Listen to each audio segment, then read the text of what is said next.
His name was Zephr, the last survivor and the man who had reached the pinnacle of human strength. In the final battle against the demon lord Tartarus, he was defeated, marking the end for all of humanity. However, Zephr was unexpectedly given a chance to regress 10 years into the past, but in exchange, he would become a slave to the gods, the very beings he despised with every fiber of his being. Zephr knew they were the true masterminds, pulling all the strings from the shadows, but his power was far too weak to confront entities known as gods. So he gritted his teeth and chose to accept their offer of regression. Returning to the past, Zephr planned to become far stronger than he ever was before, determined to save humanity and take revenge on all those who called themselves gods. Under a sky ablaze with fire, the roars of monsters echoed across the land. Atop a towering rocky peak, a pillar of light shot straight into the heavens, tearing a hole in the pitch-black night. Fresh blood dripped from a razor-sharp blade, mixing with the ashes of battle. Well done, last human. A sharp claw extended, reflecting the crimson glow of the flames that scorched the earth. But no matter. With this, victory will surely be mine. The demonic blade pierced straight through the young man's chest, its evil power unleashing a gut-wrenching agony. The sword in his hand cracked, then shattered into 1,000 pieces. Blood surged up his throat, spilling past his lips. The demon sword, buried deep in his body, relentlessly seared through every fiber of muscle, every vein. The pain spread, bringing with it a wave of despair. The world's final day had arrived. It had been a year since humanity fell to the demon race. Most humans had been slaughtered. The few survivors were captured, stripped of their consciousness, and turned into living hosts for breeding new monsters. And I, the last of my kind, fought until this very moment. Before me stood the demon lord Tartarus, ruler of darkness and destroyer of worlds, his deep voice rumbling, "You look to be in great pain. Allow me to help you with that." Rings of dark light coiled around Zephyr's body. Suddenly, everything slowed down, time stretching out in a bizarre, unnatural way. "I've slowed the flow of time," Tartarus said. "This way, we can have a much longer conversation." The demon lord stepped closer, his eyes blazing like two pits of hell. "Human, no, Zephr. I remember your name. You're the only one who has bothered me for this long. While the others saw this war as hopeless, your persistence has earned my admiration. You deserve praise." His deep, authoritative voice continued, "Those who abandon the fight simply because they fear their opponent's strength are nothing but trash. I never gave those weaklings a second glance, but you are different." The demon lord paused, then gave a cruel smile. "You are the one who reached the pinnacle of humanity, a true warrior, and for that reason, I will give you a chance." He extended his hand, a powerful invitation. "Submit to me, Zephr. Join me in conquering this world, and all the others. Even if it's the realm of the gods, we will destroy them and claim everything." A soft chuckle escaped him. Zephr looked up at the being before him, his lips curling into a sneer. "Ha, really? You actually think I'd accept that?" The demon lord replied. "Of course," Zephr smirked. "Not a bad offer. But it's bullshit. My body was broken beyond imagination from that last battle. Even if it could recover, it would never be whole again. What is he trying to pull? Give me a chance? This isn't an offer. It's just another way for him to watch me beg for my life. My friends, the people I loved. How could I ever beg from the one who took everything from me?" Zephyr's slightly trembling hand reached toward the demon lord. Tartarus, believing his ploy had worked, flashed a wicked grin. "I am a man of truly terrible character. She always told me that and begged me to stop digging things up. But ever since I could no longer hear her voice, she placed an interesting spell on me." Zephyr's hand firmly grasped the demon lord's. In that instant, Tartarus realized something was horribly wrong. Power surged in Zephyr's arm. "If I do this with my arm, my body will explode with a force that will echo beyond this kingdom. This is my answer to your offer, Demon Lord Tartarus." Zephyr's eyes blazed with defiance. "Shut the hell up, you dog." An explosive energy detonated, erupting in a blinding flash of light. The sky-high flames shattered, the demon lord's figure blurring behind the immense heat wave. His eyes widened in shock as he looked at the arm Zephr had grabbed, now scorched black. "My arm. What is this? What's happened to my arm?" Disbelief flooded the demon lord's eyes, his facial muscles tightening. The veins on his face bulged as he gritted his teeth in fury. The demon lord roared, cold sweat breaking out on his face as he stared at the half-demonic figure before him. Trembling with rage, he screamed, "Zephr, you bastard! How dare you disrespect me, you damned human!" He slammed his fist into Zephr, and the hero's burnt body instantly shattered into pieces. And just like that, the final battle was over. I couldn't avenge my loved ones, nor could I save humanity as I had hoped. Everything ended in futility. Or at least, it should have. His fingertips twitched slightly. Zephyr's eyes snapped open, his mind reeling with confusion. What is this? I'm not dead? He sat up and checked his body. Something's wrong. My wounds are all healed, and my armor is fine. But where am I? He looked around at the statues of gods. A sanctuary? There's a sanctuary like this here? He let out a self-mocking laugh. Of course there is. This is the afterlife, after all. So this place must be hell. A voice suddenly spoke out. This is not hell. This is the lowest level of the pantheon, where the gods reside. From the main hall, a sphere of light appeared, and an angel stepped out of the void. Zephr cautiously reached behind his back, but his eyes froze. I can't summon my sword. The angel spoke. There's no need to be surprised, Zephr. I am the spokesperson for the gods. Archangel Maxades. She announced, You are dead. Normally, you would have been sent straight to hell. However, at the request of the three great gods, we have decided to send you back to the past. Zephr was baffled. What does that mean? The angel explained. We will send you back to the past with your memories intact, giving you a chance to change the future. Of course, not only will you retain your memories, but you will also keep all the physical abilities, magical power, and skills you have acquired. The angel added, Since you have already reached the pinnacle of the human world, I'm certain you can return here quickly. Zephr fell silent for a moment. Am I dreaming? Tartarus doesn't have the ability to create illusions. Could this be a hallucination before death? He took a deep breath, then asked, Why give me a second chance? The angel recognized the suspicion in his voice. It seems you don't believe us. I understand. If you need something to prove it. Zephr cuts her off. No, I believe you. Or rather, I agree to it.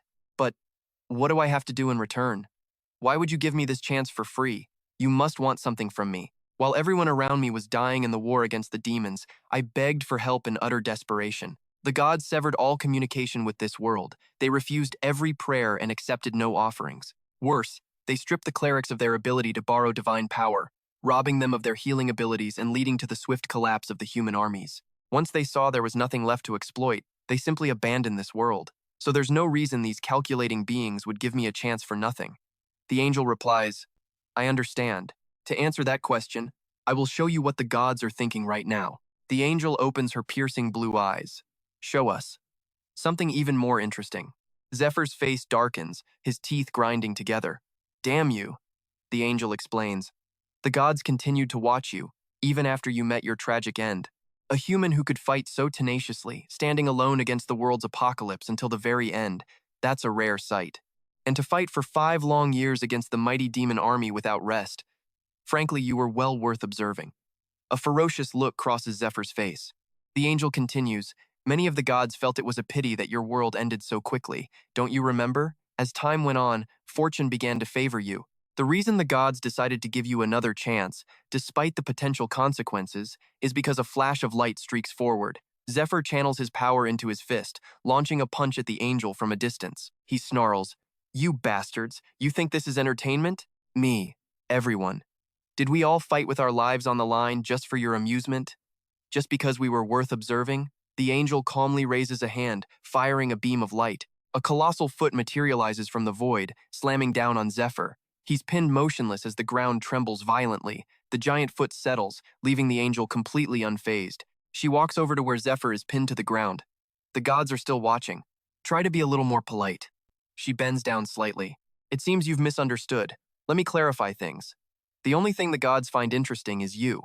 They never had any interest in a common species like humanity to begin with. She grabs Zephr by the chin. She extends a hand. Prove your worth. That is the only way you will get what you want. It's the same for humans and all other creatures. Nothing in this world is free. Zephr scoffs coldly, and the angel retracts the giant foot. And, her eyes grow distant, there is one entity. No, one god who desperately wants you to return. For a different reason. Zephr furrows his brow in suspicion as a loud, destructive crash echoes. The demon lord, holding a pillar he'd just ripped out, bellows. How much longer must I wait? Get out here and let me speak to whoever is in charge. The terrified angelic guards plead. Please, don't do this. We are currently processing your request. But the demon lord roars back. Silence. The demon lord, conqueror of 10 worlds, defeated by a lowly human? Ridiculous. It's impossible. Hurry up and do something to make sure that never happened. I already said I'd take responsibility for whatever comes after. Zephr witnesses all of this through a mirror-like screen. What is that lunatic doing? The angel says, the demon lord Tartarus, the god of destruction. He has annihilated 10 worlds, including your own. His goal is to destroy all worlds, and he is the undefeated god of war, one who can never be beaten by any living creature. But because of you, that record has changed. Do you have any idea how much you shattered his pride? Zephr frowns. What? Just for that? That pathetic bastard? The angel relays, he wants another fight with you to claim a victory of his own. So, Zephr, what do you think? Zephr smirks, clenching his fists. The answer is obvious, isn't it? If he wants to die that badly, then I'll grant his wish. The angel begins the process of turning back time. Then we shall begin the transition now. The exact point in time is undetermined, but you will have plenty of time to recover your strength. In addition, the gods have bestowed their support upon you. You will receive it in the form of a regressor's privilege. Be sure to check it once you've returned. The magic circle around Zephr glows brightly. Even if this chance comes from those disgusting gods, an opportunity is an opportunity. I'll use it to get my revenge. On the demon lord Tartarus, and on the gods who look down on humanity. The angel announces, coordinates set. Final confirmation from the dimensional interference stream. Complete. Now, I wish you the best of luck. Zephr, I hope you will satisfy all of us. The circle of light becomes a whirlwind, shooting up and vanishing into the void. A dim light appears, and voices echo, fading in and out. Boss. Hey, boss. He stopped breathing. The boss snaps. Shut up. Wake up. Wake up. Zephyr's eyes fly open. Wake up, newbie. A bucket of cold water is dumped over his head, drenching him. Zephr is confused. Huh? The guys around him cheer. Ah, he's awake. See? Told you he wasn't dead. Zephr looks at the one who threw the water. Then he looks around. Who are these people? I feel like I've seen them before. He spots the insignia on their chests. This mark. He clutches his head. Ah, I remember now. A lackey snitches. Boss. This guy's laughing. Zephr assesses the situation. I must have returned 10 or 12 years, back when I was a slave in the cathedral. A man holding a lantern approaches. What's going on here? The boss quickly replies. Captain, it's nothing, sir. The man reminds them. Break time's over. Get back to work. The boss obediently says, yes, sir.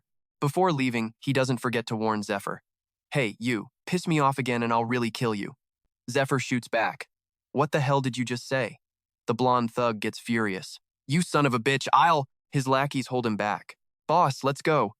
Zephr rubs his forehead, thinking, I really couldn't care less about these guys. A weak voice speaks up. Master, thank you for protecting me. Zephr wonders, who is this kid? It's been 10 years, so I don't remember the details clearly. Looks like it'll be a pain getting used to this again. His steps halt. Ah, that's right, the regressor's privilege. The angel's voice echoes in his mind. You can use it anytime you wish. Just say open privilege. That's what Zephr remembered her saying. He glanced at the kid, who was now a safe distance away. Open privilege, he muttered. A brilliant light instantly enveloped his body. Zephr was stunned. Wait, this is... He bit his lip. This is insane. A wave of euphoria washed over his face. Did they seriously give me this? The men around him started to murmur in awe. Whoa, this newbie's something else. Yeah, he's really good. Was he a miner before coming here? They watched as Zephr filled bag after bag of ore with incredible speed. Seeing this, 2 of the men walked away. Damn, I wish he was on my team. Shit, because of this guy's hard work, we can't even take a break. Meanwhile, Zephyr's excitement was palpable. Ha, is this for real? A moment earlier, when he first said, open privilege, he had clutched his head and groaned. Arg, information about the privileges. It's flooding my mind. His eyes flew open. What is all this? High-level skills and items, even abilities that could be used like real skills. He couldn't believe it. This is crazy. Did they really give me things like this? Why would these cheapskates suddenly be so generous? Just then, the supervisor roared, Hey, you! And stormed towards him. Didn't I tell you to get back to work? It's your first day and you're already slacking off? Zephr recognized him as the mining team captain. The captain growled, You damn brats. You really don't listen, do you? He swung his whip viciously. Let me teach you a lesson. But as the whip sliced through the air, Zephr caught it with his bare hand. The captain froze, his eyes wide. Huh? He caught the whip with his bare hand? How is that possible? Zephr respectfully handed the whip back. My apologies. I'll get back to work now. The captain took the whip, his mouth agape, watching in disbelief as Zephr walked away. Zephr guessed, It's probably thanks to my combat experience that the captain's whip seemed to move so slowly, but I don't have a single scratch on me. This reminded him of the first privilege, the skill Iron Wall, which massively increases defensive power, completely nullifying any damage lower than his defense stat. And it keeps me from feeling tired. He realized he didn't feel a hint of fatigue. I could do this all day. I received a total of 9 privileges. Combining them with my knowledge of the future, it won't be long before I get my power back. And the very first thing I'll do is get my revenge. The records clerk stared, his jaw on the floor, at the mountain of ore before him. You did. You did very well. The captain gathered everyone. I've finished calculating today's workload. I will now announce the rankings. First place, Group F, the young boy cheered. Zephr, so that kid's in my group? Second place, Group B, the captain continued. A blonde man scowled. What? How did they get first place? Third place, Group H, the rest don't matter. And in last place, Group A, the members of the last place group groaned in despair. No, the captain announced. As per the mining corps rules, the last place group's supplies and compensation will be distributed among the top 3 groups. Zephr glanced over at the miserable members of the losing team. The captain then bellowed, Now, we will perform the prayer ritual to the goddess Arya. The believers raised their hands in unison, chanting, Goddess Arya, please grant us your salvation. With your eternal light, omnipotent goddess Arya, please grant us your salvation. With your eternal light, omnipotent goddess Arya. Zephr just went through the motions. Salvation? My ass. The Church of Arya, one of the 3 most powerful and influential gods on the continent, was also its largest moneylender. Most of the people here had either lost their homes to monsters or were former adventurers saved by the church, only to become slaves to pay off their enormous debts. In any case, as long as I have this mark on me, I can't move around freely. If he were to step outside the designated work area without permission, my heart would stop and I'd die instantly. I have to pay off my treatment fees and win back my freedom as fast as possible. Only then can I move on to the next step of my plan. Lord Aquitateros, this time, I won't let you do as you please. I will have my revenge. And with that thought, vivid images flooded his mind. The loving gaze and warm smile of a certain person. Altair, this time, I will protect you. A female guide announced, Those who wish to use the shop or need a consultation, please come this way. The place was bustling with noise. 1 beer, 2 orders of baked potatoes. The prices were listed clearly. 80 silver coins for a single mug of beer. These prices are insane, Zephr thought. The young boy from before trailed after him. Master, I'll buy you a drink. Zephr looked at him. Huh? You have money? The boy pulled out a few coins. I just got paid. I can't afford anything expensive, but you protected me from those guys, and we got first place because of you. Our group is full of weak people, so we're always in last place. This is the first time I've ever gotten paid. It clicked for Zephr. Aha, so that's why they were beating you. If one person in a group gets beaten up and can't work, that group won't mine as much iron ore, which in turn boosts the other team's rankings. He refused the offer. Are you kidding me? I don't exploit children. Adults have their pride, you know, he thought. He probably thinks I'm going to take all his money. What a pain. Just stay away from me. The shopkeeper greeted him. Welcome. What can I get for you? Do you have any recovery potions? Zephr asked. The owner looked surprised. Ah, I haven't seen you before. New here? Got any money? It's 1 gold coin for a glass, 4 gold coins for a bottle. If you can still stand, I suggest you just tough out the pain. Zephr dropped some coins on the counter. This is 1.5 gold coins. Put the rest on my tab. Do you have an IOU form I can sign? The boy looked horrified. Master! As Zephr stamped the IOU, the boy screamed, Are you insane? Do you have any idea how terrifying debt is? We only get paid 1 gold coin, which means you've spent more than half of it already. If you don't get paid again, you'll be in serious trouble. Besides, the interest rate is ridiculously high. Zephr cut him off. Be quiet. He drank the recovery potion. All I have to do is pay it back, right? The boy was speechless. A recovery potion was a common item that restored a small amount of stamina, but if you drink a large amount, it has a hidden effect of slightly increasing your magical power. Although drinking 10 bottles would only give a minuscule boost, making it seem useless. With his privilege, he didn't even need an elixir. Privilege number 2. The skill Vision of Hermes, which dramatically increases the effects of all potions. The effect increase rate, 500%. I won't have to touch my mining wages, because I know I could never earn enough to pay off my debt by working myself to the bone anyway. The mining captain looked shocked. What? You said you heard a monster's cry inside the mine? Zephr stated firmly, Yes, please call the hunting party here. I'll lead them to the place where I heard the monster's cry. He already had a plan laid out. He was going to make his fortune from the dungeons. Monsters are vicious creatures born from a vortex of energy, and most are hostile towards humanity, causing widespread chaos over the years. But on the other hand, they also represent a lucrative opportunity. The energy essence, mana stones, horns, and fur found within their bodies are priceless materials for crafting items. Because of this, monsters are now considered a valuable resource. In other words, a monster's dungeon is both a deadly peril and a treasure trove. Suddenly, the sound of heavy footsteps echoed through the hall as a three-man team arrived. The hunting party, a team forged from those left devastated by the war. The base pay was high to account for the extreme danger of facing monsters, with bonuses added depending on their performance. Zephr wondered to himself, wait, why was I assigned as a miner when I'm an explorer? There must be a reason for this. The stall owner shouted. Are you even listening to me? No more loans, Zephr asked. Have I hit my limit? The owner shot back. No, I just can't lend you any more. Zephr muttered to himself. What should I do now? Who can I borrow from? Just then, a nun appeared beside him. If you sell your organs, she said sweetly, that could work. Our temple purchases organs as research materials. A heavy silence fell before Zephr asked, Can I see the contract? Of course, here you are, the nun replied. He made a proposal. Please set the date for next week. And if I repay the debt, can the contract be voided? The nun immediately beamed. Of course. Our temple isn't evil, you know. The stall owner screamed, You idiot! Why would you sell that? Zephr turned back to the stall owner. In that case, lend me some recovery potions.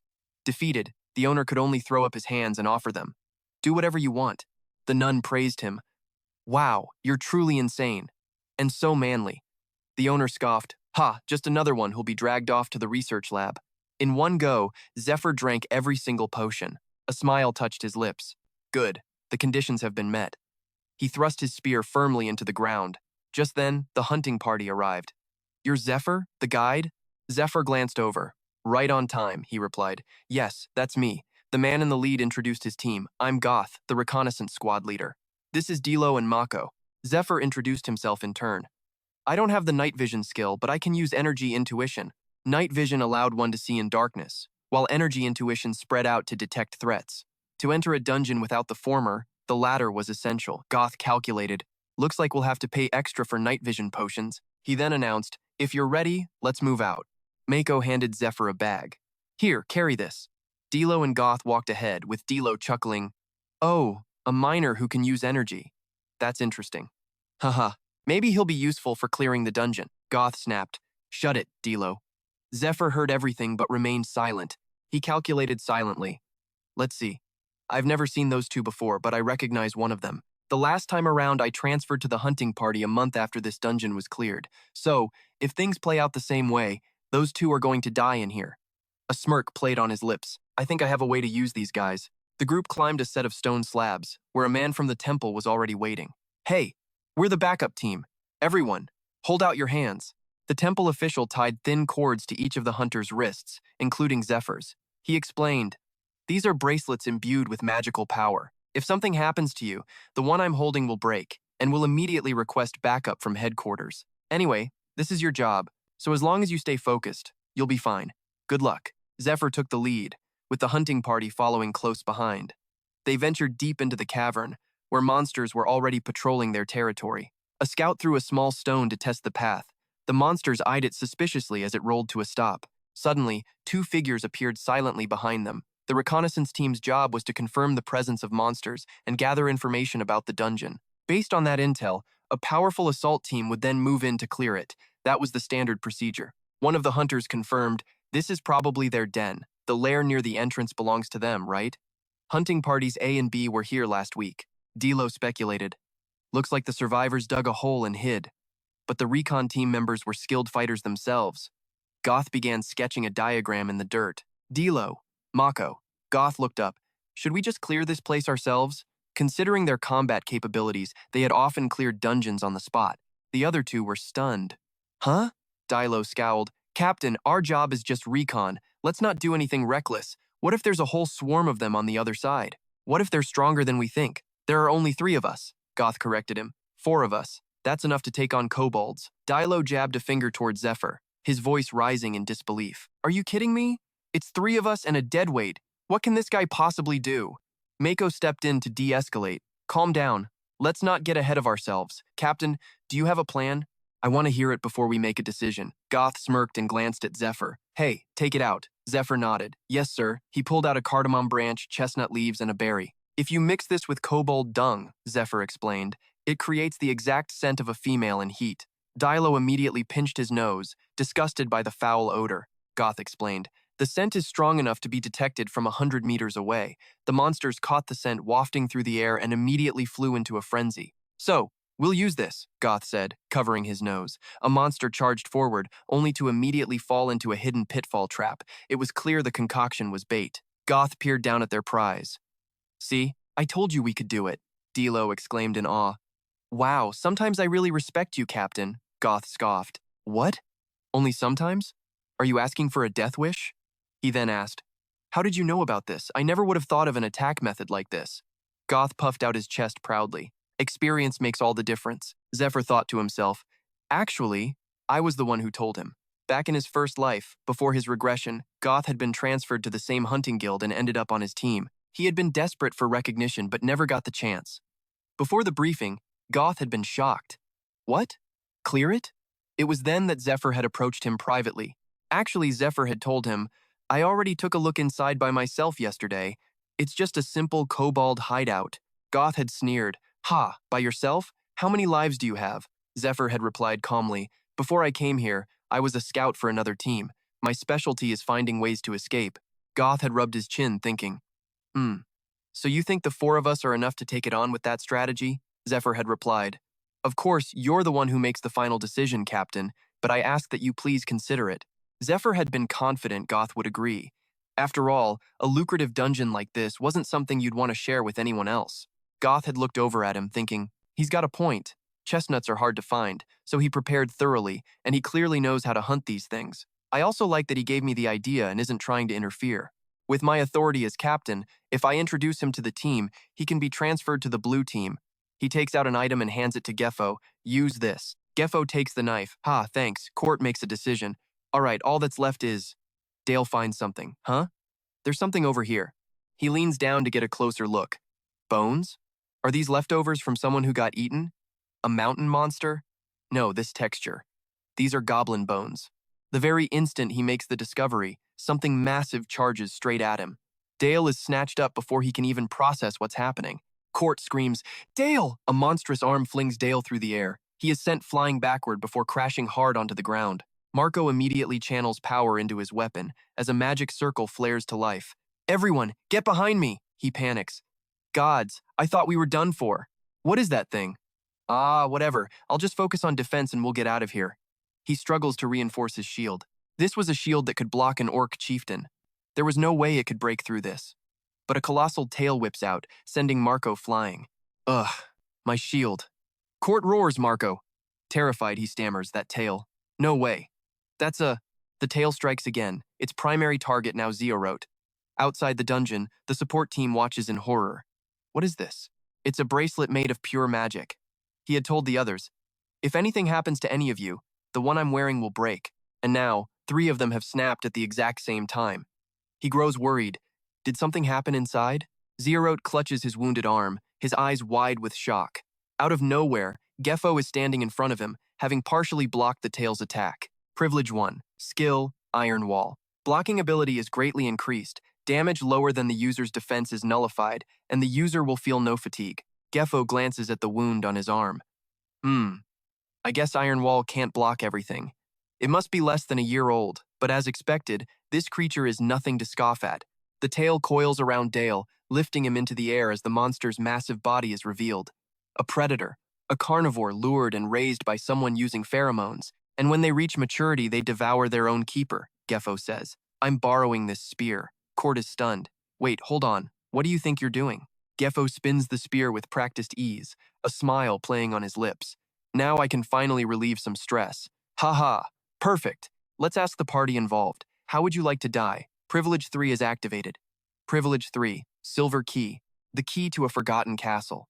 Its owner can retrieve items from the silver room at any time, which appear neatly equipped on their left hand. In short, subspace manipulation? Court is dumbfounded as the items simply appear. A dragon heart and scales. A dragon heart. A potion with a soothing effect. Gefo unwraps the bandages from his arm, winds them tightly around the spear shaft, and says, this is going to get intense. Court flinches. What? He yells, what the hell are you doing? You don't even have combat training. He curses under his breath. Damn it. If he wants to die, fine, but I'm not going down in some pointless death with him. A powerful shockwave rips through the air as the monster opens its mouth and roars. Skill, fear. Your enemies will be stunned in terror. Frozen in fright, Court collapses to the ground. Right, I remember now. It was a story the instructor told him when he was just a rookie. A few years ago, when a predator appeared in a nearby village, it began to rampage and devour people. The villagers reported that in an instant, everyone was paralyzed. They couldn't even blink. They couldn't do anything but wait for their turn to be eaten. Just as Court was waiting for his own death, something happened. Huh? What is that sound? What am I seeing? The spear's blade leaves a trail of cuts across the monster's body. Enraged, the beast begins swiping its claws wildly.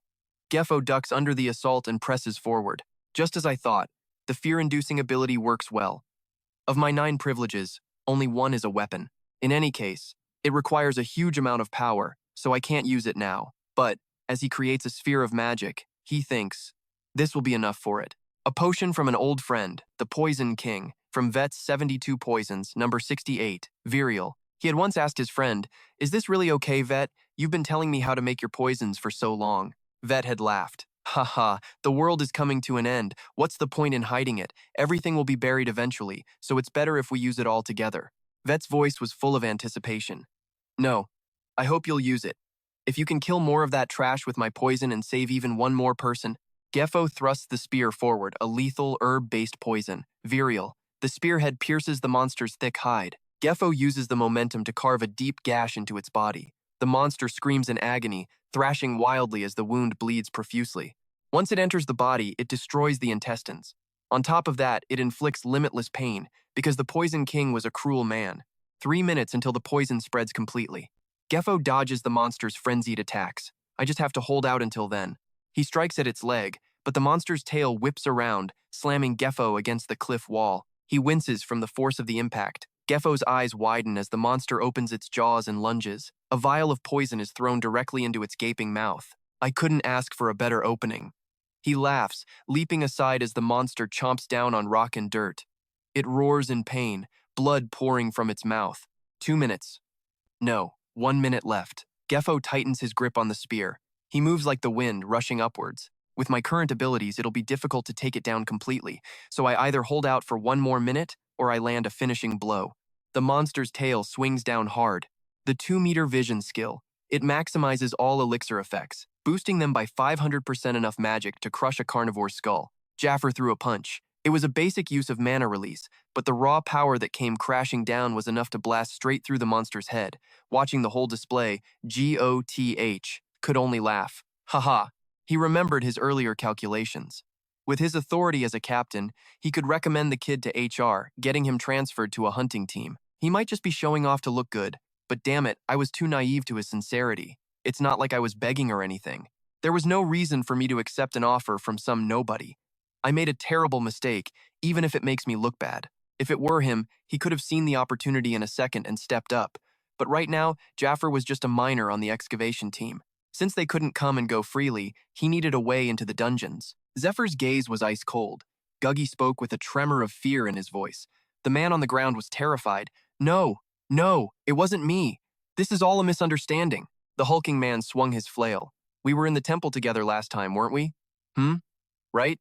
The other man pleaded desperately for his life. Sahaku, please, you have to believe me. I'm not a demon worshipper.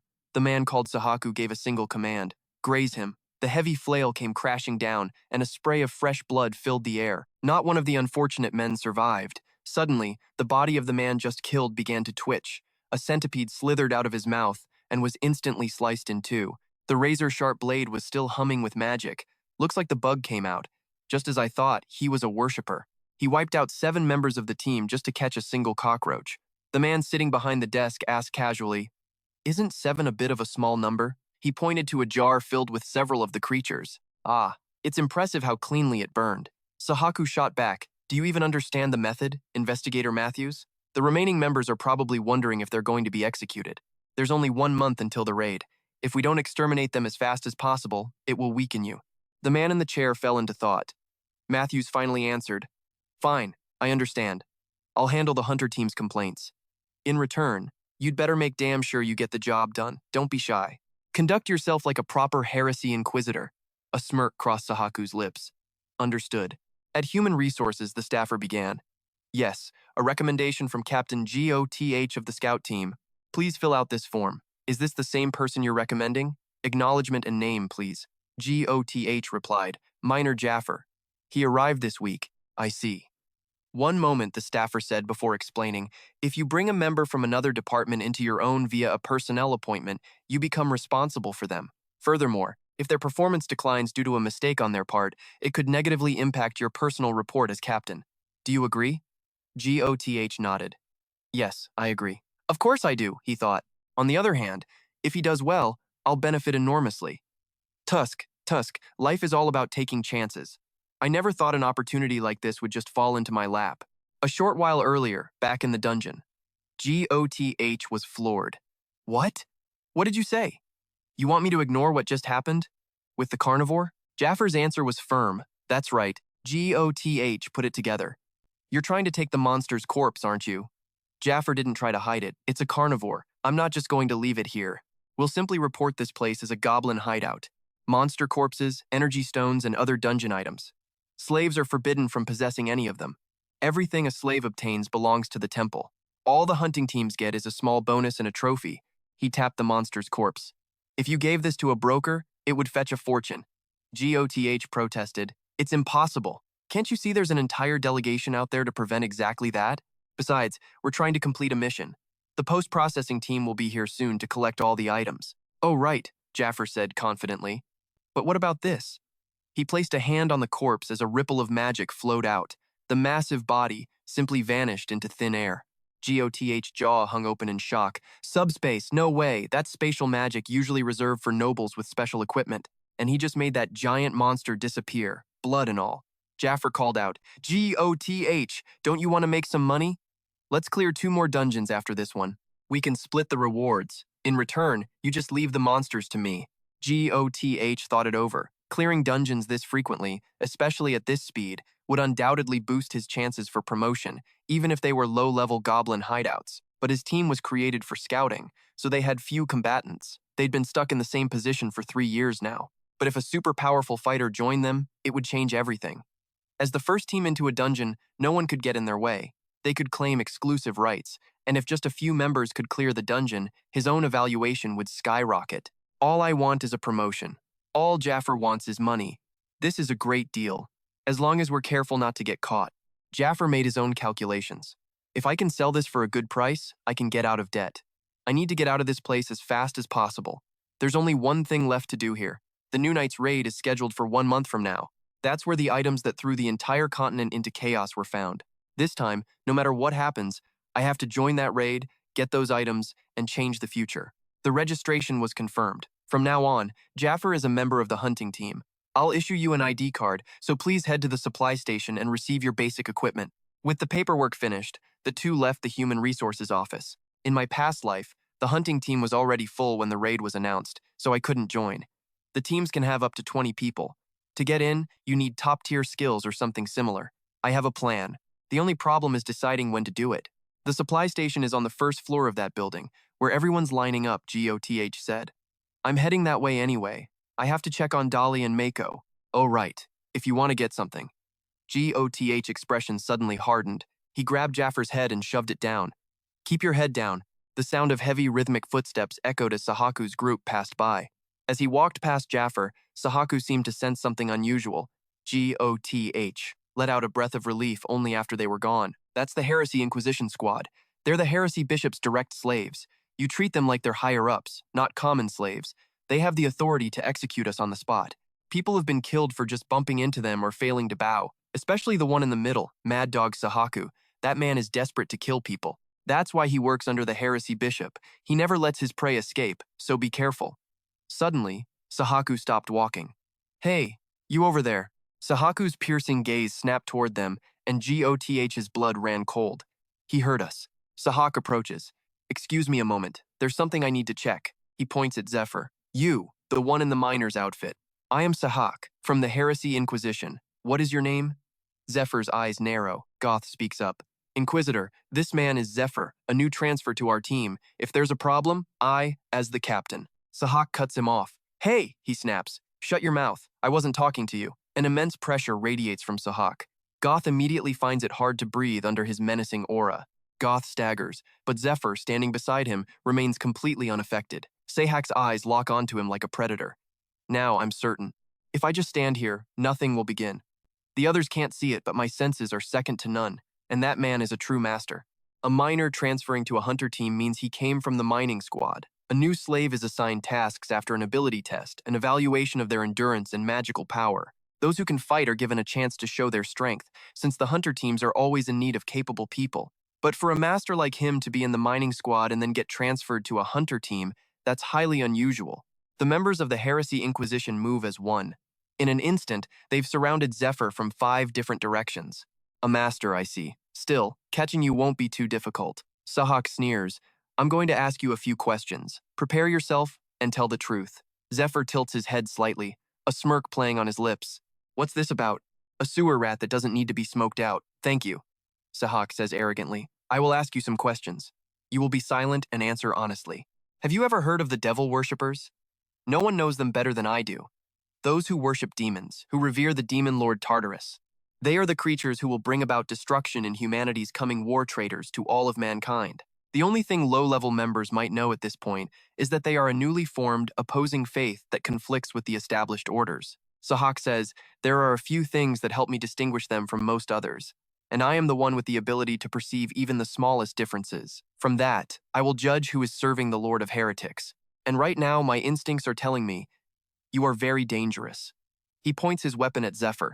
From this moment on, you had best answer my questions truthfully, as a member of the Heresy Inquisition team.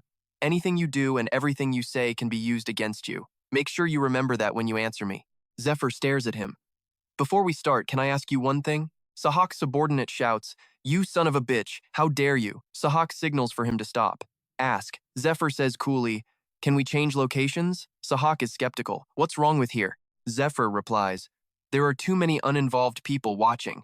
If they happen to see something unflattering about you, I hope you'll be able to maintain your honor as a member of the Heresy Inquisition. Sahak's eyes turn menacing. You bastard. He lets out a dark laugh. Haha, you're far too confident. So, you're saying you can handle all 5 of us by yourself? Fine. Good. The more people like you there are, the prouder I am of my mission. A magic circle forms with Zephr at its center. The skill, Crimson Ground.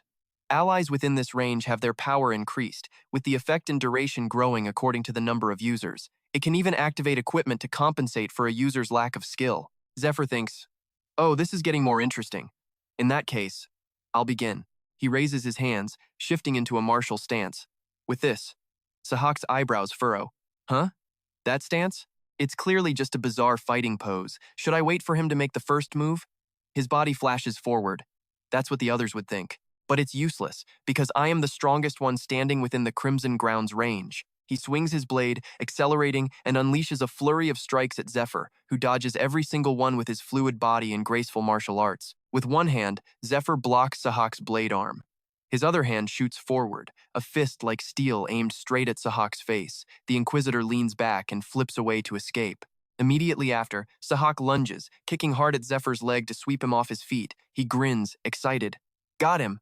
But a moment later, his face is drenched in sweat. This guy's leg. It's like I just kicked solid steel. Zephyr's fist slams down on Sahak, who coughs up a huge mouthful of blood in agony.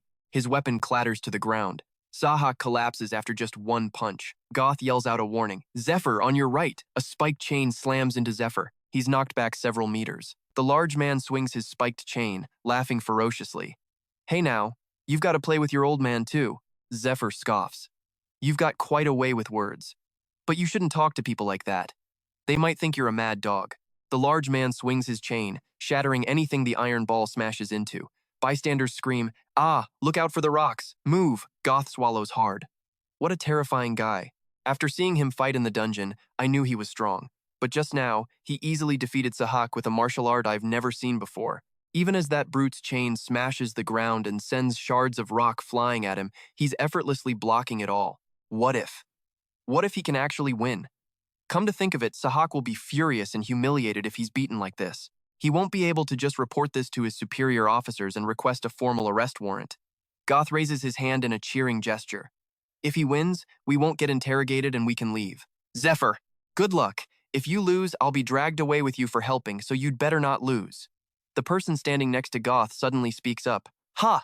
It's over. That guy is out of luck. Goth is confused. What? The person explains. Even though he's doing a great job dodging and blocking everything with godlike reflexes, the problem is it's taking him too much time. Goth still doesn't get it. What does time have to do with it? Zephyr's arm gets tangled in the chain. The large man has succeeded in binding both of his hands while Crimson Ground is still active. The muscles on the large man's body bulge as he yanks the chain, pulling both of them closer. Those within the range of Crimson Ground get stronger over time. Sahak slashes Zephr across the back. Fresh blood drips from his blade. Haha, playtime is over. You should learn to be quiet now. From the very beginning, you should have been on your knees, begging to be thrown in prison. But now it's too late. I'm going to make you regret everything you've done. Sahak's power surges, his speed skyrocketing as he unleashes a flurry of slashes. Haha, how do you like this? You can't see a damn thing, can you? A gash appears on Zephyr's face. Every single one of my skills is 80% stronger, and I'm moving at the speed of sound. You'll never even touch a hair on my body. Countless cuts appear all over Zephyr's body. If you understand your fate now, then just lie down and die. Ha ha ha. But Sahak's laughter dies in his throat. In a flash, Zephr coldly smashes a fist down onto the top of his head. Sahak's face slams into the ground like a beaten dog, his eyes rolling back as he drools. Zephr grabs him by the hair. You call this teamwork? Is this how you all coordinate? He sneers, before driving a knee straight into Sahak's face. Sahak's head snaps back. Impossible, he thinks. My speed, boosted by the red earth effect, and my defense. Did none of it mean anything? Sahak collapses, face first, onto the ground. Sk, Zephr scoffs.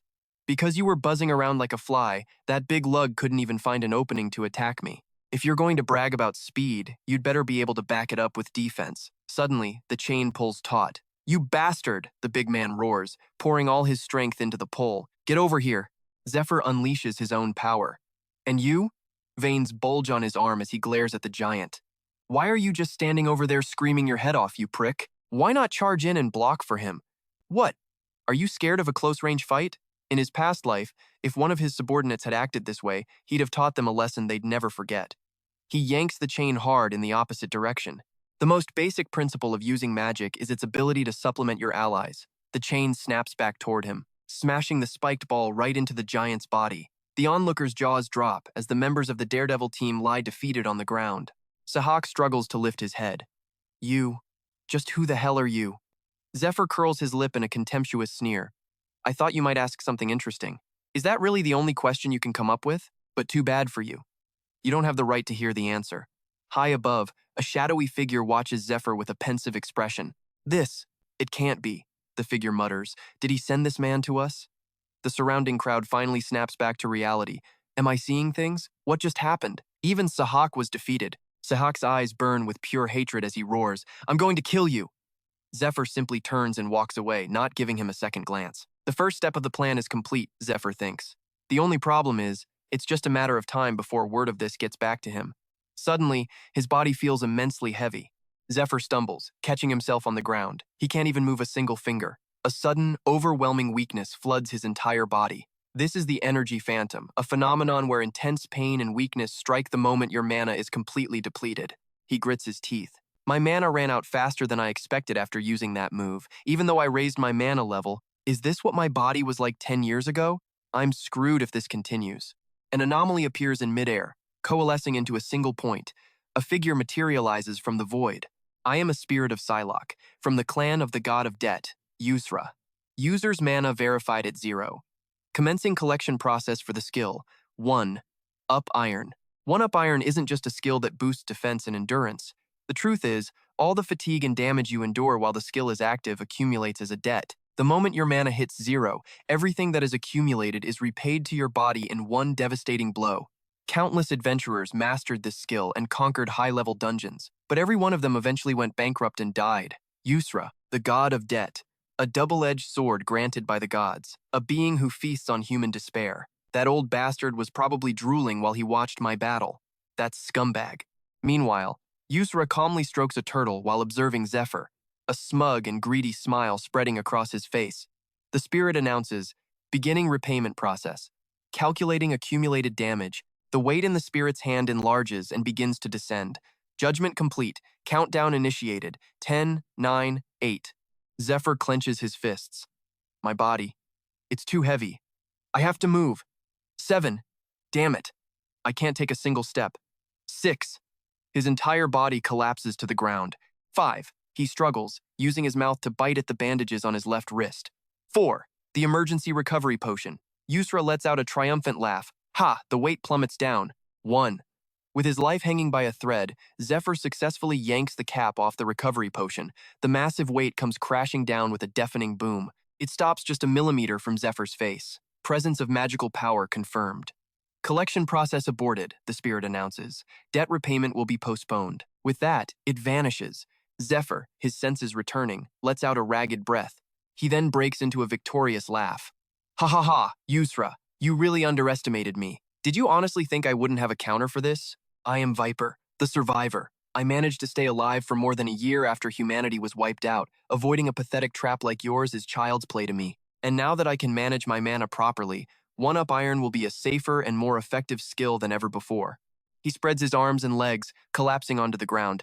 Let's see, in my past life, this skill scroll sold for upwards of 500 gold. Most skills were pricey, but this was a popular one for anyone who needed a quick escape. I never would have dreamed of getting it this way. He raises a hand to the sky. Thanks for the gift, you moron. Enraged, Yusra crushes the turtle in his hand. Zephyr's eyes flutter open. Huh? Did I pass out? Who am I? Where is this place? A nun smiles warmly at him. Welcome, dear customer. Did you have a good sleep? Did you dream of me? Zephr is completely bewildered by the situation. He looks up at her. What are you trying to do? The nun replies, Oh, did I startle you? Well, you woke up to an unfamiliar sight, but don't you worry, this is just my workshop. You must have been so tired, you've been unconscious for quite a while. And thanks to that, she continues, her expression darkening.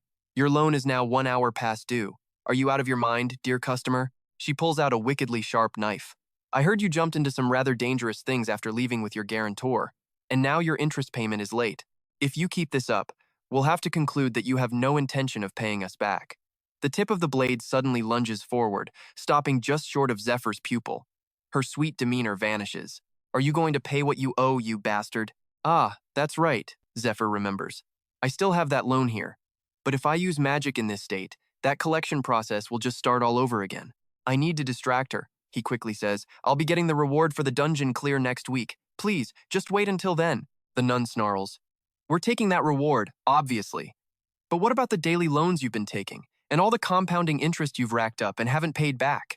How do you expect to pay off the interest that's piling up every single day while you wait for that measly little reward? You mentioned Sakabon, you think that's enough to cover everything? What are you going to do? Feel like selling your organs now? She commanded. Her men replied, Yes, ma'am. The ropes binding one of Zephyr's hands were sliced clean through. 2 burly men seized his arm and slammed it onto the table, one of them brandishing a knife. The nun covered her mouth with a dark smile. For now, we'll just be taking a finger, dear customer. They're probably not worth much, but I'm sure your attitude will change after losing a few, don't you think? Zephr shouted. Wait a minute, he thought frantically. That name, what was it? If I can just remember that name. Cut it, the nun ordered. The man with the knife raised it high. As Zephyr's lips formed a name, the nun's eyes shot wide open in shock. When the blade was a millimeter from his finger, she screamed, Wait! This man! She stared at him. Hey, what the hell are you? A subordinate asked. Is something wrong, sister? The nun commanded. All of you, get out. The men froze for a second. Yes, ma'am, she then roared. I said get the hell out. The men scrambled in confusion. Huh? Yes. The sister is pissed. Let's scram. The room fell silent. The nun slammed her hand down next to Zephyr's head. Leaning in close, she hissed. Tell me the truth. How do you know that name? Zephr gave a slight smirk. How could I not know it, sister?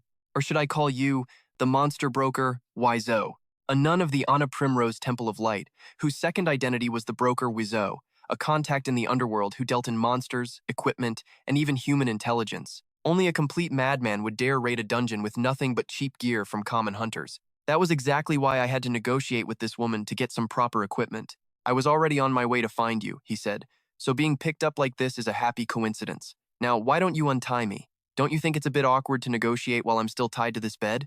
How about we try to have a civilized conversation? A nearby tray of tools was angrily swept to the floor. A medic pleaded, "Sir, please calm down. Please, sir." Sahag remembered Zephyr's contemptuous smirk. "Is that all you've got? And you have no right to know." He trembled with rage, cursing, "How dare that bastard? I'll kill him. I will personally send him to his grave." Just then, someone entered the room. "What is all this chaos? Who dares to cause such a ruckus in the hospital?" Sahag was startled. "Ned Stryer. Lord Ned Stryer." He scrambled to get out of bed. "You've come, sir." Ned Stryer gestured dismissively. "Ah, just stay where you are." Sahag ordered his men. "Get out. You can all leave. I'll handle this." His men bowed. "Yes, sir. I heard what happened to you," Ned Stryer said coolly. Sahag grew anxious. "I apologize, I made a mistake, but it's over now. You don't need to concern yourself with it, sir." A dagger flashed, slicing the side of Sahag's mouth. Ned Stryer's expression turned vicious. "Nothing to worry about?" "Everyone I've met tonight, this entire evening, has been chattering about that incident. And you tell me not to worry about it? Lord Matthias always told us never to do anything that would bring us shame. And yet you dared, in front of all those slaves, to get your ass handed to you like a useless mutt." The sharp blade swept across his skin again. Fresh blood dripped to the floor. "I suppose the only reason you've gotten away with such pathetic behavior until now is your reputation. When you first found those Demon King worshippers, I actually thought you had some special talent, Sahag. However, including that last group, you've only managed to find 2 of them in the last 6 months. The higher-ups are starting to feel you're losing your value. They're wondering just how much longer they have to tolerate you. And now, you've turned our honor into a laughingstock for everyone to see." Sahag trembled, bowing his head. "Sir, just one. Please, give me one more chance. Anything. I'll do anything you ask, so please." Ned Stryer stepped closer. "Do what we always do." He leaned down, his voice a low growl. "Don't let those who disgrace us live. We will decide your fate after that." Sahag shivered. If he failed at this too, it would mean they'd strip him of his crimson uniform. Ned Stryer tossed him a small bundle. "Use this." Sahag opened it. This belongs to the Demon King worshippers." He looked up, stunned. "Sir, isn't this?" Ned Stryer cut him off. "It was in the room of the worshippers you captured last time. Whether you use it or not is up to you. However, you don't have the luxury of time to be picky about your methods. Make a choice you won't regret." Sahag was left alone in the room. Sahag the madman, the enemy of everyone in the hunter's army. The total number of hunters killed at the temple over the years had reached 26. If he returned to being a slave after all this, it would be a death sentence. Sahag suddenly burst into laughter. "Ha ha, ha ha." He clenched the magic orb tightly. "Don't you mess with me. My life was finally turning around. I just barely escaped that god-forsaken existence. I can't let it end here. The one who's going to die isn't me. It's him." Outside, Ned Stryer could still hear Sahag's manic laughter echoing. He ordered his subordinate, "Keep an eye on him. Make sure he doesn't cause any more trouble for us." The subordinate bowed. "Yes, sir," Ned Stryer smirked. "A person needs to understand their situation objectively. That's how you avoid being thrown away. Like him. Talent? What a joke. He has no idea why we truly recruited someone like him." The other man remarked, "Well, perhaps we should thank him. Because Sahag caused such a scene, the knights won't suspect us." Ned Stryer chuckled with satisfaction. "We will intercept the Temple Knights' supplies by infiltrating their upcoming raids. At the same time, we can eliminate the temple's leader inside the dungeon and, in the name of the Demon King, seize control of the 3rd District's Temple of Light. He was Best Tyre, a disciple of the Demon King worshippers. This is a critical mission that will shift the balance of power in the Demon King religion. I will not allow any disruptions." He then added, "All right, and look into that man too." The subordinate was confused. "Huh? That man? What do you mean, sir?" Ned Stryer's eyes narrowed. "He used our school's martial arts, but the only ones who know those techniques are our master and the 4 of us disciples. Was he sent here by the master? If so, why didn't he contact us properly? He's highly suspicious. Since I can't risk approaching him directly and exposing us, I'll confirm his identity through Sahag, and if I learn he's not one of us, I'll simply eliminate him." Back in the other room, the nun bit her nails. "Ugh, I don't get it. I thought this guy was just insane, but this is something else entirely." Zephr asked coolly, "So, do you like my offer?" The nun was startled. "Huh? If I like it?" She cleared her throat, trying to regain her composure. "Anyway, let me list this again. For sale, 1 sub-predator, magic depleted, brain and bones partially damaged. On your purchase list, 5 high-grade amulets, 1 piece of enchanted jewelry, 1 flintstone, sun herb, moon herb, and deer antlers." She stated confidently, "There's nothing on this list I can't procure. The only problem is the money. The total comes to 5,000 gold. You'll have to catch 3 more predators to cover it. Zephr accepted. Piece of cake. I'll have them ready in 3 weeks. Just make sure you gather all the materials by then. His eyes drifted to a bottle on the shelf. But before that, I have one more request. The 3 members of the Blue Squad sat with Zephr. Goth cleared his throat. Ahem. He then raised his mug of beer. Even though we've already met, let's do proper introductions. This is our vanguard, Mako. Mako gave a slight bow. A pleasure to meet you. And this is Dolly. He only joined us 3 months ago, but his skills are seriously impressive. Dolly didn't say a word. Goth turned to Zephr. And this is the rookie we've all been dying to meet. Zephr, he boomed. All right, let's all toast. The dead silence that followed made him scowl and gesture frantically at his 2 teammates. Hey, are you kidding me? What's wrong with you 2? You have to help liven up the mood. This guy is going to be a huge asset to us in the future. Mako looked flustered. What should we do? I don't think he likes us. Was it because our welcome party is so pathetic? But this was the best food I could get, since we still have debts to pay. Zephr cut through the awkward atmosphere. First, let me say something. Reaching behind him, he pulled something out. Personally, I don't drink horse piss. He slammed a bottle of fine liquor onto the table. The other 3 stared, their eyes wide with greed. Gulp. Wait, where did you get something like that in a dump like this? Zephr had come prepared. This is the liquor I bought from Wiseau. It's a high-class drink that slaves like us could never even dream of. He poured a glass for everyone. Have a drink. I'll be counting on all of you from now on. The others warmed up instantly. You're a lot nicer than I thought. The 4 of them clinked their glasses together. I'm sure I can get good results with these guys, Zephr thought. They'll help me handle the monsters around here. Like it or not, from now until the subjugation mission, we're comrades. Since I was on Goth's team in my past life, I already know how to handle him. As long as he has someone he deems competent, he improves quickly. However, as for the other 2, they were already dead by this point in my previous life, so I don't know much about them. Should I try to work with them, or should I just get rid of them as soon as possible? Well, I still have plenty of time to make a decision. It was a simple rule. Give people what they want and need. Money to the greedy, results to the ambitious, and flattery to the conceited. His eyes shifted. However, there are always exceptions. But even if he is an exception, I'm not the type to play nice with people who are always looking for a fight. Dolly shot a sideways glance at Zephr. I can't stand this bastard.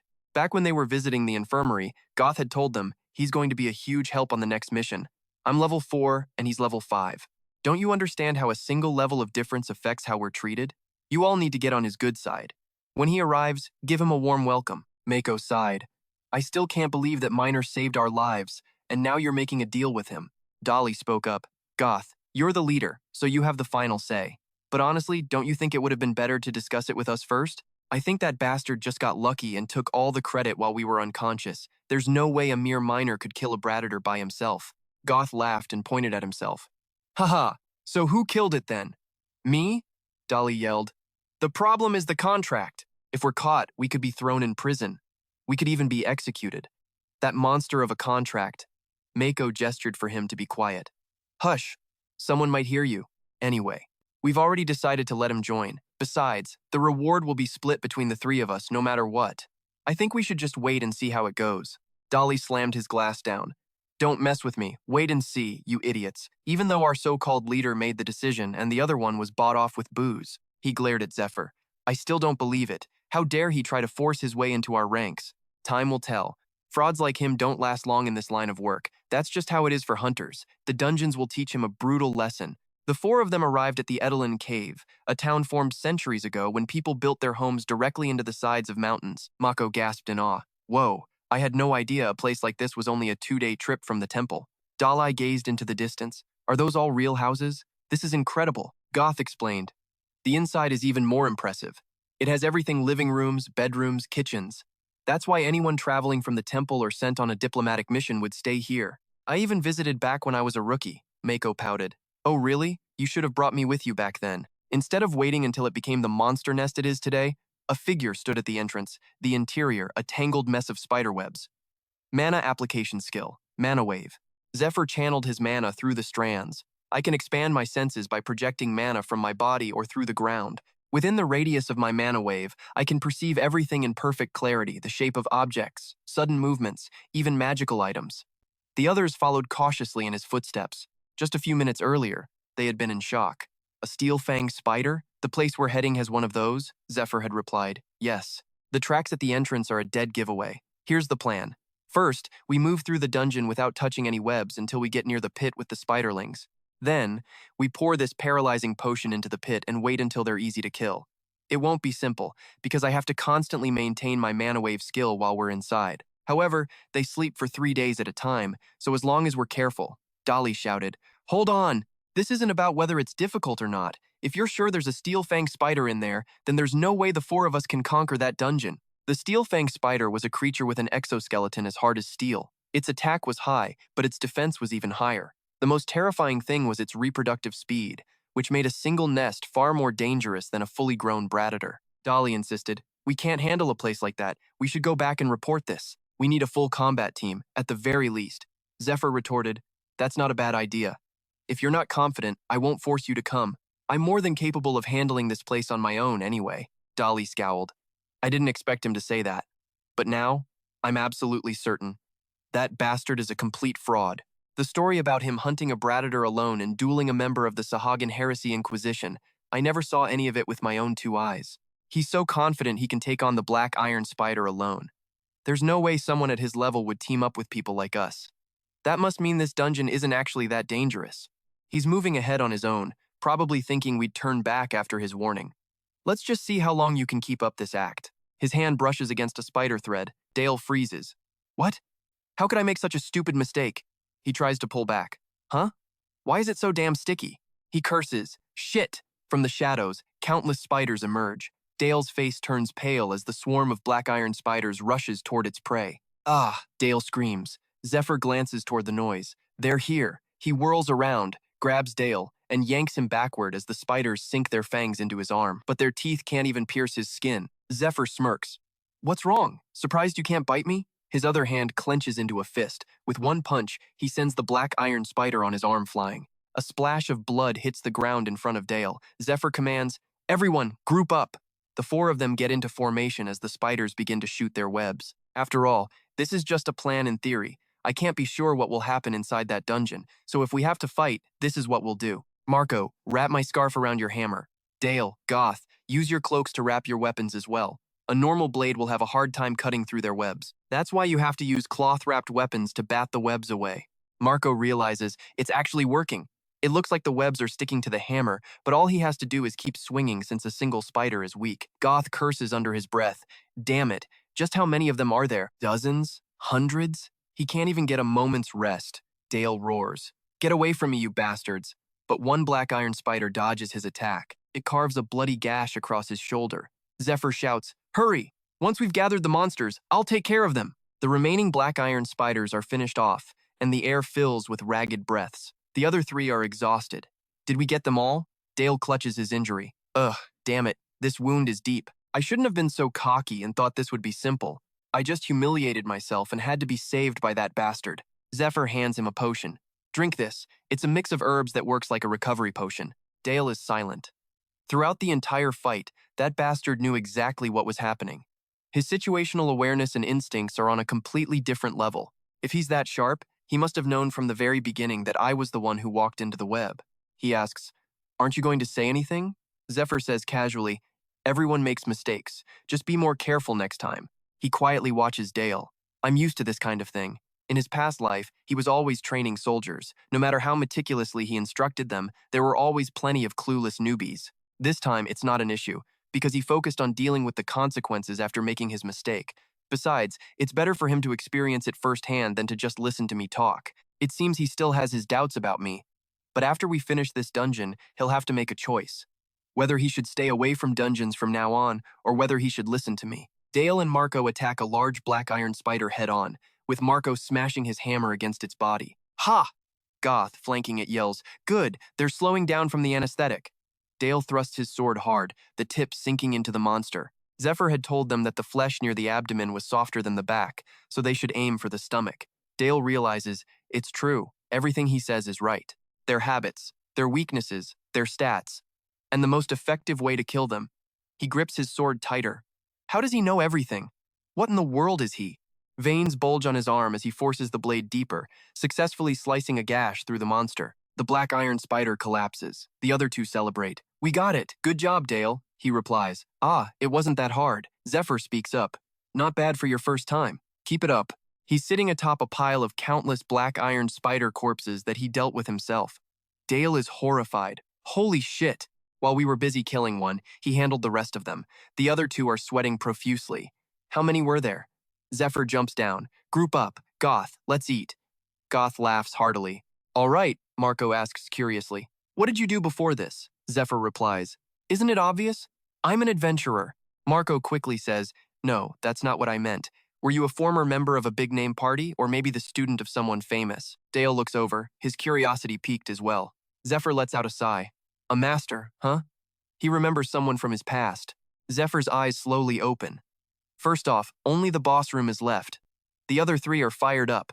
So, what do we need to do now? Zephr pulls a dagger from his pack, and Goth can't help but feel suspicious. He cuts off a black iron spider's leg, which can be used as a weapon. This is as far as you go. All of you, get out of here. The other three are stunned, unable to process what he just said. 4 years ago was when I worked as a hunter. During those 4 years, many people died, but I was fortunate enough to survive. The main reason for this is that I always avoided dangerous bridges. I only crossed when I was certain the bridge was safe. Don't you think clearing a dungeon with such a large team is a waste? Ha ha, I don't think it's that easy. I figured the quality of the magic stones would be poor since they were from goblins, and I only ever followed people stronger than me. Someone once snarled at him, "Get down." My reputation grew very slowly, but what could I do? There was no one willing to stand up and protect me. With an emotionless face, Zephr told his teammates, "This is as far as you go. All of you, get out of here." Hearing this, his team members all agreed. You planned to fight the boss alone from the start. Yeah, I guess we should leave him be to avoid being a nuisance. Okay, but in contrast to that old team leader, Marco speaks up. Zephr, we've come this far with you. Is it all right if we keep going? Hearing this, the team leader's face darkens, and he silently curses Marco 1,000 times. Marco, what are you saying? Even Dale, standing beside him, agrees. I think so too. Don't you think having more people would be better? At this point, the team leader is in a full-blown panic. You too, Dale? This guy must think we've all gone insane. Snap out of it, everyone. We'll die if we do something so reckless. He prays silently. Stop them, Zephr. We're useless, right? Contrary to his expectations, Zephr says, I think there's been a misunderstanding. When I told you to go, I didn't mean for you to do nothing and just leave. I'm going to assign you all tasks. Hearing this, the team leader must be so relieved he can't hold back his tears. A moment later, he walked alone into the very heart of the Spider Queen's lair. Beneath his feet, a thick carpet of webbing covered the ground. Before his eyes, this was their nest. He thought to himself, I'm close. The Queen's chamber is just ahead. The room was heavily guarded by night spiders, whose sole purpose was to protect their queen's chambers. And there, standing defiantly in the center of them all, was the Spider Queen herself, the master of the spider dungeon. He scanned his surroundings, taking in the entire scene before cautiously inching closer to observe. Sensing the intrusion of a stranger, the spiders began to stir, their bodies tensing with alarm. This is probably the farthest I can go without being attacked, he thought. The night spiders guarded the egg chamber, relentlessly protecting the queen so she could lay her eggs. They wouldn't abandon their post unless a creature breached the room. His observation complete, he began his operation. Zephy quickly raised his hand and summoned his silver key. What he summoned was a bag of flour. Without wasting a second, he swiftly hoisted it onto his shoulder and hurled it with all his might toward the night spiders guarding the nest.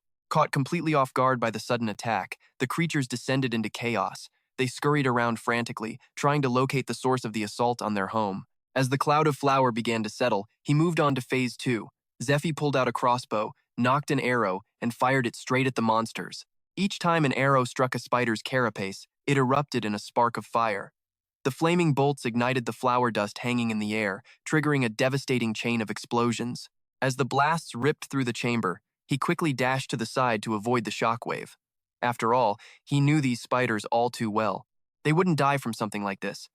Just as planned, the enraged spiders immediately locked onto the one who had destroyed their nest. But they hadn't given chase for long before several were struck down by more arrows.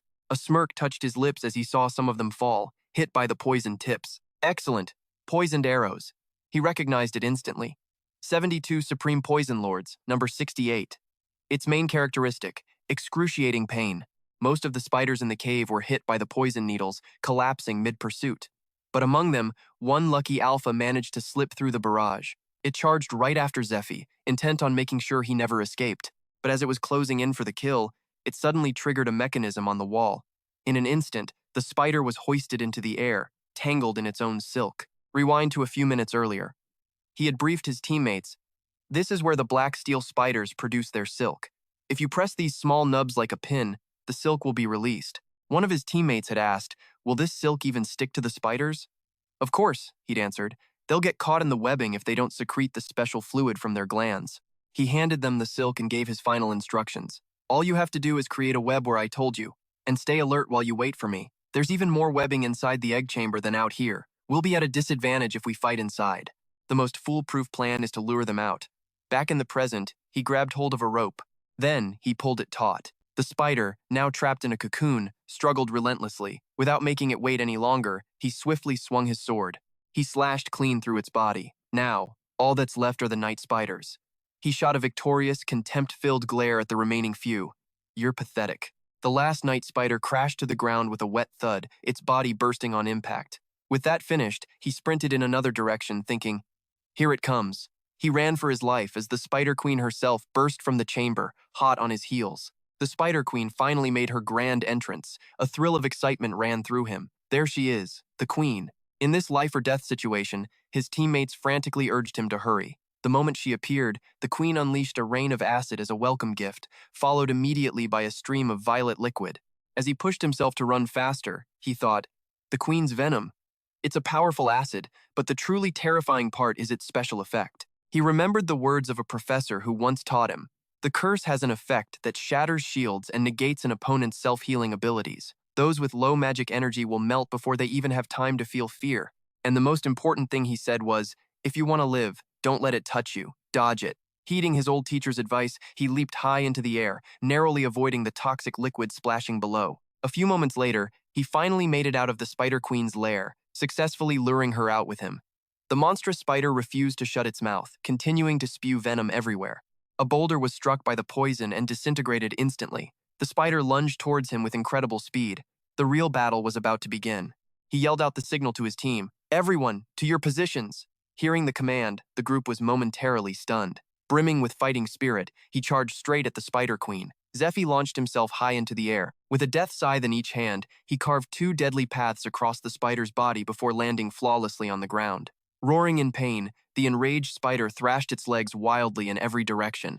But facing its onslaught, he simply stood his ground, emotionless, raising his scythes to block. His face was a mask of cold indifference as he uttered two words, come on. As if it had been waiting for the invitation, the Spider Queen charged at him in a frenzy. According to the plan, I'll fight on the front line. I'm the only one who can take this boss's head. He recalled the moment he assigned the roles to his team.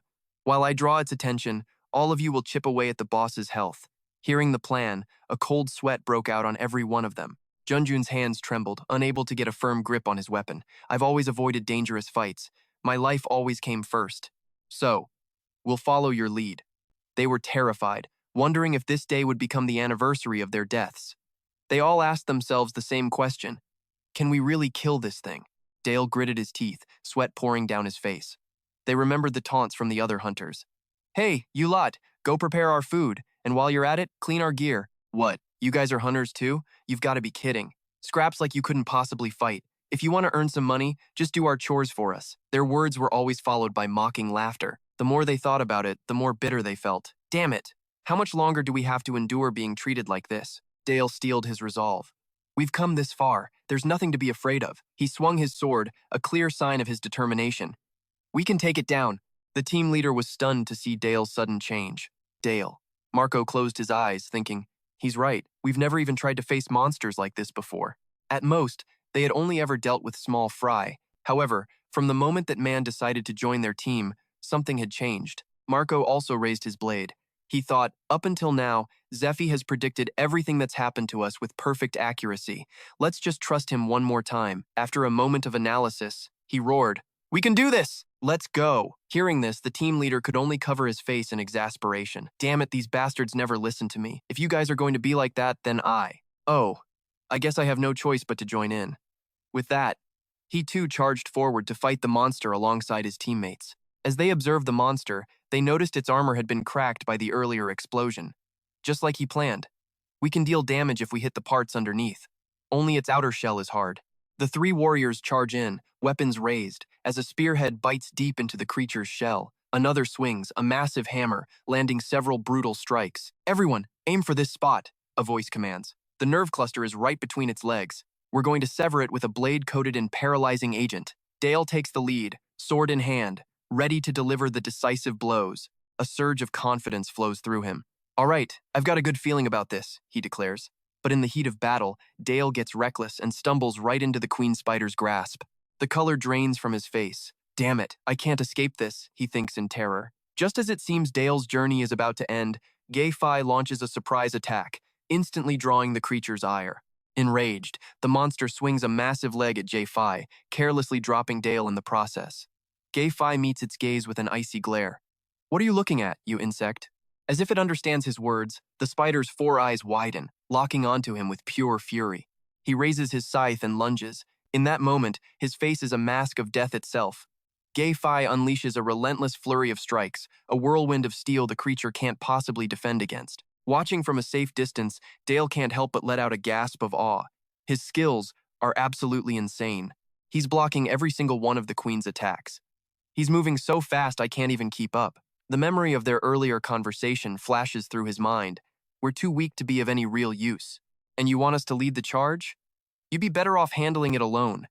But J-Fi had simply replied, "You don't have the strength. I'm the one who burned its eggs, so the queen will focus all its hatred on me. It won't even notice you." More importantly, the queen spider has a unique characteristic. The more Dale thinks about it, the more it all clicks into place. Of course, he realizes it's playing out exactly like he said it would. The battle had been raging for 5 minutes now. The queen spider was certain to remain stationary right where it landed. Because these creatures typically stay in their nests to lay eggs, they have a natural tendency to limit the movement of their back legs. This makes the area between its legs a relative safe zone. Plus, besides stomps and spitting silk, the vast majority of its attacks will be concentrated on whatever is directly in its line of sight. "I figured out their attack patterns," Gay-Fi's voice echoed in his memory after battling countless giant spiders in the dungeons. As the pieces fall into place, Dale's grip on his sword tightens with resolve. Not to mention, Gay-Fi was drawing all the queen's aggression. If we can just neutralize its mobility with the paralyzing agent, finishing it off will only be a matter of time. With his mind made up, Dale grips his sword and charges into the fray. Armed with this knowledge, the three men surge forward as one, striking at the spider's vulnerabilities. A shared thought fuels their charge. "We can do this." Caught by surprise, the creature furiously swats the three men away with its forelegs. The queen spider lets out a terrifying roar, its maw gaping wide enough to swallow them whole. Seizing the opening, Gay-Fi leaps onto its massive body. With its mission accomplished, the spider goes berserk, thrashing its legs wildly and kicking up a storm of dust. The three men are caught in the chaos, sent flying by the brutal impacts. It's so enraged, its fury is uncontrollable. "I will never forgive the humans who harmed my children. Don't expect a peaceful death. I will use my venom to melt your very flesh." But before it can finish its threat, a hand reaches out and delivers a sharp blow to its head. Gay-Fi's fingers close around a fleshy sac. There it is, he thinks, the venom gland. Confirming his target, he tightens his grip. It was almost surprisingly easy. In a single, swift motion, he rips the venom sac clean out. He quickly produces a strip of cloth, tying off the ruptured gland to ensure it can't spew its poison for at least a few minutes. Surveying his handiwork, a flicker of satisfaction crosses his face. That should keep it from using its venom for a while. With its deadliest weapon neutralized, he quickly leaps off the creature's back. Landing lightly on his feet, Gay-Fi winces but steadies himself. No need to worry. But the spider is absolutely livid now, lunging at him with a relentless barrage of attacks. J-Fi fluidly dodges each furious strike. Don't be hasty, he reminds himself. The final blow must be absolute. His eyes remain locked on the monster, his focus unwavering in the deadly dance. It's a tense standoff between the massive queen and the small band of humans. The first one to lose focus will be the one to fall. Moments later, the colossal spider crashes to the ground, and the three men erupt in cheers. "We did it!" They high-five, celebrating their victory. "We actually did it." But the blonde man watches them, his mind elsewhere. That's not what really matters here, he thinks, his gaze drifting towards Gay-Fi. He let us land the final blows. That man. The realization hits him like a bolt of lightning. I understand now. In any successful hunt, everything comes down to the leader. He gazes at Gay-Fi, a new thought forming in his mind. Maybe, if I stick with him. Meanwhile, Gay-Fi inspects the fallen queen. We can't just hide a monster of this size. Unlike with the predator, we can't take all the loot from this one. I should probably just take a pair of its larger legs for Wysos. Just what's necessary. Suddenly, a voice calls out from behind him. Boss! Gefei turns to see the blonde man unrolling a small rug. You must be exhausted, boss, the man says with unnerving sincerity. Please, have a seat and rest. Just leave the rest to me. Gefei watches this bizarre display, completely speechless. The man's incessant chatter is already starting to give him a headache. Don't let my appearance fool you. I'm an expert at carving up monster carcasses. Are you thirsty, boss? Please, have some water. He promptly offers Gefei a water skin. Gefei accepts the water and sits, letting out a weary sigh. Ha! The blonde man then turns to his two companions. What are you two just standing there for? He snaps. Are you going to make Boss Gefei wait? The other two look at each other in shock. Huh? Boss? Gefei closes his eyes, lost in thought. Thanks to them, I managed to conserve some stamina.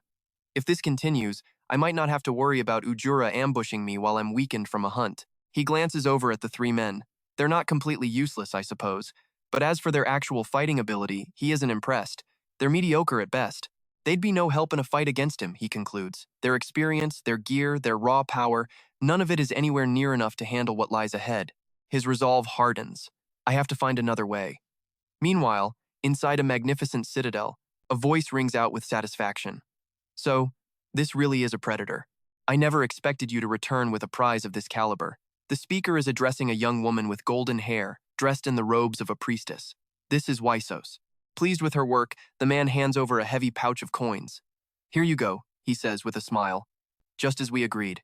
I guarantee you won't be disappointed with the amount. Put it to good use. Wysos stares at the size of the pouch, her eyes widening in surprise. Oh my goodness, this is so much. She bows her head slightly. Thank you. The goddess will surely bless you for your generosity. Do you have enough extra-dimensional pouches? If you're short, we can provide a few more. Unseen in the background, Gefei has heard every word. He watches the exchange unfold, a cynical thought crossing his mind. A shady deal, going down right in the middle of a temple in broad daylight. How amusing. Then again, only a true innocent would believe that every temple is a holy place, free from corruption. It's a simple fact. Where donations from the faithful pile up, entire cities are built around those very sanctuaries.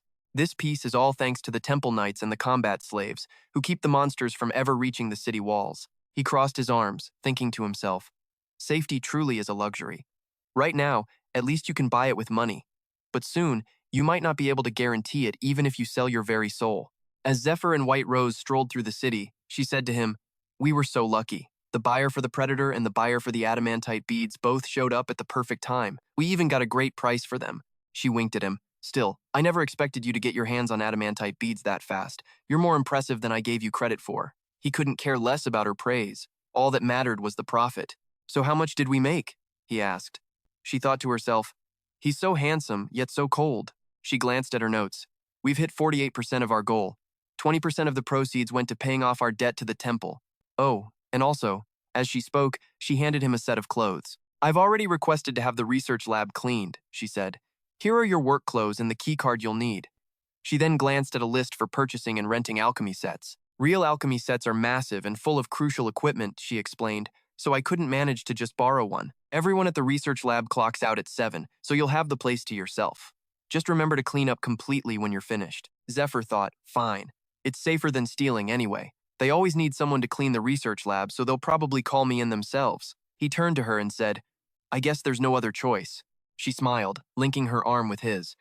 Don't worry, you'll get paid for it too. Suddenly a voice called out, Excuse me, is that sister I see? Zephr turned around, completely stunned by who had just appeared. A red-haired man in a cloak approached them. I was looking for you, sister, he said to her. There's something I need to relay. If it's all right, could you spare a moment to speak with me? He was speaking to her, but his eyes were fixed on Zephr.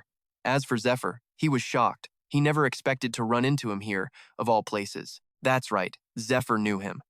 This was Ned Stryer, a member of the Heresy Inquisition Squad, one of only 12 first-grade Inquisitors, and a powerful warrior recognized by the temple itself. And to me, Zephr thought, he's. Just then the girl smiled and replied to Ned Stryer. Oh? Is something wrong? You aren't planning on asking me out on a date, are you? Or are you here to borrow money again? What to do? I'm a bit tied up at the moment. She thought, he's talking to me, but his real target is the man behind me. Ned Stryer is the superior of Sahaku, the very same Sahaku who got beaten to a pulp by this guy. I knew they'd pull something the first chance they got, but this is bold. I can't believe they'd dare start trouble right in front of a temple apostle. With that thought, she told Ned Stryer, Let's talk some other time, okay? I'll even lower your interest rate next time, since you have such a good reputation here, Ned Stryer replied. And what if I have an urgent question? I'll just wait for you, sister. He then turned to Zephyr. Or how about you come along too? What do you say, Zephyr? Ned Stryer continued. Come to think of it, you're quite close with our Sahaku, aren't you? Zephyr stared back at him. Who's that? My memory's not so good. I have a hard time remembering useless people. Their eyes met, sparking with raw hostility. In an instant, both of them unleashed their power, a brilliant, dazzling display of opposition. Ned Stryer's aura was crimson red, while Zephyr's was a piercing blue. The magical pressure radiating from them was so intense it sent birds scattering in panic. The girl broke into a cold sweat just trying to endure it. What? No way, she thought. This immense power, I never imagined he would react so strongly. This is no ordinary combat slave. He has to be on par with the Temple Knights. No, he might even be stronger than them, Ned Stryer thought. Being this close, I finally understand why Sahaku couldn't stop himself from attacking him. He focused his magical power into 2 fingers. Even though I didn't come here today looking for a fight, what the hell, let's play a little. With that, he unleashed a blast of magic at Zephyr, forcing him to mutter under his breath. This bastard. Seeing them about to clash again, the girl screamed, Both of you, on your knees! Because this was a sacred temple, they had no choice but to kneel, however reluctantly. Furious, the girl raised her hand and slapped Zephyr across the face. She grabbed him by the collar and yelled, You insolent fool! Have you lost your mind? Are you trying to get yourself killed? It seems I need to teach you a lesson. Follow me. Now. As she dragged him away, she called back to Ned Stryer. And another thing, Ned Stryer. She turned to glare at him. This kid is my toy. If you so much as lay a finger on him, I'll kill you. You've been warned. Ned Stryer was seething with rage but did nothing, simply enduring the humiliation in silence. Once they reached a stairwell, Zephyr leaned against the wall while White Rose sat on the steps. Could you please not try to fight every single person you see? She said. That bastard is dangerous. She paused, then let out a nervous laugh. Look, I'm still shaking, she continued, trying to make him understand. As a first-grade Inquisitor, he's obviously incredibly strong, but what's worse is that no one knows his fighting style, because everyone who has ever seen him fight is already dead. She stood up and yelled in his face, I'm so exhausted from dealing with you. Do you have any idea how much trouble you cause me, always rushing headfirst into danger like this? If you cause any more trouble, you'll answer to me. Outwardly, she was scolding him, but inwardly she was thinking, You're my golden goose, so you'd better take damn good care of yourself. After her outburst, she sighed, reaching out to touch the mark on his face. And remember to be careful, she said softly. Outside the temple's walls, I can't protect you. Zephyr pushed her hand away. I was just saying hello. If he'd been serious about starting a fight, not even you could have stopped him. The fact that he's showing his face means they're almost ready, he thought. I have to hurry too. He rushed off. Seeing him leave, the girl called out, Where are you going? The research lab, Zephyr answered. He paused. And also, there's something I need to ask you. The girl clenched her fists, thinking, Now what? Meanwhile, Ned Stryer walked on, fuming. So that's the power of the slave seal. Damn it all, he was absolutely furious. He remembered the day the Patriarch ordered him to receive the seal. He had stormed in to confront him. Patriarch, what is the meaning of this? You're ordering me to become a slave for the luminous theocracy? You want me to be branded with that filthy slave seal? Blinded by his rage, he didn't notice the old man's hardening expression. You know how much I despise them, he continued. So why would you? Ned Stryer! The old man's voice cracked like a whip, cutting him off. 2 of our people who infiltrated the temple disguised as priests have just been exposed and executed. Hearing this, Ned Stryer was stunned. How is that possible? They've tightened their security, the old man explained grimly. Our remaining brothers inside are doing everything they can just to avoid being caught. We can no longer use that method. Patting Ned Stryer on the shoulder, the Patriarch continued. However, there is still one way to get someone in. The Apostles of Light never suspect those who have been branded. As long as you bear the seal, they won't lay a hand on you. We must take advantage of that, the old man said, his hands clasped behind his back, holding his staff. He would let himself be marked, infiltrate the Min Kwang temple, and steal the loot they'd plundered from the dungeons. Ned Stryer knew this was a mission only he could pull off. The Apostles of Min Kwang have no idea we found a way to neutralize the slave seal. But not yet, Ned Stryer thought. I have to wait for the perfect moment. When that time comes, we will make them pay for everything, those worthless Apostles of Min Kwang. Meanwhile, in a small village, the residents were busy mending a fence. Hey, break time, one of them called out. Let's eat. A man turned and asked, Oh, is it mealtime already? As the laborers took a break to eat, one of them grumbled. We have to do this every single month. Why does this fence break so damn often? We don't have a choice. A village this small can't afford the temple's protection, so we're stuck building these fences ourselves. Another man stood up, gazing into the distance. If a monster ever shows its face, I'll split its head right open. Suddenly, his eyes widened and he yelled, "Hey, everyone! I think someone from the temple is coming." The villagers looked up in surprise. What? From the temple? Just then, a blonde-haired man with a strange mark on his forehead walked toward them. One of the villagers stepped forward to greet him respectfully. "What brings you to our humble village, my lord?" Ignoring the greeting, the man asked coldly, "How many people live in this village?" The villager stammered, "What? Probably around 50 people." "Not bad," the man smirked. He then blew on a small red object, and a blinding purple energy erupted from his body. The power slammed into the villagers, giving them no time to even scream. Amidst the gruesome, blood-soaked carnage, the man recalled his humiliating defeat at the hands of GP. He clenched his teeth, his mind seething with rage. "The shame you put me through. I'll make you pay it back 100-fold. A twisted, depraved laugh escaped his lips. Back in the laboratory of the Temple of Light, a place dedicated to crafting poisons and equipment, GP was hard at work. He carefully selected his ingredients: basilisk herb, fungus, coated peony bark, rotting cobalt itcher, corpse, bloom mushroom, and grayvine. He figured if he boiled these materials with the venom of a queen spider, without another thought, he combined everything into a flask and began to heat it. Once it was boiled, he held the flask up, examining his creation with satisfaction. "It's complete," he thought. Ferret's 72 Supreme Poisons. Number 61, Dagon. Elsewhere, Wyzias sat on her bed, holding a strange diagram and watching GP sharpen a piece of wood. Her mind drifted back to their earlier conversation. "I'll be dead if Ned Stryer and the other interrogators get their hands on me," he had told her. "Please, I need your help." She had been taken aback. "Well, letting you use my room is a little." But GP had cut her off. "You promised you would protect me while I'm in the temple. Besides, won't you lose money if I die?" he had pointed out.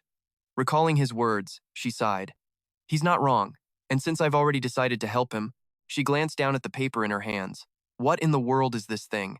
It was a detailed diagram of the human body, covered in countless tiny dots marking out pressure points. At that moment, GP focused on a block of wood. A Kant-wood, he thought, as hard as any metal. With a single, sharp strike of his hand, the block exploded into a dozen thin slivers. "Incredible," she thought silently. Leaning closer, she asked, "How did you break it apart so easily?" GP was already tempering the wooden slivers over a flame. "They're needles," he replied calmly. "In the East, they use them for healing." After heating all the needles in the fire, he submerged them in a solution of Belio and Zago, diluted to a 1:100 ratio, and let them soak for 10 minutes. "Poison is so simple to use," he mused. "Most people think its only purpose is to kill someone without effort. They have no idea that when the demons invaded this world and the gods revoked their gifts, after a moment, he lifted one of the needles from the solution. The tip that had been submerged had changed color. He stared at them intently. The only thing we could rely on was poison. Without hesitation, he plunged one of the needles deep into his own shoulder. Instantly, a network of glowing blue veins spiderwebbed across his skin. The pain was so intense he coughed up blood. Wyzias gasped and rushed toward him. "Oh my God!" Seeing her approach, he quickly waved her away, gesturing for her to stay back. She suddenly remembered what he'd told her. "Don't be surprised by what happens next. And when I give the signal, you must do exactly as I say." Back then, she'd been completely confused, but now, it was starting to make terrifying sense. "Wait a second," she stammered. "What in the world are you doing?" He crossed his arms, his body trembling slightly. "An upgrade." His mind raced back to his research. Ferret 70, 2 supreme poisons can be completely transformed based on their dilution level. If you create a reverse reaction with diluted poisons, the poison becomes a solution capable of pushing your abilities beyond their limits. After piercing his shoulder, an excruciating wave of pain washed over him. He gritted his teeth against it, knowing the problem was his combination, the Belio, which caused unimaginable pain, and the highly unstable Zagan. "I'm going to experience agonizing pain and my control will falter," GP thought, "but I don't have the ingredients or the formula to create a more stable concoction." He sat cross-legged and began to circulate his internal energy, an Eastern technique used to refine one's mana. The technique was designed to stabilize mana via the body's mana circuits. It could control the flow to heal internal injuries, and with repeated use, it could even increase a person's maximum mana limit. This circulation technique should control the poison's toxicity by cycling the magic through my system, he reasoned. If I succeed, I can elevate my stats to a whole new level. But if I fail, my physical body will crumble into dust. GP closed his eyes, So what? This is nothing. I can handle this. He flashed back to the horrifying battles against monstrous creatures, steeling his resolve. Wysias watched him with rapt attention. Slowly, she saw the glowing blue veins covering his body begin to fade, returning to normal. She remembered his instructions before he'd inserted the first needle. Once I complete the process, I will be completely unable to move. You must monitor my condition closely. When I give the signal, you will insert the remaining needle right here. After speaking, he had pointed directly to the crown of his head. Do you understand, Wysias? Now, she held that very needle, her hand trembling, a poison needle, straight into the top of his head. She didn't need him to spell out what would happen if this failed. Instant death. Cold sweat trickled down her face as she raised the needle over his head. What should I do? Can I really go through with this? Hours later, in the northern forest near the Temple of Light, a streak of red light shot high into the sky. It exploded, forming a circle with a cross in its center, a distress signal. Below, a flock of vicious birds was attacking a group of people. Armed with swords and axes, they fled in a panic. They're catching up, someone screamed. Run. Run for your lives. They sprinted, cursing between breaths. Those damn scouts.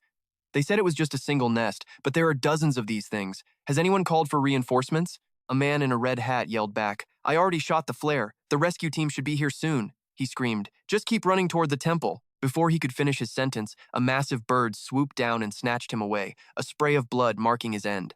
All around, the giant birds were feasting on human flesh. A man dressed in black focused only on the path ahead, running for his life toward the temple. 5 more kilometers to the temple, he thought, panting. Just 20 more minutes, even in the middle of the day. The air was filled with the frantic pounding of the survivors' feet and the horrifying screeches of the giant birds. After running for some time, the man in black was clearly exhausted. He gasped for air, his body drenched in sweat. As he looked up, his heart sank. A flock of birds was circling directly above him, cutting off his escape. He figured he'd be nothing but bones in 20 minutes. A bird opened its beak and lunged toward him. Terrified, he scrambled backward, again and again. With no other choice, he threw up his wooden shield to block the bird's attack. He fell to the ground, staring up at the creature assailing him, and let out a scream that echoed through the night. Suddenly, a blast of white energy shot towards him. The power came from Zephr. He slammed his fist into the ground, and the earth cracked and splintered. Zephr! He lifted his head, eyes fixed on the flock of birds descending upon him. He rose to his feet, gathering his power, ready to face them. One dived in to peck at him, but he swiftly sidestepped, dodging the attack. Then, he leaped up and grabbed the bird by its head, forcing a shriek from its beak. He used his strength to yank its head upward, pulling so hard its neck snapped, revealing a shard of white bone and a spray of blood. Seeing this, the rest of the flock hesitated, too afraid to attack. They only screeched, their calls filling the air with noise. He thought, 12 monsters outside the dungeon, and 12 bird necks in total. Perfect!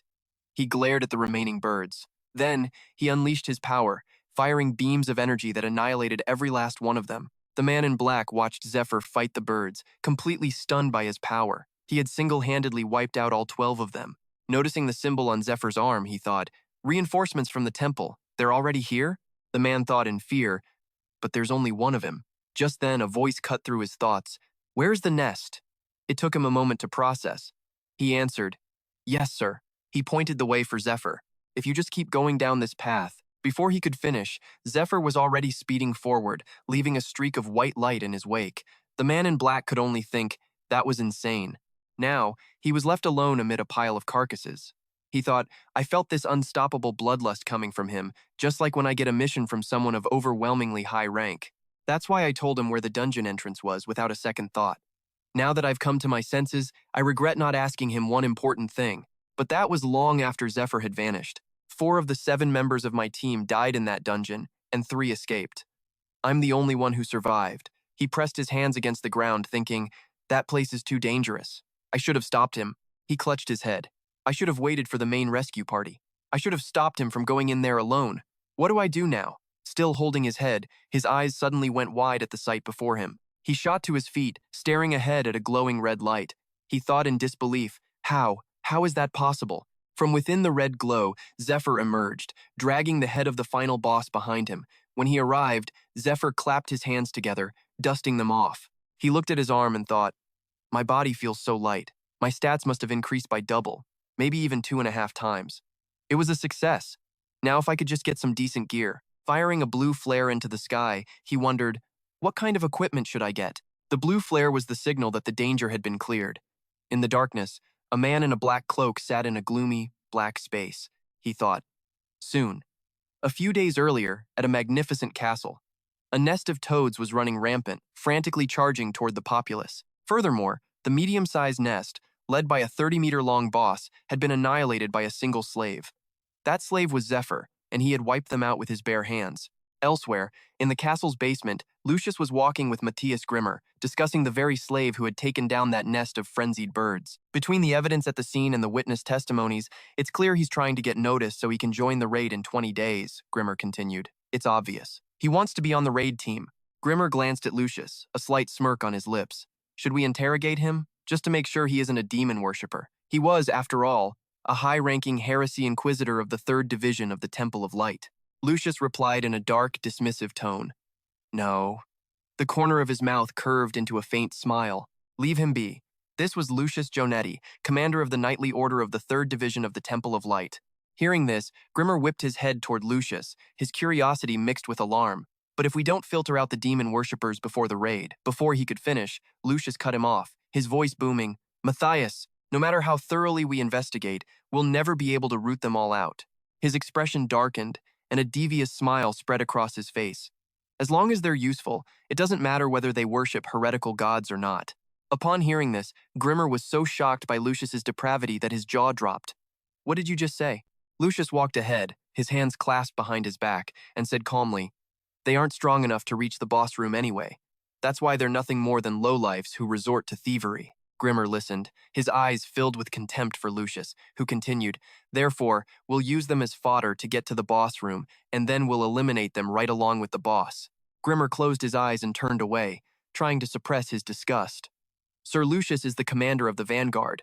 No. As a man who has known you for 20 years, do you recall how I've opposed this plan from the very beginning? Lucius just burst out laughing, his mouth wide open in a booming ha ha ha. Lucius's voice was calm. And that is why I'm showing you this, my dear, overly worried friend. The two of them descended to the bottom of the basement, where a room radiated an intense, bone-chilling cold. Lucius stepped forward and boldly threw the doors to the room wide open. Peering inside, Matthias Grimmer's jaw went slack. It looked as if it might hit the floor. Sweat dripped down his face as he stared in absolute shock and horror. What is this? Inside the room were meticulously sculpted statues of angels, sealed by heavy chains. In the hands of these statues were a lance and a shield, both radiating an immense aura of power. Lucius turned to face Grimmer, who stood frozen, staring at the artifacts. Lucius looked at Grimmer with a triumphant smile. The great lance of light and the shield of Mithreo. I spent 1/3 of my entire fortune to acquire them. Grimmer was floored, thinking in a panic. Those are legendary great items I've only ever read about in books. A storm of emotions crossed his face, panic, shock, and utter amazement. Lucius gently patted Grimmer on the shoulder and whispered, the dungeon we've spent 10 years trying to conquer is finished. There's no need to worry anymore.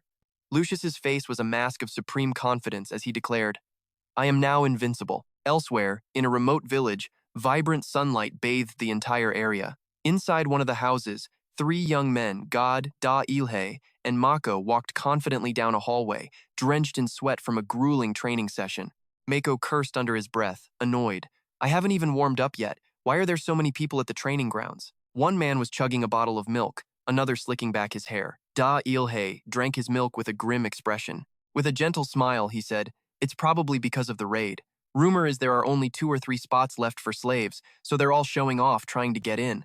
Mako grumbled and scratched his head, just as someone appeared up ahead. It was the nun, Wyzox, she said, with a hint of surprise. Oh my. Seeing her pass by, the 3 men bowed a full 90 degrees in perfect reverence. Greetings, ma'am, they shouted in unison. She walked past them with an air of superiority, a smirk playing on her lips that held a clear trace of mockery. Hello, she said. Make sure you pay it back on time. You pieces of trash. As she walked away, Marco stared after her, completely stunned. What the hell? Why did that she-devil just come out of our room? Inside, Zephr was gently rubbing the ring on his finger. He was sitting on the bed when the 3 of them walked in. There you are, he said softly. The 3 men saw Zephr, the ring on his hand, and immediately connected it to Wyzox having just left the room. In unison, they gasped. Huh? A ring? A thought instantly crossed their minds. He was in here with her this whole time, and now he has a ring on his finger. Could it be? One of them, his body trembling slightly, pointed a shaky finger at Zephyr's hand. Hey, what is that ring? Zephr calmly held up his hand, revealing the shimmering ring. This? He asked in a low voice. With his head slightly bowed, Zephr let a suspicious grin spread across his face. I received it from someone. The ring on his finger was the Ring of Purification, an item that helps circulate the wearer's mana and reinforces their magic shield. It could also be used to cast a curse removal skill once per day. Incredibly pleased, he looked down at the ring with a satisfied smile. Wyzox really gave me something good. Zephr glanced to the side, remembering what Wyzox had said to him earlier. She had placed a hand on her chest, her voice full of sincerity. After reinforcing the equipment, this little gift is more than just okay. I can reinforce similar gear. Just tell me what you want and I'll get it for you. Finishing his thought, Zephr broke into a deeply satisfied smile. She prepared it for me before I even had to ask, he thought. How considerate. A smirk then curled his lips. She really knows how to spend her money. Meanwhile, Wyzox was walking down the hall, her expression dead serious. I heard from my informant at the black market, she thought to herself, about the Assassin's Guild, Persephone. Its members are shrouded in mystery, always clad in long, black hooded robes that conceal their bodies and faces. They carry the aura of wolves, adaptive and ruthless, and use poison to boost their stats. Legendary assassins who never forget a target, armed with impressive martial arts and deadly toxins. Their hunting skills are top tier, just like how Zephr hunts monsters, and they enhance their bodies with poison. Just like how Zephr sticks dozens of poison-laced needles into his own body to strengthen his flesh. It all started when he fell into this path. She pictured Zephr in her mind, looking impossibly cool as he fought with his twin blades. A sense of panic washed over her. My esteemed client is an assassin from Persephone. As she continued down the hall, her mind raced. Persephone collapsed a few years ago because of a raid. I heard that the high-ranking nobles who were once their clients are now searching for any survivors and the poisons they used. A smile remained on Wyzox's face, but a cold sweat trickled down her forehead. The nobles are looking for the best moneymakers, the greatest talents, and the finest poisons, she thought. She began waving her arms and legs around in a fluster. There's no time to find another monster hunting deal as good as this one. I have to make him an exclusive client. Gear is everything. I'll buy you the best equipment, just you wait. Back in the room, Zephr realized something, a blank look on his face. She seems to have misunderstood something, he thought. Oh well, I'll let it be. Then, his eyes became incredibly sharp. No, this is actually good, he thought. If Wyzox spreads rumors about me, he will come looking for me. Zephr's mind flashed to the image of a man Feth, a formidable figure with a broad back, holding a great sword. Suddenly, Marco clapped a hand on Zephyr's shoulder, his face stern and his voice trembling. Since when are you involved with that woman? You're full of surprises. Zephr was taken aback by the question. The two of them stood frozen for a moment. Then, Dyler chimed in. So that's why he didn't come back last night. Marco immediately fanned the flames. Where's your manly pride? Zephr listened to them, thinking, what the hell are these guys yelling about? I have something to discuss about the dungeon, Zephr. Suddenly, a loud thud echoed from outside. All four of them whipped their heads toward the door, freezing on the spot. Marco cautiously approached and opened it. Who's there? But there was no one outside. Huh? He mumbled, confused. Then, he turned and saw a piece of paper pinned to the door by a dagger. Written on the paper was an emergency request. Zephr's party is to depart immediately and report back after analyzing the situation. They stared at the words, exclaiming in surprise, who would secretly deliver an emergency request like this? But it looks like an official document. There's even a seal on it. It was the seal of the Hunters Guild Master. The three of them were completely astonished. Seeing this, Zephr snatched the paper from Marco's hand. Let me see. After reading the message, his eyes widened in surprise. Then, a smug smile spread across his face. This seal. It's his. The request was written by Ned Stryer, he thought. He prepared this invitation for me. Zephr crumpled the paper in his fist. I'll go by myself, he declared with a confident grin. The next day, in a dense forest, Zephr was running at breakneck speed. 20 days remained before the Temple of Light's expedition. He ran without the slightest break in his breathing, his rhythm perfectly steady, his expression like ice. The dungeon they were to conquer was a root dungeon, the tomb of the hideous princess. It was one of the 8 gates to the underworld, the site of the Mediaco Empire's fall, an incredibly grim place. Monsters, nothing but skeletons, constantly poured out from the dungeon's entrance.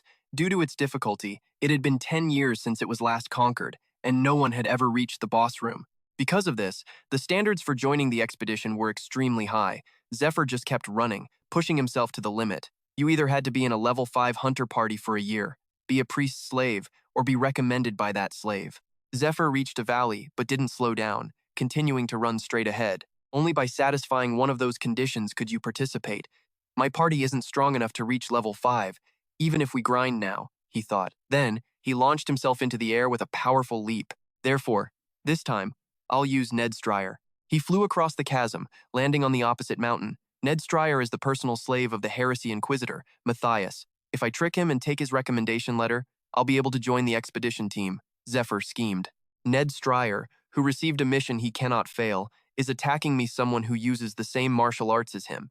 Zephyr's expression turned serious. He's trying to test me. Does he think I'm an ally sent by his master?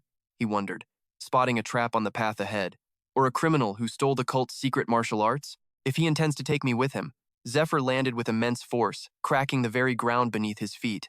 As he stood up, dust and smoke swirled around him, obscuring his figure, but his energy radiated with unmistakable power.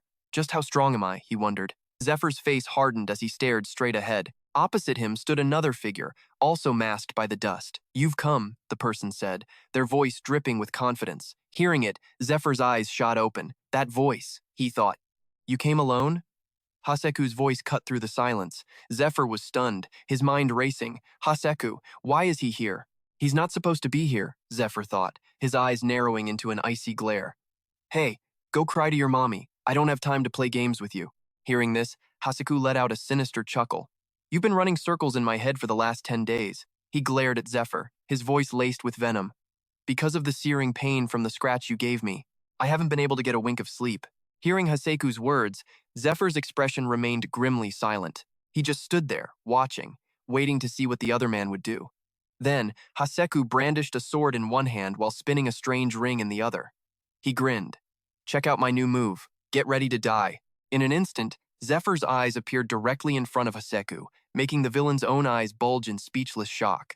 In the next moment, Zephr blitzed past him, landing a sickening thud that made Haseku choke on his own breath. Struck by Zephyr's blow, Haseku slammed face first into the dirt. Idiot, Zephr spat.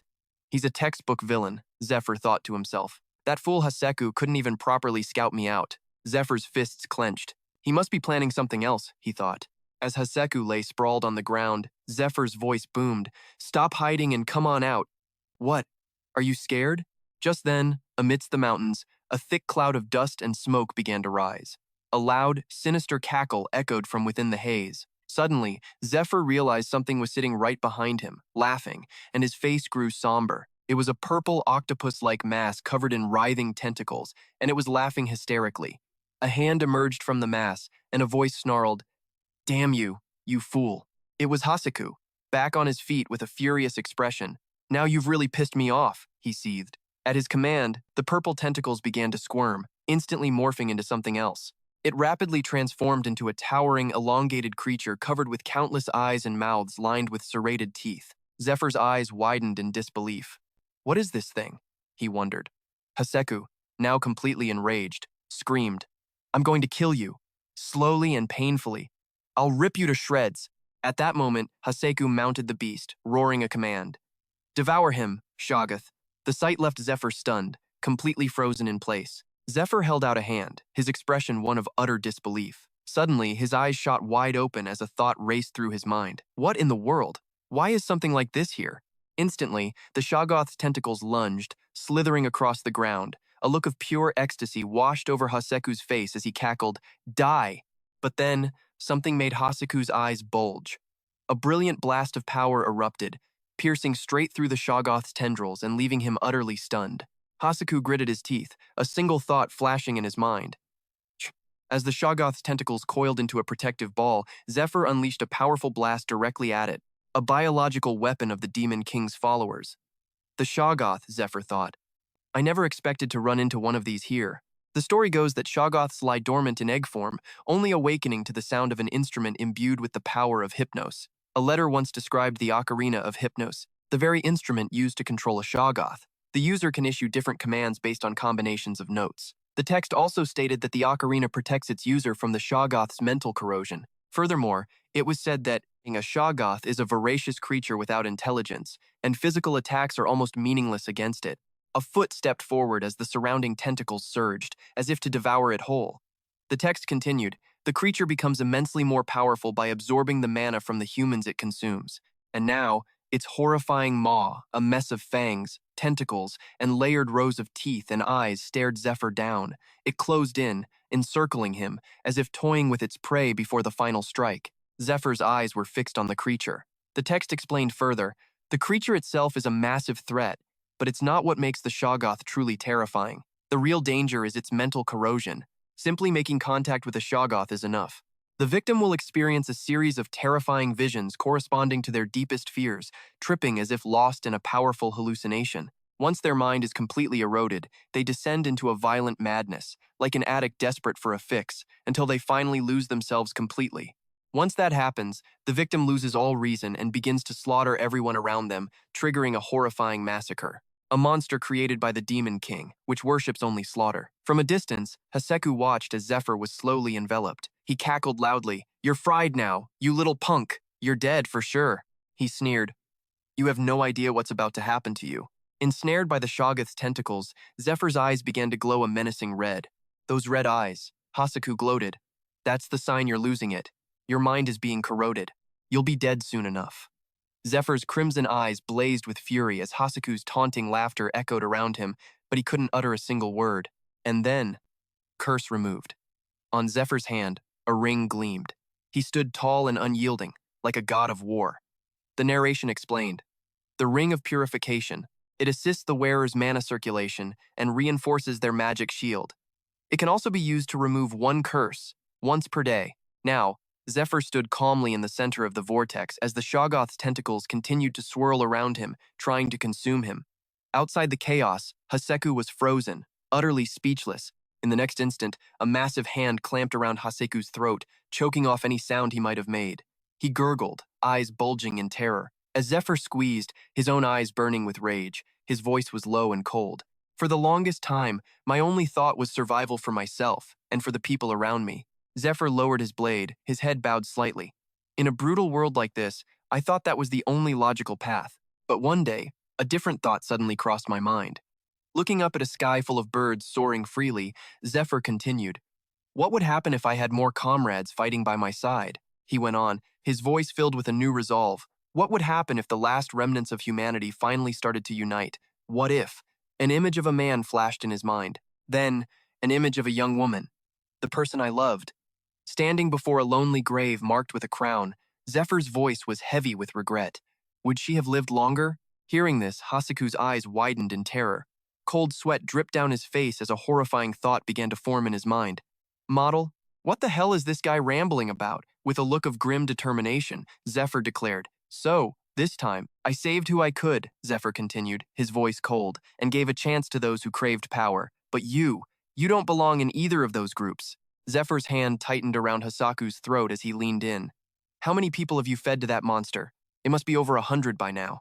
Zephyr's eyes blazed with fury, looking utterly terrifying. How many people had to die just to satisfy the sick desires in your head?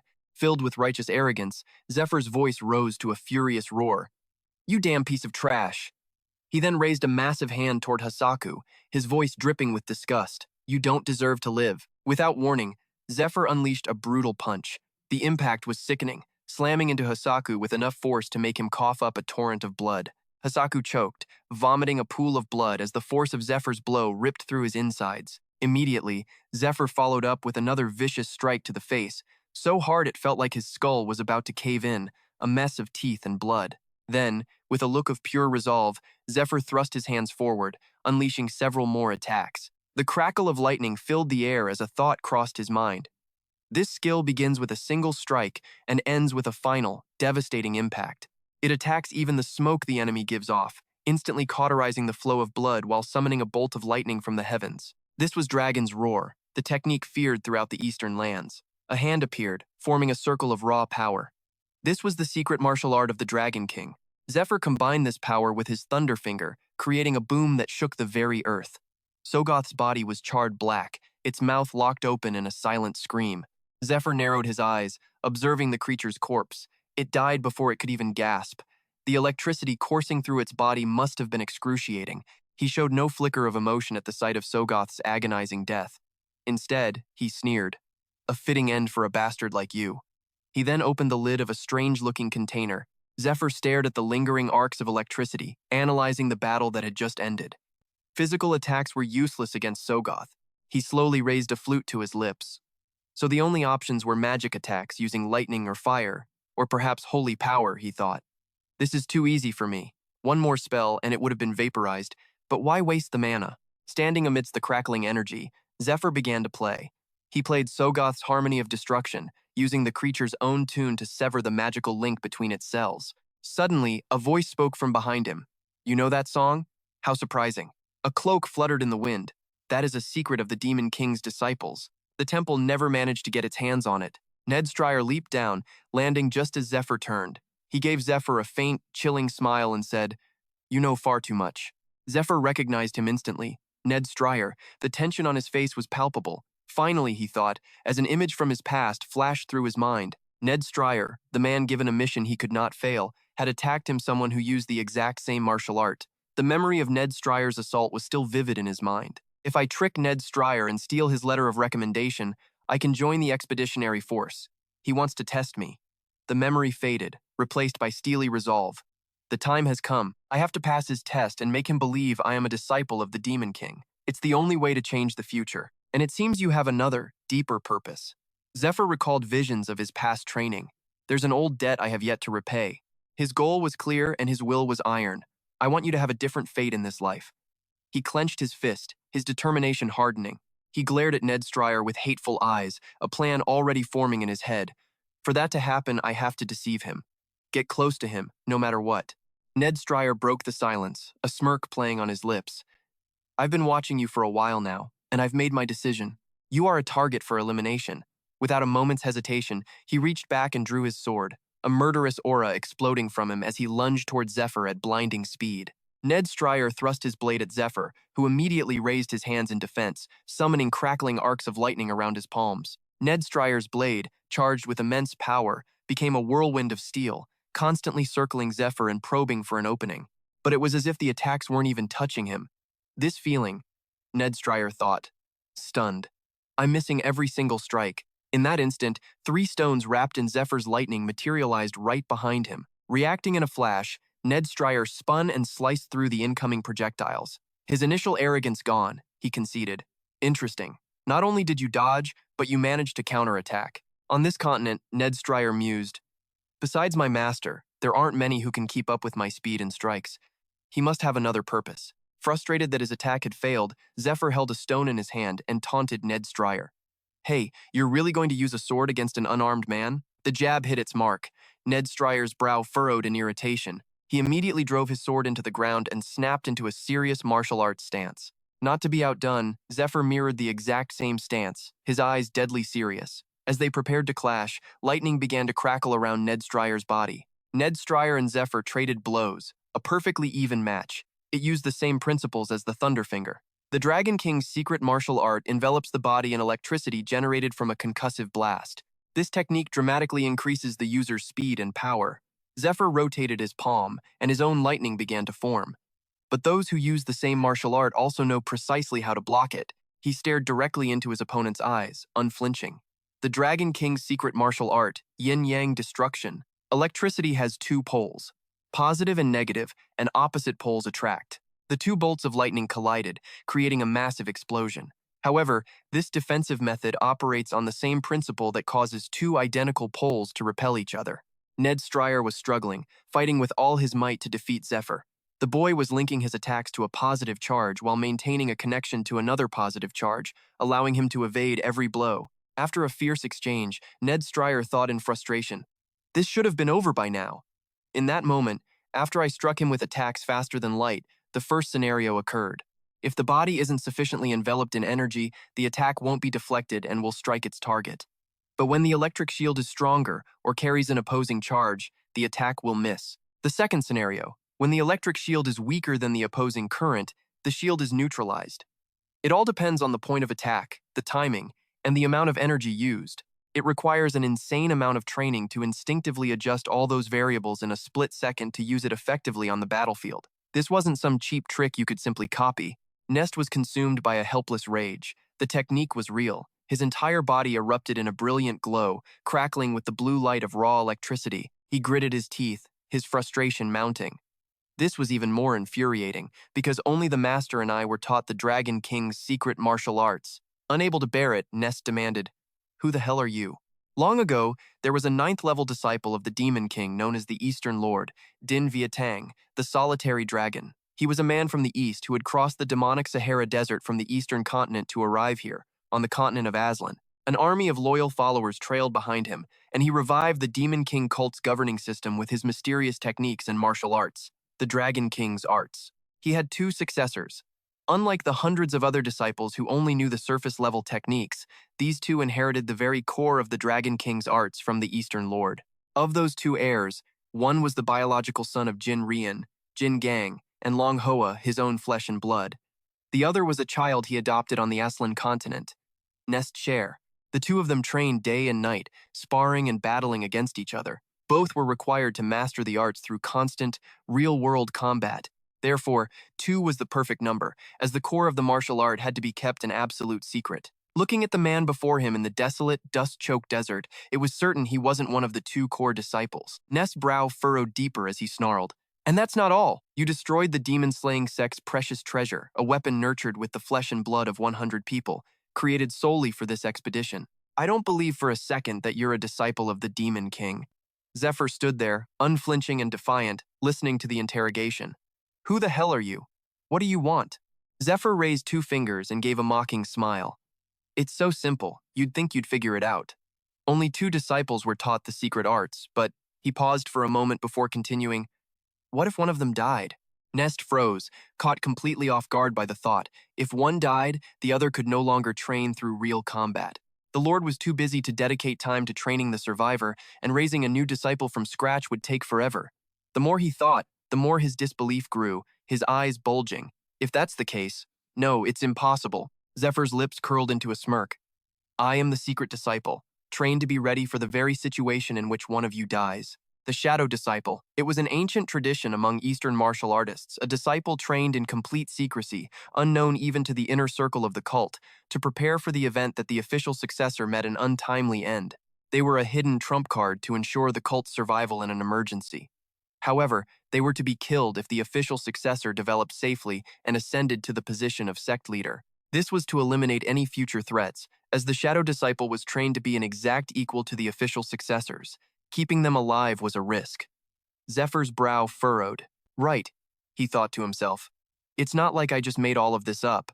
However, the real Shadow Disciple can't possibly get to the tower to join the raid, because that person would be tied up by Antari and her companions right now. Antari, I bet you're doing things that aren't very princess-like at this very moment, aren't you?" Zephr thought with a wry smile. He had already planned to take advantage of this situation. After listening to the explanation, Nest couldn't help but narrow his eyes and question him. "If what you say is true, your existence should have been a top secret. So why would the Master send you here?" Immediately after, Nest pressed on. "I contacted the Master to confirm. He said he never sent a disciple like you here." Nest watched Zephyr's reaction intently. It was a lie, of course, but if he was an imposter, he would surely invent some flimsy excuse. Nest's eyes were filled with suspicion.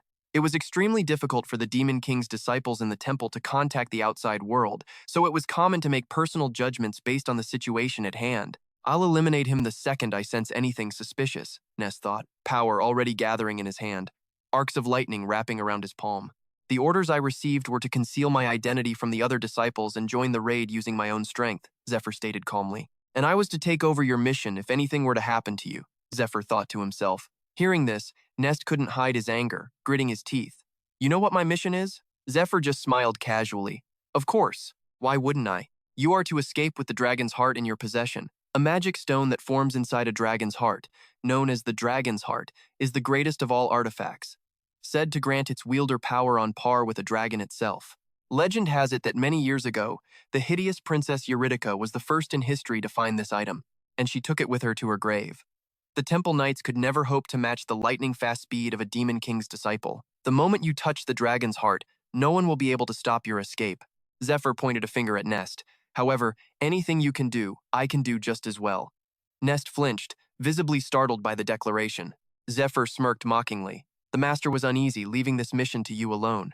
Nest glared at Zephr, his eyes wide with speechless fury. The reason I disobeyed my orders and lured you here with all this flashiness is because the conditions to join the raid are more complicated than I thought. Why would I choose the hard path when an easy one is right in front of me? So, there's that, but Zephr rubbed the back of his neck as if helpless. Then, his expression suddenly turned serious. Actually, there's something personal I need to discuss with you. Nest looked deeply uncomfortable. Something personal? With me? He took a step back, but Zephr closed the distance in an instant, whispering in his ear, "It's about the blood tear." Nest's eyes shot open in shock. How could he know about that? The blood tear, his family's stolen treasure. He was following the Master to find a way to reclaim it and take revenge on the temple. The only people who knew about this were the Master and himself. Lost, Nest could only ask, "Tell me, what do you know about the blood tear?" Zephr crossed his arms smugly. "I'll tell you when I've judged you to be trustworthy. First, why don't you make my life a little easier? You can add me to the raid party, can't you? I'm sick and tired of the glorious accommodations assigned to the last place group of the hunter team." Nest remained silent, closing his eyes. "There's no way I can trust him. Follow me. There's a place you must come with me," Nest said, turning and walking away. The scene shifts to an abandoned mansion near the temple. Nest entered and called out, "Brothers, I've brought the last man." Nest gestured towards Zephr. "His name is Zephr. He was sent by the Master to assist me in my mission. I've already gone through the procedures to verify his identity." A dark figure sitting in the corner spoke up. "I thought you seemed rather intriguing. I guess this explains things." It was Matthias Grimmer, the 36th ranked disciple of the Demon King. He offered a friendly smile.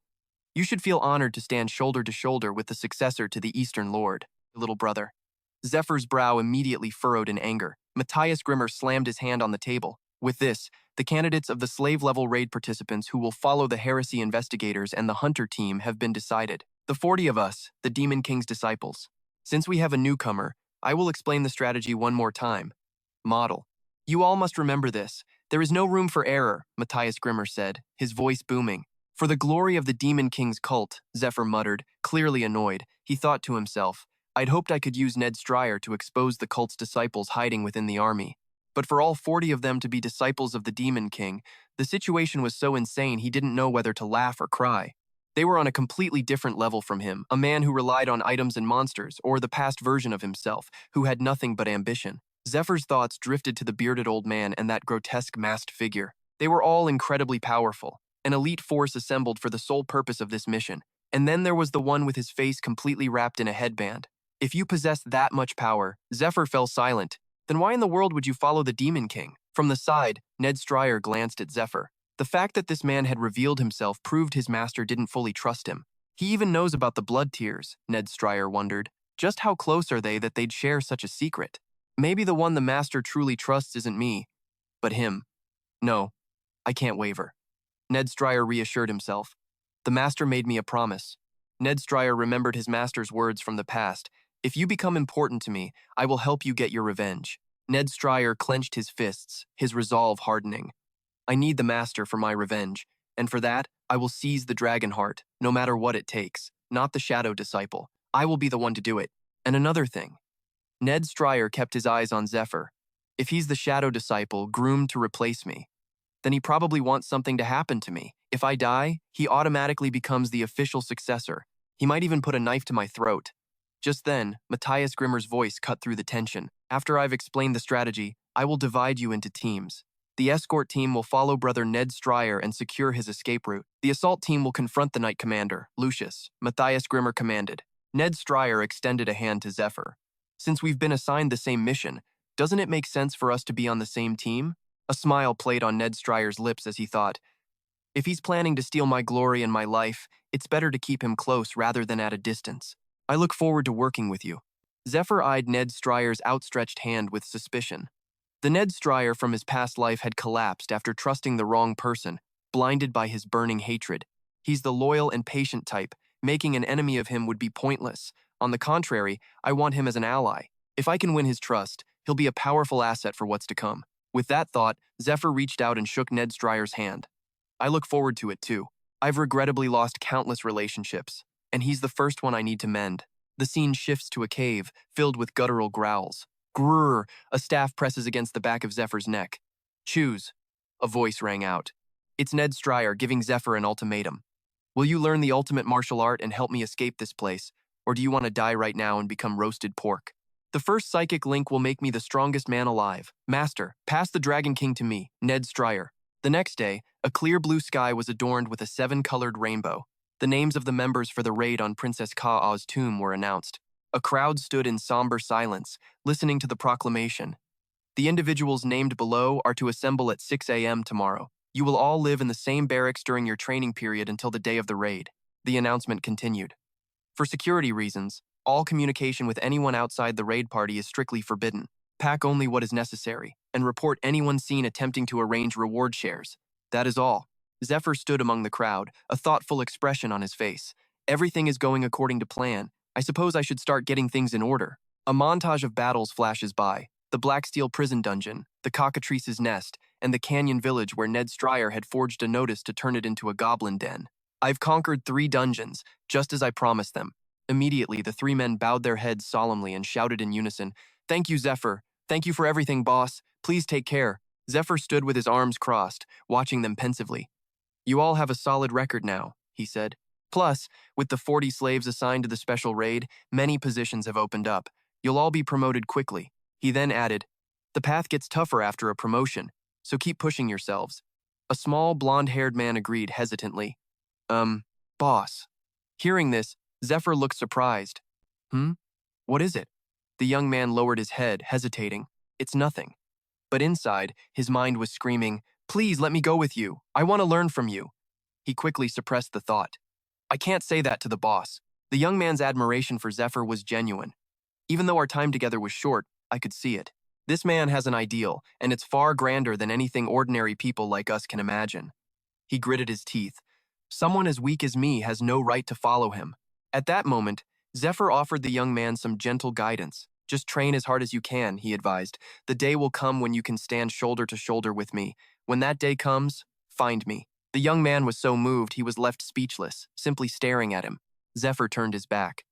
"I have high expectations for all of you." Hearing this, the 3 of them bowed deeply, their voices filled with admiration as they shouted, "Thank you so much!" Zephr watched them, thinking to himself, "They should have been dead by now, but they're still alive. The bright light in their eyes is proof that I did the right thing." But deep down, a premonition surfaced in Zephyr's mind. However, as things stand, they're all going to die anyway. In 3 years, if the Demon Emperor cultists succeed in their summoning, countless people, including them, will lose their lives. To stop that from happening, I have to get the dragon's gall.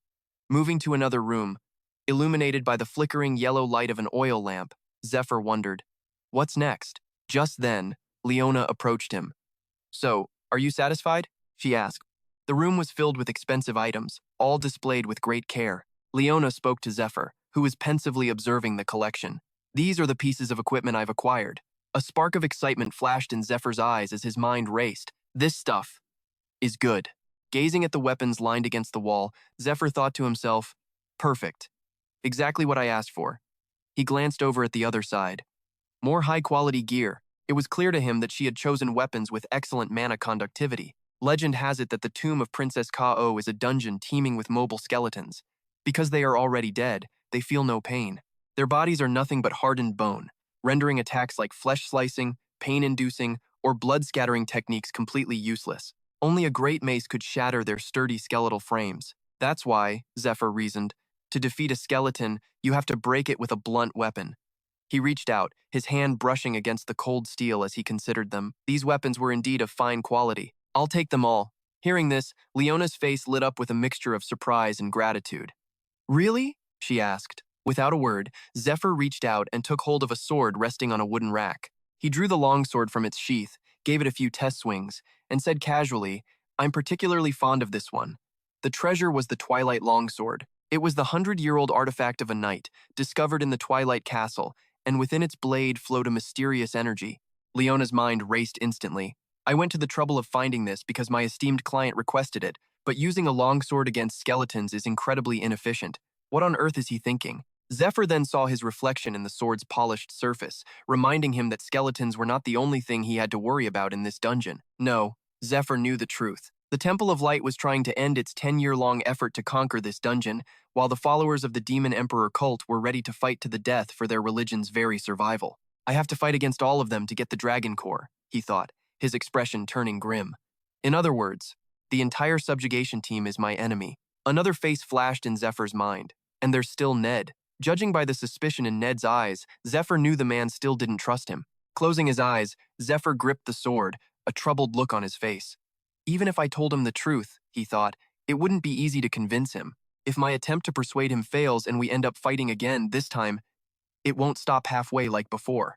Zephyr's eyes narrowed with deadly certainty. It would be a battle to the death. Suddenly, a sharp knock-knock at the door startled him from his thoughts. The door opened to reveal an enchanter with a gentle face, who smiled at the two of them. My apologies. Am I late? She continued. I am Angelia, the enchanter collaborating on the research. You must be the honored guest Anna mentioned, correct? Her hands were already tracing a shimmering circle of light over the sword. Zephr recognized the process. Imbuing equipment with auras, mana, and attributes was called enchanting. The more skilled the enchanter, the stronger and more durable the enchantment. And if I remember correctly, Zephr mused, Angelia is one of the greatest enchanters in the entire temple. Then, I'll be in your care, Zephr said, a bit hesitantly. Angelia just giggled. Don't you worry, handsome. She began to chant, her voice low and focused. Oh, Holy Mother, please grant us your light. Instantly, a brilliant golden light flared to life, bathing the room in its glow. Now, everything was imbued with golden magic. The leather armor was enchanted, the twilight longsword was enchanted, and the leather boots were enchanted. The mace of calamity was enchanted. The black steel scythe of curses was enchanted. Even as he prepared to face the members of the subjugation team, Zephr thought, I can't let my guard down in the dungeon itself. If I can't even withstand the tomb's necrotic aura from the very beginning, then all these preparations will be for nothing. Zephyr's eyes hardened with resolve. All right, he thought, the basic preparations are complete. Just then, Angelia asked, How will you be paying? Leona immediately handed her a pouch heavy with gold. 5 pieces in total comes to 3,000 gold, Leona said. I'll pay it all now. Angelia cheerfully took the gold pouch, waving goodbye to the two of them as she left. Leona smiled and bowed in return. But 3,000 gold is far too cheap for an off-the-books enchanting job from Angelia, Zephr thought. Zoe's must have pulled some strings for me. Zephr looked around at the gear in the room and said, Now, let's settle our own bill, shall we? Are you sure about this? Leona looked at him, surprised. Ah, about what? Zephr replied with a serious expression. Thanks to you, I've avoided almost all the commission fees, and we're not just talking about 1 or 2 pieces of equipment here. Hearing that, Leona put a hand to her chin, thinking to herself, I took a small loss to score some points with him. It's nothing, she said aloud, trying to sound casual. We're acquaintances, after all. Zephr looked directly at her. You must have had to rush to prepare all this, thank you. Seeing his sincerity, Leona looked back at Zephr with a somewhat skeptical expression. She cleared her throat and replied hesitantly, Ahem, as long as you understand my sentiment, that's enough. But Zephr pressed on, But what are we going to do?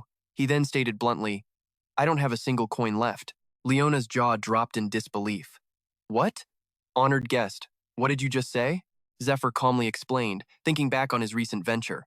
The cockatrice byproducts weren't worth much, and the village in the gorge wasn't exactly a proper dungeon. I didn't find anything of value, he said plainly. I have nothing to give you. Hearing this, Leona began to panic, stammering. How is that possible? Not even 1 coin? What on earth did you? But Zephr simply held out his hand, revealing a small key. That's why. He then opened his palm, showing 2 keys, one shimmering blue and the other a deep violet. Tell Leona I'll be paying with these. The first vial is Belio, the 68th deadliest poison from the Poison King Ferret. The second is Gagan, the 61st. Hearing this, Leona panicked.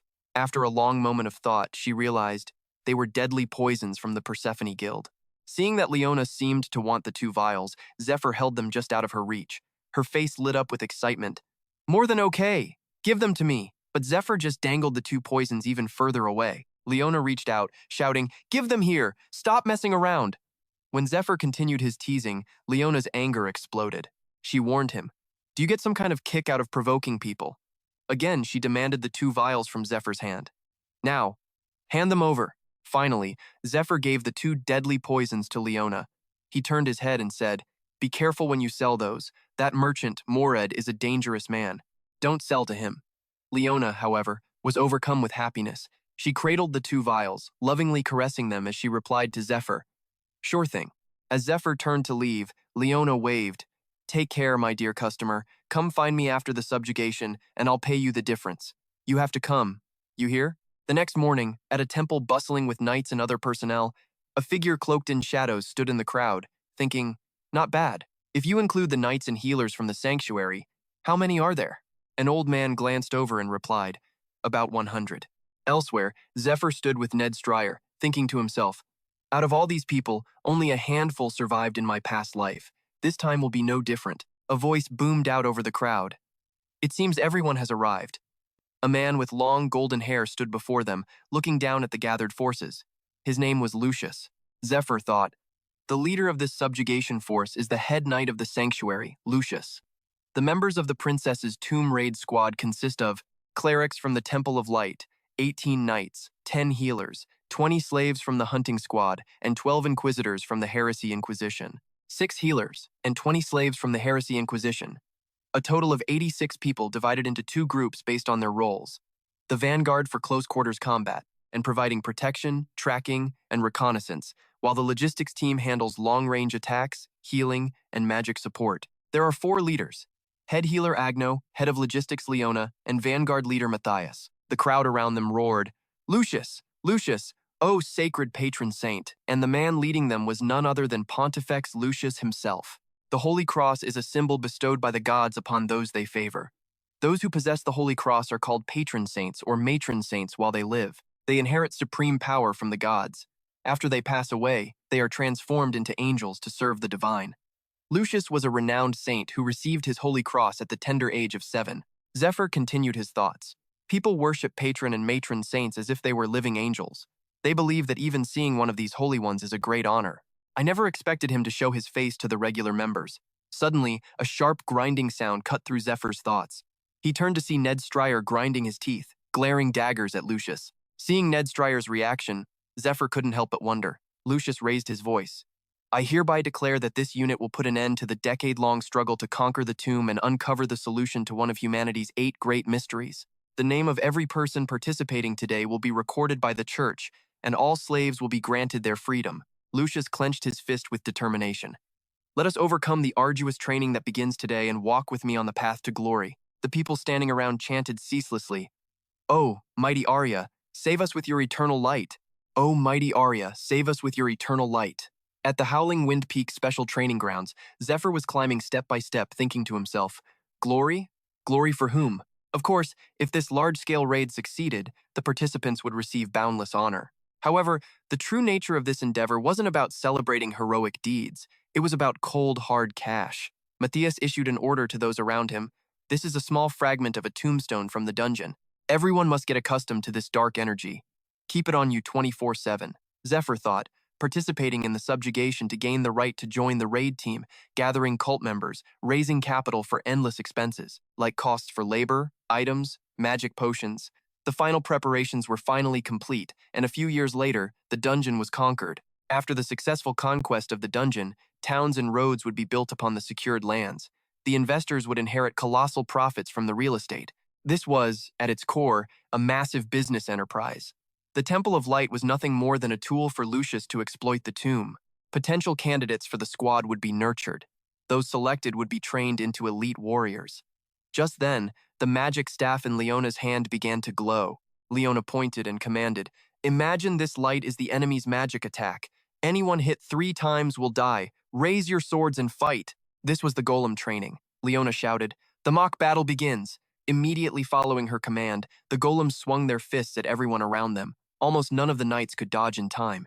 They scattered, shouting to each other, Why is this so intense? This is no different from a real fight. I'm dead. A wooden log suddenly swung toward Zephr, but he instantly perceived the attack and shattered it with a powerful punch. Seeing this, Ned Stryer turned to him and asked, You do know you can't use the Dragon King style here, right? Zephr retorted, You think I'm an idiot? Then both of them charged forward. The 2 of them expertly dodged every blow from the golems. Zephr and Ned Stryer poured all their strength into their sword swings. They coordinated with perfect synergy, and the golems were quickly cut down. 500 golems eliminated. Pass. 15-minute break. Agno thought to himself, Wow, they're better than I expected. The quality of the slaves this time is leagues above the last batch, especially those 2. Their skills and coordination are flawless. Who knows? Maybe this raid will actually succeed. Agno mused, his eyes fixed on Zephr and Ned Stryer. Agno spoke up, Oh, Almighty Saint Arya. His words quickly drew everyone's attention. He walked towards them with a faint smile. I have completely healed all the wounded.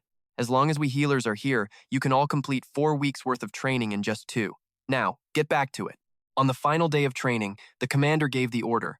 The training exercise is now over. I'm pleased that all of you made it through in one piece. The brutal tomb raid awaits you all tomorrow. Get some food and rest well. There. Now, only Ned Stryer was left, sitting alone atop the tower. Suddenly, a voice called out, "Aren't you going to eat? You barely ate anything during our training." "Today's the last day, so the food is especially good," Zephr said. But Ned Stryer refused. "I've had enough," Ned Stryer continued.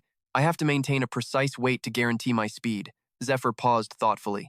"In that case, so will I. If you fail, I'll have to take on the mission, after all." As Zephr spoke, he set his plate of food down. Annoyed, Ned Stryer glared at him. "Humph, you really love trying to get one over on me, don't you?" Zephr sat down, saying, "Don't give me that look. I've got something good for you. It'll make you move even faster." With that, Zephr held up a bottle of wine. Ned Stryer watched in silence as Zephr poured him a glass. After a moment, Ned Stryer spoke up. "How much do you know about me? At first, I thought you wanted to kill me to steal my title, but you never made a move during our entire training. And it's left me wondering." As he spoke, Ned Stryer's mind drifted back to a past conversation with Zephr. Back then, Zephr had whispered to him about blood tears. Ned Stryer had been stunned. "Blood tears, the stolen treasure of my family. The only reason I followed our master was to get it back and take revenge on the temple. Only he knew that." Ned Stryer had demanded of Zephr, "Tell me, how do you know about blood tears?" Zephr had simply replied, "I'll tell you when I know I can trust you." Snapping back to the present, Ned Stryer said, "You know my secret. Your next move could be to threaten me, or to use what you know to get something from me. But instead, you claim you'll only talk if I'm trustworthy. It's strange." Ned Stryer pressed, "What are you playing at? What do you really want? You've changed." At the beginning, all he wanted to do was kill me, Ned Stryer thought. Maybe working together these past 2 weeks has actually had an effect. Zephr replied, "You're asking the wrong question. The question you should be asking is, where is blood tears and who has it? Now, I'll tell you. The sword is currently—" Zephr whispered into Ned Stryer's ear. Ned Stryer's eyes widened in shock. "What?" The red-haired man led Ned Stryer to a massive sword, bound in chains and hanging on a rack. Then, he began to speak. "Ned Stryer, this is the heirloom of our family, the Barons of Shire. The demon sword. Blood tears. It is a gift our ancestors received after vanquishing the demons of the wastelands." Standing before the sword, young Ned Stryer could only stare, his jaw hanging open in utter astonishment. He gazed at it, mesmerized. The red-haired man at his side continued.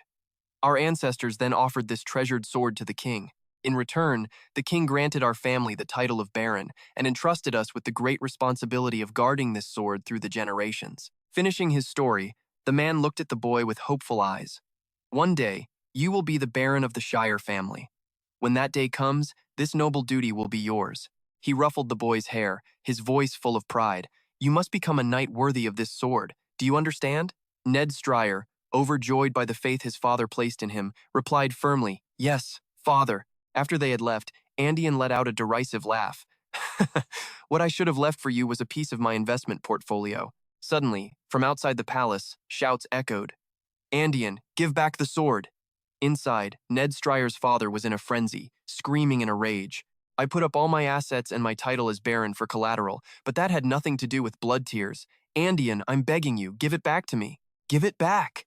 The scene was pure chaos as soldiers struggled to restrain Ned Stryer's furious father, but Andian remained utterly unfazed, calmly watching the man's desperate display.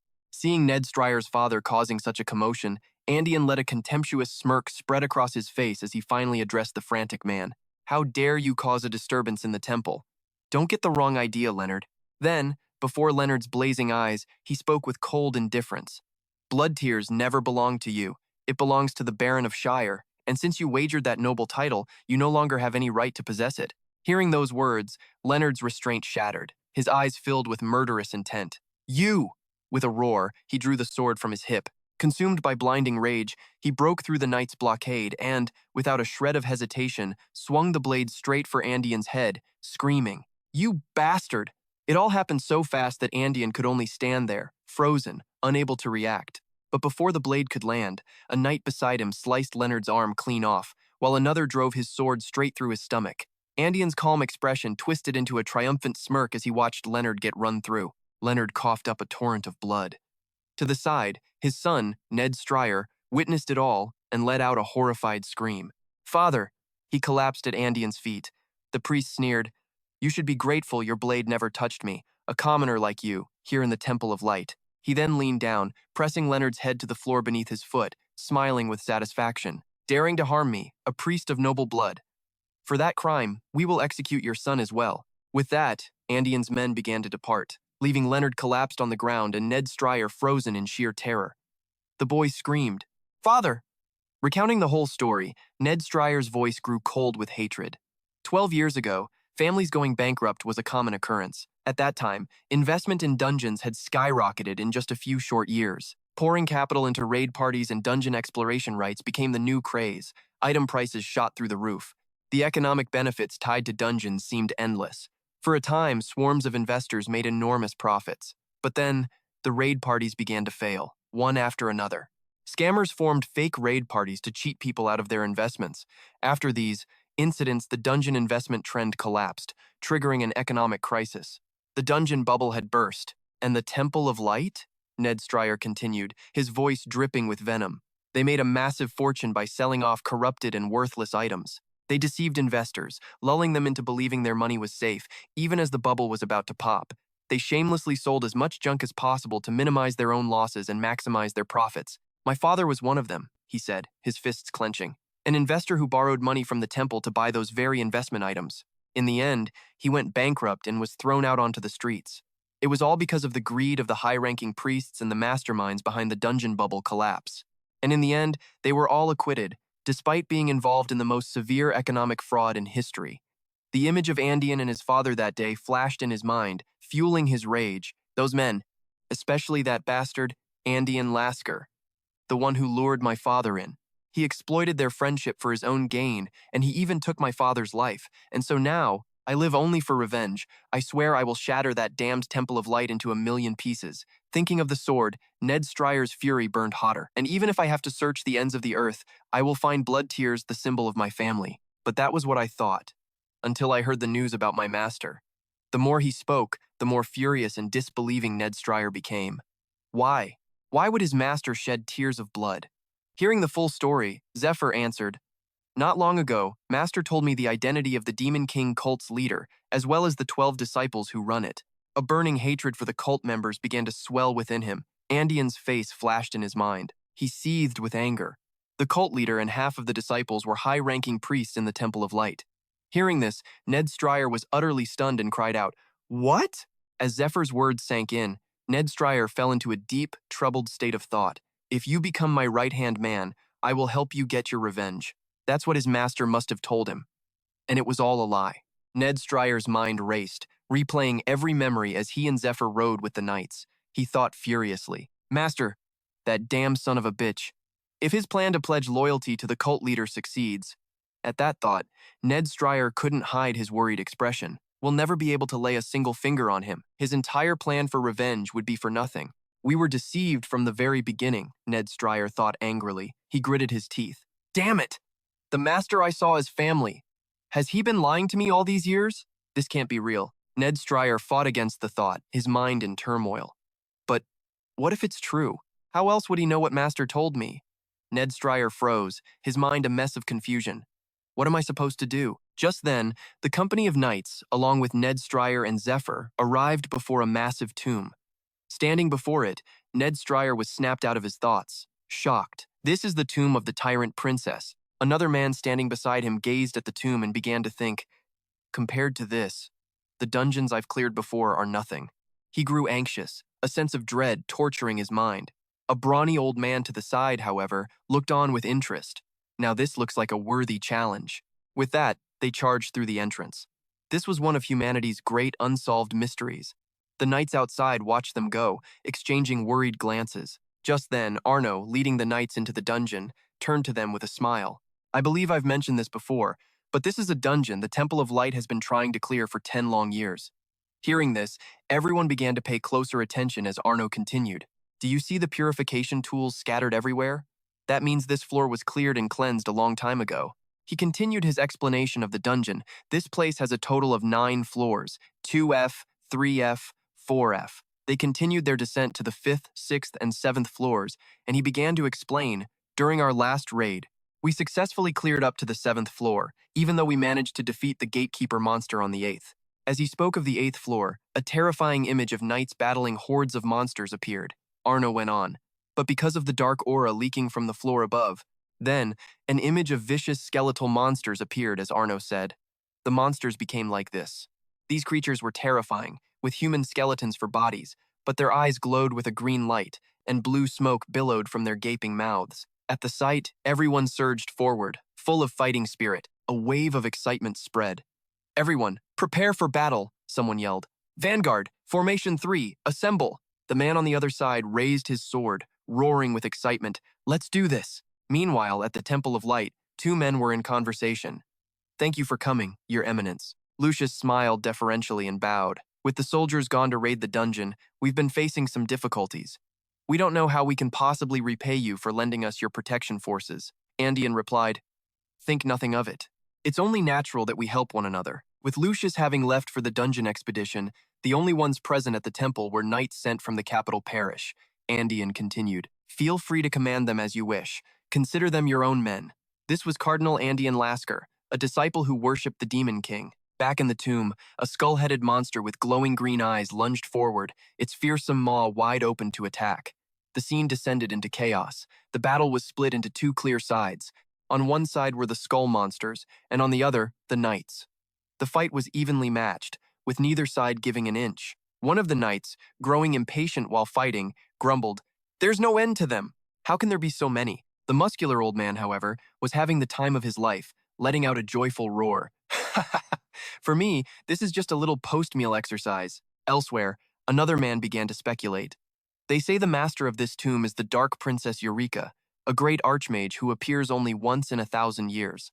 I think she used her magic to lure several thousand of her followers here, then sealed them inside alive. They chatted while fighting, slicing through the monsters. Over the past few thousand years, there must have been hundreds of thousands of followers, so there's clearly no shortage of corpses. She was a complete lunatic. Then one of them laughed loudly, back when I was young. And just like that, they pushed deeper inside. They had cleared the dungeon of the smaller monsters, but suddenly, a tremor emanated from the depths, followed by a pulse of green light that caught everyone's attention. From deep within, a monster 100 times their size emerged, with smaller monsters swarming at its feet. This was the Bone Golem, a golem constructed from hundreds of skeletal fiends. Seeing the creature, everyone stared up in astonishment. It then grabbed a large pipe in its hand. With brutal force, it hurled the pipe at the knights. The impact was so powerful it sent them flying, creating a massive shockwave. Seizing the opportunity, the skeletal fiends swarmed the fallen knights. Below, the knights still on their feet raised their shields, shouting commands. Suddenly, a voice cried out from nowhere. In the name of the almighty goddess, Arya. It was Leona, appearing to rescue them all. She thrust her scepter forward and unleashed her spell.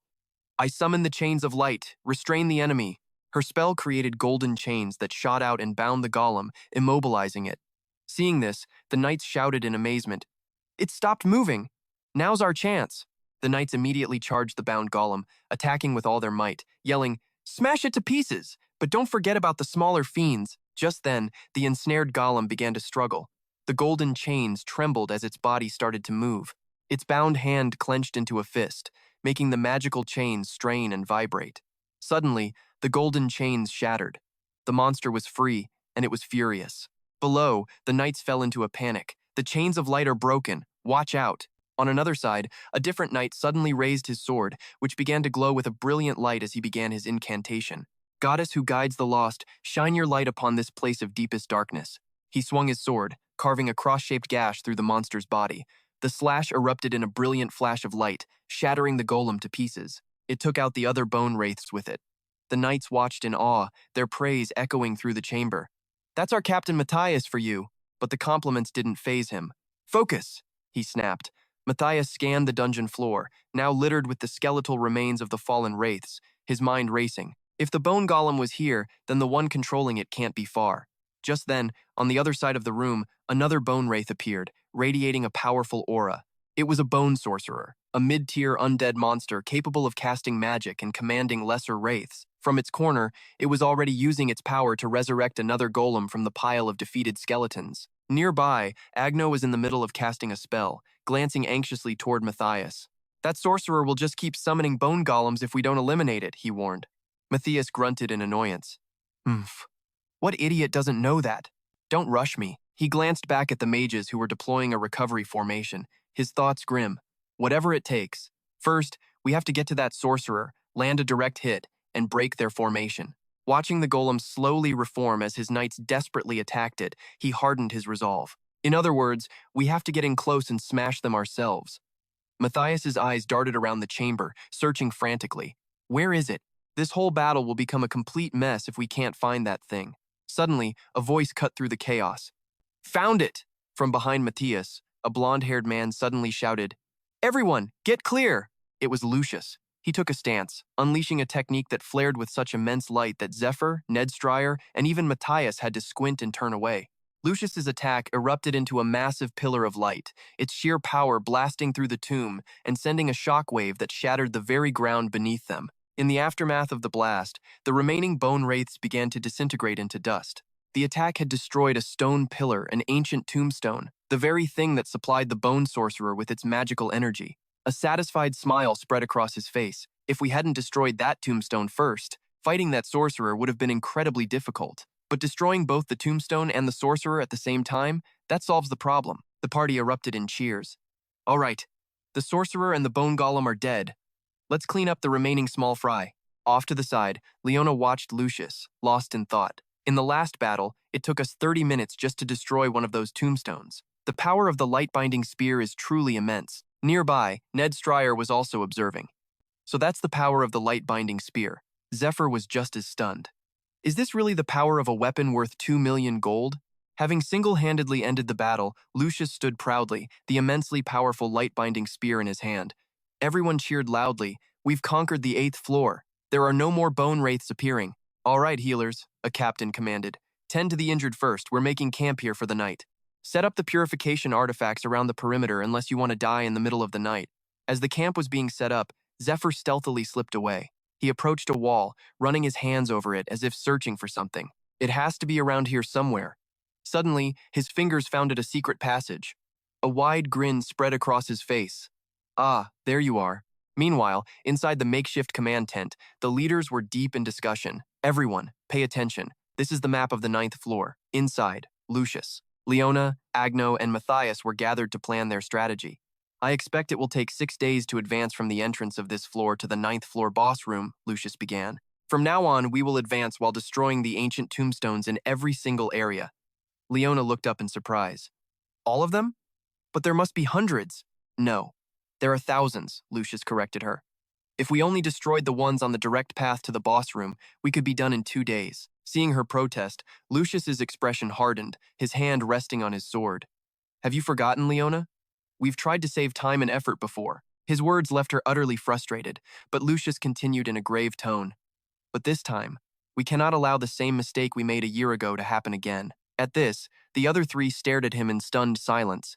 He placed a game piece on the map, his voice low and somber. 1 year ago, we also made it to the boss room. He then surrounded that single piece with a swarm of others representing the bone wraiths. However, while we were fleeing from the boss guardian's attack, we were ambushed by a countless horde of wraiths. The casualties were unimaginable. Leona stared at the pieces on the board, lost in the grim memory, as Lucius continued. This time, we absolutely cannot let history repeat itself. We must destroy every single one, no matter how long it takes. Hearing this, Agno thought to himself, even if it's not at the boss room entrance, the party's numbers will plummet if we get surrounded by thousands of monsters. And the more our numbers fall, the greater the burden on the survivors becomes. He looked at Lucius. One of the most critical missions of this entire expedition is to preserve team leader Lucius's stamina and mana as much as possible, and to escort him to the boss room in peak condition. The thought solidified his resolve. It's possible. If he's in his current state, he can defeat that monster. A year ago, the image of the dungeon boss had been seared into their minds, a vision of pure terror. Both Lucius and Agno flinched at the memory. Agno recalled, just looking at that thing was enough to drain all your strength. The boss room's guardian was on a completely different level from the other bone wraiths. It was clad in black iron armor, radiated a terrifying aura, and its purple eyes glowed with horrifying malice. Suddenly, everyone in the tent felt a tremor, and their eyes snapped towards the entrance. Matthias strode forward, pulling back the tent flap in anger. What's going on? The sight outside made his eyes widen in absolute terror. Huh? From inside the tent, Matthias saw a colossal monster rampaging through their camp, tearing his men apart. He screamed in horror, "It's a Sagoth!" Outside, the camp was in chaos. "Help me! Healers! Where are the healers?" Matthias's mind reeled in confusion. What the hell is this? I had 5 Sagoths prepared for our strategy. Knights scattered, screaming in panic. Run! Their cries only deepened his confusion, his eyes wide with disbelief. But not for now. This isn't the time to use them. What idiot? In that exact moment, the moment that all 4 leaders looked toward the exact same spot, the reason all 4 captains turned as one was something intangible instinct, a gut feeling. Every powerful being possesses an uncanny ability to sense danger, one far sharper than anyone else's. Outside, Zephy pressed a spot on the secret passage. To his astonishment, a strange steering wheel materialized before him. What are you all looking at? He yanked the wheel down with his hands. Instantly, the ground beneath the mages and knights outside began to crack and splinter. The tomb itself started shifting, and Matthias suddenly stumbled as the floor gave way. The shifting tomb formed a chaotic maze of rising and falling pillars, separating everyone, and even Sagoth was dragged down into the abyss. This all began before the expedition members were even announced, during a secret meeting of the Demon King's disciples. Voices echoed from within the chamber, but a powerful barrier shielded the boss room's entrance. The only way to open it was to defeat the gatekeeper monster. Meanwhile, the summoned knights stood in rigid, disciplined rows, listening to the official announcement. Furthermore, the door will seal behind us once we enter. The only way out is to kill the boss. Matthias, with a stern expression, laid out the plan for everyone. This is everything our reconnaissance teams have gathered so far from the magic script engraved on the gate. Suddenly, a hand shot up from the crowd. Can't we just break down the walls? Matthias shot an irritated glare at the speaker. If it were that simple, why would we have spent 15 years trying to conquer this place? The deeper we go, the stronger the barrier becomes. Breaking the walls is impossible. Then, a smug look crossed his face. The expedition leader, the brilliant Lucius, had devised a temporary solution. Matthias began to speak of a gleaming golden sword, kept safe by the royal family. He borrowed a legendary artifact of the Holy See from the Pope himself. The legendary Holy Deern Keem sword, a treasure belonging to the current Pope, which Lucius had rented for a staggering 100,000 gold. Payment in yearly installments, with a 10,000 gold deposit. Matthias continued detailing Lucius's audacious plan. He intends to wedge it between the doors. Even a gate created by a great sage cannot destroy a sacred artifact. Below, the crowd stood in rapt attention, listening intently to every word of the plan. The vanguard's job is to keep their eyes on Lucius. Treat the boss as if it's attacking you, and push it away from the gate. Then, Ned Stryer received his orders. Ned Stryer will quickly snatch the dragon heart and slip out through the door. Suddenly, Matthias's expression darkened, turning sinister as he gave the true order. Awaken Sagoth. The bioweapon, Sagoth, was a monstrously powerful creature.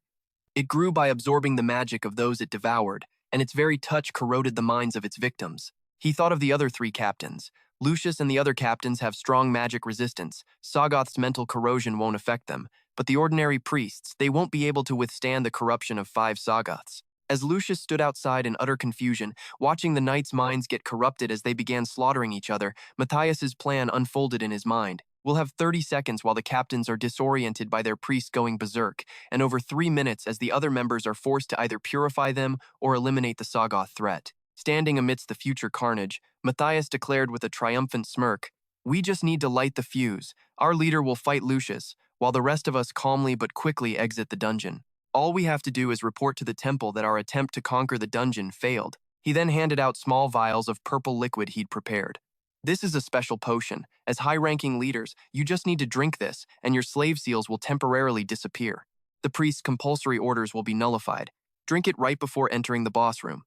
Then, Matthias approached Zephy and handed him a red horn. This was the Horn of Hypnos, an instrument used to control Sagoth. The user will be immune to Sagoth's attacks as long as they possess it. It also prevents Sagoth from corroding the user's mind. Matthias gave it to him. "Everyone is being issued a Horn of Hypnos for self-defense. Don't go playing with it before the mission." Zephy looked at the horn, completely stunned. Now, holding the horn in his hand, a deeply satisfied smile spread across his face. Recalling everything that had just happened, Zephy stood safely inside the passage, looking out at the chaos with a smirk. How touching. As everyone fought desperately outside, their cries filled the air. "I'm gonna die, man."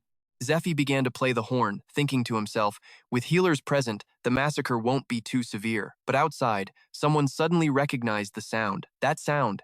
In that moment, Sagoths crawled out from the bags of the knights themselves. The Sagoth forces grew larger and more powerful, overwhelming everyone and sparking terror. It's Sagoth. From behind the wall, Zephy's voice called out, "Gather at one point, surround them so the healers can purify." As everyone else scrambled to obey, shouting, "Focus, gather at one point." Zephy bolted in the other direction. He ran with a sly grin, thinking, "Perfect, just keep this up." He rushed towards the wall, his hand reaching for the secret chamber's trigger. But suddenly, he froze. Zephy glanced back and realized he'd been spotted. All eyes were now fixed squarely on him. Standing by the secret door, he stared back at them. In that instant, Matthias remembered.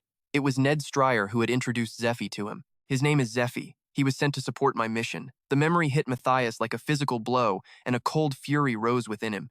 "He's Ned Stryer's support. What the hell is he doing over there?" Zephy then pressed the trigger for the secret chamber. The wheel from before reappeared, and seeing their stares, he snapped, "What are you looking at?" He pulled the wheel down, a single thought racing through his mind. This function was discovered 3 years after the expedition. The ground where the priests and knights stood began to fracture and break apart. Zephy watched, thinking, it was reactivated when this dungeon was used as a shield against the demon tribe. And just like that, Lucius and Matthias had fallen right into the trap he had laid. All the knights, priests, and captains were thrown into a state of panic. Seeing their chaos, Zephy thought with satisfaction, a mechanism that randomly changes the dungeon's internal structure by shifting each room in the tomb. He stood high above, watching them being swallowed by the shifting labyrinth. "Because I conquered this place with my comrades, I know its layout perfectly." As Elko stared up at Zephy from below, Lucius froze solid. He started to recall Matthias's words. He single-handedly wiped out a nest of Catch's toads. He's just trying to get attention to join the expedition in 20 days. Should we interrogate him? Check if he's one of the Demon King's disciples? Now Lucius looked up, grinding his teeth in fury as he thought, tall, silver hair. He's the slave Matthias mentioned. Is he really a disciple of the Demon King? But even then, a sliver of confidence remained. It doesn't matter, he thought. As long as he still bears the slave seal, he cannot defy my command. Lucius drew his sword and activated the seal, roaring, "Stop!" But Zephy was completely unfazed, continuing his escape without a hint of hesitation. At that, panic finally flickered in Lucius's eyes. He's not stopping. Seeing this, Matthias went berserk, gritting his teeth as he remembered the vials. This is a special potion provided by the leader. Just drink it, and the slave seal will temporarily disappear. The priest's compulsory orders will be nullified. The memory crashed down on him, and pure rage consumed him. It's the effect of the potion I gave him. Matthias clenched his jaw so hard it ached, utterly powerless to do anything. He flew into a rage, taking a sword stance and activating a technique that made his blade glow gold, emitting a blinding light. He thought furiously, "You damn bastard." Then he cried out, "Goddess, forgive me." But in that instant, Ned Stryer suddenly lunged forward, unexpectedly severing the arm Matthias was using to hold his sword. The weapon Ned Stryer used to strike Matthias was an Eastern Arumi, a willow sword. It was flexible enough to be hidden in a belt, a deadly weapon that could wrap around its target like a whip and slice it to pieces. It all happened so fast that Matthias couldn't react, his eyes darting down in shock. "Ned Stryer, why would you?" Blood began to spray from his severed arm. But Ned Stryer's expression was ice cold. He remained silent, holding the blood-soaked sword and fixing Matthias with a gaze as sharp as a blade. Then, he bolted, leaving Matthias screaming after him from behind. As he sprinted away, Ned Stryer calculated, "I've stopped Matthias, but there's still one more obstacle, taking care of Zephr." Meanwhile, Lucius was already unleashing an attack aimed at Zephr. The attack was just about to hit him in the back. He was moments from being struck, but suddenly, a wall materialized out of nowhere, blocking the entire technique and allowing Zephr to escape. Lucius was utterly stunned, unable to believe his eyes. As Zephr ran, he laughed triumphantly. "Too bad for you. Right now, I'm invincible." Just then, his body erupted in a brilliant aura. This was temporary superluck, which enveloped him in a powerful aura of fortune. It had 3 uses, and one had just been spent. Zephr thought smugly, the high-grade blessing of the god of luck. Super luck. At that moment, he began to recall how the gods had granted him a revival perk to support him. He could check the perks he received after his regression. He whispered to himself, "The day I was reborn." The moment I saw the list of perks, a thought struck me like lightning. The dungeon's reset mechanism works by shifting every single detail. In other words, a path that didn't exist before could suddenly form, making the doors completely useless. If I'm lucky enough to find that path, I can get straight to the boss room. Zephr was overjoyed, celebrating internally as he made his escape. And right now, luck is on my side. As Zephr was running, Ned Striart caught up to him. Zephr started to laugh. Oh, so you're following me? Ned Striart grinned back. Of course. Then Ned Striart smiled confidently. Anything you can do, I can do too. Zephr was deeply satisfied, thinking, it seems he's made his decision. Then, Zephr recalled the conversation he had with Ned Striart the day before. You're going to steal the dragon heart after everyone enters the boss room, just like the Demon King's disciple planned. But you're going to run off with it instead of delivering it to the secret meeting. That's your plan, isn't it? Zephr continued. If you do that, you're a dead man. The only way to survive is for the two of us to kill the boss together. Hearing this, Ned Striart grew tense. What? Ned Striart started to lose his patience, his composure cracking as he stood up in anger. I'm done listening to your crap. Kill the boss with just the two of us? Is that what you're trying to say? Seeing Ned Striart's anger, Zephr remained patient. Sit down and let me tell you about this brilliant plan. They ended up discussing Zephyr's strategy until late in the afternoon. That's the whole plan. Any thoughts? After hearing it all, Ned Striart was hesitant. His resolve was shaken by Zephyr's plan as he thought. The plan is ingenious. The chances of success are incredibly high. He suddenly realized the problem came down to trust. Ned Striart turned to Zephr. What did you mean when you said I'd die if I ran off with the dragon heart? Ned Striart began to argue forcefully. You know the speed of the Dragon King technique. Who could possibly catch me when I run at that speed? Besides, what if I become the master of the dragon heart? Seeing Ned Striart's continued resistance, Zephr held up a hand. Two things. First, the dragon heart has a special way of choosing its master. If you're not careful, you could die, unable to control the dragon's magic. As he spoke, Zephyr's expression grew serious. I'm not confident I can do it myself, but I know someone who understands how to make the dragon heart accept a master. Second, hearing this, Ned Striart became furious, as if Zephr had struck a raw nerve. Zephr continued, the person transporting the heart to the Veritas Temple is Cardinal Andean Lasker. At the mention of that name, Ned Striart couldn't hide his rage as he remembered his father's murder 12 years prior. If you don't show up at the meeting, Andean's Night Order will hunt you down. That order is one of the strongest on the continent. And it's not just them. The entire Demon King's cult will hunt you when they hear you fled. As he said this, an image of their master appeared in Zephyr's mind. His expression was grave. The entire cult, including our master, the head of the Dragon King style.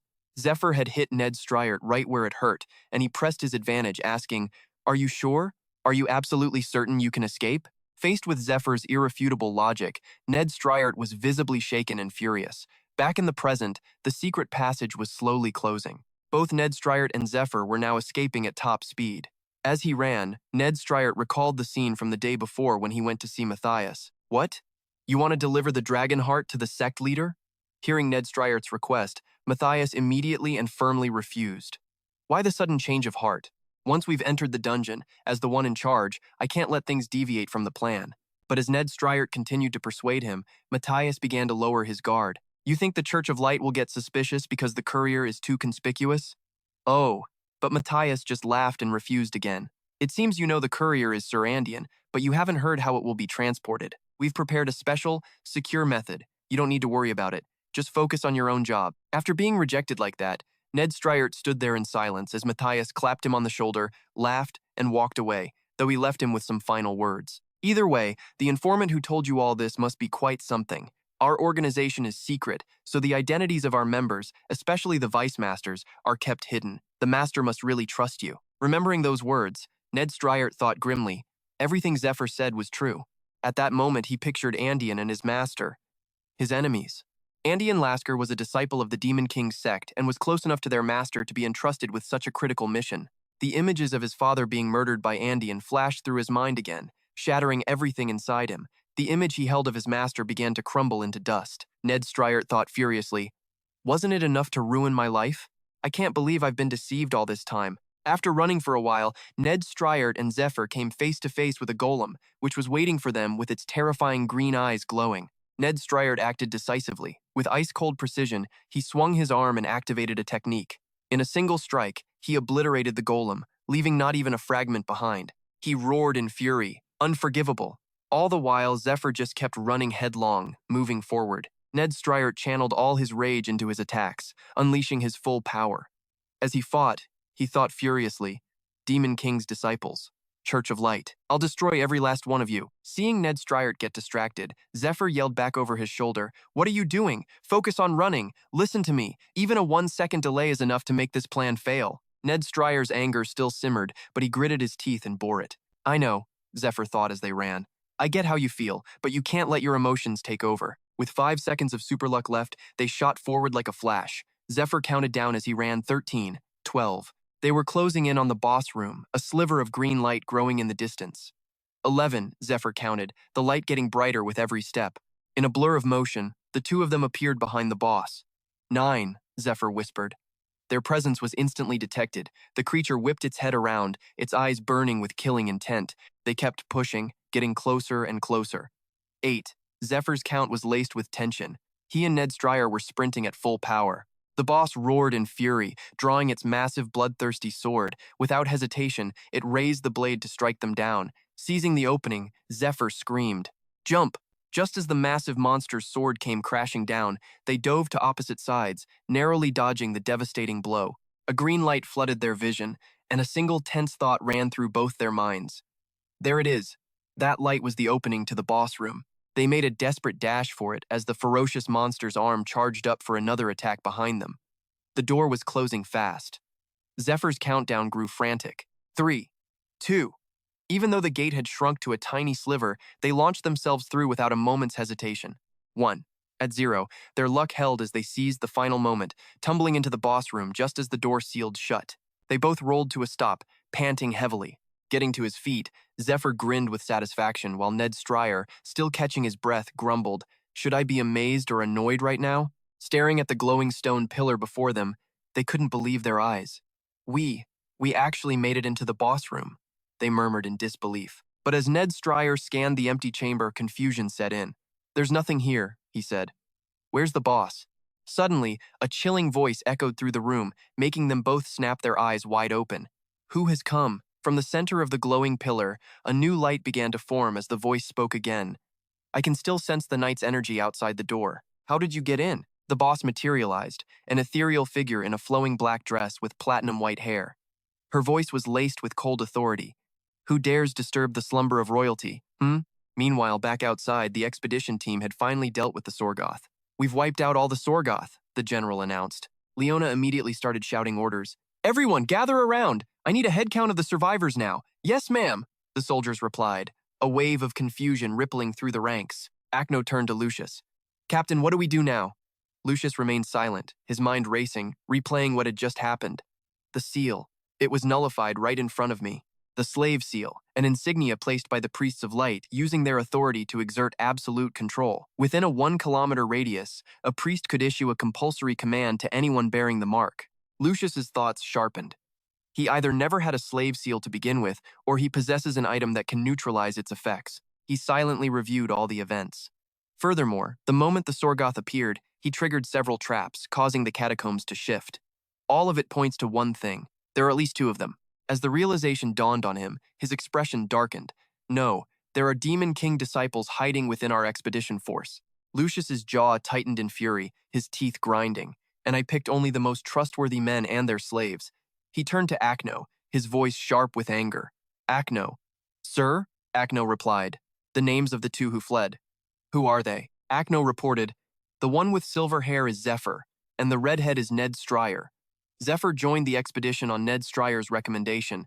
Hearing this, Lucius's face contorted in a dark scowl. Acno continued, "And Ned Striar is the slave of Lord Matthias." A single name echoed in Lucius's furious mind. Matthias. He glanced over at Matthias's back. At that moment, Matthias was seething internally. Did those idiots run away because they were scared to face the boss? After creating this entire mess? He gripped the hilt of his sword, consumed by rage. This was my chance for a promotion within the Demon King's cult and success in the Temple of Light. My perfect plan. Ruined by those fools. It's completely ruined. Matthias's voice turned low and grim as he addressed his men. "Brothers, the plan is off. Everyone get ready to move." "Ready for what?" one of them asked. Matthias shot a chilling glare over his shoulder. "To kill or be killed." At his words, their expressions all turned deadly serious. From behind them, footsteps approached. Acno, Leona, and Lucius, followed by the other knights, now directed all their killing intent toward Matthias. Knowing he was exposed, Matthias slowly turned to face them. Lucius's expression was grim. Matthias, do you have any last words? In response, Matthias's demeanor flipped. He drew his sword and sneered. Who knows, and why the hell would I tell you? Back in the boss room, Ned Stryer and Zephr stood frozen, staring in stunned silence at the female master with floor-length white hair. Ned Stryer recognized her instantly. His jaw dropped as the name formed in his mind. The master of the catacombs, Princess Eurydica. A wave of unease washed over him as he stared in awe. I can't believe it. The princess who massacred thousands of her own people 1,000 years ago. His eyes remained fixed on the elegant princess as she postured with regal grace. Is someone so noble and beautiful? Ned Stryer was lost in thought, completely captivated. Could history have been wrong? How could a person like this commit such brutal acts? He continued to muse. To think I disturbed the tomb of such a tragic princess. All for a dragonstone that might not even be here. He then looked into Princess Eurydica's ruby-red eyes, which were filled with sorrow. Those mournful eyes. A strange thought surfaced in Ned Stryer's mind as he gazed at her. If only I could ease that sorrow. He felt a powerful urge. I would do anything. Suddenly, he heard footsteps approaching from behind. Zephr lunged forward and grabbed the back of Ned Stryer's collar, yanking him to a halt just before he stepped into a magic circle laid out on the floor. Ned Stryer froze, confused by the sudden action. Zephyr's brow furrowed in anger as he snarled, "You idiot!" He couldn't believe it. He fell for such a basic hypnosis spell? That's not like him at all. Then another thought occurred to him. Maybe because he was deceived by that master of his for so many years. His mental state is unstable. Pulled back so forcefully by Zephr, reality finally crashed back into Ned Stryer. Sweat beaded on his forehead as he stared in shock. A magic circle. Looking at the intricate, shifting trap laid before him, he began to regain his composure. A lure, to make me step right into it. Suddenly, a loud, mocking laugh filled the air, and Ned Stryer's face stiffened with alarm. Model. He stood watching as Princess Eurydica turned, her back facing him. She let out a loud laugh. What a shame, isn't it? Suddenly, Princess Eurydica spun around, revealing a face twisted with malice. Her eyes glowed a demonic crimson as she smiled, her gaze savage. I was so close to devouring you whole. Then, as if the perfect moment had arrived, Zephy watched with a thoughtful expression, thinking, it's time. Instantly, Princess Eurydica, with a ferocious glare and baring her massive fangs, lunged toward where Zephy and Ned Stryer were standing. In a flash, Princess Eurydica's maw gaped wide, revealing 2 rows of razor-sharp teeth as if to swallow them both. She roared in fury. Die! In this critical moment, Princess Eurydica charged, unleashing hundreds of long green and red arms that swarmed around Ned Stryer and Zephy like a massive, writhing suit of armor. At that moment, Zephy even teased Ned Stryer. There's your girlfriend. This enraged Ned Stryer, who screamed back, "Shut up! It's just an illusion!" Then, Princess Eurydica crashed into them with a tremendous roar, sending Ned Stryer and Zephy flying before they could even react. Just then, Zephy stared intently at Princess Eurydica's hundreds of arms and thought, absorption. Legend says the red arms absorb stamina, while the blue arms absorb magic. The Archmage Eurydica could create hundreds of such arms at once. I learned this from reading past dungeon clearing reports. Many party members fell prey to this skill, becoming nothing more than a power-up for Eurydica. The tale continued. Lucius had his stamina and magic completely drained by Eurydica. But even in that state, clinging to life, he was determined to destroy her. Now, Zephy's wary eyes scanned the hundreds of arms. He could feel it in his gut, that gaze, a look that prayed for his defeat. Someone's voice echoed. He has always been waiting for that moment. Right now, bathed in a brilliant aura, the god of debt sat enthroned, looking down. He had granted a special favor, the skill Steel Wall, sponsored by the debt god, Usra. All stamina loss and damage sustained by the user while the skill is active will be converted into debt. That debt will come crashing back down on the user the moment their magic points drop to 0. Instantly, the god of debt broke into a savage, delighted grin. Meanwhile, at the Silent City gate, suddenly, a group of guards, including healers and warriors armed with various weapons, marched through the entrance. Lucius's face was a mask of pure rage. He scowled and snapped, "Matthias, how dare you ruin the efforts we've spent the last 10 years building?" "When," he demanded, "did you switch to their side?" Hearing this, Matthias Grimmer maintained a grim, silent expression, saying nothing. Matthias Grimmer clenched his jaw, thinking, Lucius is no fool. Sockgoat and the other slaves can neutralize the seal. He weighed his options, thinking, he couldn't have missed it, not when the truth is laid bare right in front of him. He's questioning me now, but he's not entirely certain yet. Matthias thought further, the slaves couldn't have escaped on their own. and I don't know how the dungeon structure has changed. His mind raced.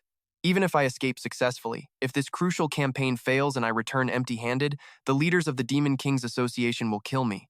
Instantly, his resolve hardened. Matthias gripped his sharp sword and stepped forward with purpose. His thoughts were clear and resolute. I have to kill him. To survive, I must kill Lucius right here, right now. At that moment, Matthias Grimmer strode forward confidently with his longsword, looking calmly at Lucius, who stood before him.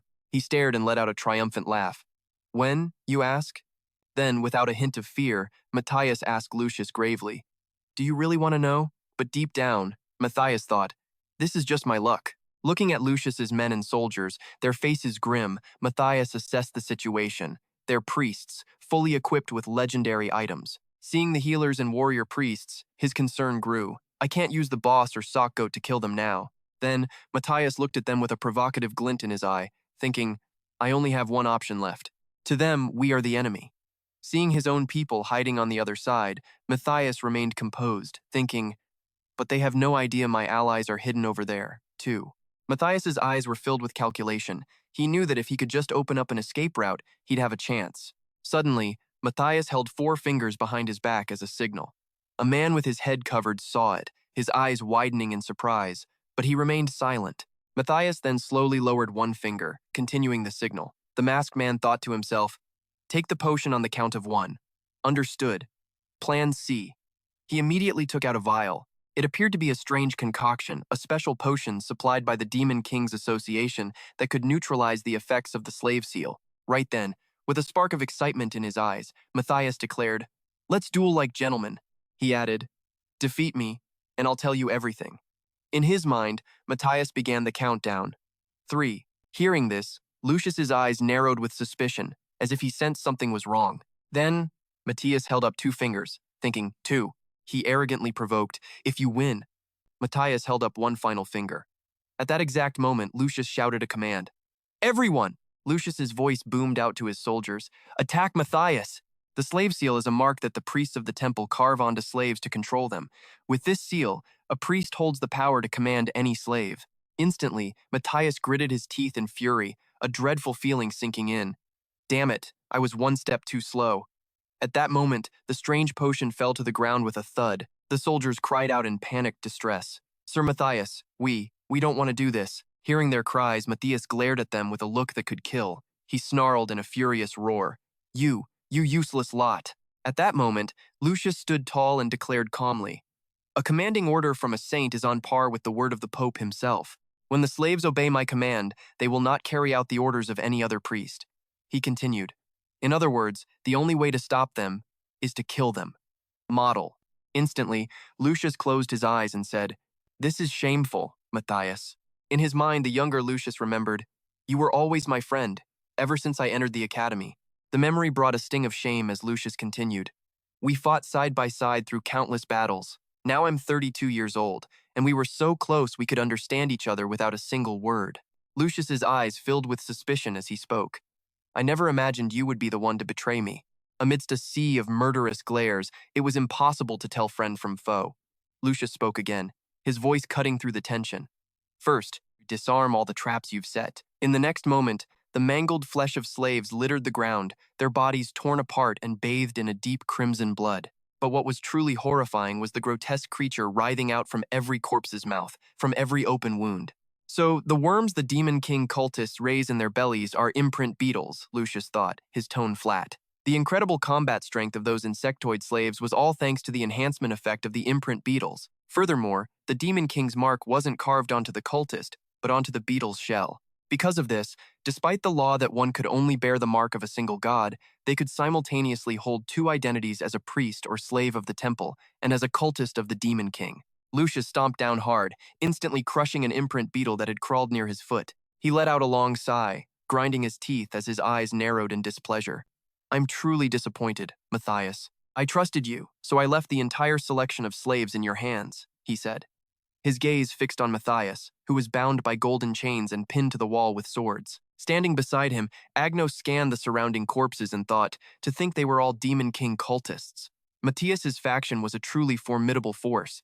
But he paused, glancing at Lucius, who stood before Matthias, The commander is on a completely different level, he told himself. Matthias struggled to draw each breath, the recent battle having left him battered and broken. He glared at Lucius, cursing inwardly. Damn it. I knew this wouldn't be easy, but it's so much harder than I ever imagined. My sword didn't even touch him once. Matthias replayed the brief clash in his mind. Is the gap in our power really this hopeless? He gritted his teeth, asking himself. So this is the difference between a saint and an ordinary man. Could this truly be the fate the gods have ordained? He remembered the image of the goddess of light and questioned it all again. Suddenly, Matthias's head slumped forward as he coughed up mouthfuls of blood. How ridiculous, he thought, then choked back a sob, tears welling in his eyes. In that instant, a revelation stone appeared, which he expertly caught in his mouth. If that is my fate, then I. He locked eyes with Lucius. Across from him, Lucius's expression turned serious as he asked softly, At the very least, I will hear your reason. Matthias, why did you betray me? Hearing this, Matthias let out a sarcastic laugh and calmly replied, Are you really asking? If you're so curious, go ask your goddess in the afterlife. His face twisted into a savage snarl as he shouted, sticking out his tongue to reveal the bright red gem in his mouth. Immediately, Lucius's calm demeanor shattered. Even Agno was stunned, crying out, That thing! But before they could react, Matthias crushed the gem between his teeth, letting out a sky-shattering scream of pure agony. A hazy image of Odin appeared in his mind, recalling the moment the man had given him the red stone, a sinister smirk on his face. This is the Demon King cultist's secret trump card. This will allow you to resonate with the imprint beetle inside your body, transforming you from human to demon. This is a revelation stone, Odin had explained calmly. Only use this when you've been pushed into a corner, he'd warned, because once you use it, you can never go back to being human again. Despite that warning, the Matthias of the present was already changing, becoming more grotesque, more terrifying, more repulsive. He glared at the commander before him, his eyes burning red with resentment as he thought, Everything you have should have been mine, Lucius. As his transformation neared its completion, a resolute thought solidified in his mind.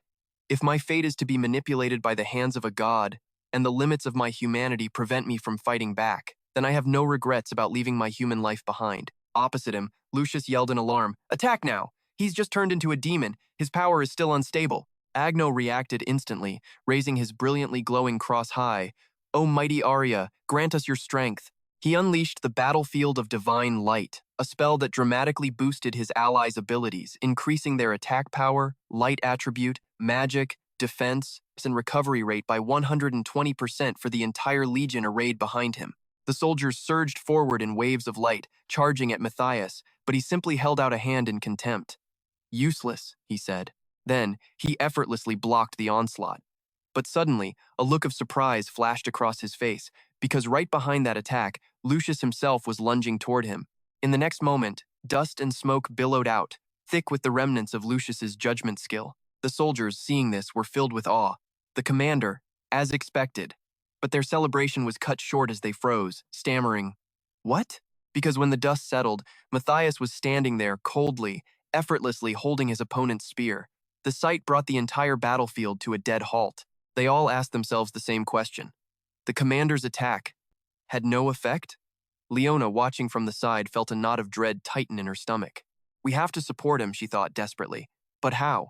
Even a legendary weapon had no effect, so lower-tier items will be completely useless. Suddenly, an idea struck her. That's right. We have that. Our legendary item, the Cross of Faith. As she thought it, she recalled Lucius handing her the Cross of Faith, which was currently stored in her miniature spatial pouch. I'm entrusting this to you, Leona, he had said. Not just to jam in the boss room door, but for you to use when absolutely necessary. Leona reached behind her back, ready to step forward, thinking, Yes, if I use this to link with the commander, we'll have a chance to win. But then, her heart skipped a beat, and a cold sweat broke out across her skin. Because the space behind her back was empty. Leona asked in terror, The Cross of Faith, where did it go? Elsewhere, the cross rested safely in the hands of Nate. He stared at the object in his hand, thinking to himself that Zephr had even factored in using this. It might seem a little crude, but it was a goddamn brilliant plan. Just then, another attack crashed down toward him and Zephr. As Ned Stryer parried the blow, he counted down in his head. 3, 2, 1. And just like that, they both stood their ground before the monstrous boss. Ned Stryer glanced at Zephr. Perfect, he thought. Everything is happening exactly as he said it would. We just have to dodge for 15 seconds, and this skill will disappear. She can't use area of effect attacks back to back. Skills that powerful require the user to calculate complex magic formulas in their head. If they use too many large-scale skills consecutively, their brain will overload and melt. The user is forced to weave in smaller skills between the big ones to let their brain cool down. Good equipment can only reduce the burden on the brain. It can't change the fundamental rules. Now is our chance to attack, Ned Stryer thought decisively. Suddenly, the corner of the boss's mouth curled into a smirk.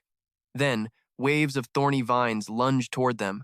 Ned Stryer's mind instantly calculated the path. 1 step back, 3 steps sideways. Then, climb. The moment the thought formed, both he and Zephr successfully scaled the mass of sharp, thorny vines. They ascended like 2 bolts of lightning. Zephr reminded himself that a battle is just an endless chain of unforeseen circumstances. Even if I know the future, I can't see everything, he thought, as a tangled mess of vines shot down at him from above. Zephr drew his longsword, Twilight. It was a magic blade whose powerful attacks could be imbued with the attribute of light or shadow depending on the enchantment. It was the most effective light or shadow-based weapon a non-cleric could wield. Zephr landed on the ground, unleashing a brilliant golden slash as he thought to himself. That's why the most important thing is how much you've prepared. He looked at the boss again. Do I have the right gear? Do I have allies I can trust? The questions continued to flood his mind. Do I have the mental fortitude to face adversity without breaking? To overcome any sudden unfavorable situation? Zephyr's thoughts raced as he and Ned Stryer simultaneously raised their swords and let out a sharp cry. He then asked himself, have I trained enough to become someone who can overcome this moment, this battle? Zephr unleashed the Dragon King's secret art, sword form, Soaring Cloud Dragon, just as Ned Stryer landed the decisive blow, cleanly severing the boss's head. He landed smoothly on the ground, but of course the severed head began to tremble violently. And right from the stump, a new head began to sprout. It's not over yet, the thought flashed through both their minds. It's changing form. They watched the grotesque transformation, but a slight smile touched Zephyr's lips. He dropped into a low stance, facing it. I've been waiting for this moment. With that thought, he yelled to the man beside him, Ned Stryer! Ned Stryer's reply was just as loud and immediate. I know! And he shot forward in an instant. Ned Stryer leaped, and in the blink of an eye, he was face to face with the regenerating Eurydica. He remembered Zephyr's earlier words, that even with the Dragon King's secret art, it was impossible to kill that monster. Once its head is destroyed, it enters its second phase, becoming even more powerful. However, Zephr had said, grinding his teeth, for a brief moment while it transforms, it will be completely immobile and unable to use any skills. That single moment is our target. Thinking of this, Ned Stryer reached out and twisted the spatial bag in his hand. With a smooth motion, the bag opened.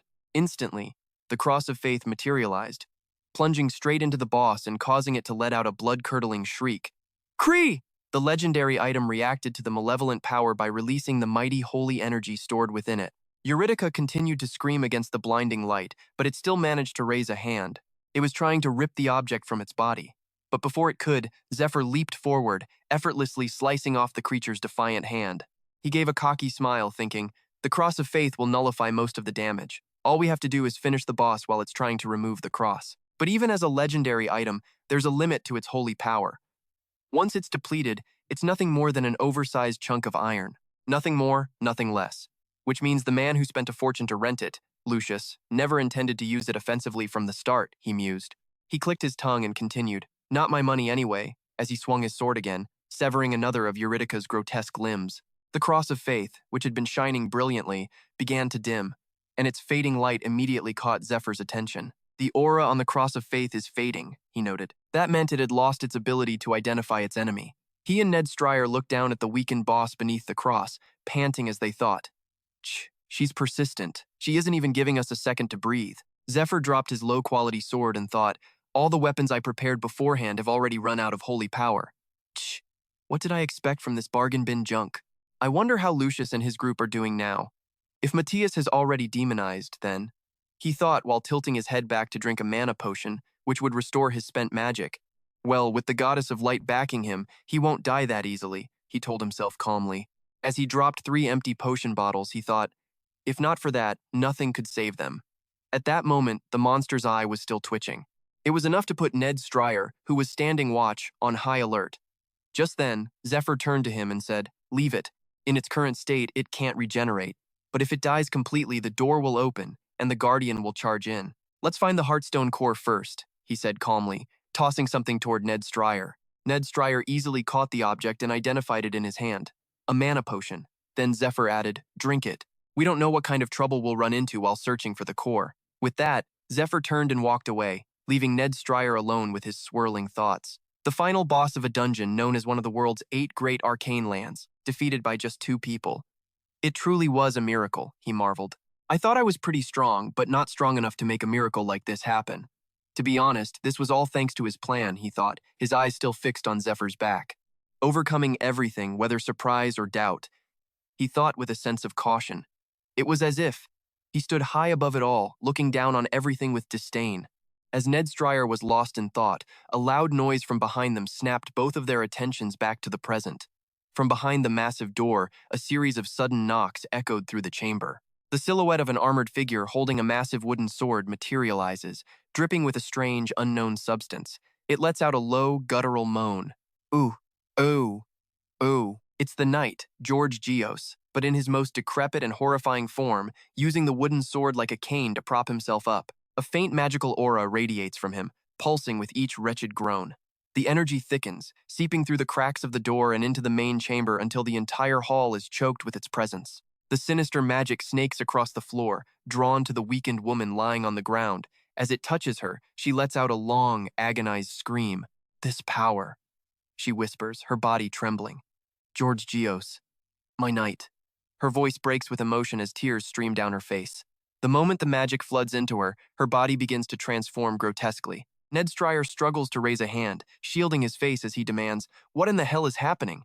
Zephyr, equally baffled, can only reply, "I have no idea." This wasn't in any of Lucius's dungeon reports, Ned Stryer thinks, piecing it together. I get it now. Unlike Lucius, who faced the final boss only after defeating its guardian, we haven't destroyed that knight.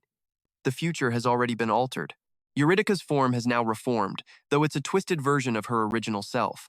Her eyes fall upon the cross of faith, and with a simple, chilling gesture, she points a single finger at it. Instantly, the floor gapes open like a maw and swallows the holy cross whole. The deed done, her gaze slowly turns back to them. With a unified war cry, Zephyr and Ned Stryer lunge forward, swords raised high, ready to cleave through the monstrous woman. But as their blades should have made contact, Ned Stryer realizes with a jolt of panic, there's no impact. Zephyr recognizes it instantly, Medea's ancient art, spatial distortion, and just as suddenly, a magic circle erupts beneath their feet. In the blink of an eye, a tangled mass of thorny vines erupts from the circle, forcing them to scramble desperately to evade the attack. Ned Stryer's eyes fly open in shock as Eurydica lunges directly at him. As her hand reaches for him, a single thought flashes through his mind. She's too fast, but Zephyr is right behind her.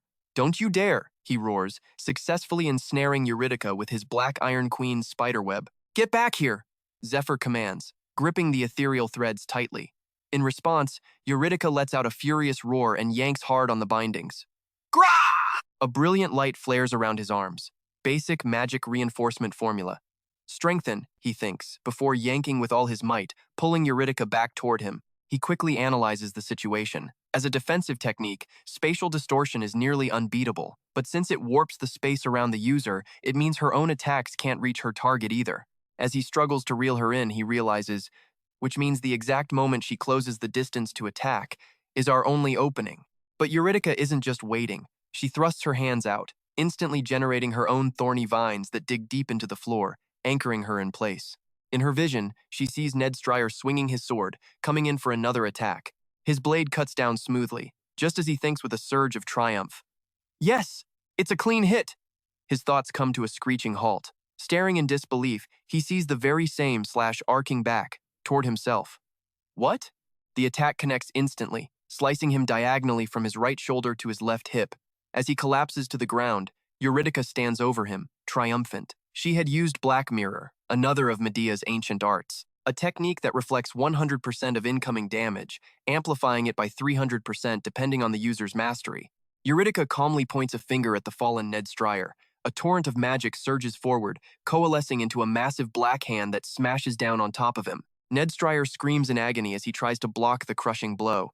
At that exact moment, a fist flies in, and Zephr relentlessly pummels Eurydica's back with powerful strikes. "Thunderclap palm!" he shouts, each blow landing with the force of a lightning strike, but she immediately begins chanting a new spell, forcing Zephr to quickly create a glowing thread of light for his next move. The thread snakes out, targeting glowing points on her right arm.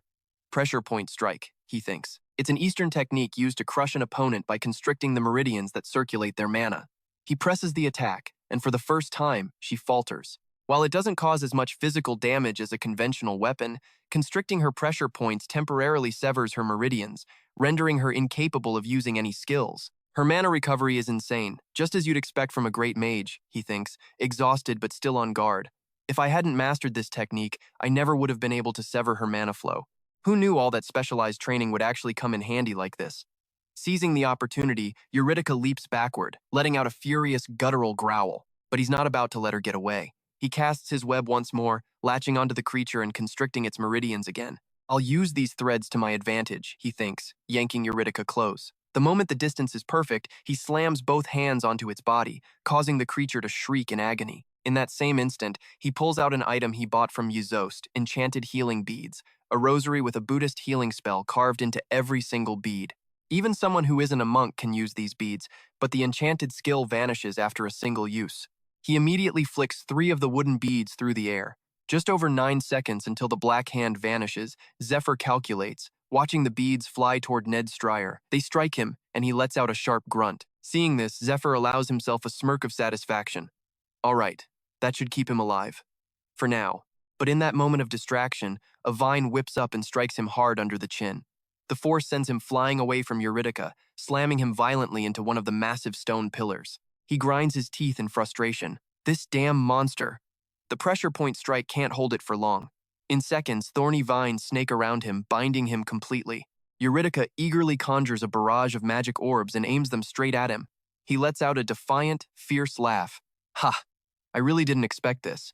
The orbs slam into him instantly, erupting in a brilliant flash of light at Eurydica's command. Far away, in another place, a glass cup slips from a hand, shattering into pieces on a wooden floor. "Oh my, are you all right?" A nun wearing thin-rimmed glasses asks as she walks in, drawn by the sound. The other nun, who has short, light-colored hair, forces a smile. "I'm fine," she says softly, bending down to pick up the shards. "Just a bit clumsy, that's all." She gasps, "Ah!" as a sharp piece pricks her finger. But as she stares at the shattered porcelain in her hand, her expression turns grave. "My dear guest," she thinks with deep concern, "I pray that you are safe. I wonder if he's even making use of all the items I gathered for him. I have a bad feeling about this." With that done, she stood, and as she approached the window, a thought struck her. She should have used a much higher-grade enchantment on him. He was now surrounded by a pool of his own blood, amidst the scattered, broken wooden prayer beads. Naked and defeated, he lay collapsed, facing Eurydica.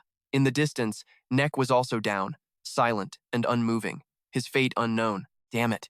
Just a single missed spear thrust, and it was enough to completely drag me along, forcing me into this defensive position, he thought grimly. This is absurd, one of the 8 great mysteries. In my past life, I could have conquered these things with ease, he thought, glaring at the triumphant Eurydica standing in the distance. It's just so harsh. How utterly worthless was I at this point in my previous life? I knew it, and I used every single item I prepared, all my weapons and defensive gear, but they were all destroyed. What did I miss? Zephr wondered. The pretty little regression perks granted by the gods, he thought. He remembered the skill, Iron Fortress, sponsored by the god of debt, USRA. Its effect was to accumulate all fatigue and damage taken while the skill was active as a form of debt, which would be repaid all at once when the user's mana hit 0. That bastard. He's been aiming for my life from the very beginning. Then, he recalled the divine beast egg, the egg of a celestial beast of an unidentifiable species. Half of all divine beasts reject humanity. Hatching it now would be digging my own grave. Next, Zephr considered Great Fortune, a perk that would temporarily shroud him in a powerful aura of luck. It had 2 uses remaining. And while Great Fortune had no penalty, he already had plans for those last 2 uses. If he wasted one here, failure would be the only outcome I'd reap. The gods would undoubtedly savor my regret and despair if I used it at the wrong time. Immediately after, his eyes fell upon Rebirth, an item that would resurrect the user 3 days after death. However, upon activation, the user's soul would fall under the ownership of the god who granted this privilege, the god of light. Rebirth was nothing but a trap designed to strip me of my freedom. In exchange for great power, I would become a puppet they could control at will, forced to act against my own desires. The other perks either had activation conditions that were too strict or were useless in combat. There was nothing left that could turn this situation around, he thought, a sense of hopelessness washing over him. This wasn't goodwill or a gift from them. He recalled the moment he stood before the god's spokesperson, the high-rank angel, Mercedes. She had said, "Show us something even more interesting." Seeing her terrifying expression, he realized it was all just for the amusement of the gods, and their only purpose was to pin me down, to force me to cling to the hope they offered in my final moments. Those perks. They were nothing more than chains, he mused. Meanwhile, Eurydica stood before him, slowly pointing a finger like a judge about to pass sentence, a red light gathering at its tip. If I die here, all my plans, all my efforts up to now will have been for nothing. Suddenly, a resolute look filled his eyes. I have to do something, he thought, and with a blood-soaked hand, he began to draw a sigil on the ground. Something that will be an absolute eyesore to all of you, he thought, instantly completing the symbol with 3 strokes of fresh blood. Abruptly, a brilliant white light flashed. A cascade of shimmering golden hair appeared, along with a pair of ethereal, porcelain-white angel wings. The form of the god's spokesperson, the high-rank angel Mercedes, materialized before him. Her face was stern, her voice laced with displeasure. What is the meaning of this, Zephr? Explain to me at once how a mere human like you knows of that blasphemous sigil. He didn't answer immediately, a smirk playing on his lips as he marveled to himself. To think I just cast out a small lure and managed to hook a fish this big. Zephr, his hand still on the sigil he'd just drawn, looked up at Mercedes. Heavenly punishment is a law of this world that automatically punishes those who dare to commit taboo. In other words, the moment he completed this sigil, he had decisively chosen to die by the laws of the world itself. Zephr remained collapsed on the ground, facing her. He slowly glanced around and thought, I can't feel Eurydica's presence anymore. That angel must have put up a barrier. Good. This buys me a little time to recover. At that moment, she spoke again. Explain yourself. Why does a human like you know of this blasphemous sigil? Zephr looked at her and shot back in a harsh tone. Strange. Higher beings with transcendent souls are forbidden from entering the mortal plane. That's a law of this world, so why are you here? The high-rank angel Mercedes calmly replied, Have you forgotten that I was the one who sent you back to the past? An angel who has established a relationship with a lower life form is granted the right to enter the mortal plane. I was given permission to answer your call once. There won't be a second time, she stressed. Now, what exactly do you know about that blasphemous sigil? Suddenly, he said softly, Pay my fee. The demand made her gasp, her eyes widening in utter disbelief. If you want to know, pay the fee, Zephr repeated slowly, a playful eyebrow raised as he looked at her. Are you insane? She asked, staring down at him. Instantly, she unleashed her power. Golden threads of light shot out and wrapped around him. They coiled tightly around the finger he'd used to draw the sigil, holding it fast, prompting a surprised assessment from him. My finger won't move. Is this the angel's skill? He wondered. The face of the god's spokesperson, the high-rank angel Mercedes, had grown dark. She looked down at him with displeasure. Don't delude yourself into thinking you've captured the god's attention. You are not a saint, nor are you an angel. The very act of daring to draw that sigil has been enough to enrage countless gods, and they are screaming for me to take your life right now. You have overstepped your bounds. As she was speaking, he suddenly cut her off. All right then, kill me. Hearing him say it so casually sent a shock through Mercedes. Zephr continued, his tone a clear provocation. Go ahead and try, if you think you can handle the consequences. That is, if you even have the right to kill me. As he finished speaking, he thought back to the perks he'd been given. After carefully considering the regression privileges the gods granted me, I can see what they want from me. The god of debt and the god of the sky might as well have said, I'll give you a double-edged sword to make you suffer. Now show me an interesting death. It made him realize that those bastards would never want a disappointing end like suicide. Meanwhile, the god of death and the goddess of light wanted to say, I will grant you great power, so become mine. He also calculated that for those who wanted to recruit him, his death was the worst-case scenario. They would lose him to the clutches of death, failing their objective. No matter what their goal was, they definitely didn't want that to happen. That was why they rushed to send the angel down before the symbol was even complete. He looked at Mercedes's wary face and spoke again.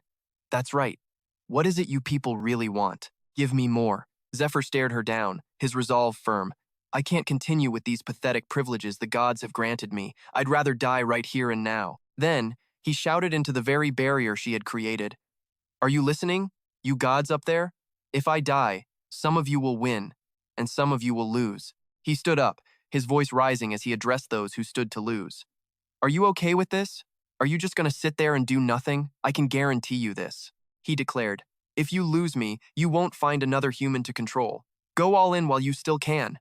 Zephr was raising the stakes. The god of debt, the god of the sky, the god of death, even the god of the lamp and many others remained silent at his proclamation.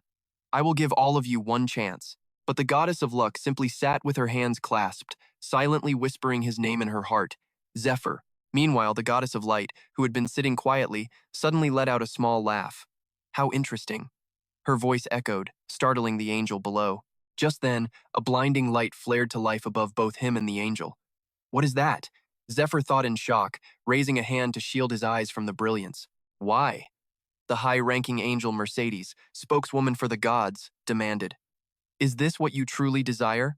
Before she could receive an answer, the beam of light slammed into the ground, creating a deafening roar and a thick cloud of smoke. When the view cleared, Eurydica was stunned by what she saw. Hey, he called out rudely as his silhouette slowly emerged from the dust. Have I kept you waiting? He asked arrogantly. Eurydica's shock twisted into sheer ecstasy, a grin splitting her face from ear to ear as she let out a long, piercing hiss. In the next instant, her form vanished, leaving behind swirling wisps of sinister mana. Those wisps coalesced into grotesque, shadowy hands that lunged toward him. But just as her claws were about to strike, a flash of pure light shot forward, directly smashing into the side of her face. Eurydica's eyes widened in utter disbelief as her body was sliced clean in two. Afterward, Zephr casually twirled the new object in his hand. He settled into a stance with the weapon, a so-called light sword. It was a holy artifact forged from a fragment of primordial light shaped into a blade. More importantly, its usage requirements had been removed upon request. The goddess of light, Araya, burst into laughter. What an interesting mortal, she boomed with delight. My apologies for only granting you trivial things until now, failing to see your true worth. That sword is now yours. I shall grant you even greater artifacts from my treasury. Her actions, however, left the god of debt bewildered. He demanded loudly, what is the meaning of this? Goddess of light, how can you so easily allow a mere human to wield a holy artifact?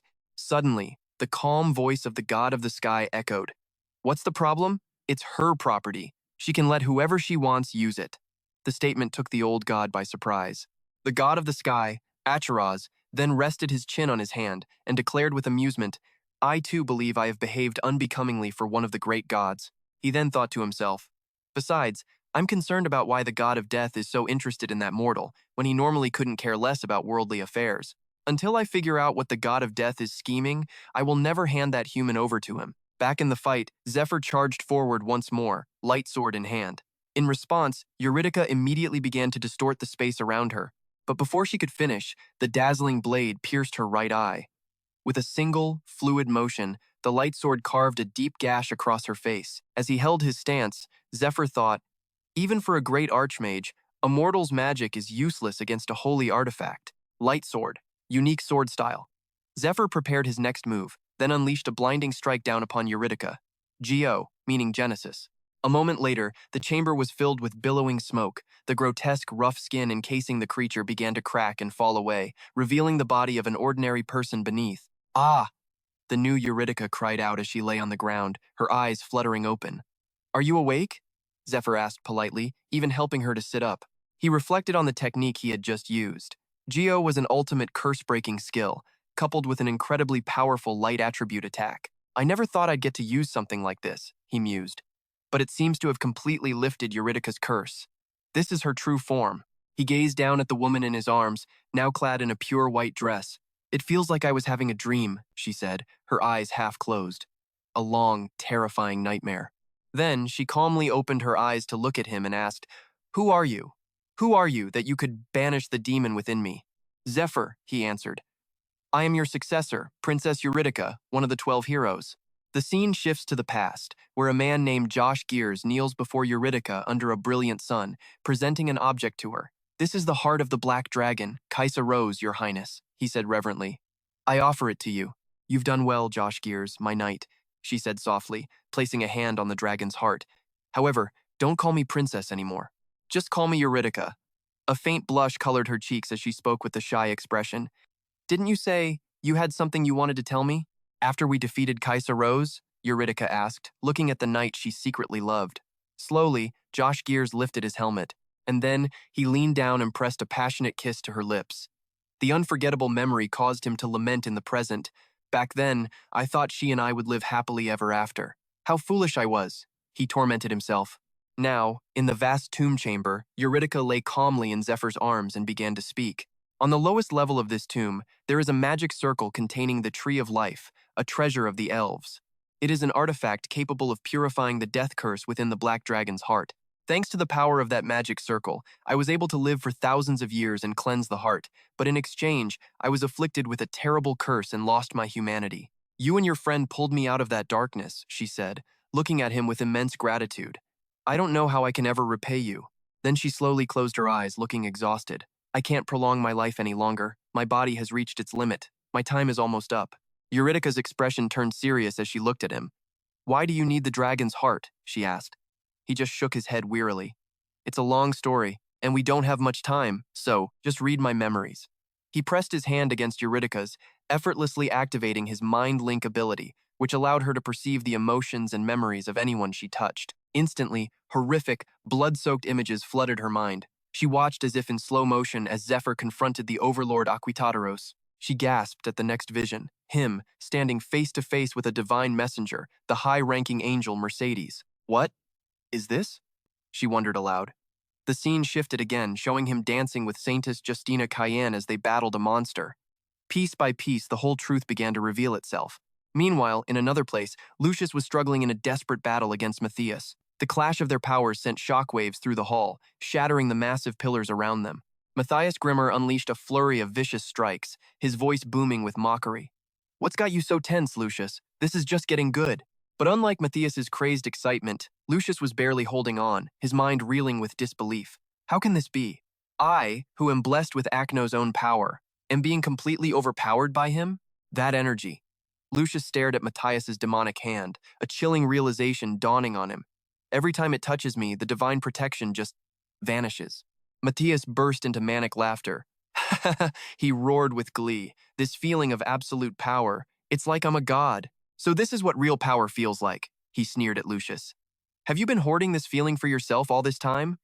Ha ha ha, he snarled, thrusting his hand forward and unleashing a torrent of scorching flames.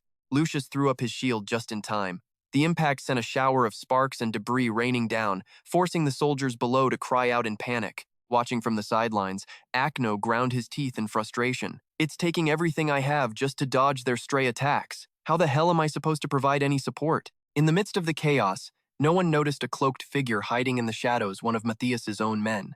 Incredible, he thought, his eyes wide with awe. So that's the power the Demon King's cult has been searching for. If I use this chaos to take out a few priests, especially those two captains of the medical support and rearguard units, I could receive an apocalypse stone just like Lord Matthias. He gazed at Acno and Leona, a vile plan forming in his mind. He slowly drew a dagger from his sleeve. A tremor of fear ran through him, but his resolve hardened. You chose the wrong faith, he thought. Don't blame me for this. But suddenly, a tendril of black smoke shot towards him. In a flash, it branded his abdomen with the sigil of a six-pointed star. In the blink of an eye, a swarm of grotesque insects burst from his body and those of the cultists near him, their blood-curdling screams echoing through the chamber. The horrific sight instantly caught Acno's attention. What? There are Demon King disciples even among our priests? He watched in horror as the sigil-marked insects were pulled through the air, drawn directly toward Matthias Grimmer. Ha ha ha, thank you, my brothers, for contributing your power to me. Matthias boomed even as he activated his technique. Recall, it was a demonic art that allowed him to reclaim the power he had bestowed upon his disciples through their sigils. Your lives will be put to good use, Matthias sneered, compressing the entire swarm of insects into a single, dense sphere of dark energy. A jolt of pure terror shot through Lucius. That attack is incredibly dangerous. He roared at the top of his lungs. Deploy absolute defense, now! In the next instant, a massive explosion of fire erupted from the sphere, incinerating everyone who failed to erect a defense in time. Only Lucius, shielded and steadfast, managed to withstand the blast. The screams of his comrades being burned alive echoed around him as he struggled to hold his ground. Stop! He bellowed, the word torn from his throat. Don't sink any deeper into sin, Matthias. Sinking into sin? Matthias Grimmer snarled, his voice dripping with venom, his eyes bored into Lucius. Do you of all people have any right to say that to me? Lucius from the Jonetti family had been granted the holy mark. Impossible. At the time, he was only 7 years old. Worse, he wasn't even a candidate for sainthood. Traditionally, candidates for sainthood would train until the age of 15 before participating in the selection. The winner of the grand tournament would then be consecrated and receive the holy mark. And yet, the holy mark just went to him. Like that, Matthias thought, his bitterness festering. So what about me? What about a true candidate like me? He remembered the voices that echoed around him back then, full of curses and scorn. Damn it. I was sure Matthias would become the saint. All that money we invested in his family, wasted. This has to be a scam. Did the gods themselves lie to us? We need to get our money back now. Shut up! Does any of that even matter now? Matthias thought furiously. According to the scriptures, if someone who was not a candidate received the holy mark, it was a sign of great upheaval. It meant the glorious era of the Church of Light had returned. As these memories fueled his rage, Matthias rained blow after blow down on Lucius. With each strike, his voice grew louder, thick with accusation. After you were chosen as the saint, what did your father do? He started selling blessings at astronomical prices. He boasted to the world that to escape the coming turmoil, people had to receive a blessing from you. Then he extorted fortunes from those desperate fanatics, using every dirty trick in the book to line his own pockets. He roared, his fury escalating with every word. Do you have any idea how many people were driven to bankruptcy? How many lost everything and took their own lives because of him? Your family aren't just swindlers, they're murderers. You call what I'm doing a sin? Then what the hell was that? He screamed, each word punctuated by a crushing blow that Lucius struggled to block. You turned a blind eye while evil ran rampant. You even collaborated with those scum to create the dungeon bubble. And when it all came crashing down, not a single one of you took responsibility for your monstrous crimes. He raged, slamming his fist forward.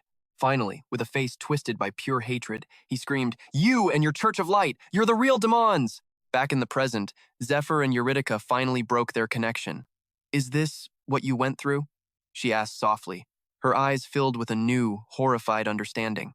How could you possibly endure all of that? She murmured, tears streaming down her face. You poor man. But Zephr, sitting across from her, remained silent, his expression unreadable. After a long moment, Eurydica spoke again, her voice heavy with dread. The demon invasion you fought so hard to stop. It's going to happen again in a few years, isn't it? Hearing this, Zephyr's expression hardened with resolve. This time, I will win, he stated firmly. I won't suffer such a crushing defeat again. That is why I had to ask you for this favor. His words from before they started echoed in her mind. First, a dragon's heart can only be absorbed through a special method. If you try to take it in recklessly, the untamable dragon magic will kill you. Even I can't do it alone, but I know someone who can help me absorb the dragon's heart. Then, he thought to himself that he had planned to ask someone else for help. But now, Eurydica had regained consciousness. She was the most experienced person for this task, after all. She was the great archmage who had transplanted a dragon's heart into the very first dragon slayer, George Geos. With that in mind, he sat before her, his expression serious, and pleaded, Please, transplant a dragon's heart into me. Hearing this, Eurydica slowly closed her eyes. A moment later, she replied with sorrow in her voice, I'm sorry, I cannot grant your request. Her words shocked him so completely that his eyes flew open as he thought, What the hell? The scene suddenly shifted, flashing back to this world's catastrophic history. 1,000 years ago, when the world was on the brink of destruction, the strongest of the 7 great ancient dragons was the Black Dragon, Kaiserus. Kaiserus had suddenly set the world ablaze. Although he was one of the 12 heroes who led the fight against the demons, he had lost himself, driven into a frenzy by a demonic curse. The entire world was plunged into mourning and death. The bloody, horrifying spectacle and the sheer devastation wrought by the Black Dragon Kaiserus were immeasurable. Even the Golden Ancient Dragon, the guardian of the human lands, and the 11 other heroes had no choice but to confront their former comrade, Kaiserus, to protect the world. It was a true catastrophe that had befallen this beautiful world. The heroes were forced to fight against a great dragon who was once one of their own to save everyone from the threat of annihilation. But things never go as smoothly as one might hope for a peaceful life. The battle was fought in utter desperation. The war against the Black Dragon raged for an entire year. The images show a grueling, intense battle between the heroes and the Black Dragon Kaiserus. That was why the knight, George Geos, holding his sword before striking Kaiserus, was filled with immense guilt and shame.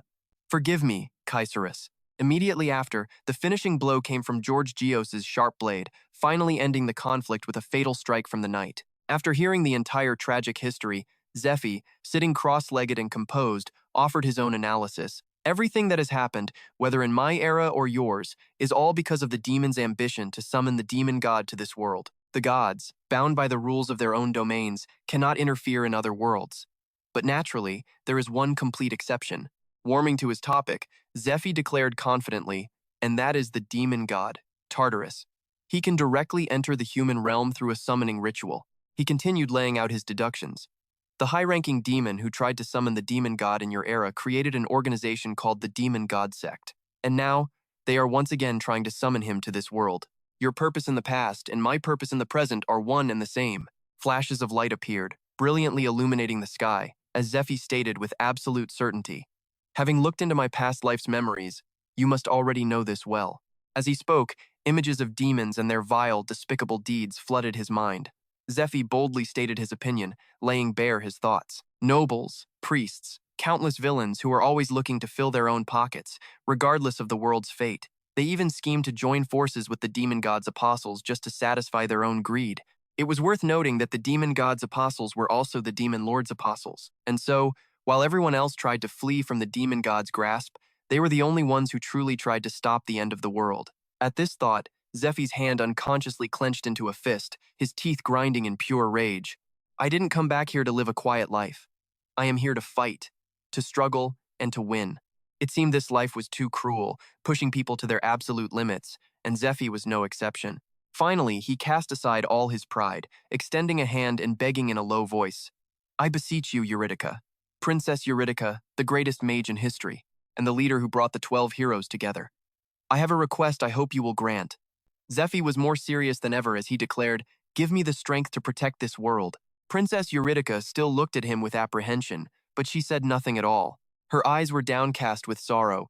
It was as if a heavy stone was weighing on her heart, making her mood indescribably heavy. In her mind, she quietly wondered, Even though you are two completely different people, I wonder why you remind me so much of him.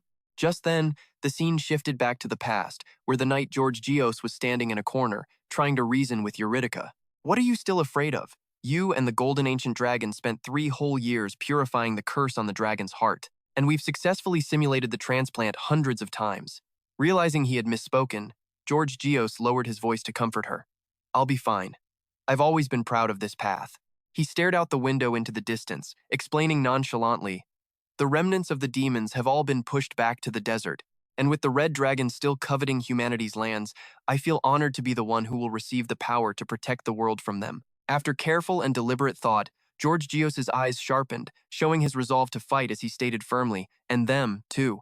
Princess Eurydica was truly unwilling to let him go, and she softly began to plead, George Geos, but he immediately cut her off. What I want. George Geos walked over to gaze upon his infant child one last time, then expressed his sincere wish, is to leave a world free of those threats for our child. Please, trust me and transplant that dragon's heart into me. Knowing she couldn't change his mind, Eurydica had no choice but to carry out George Geos's wish. Ethereal purple sparks of light began to materialize in the air. Then, George Geos's entire body reacted violently to them.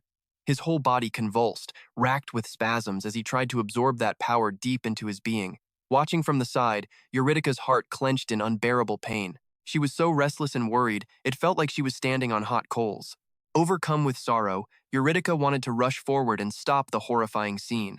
Despite her own weakness, she lunged forward, screaming, George Geos, but her legs were held back by the palace servants. One of them gently urged her, Your Highness, please step back. It's dangerous. By now, George Geos was so transformed he was unrecognizable. Only a skeleton remained of his face as he cried out in agony, Arg! Guh! Watching the horrific sight from the sidelines, Eurydica broke out in a cold sweat as a thought struck her. I feel the same energy I felt from Kaiserus when he went berserk. Is this a demonic primal curse? Suddenly, a voice reached her ears. The primal curse on the dragon's heart was purified. So why is this happening? That must be what you're thinking, isn't it? As he spoke, the person calmly walked step by step closer to Eurydica. Model. And it was none other than the Gold Ancient Dragon, who bluntly admitted his deceit. My apologies, he said, but I used a few tricks to make it look like it had been purified. His sudden appearance seized Eurydica's attention. A single name echoed in her mind, the Gold Ancient Dragon. Without another word, the Gold Ancient Dragon winked and snapped his fingers. Honestly, I enjoyed being your ally. However, I still have responsibilities I must attend to. Before Eurydica could react, the dragon's spell enveloped her. She could only stand frozen in place, silently enduring the invisible chains.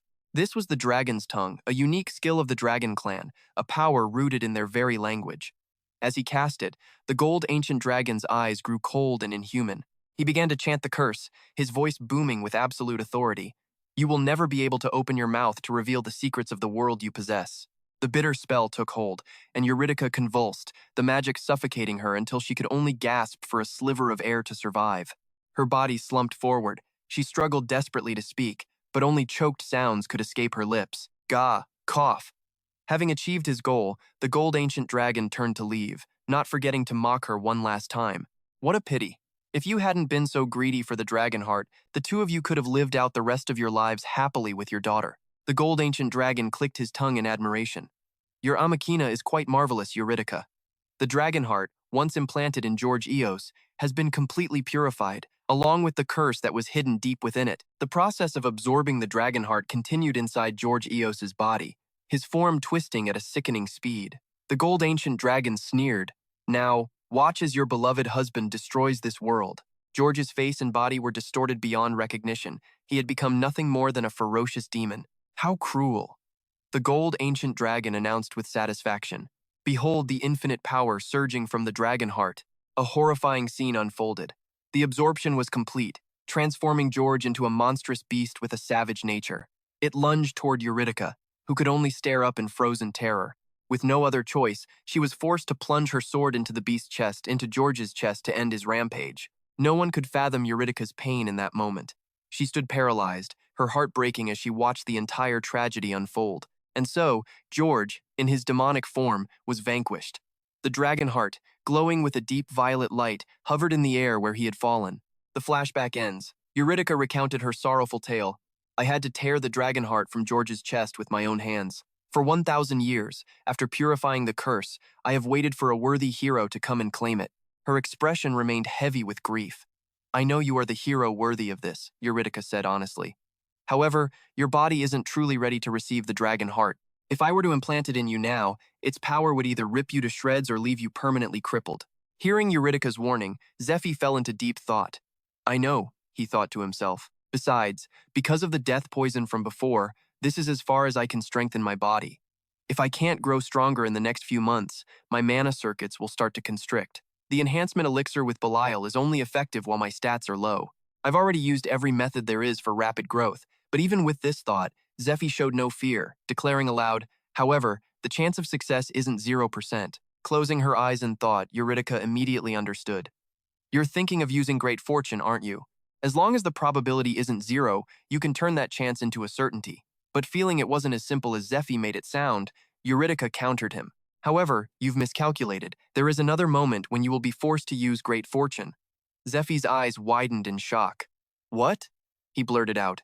Eurydica answered without hesitation. That moment is, but just as she was about to reveal the secret, the gold ancient dragon's curse clamped down on her throat, causing her to collapse to the side in agony. A moment later, she calmed herself, realizing her slip of the tongue. She remained silent, coughing weakly. Seeing this, Zephy shot up in alarm, shouting, Eurydica! Eurydica's mood was now grim. She sat on the ground, thinking furiously. Even after 1,000 years, you still bind me with your dragon's tongue, gold ancient dragon? She gritted her teeth in fury, cursing him in her heart. I won't let you have your way. Even if the dragon's tongue prevents me from speaking of it, I just have to find a way to say it without saying it directly. Zephy gently supported Eurydica by the shoulder. Exhausted, she finally spoke. That moment, she declared clearly, is when you are forced to choose between the one you love most and someone else. Eurydica's guidance was a revelation for Zephy. His expression hardened, his eyes gaining a resolve sharper than ever before. A burning desire to take on this difficult quest and succeed now blazed within him. Eurydica placed a hand on Zephy's shoulder, offering him spiritual comfort and encouragement. For now, she advised gently, use everything in my tomb to become stronger. Then, return and accept the dragon heart. That is the safe way. I will also alter the dungeon's layout so you can escape the priest. Eurydica then laid out the alternative. However, now that you know the future risk you will face if you still wish to receive the dragon heart immediately, there is another way. Her hand trembled as she rested it on his shoulder, as if to steel his resolve. The red dragon, the blue dragon, the ice dragon, and the green dragon. she continued. You must hunt these 4 great ancient dragons within 1 year. After listing the monumental tasks Zephy had to complete in a single year, Eurydica stared at him intently and asked, Do you think you can do it? Zephy remained silent, lost in thought. After careful consideration, Zephy answered with unshakable confidence. Is that all? Aren't you underestimating me? He declared boldly. 1 year is far too long to slay all 4 ancient dragons. Holding out his blood-stained hand toward Eurydica, Zephy shared his heartfelt aspiration. I believe in you. I will show you the peaceful world that both you and George wanted to see. He pressed on, trying to convince her. Just give me 6 months. I promise you can finally lay your burden down and then watch over me from the other side. Eurydica listened intently to his heartfelt desire, but her eyes still held a mix of sorrow and deep-seated worry. But in the end, she decided to place her faith in this courageous man before her one more time. Ah, she thought, I had finally realized that my own emotions had all burned away after shouldering this burden for so long. Then, she closed her eyes, letting a tear of happiness and profound relief roll down her cheek. After a millennium of waiting, Eurydica had finally found what she had been searching for. She felt a sense of peace wash over her. With that thought, Eurydica spoke, her voice filled with admission. I apologize. The mission I could not complete in my era. I will leave it to you. A vibrant green light suddenly erupted from the top of a tower. The tower slowly peeled open, its fragmented pieces revealing a strange artifact nestled within. Without a moment's hesitation, Eurydica retrieved the object. Zephyr's eyes were locked on it, a single question racing through his mind. What is that? But as he watched Eurydica hold the bizarre artifact, the answer came to him, and he whispered the words aloud, the heart of Casurus. Eurydica caressed the precious heart in her hands before speaking softly, I respect your decision, new hero. Then, making the heart spin in her palm, she announced, Now, let us begin. Zephyr's mind couldn't shake the thought, repeating it silently. The dragon heart of Casurus. I knew it. His eyes widened as a system notification flashed before him. Extreme luck privilege activated, temporarily imbued with an overwhelming aura of luck. Uses remaining. 3. The landscape plunged into darkness, the only light coming from the radiant glow of the heart of Casurus, enchanted by Eurydica. A desolate, oppressive darkness consumed the space, and a storm of questions raged in Zephy's mind. Shock and panic set in as he wondered, Where am I? I can't see anything, just darkness. But then, in an instant, a realization dawned on him. He immediately refuted his own thought. No, I'm inside my own consciousness, he murmured, looking at his hands, which were now glowing with a strange blue light. That's right. I felt something familiar earlier. Zephr was still standing in a hazy, dreamlike world, trying to make sense of his surroundings. And then, a chilling certainty gripped him. Something else is in here with me. Just as he predicted, a pair of glowing red eyes materialized in the darkness behind him, staring intently. Though his back was turned, Zephr's keen senses picked up on the menacing presence. His expression hardened into a cold mask, his eyes turning dangerously sharp. After steadying his nerves, Zephr whipped around to confront whatever was behind him. But before he could react, a colossal hand with razor-sharp claws shot out and clamped down on him. He was completely immobilized, frozen in place, his eyes wide as he stared up in shock. Casurus leaned in, its face inches from Zephyr's, and snarled with pure hatred. You bastard! You dare take my power? The much smaller Zephr struggled within the dragon's massive grip, gritting his teeth as the truth hit him. This is Casurus's lingering will, left behind in its own heart. His mind sank deeper into thought, his consciousness analyzing the situation. What an overwhelming presence. His pressure feels like it could tear my very soul apart. This is the dying wish of someone who perished 1,000 years ago. As Zephr lay gasping in Casurus's hand, the ancient dragon observed the strange creature who dared to disturb its power. As if it could no longer contain its disgust, Casurus hissed, I can smell the gods on you. Staring daggers at Zephr, Casurus sneered. So those persistent bastards have sent another one of their puppets. Hearing this, Zephr couldn't control his anger and yelled back, What did you say? Casurus didn't hesitate to declare its intentions. You are the last one I will grant my power to. After that thunderous declaration, a dreamlike scene unfolded. The colossal form of Casurus seemed to be striding forward, fulfilling its pact with Zephr. Suddenly, the scenery shifted again. Something mysterious was hurtling through the air at an impossible speed, flashing a countdown. 6. More strange figures appeared, seemingly locked in a chaotic battle. The figures zipped back and forth as the countdown continued. 5, 4, 3. The heroes fighting desperately were suddenly crushed by the massive, sharp-clawed hand of Matthias, their pained cries echoing as the number hit 2. And then, the inevitable happened. A bloody massacre unfolded. Matthias had mercilessly slaughtered the heroes, yet he casually declared, "Now, all that remains." It seemed everything had gone exactly according to his plan, and he radiated an aura of pure, arrogant triumph. "Is you, Lucius." With that, Matthias unleashed a torrent of blazing fire toward Lucius, who struggled to defend himself. But as a former comrade, Lucius was all too familiar with Matthias's fighting style. He easily blocked the tired, old attack and scoffed, "That attack again? It's useless." Matthias's rage finally boiled over. He poured all his strength into a far more powerful vortex of fire, relentlessly hammering away at Lucius. But it was all just a feint, a way to distract Lucius. Matthias was smarter, one step ahead. He slipped behind Lucius, preparing for the finishing blow. Certain of his victory, he let out a gleeful laugh. Too slow. The word sent a chill down Lucius's spine, freezing him to the spot. To assert his dominance, Matthias unleashed a devastating strike. Lucius took the full force of the blow, his head snapping to the side, a pathetic sight. As he began to crumple to the ground, he let out a pained cry. Arg. Matthias, immensely pleased with his attack, thought to himself with satisfaction, his reaction speed has slowed considerably. He's weakening. Lucius struggled to his feet. He shot a grim look at Matthias, his mind racing. This bastard. He's adapting more and more to the demon tribe's power. And that regeneration speed. I'm the only one taking any real damage in this fight. Just as that thought crossed his mind, a momentary lapse in concentration was all it took for Lucius to absorb another bone-shattering blow from Matthias. The more he fought, the more ferocious Matthias became, goading Lucius until he finally snapped and furiously retaliated. But Matthias was still gloating, drunk on his own success. The oversight was all Lucius needed to seize the opportunity and unleash a furious storm of attacks. Matthias roared in pain, "Arg!" Pressing his advantage, Lucius drove his long, jagged sword straight into Matthias's chest, sending a spray of blood into the air. The battle grew more intense, more desperate, with neither side willing to back down. They relentlessly exchanged blows, turning the area into a chaotic battlefield. On one side, Matthias unleashed endless torrents of fire. On the other, Lucius desperately raised his shield, struggling to withstand the onslaught. True to his cruel and aggressive nature, Matthias immediately drew his sword, ready to charge straight at Lucius and attack him. Meanwhile, a battered Lucius slumped against a rock wall, coughing weakly, his head bowed in deep thought. Acno and Leona, the ones who had supported him, were both dead. He had no choice but to use that power. His eyes grew firmer than ever before as Lucius steeled his resolve to defeat the arrogant Matthias. He knew it was reckless, telling himself that using it could put him in grave danger. Matthias currently had the upper hand, his body possessing a rapid recovery mechanism that healed him from any sudden injuries. Flames began to crackle and dance in his slowly conjuring hand. Matthias lowered his voice and said, "Well then, it's time." The flames in Matthias's hand swelled, forming a giant sphere of fire. "Let's end this," he declared with absolute confidence. He let out a cackle, his voice turning demonic and crazed. "Goodbye, Lucius." But then, something strange happened.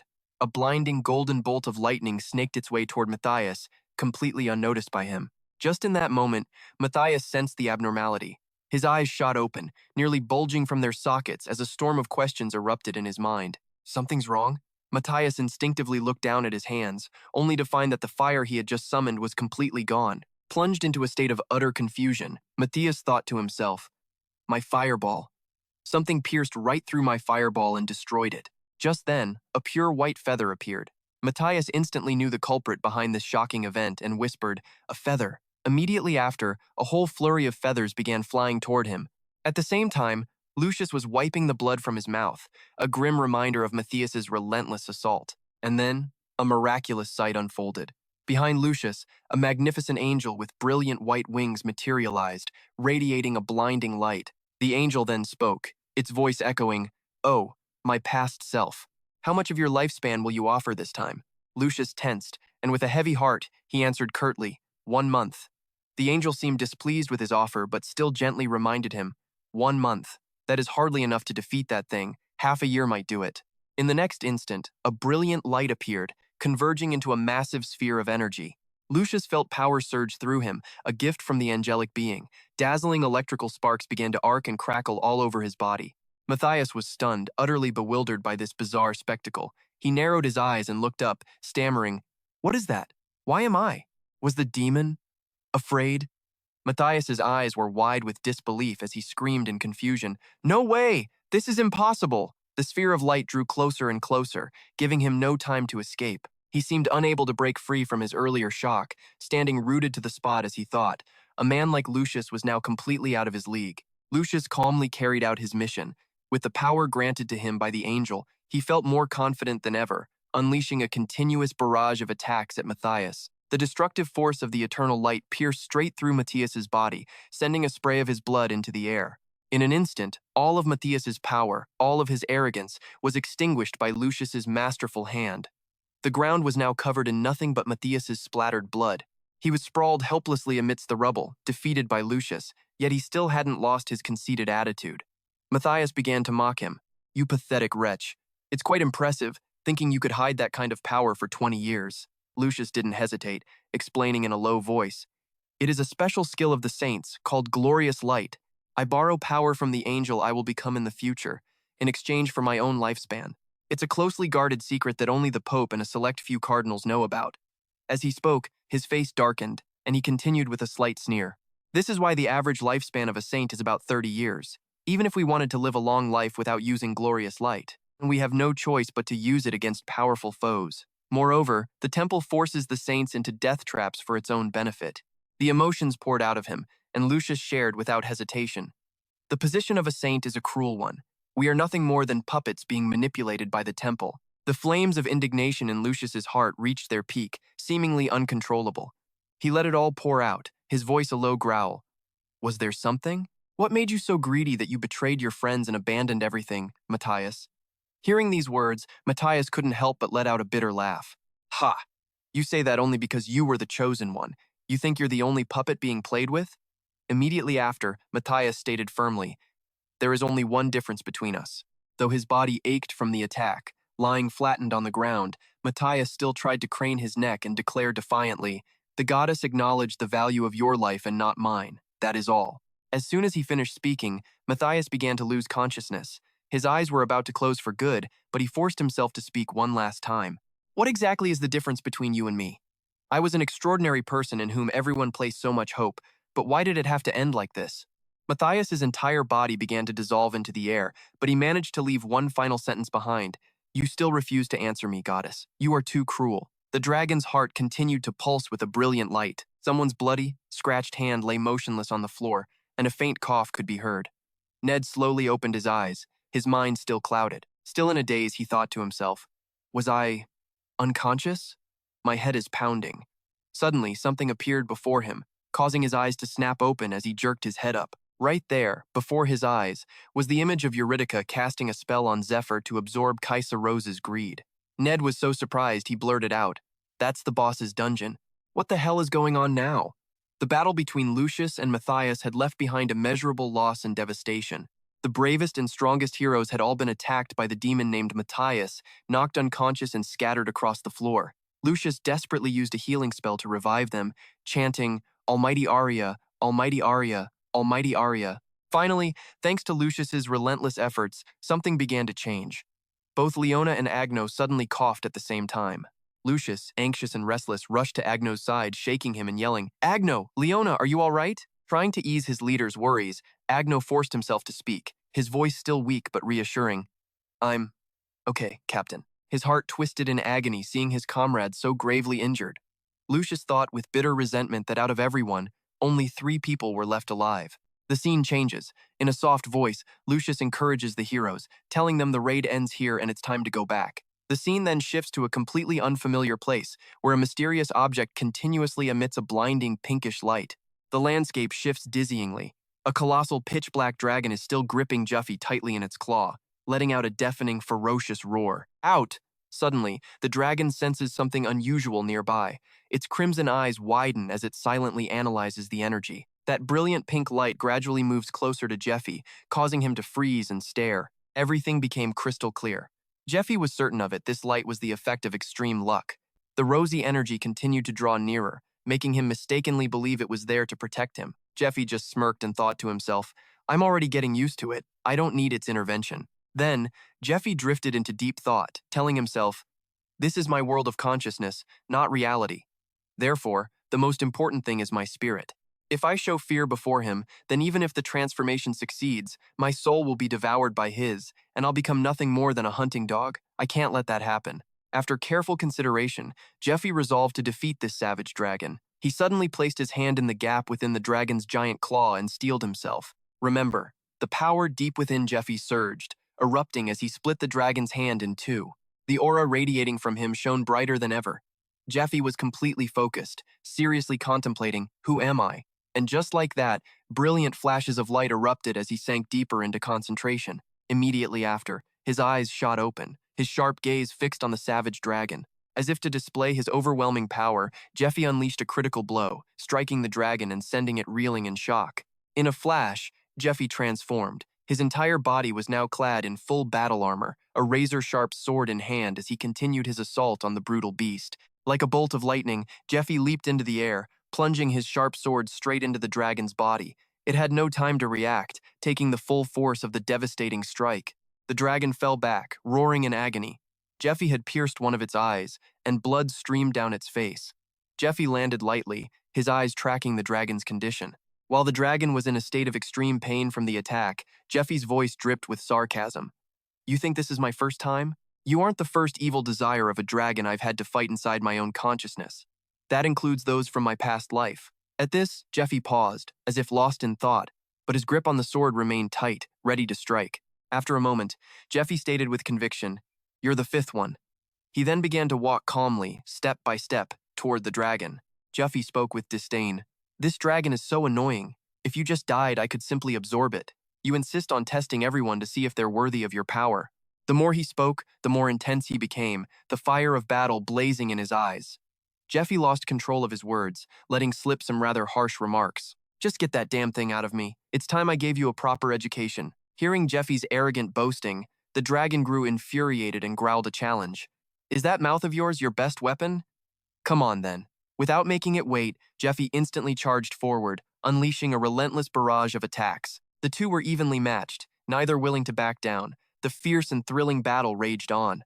Just then, the scene abruptly shifted again. Ned Stryer lay motionless on the floor, having been unconscious for who knows how long. His eyes opened wide as he observed the scene before him and hesitantly thought, "Is that?" At that moment, Eurydica was in the process of implanting the dragon heart into Zephr's subconscious. Watching from behind, Ned Stryer couldn't understand what was happening and wondered to himself, what the hell is going on now? Ned Stryer's eyes fell upon Zephr, who was lying still and unconscious on the floor. He reasoned, Zephr seems to be out cold. Was he defeated? Looking beside Zephr, Ned Stryer saw Eurydica completely focused, chanting a spell. A suspicion bloomed in Ned Stryer's mind. What is the boss doing to Zephr that she's not paying any attention to me? Immediately, Ned Stryer pushed himself up into a ready stance, silently thinking, this could be my chance to attack. But what Ned Stryer didn't know was that Eurydica had already sensed his presence. She just hadn't said a word. Before he could act on his malicious intent, as he was charging forward to launch a surprise attack, his entire body suddenly froze. He collapsed, completely drained of the strength to move. Shaking, he propped himself up on the floor, cursing under his breath. Damn it. Energy stasis. At a time like this. That's right, all my energy was absorbed by that dark hand before I passed out. No, I can't miss this opportunity. The system window then appeared with a notification. Energy stasis. Symptoms include pain and the inability to use Kaimana power due to user exhaustion. Only then did Eurydica suddenly speak, advising him, you shouldn't make any rash moves, rest for a bit. Her words sent a jolt of shock through Ned Stryer.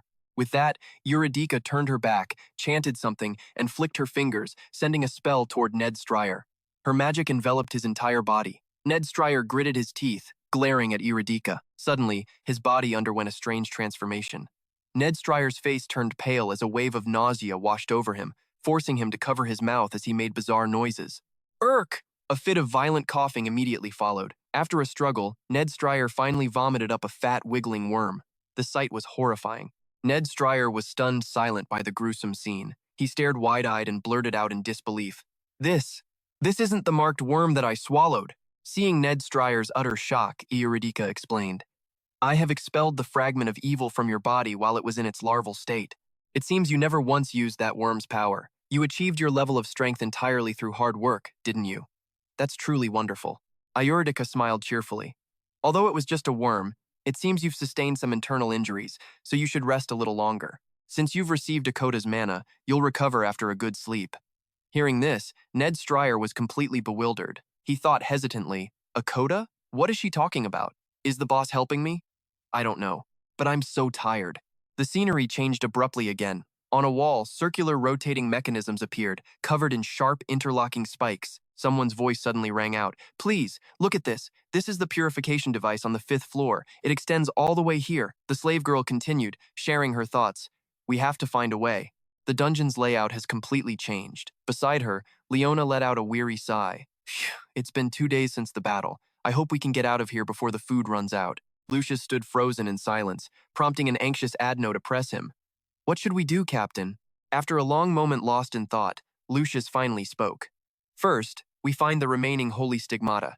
Realizing the immense danger of the task ahead, Adno immediately protested. What? With just the 3 of us? That's too dangerous. We should prioritize escaping, Adno insisted, but Lucius flatly refused. No, he tried to reason with them. Besides, it's the only way for us to get out of here. At once, the 3 of them, Lucius, Adno, and Leona, bolted toward the gate ahead. Lucius exclaimed in alarm.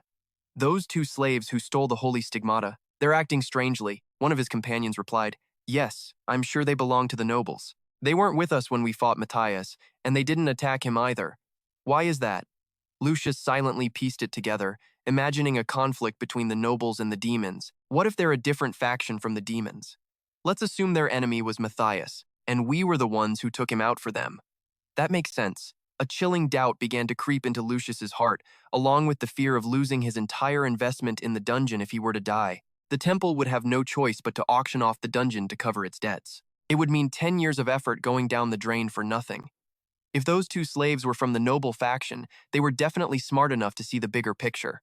They must have been aiming for it from the very beginning, clearing the dungeon to claim the dragon heart. As he sank deeper into thought, more clues and theories began to surface in Lucius's mind. If their faction acquired this dungeon for cheap, then those 2 slaves, holding the holy stigmata, would join a new raid party as experienced members. If they were given a role, the noble faction must have already prepared an escape route for them. Or perhaps they're capable of finding their own way out. I have to find them, and find the exit before they do. As he sprinted onward, Lucius suddenly spun around, his mind still racing with the implications of the noble's plan. Behind him, strange streaks of purple light shimmered in the air. It was a massive pitch-black dragon, lunging at him with savage excitement. Lucius scrambled to defend himself against the furious assault from behind. In that life-or-death moment, Lucius shouted his realization to his teammates. The holy stigmata was in the boss room. So how is the gatekeeper still alive? The door only opens after it's been killed.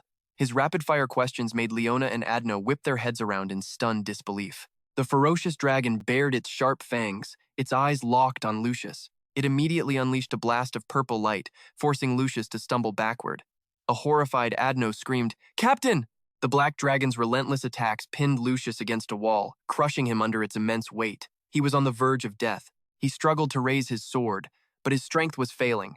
I can only use Light of Glory once a week, he thought in a panic. I used it to defeat Matthias 3 days ago. I still have 4 days left. At that moment, Lucius was completely powerless, his energy utterly drained. Damn it, he cursed in frustration. Is this how it ends? With no strength left, he thought of his final regret. I'll never see them again. An image of his gentle wife holding their small child flashed through his mind. Just then, from a distance, Zephr appeared, panting as he leaned against the doorframe, taking in the scene. The sound startled Lucius. Despite being crushed against the floor, he managed to lift his head and look up, thinking, him? How did he get out of the boss room? Zephr strode forward confidently and announced, Whoa, you came out right on time. Ah, I was asked a favor, so I will help you, sir. He cleared his throat, let out a sharp, ah, and then his voice dropped to a low growl. You. Then, with a simple gesture, Zephr commanded the dragon, bow your head. The technique was called Dragon Command, a special draconic skill where power resides in words, its use limited by the dragon's heart. A torrent of spells and charms erupted from Zephr, causing the skeletal beast to howl in agony.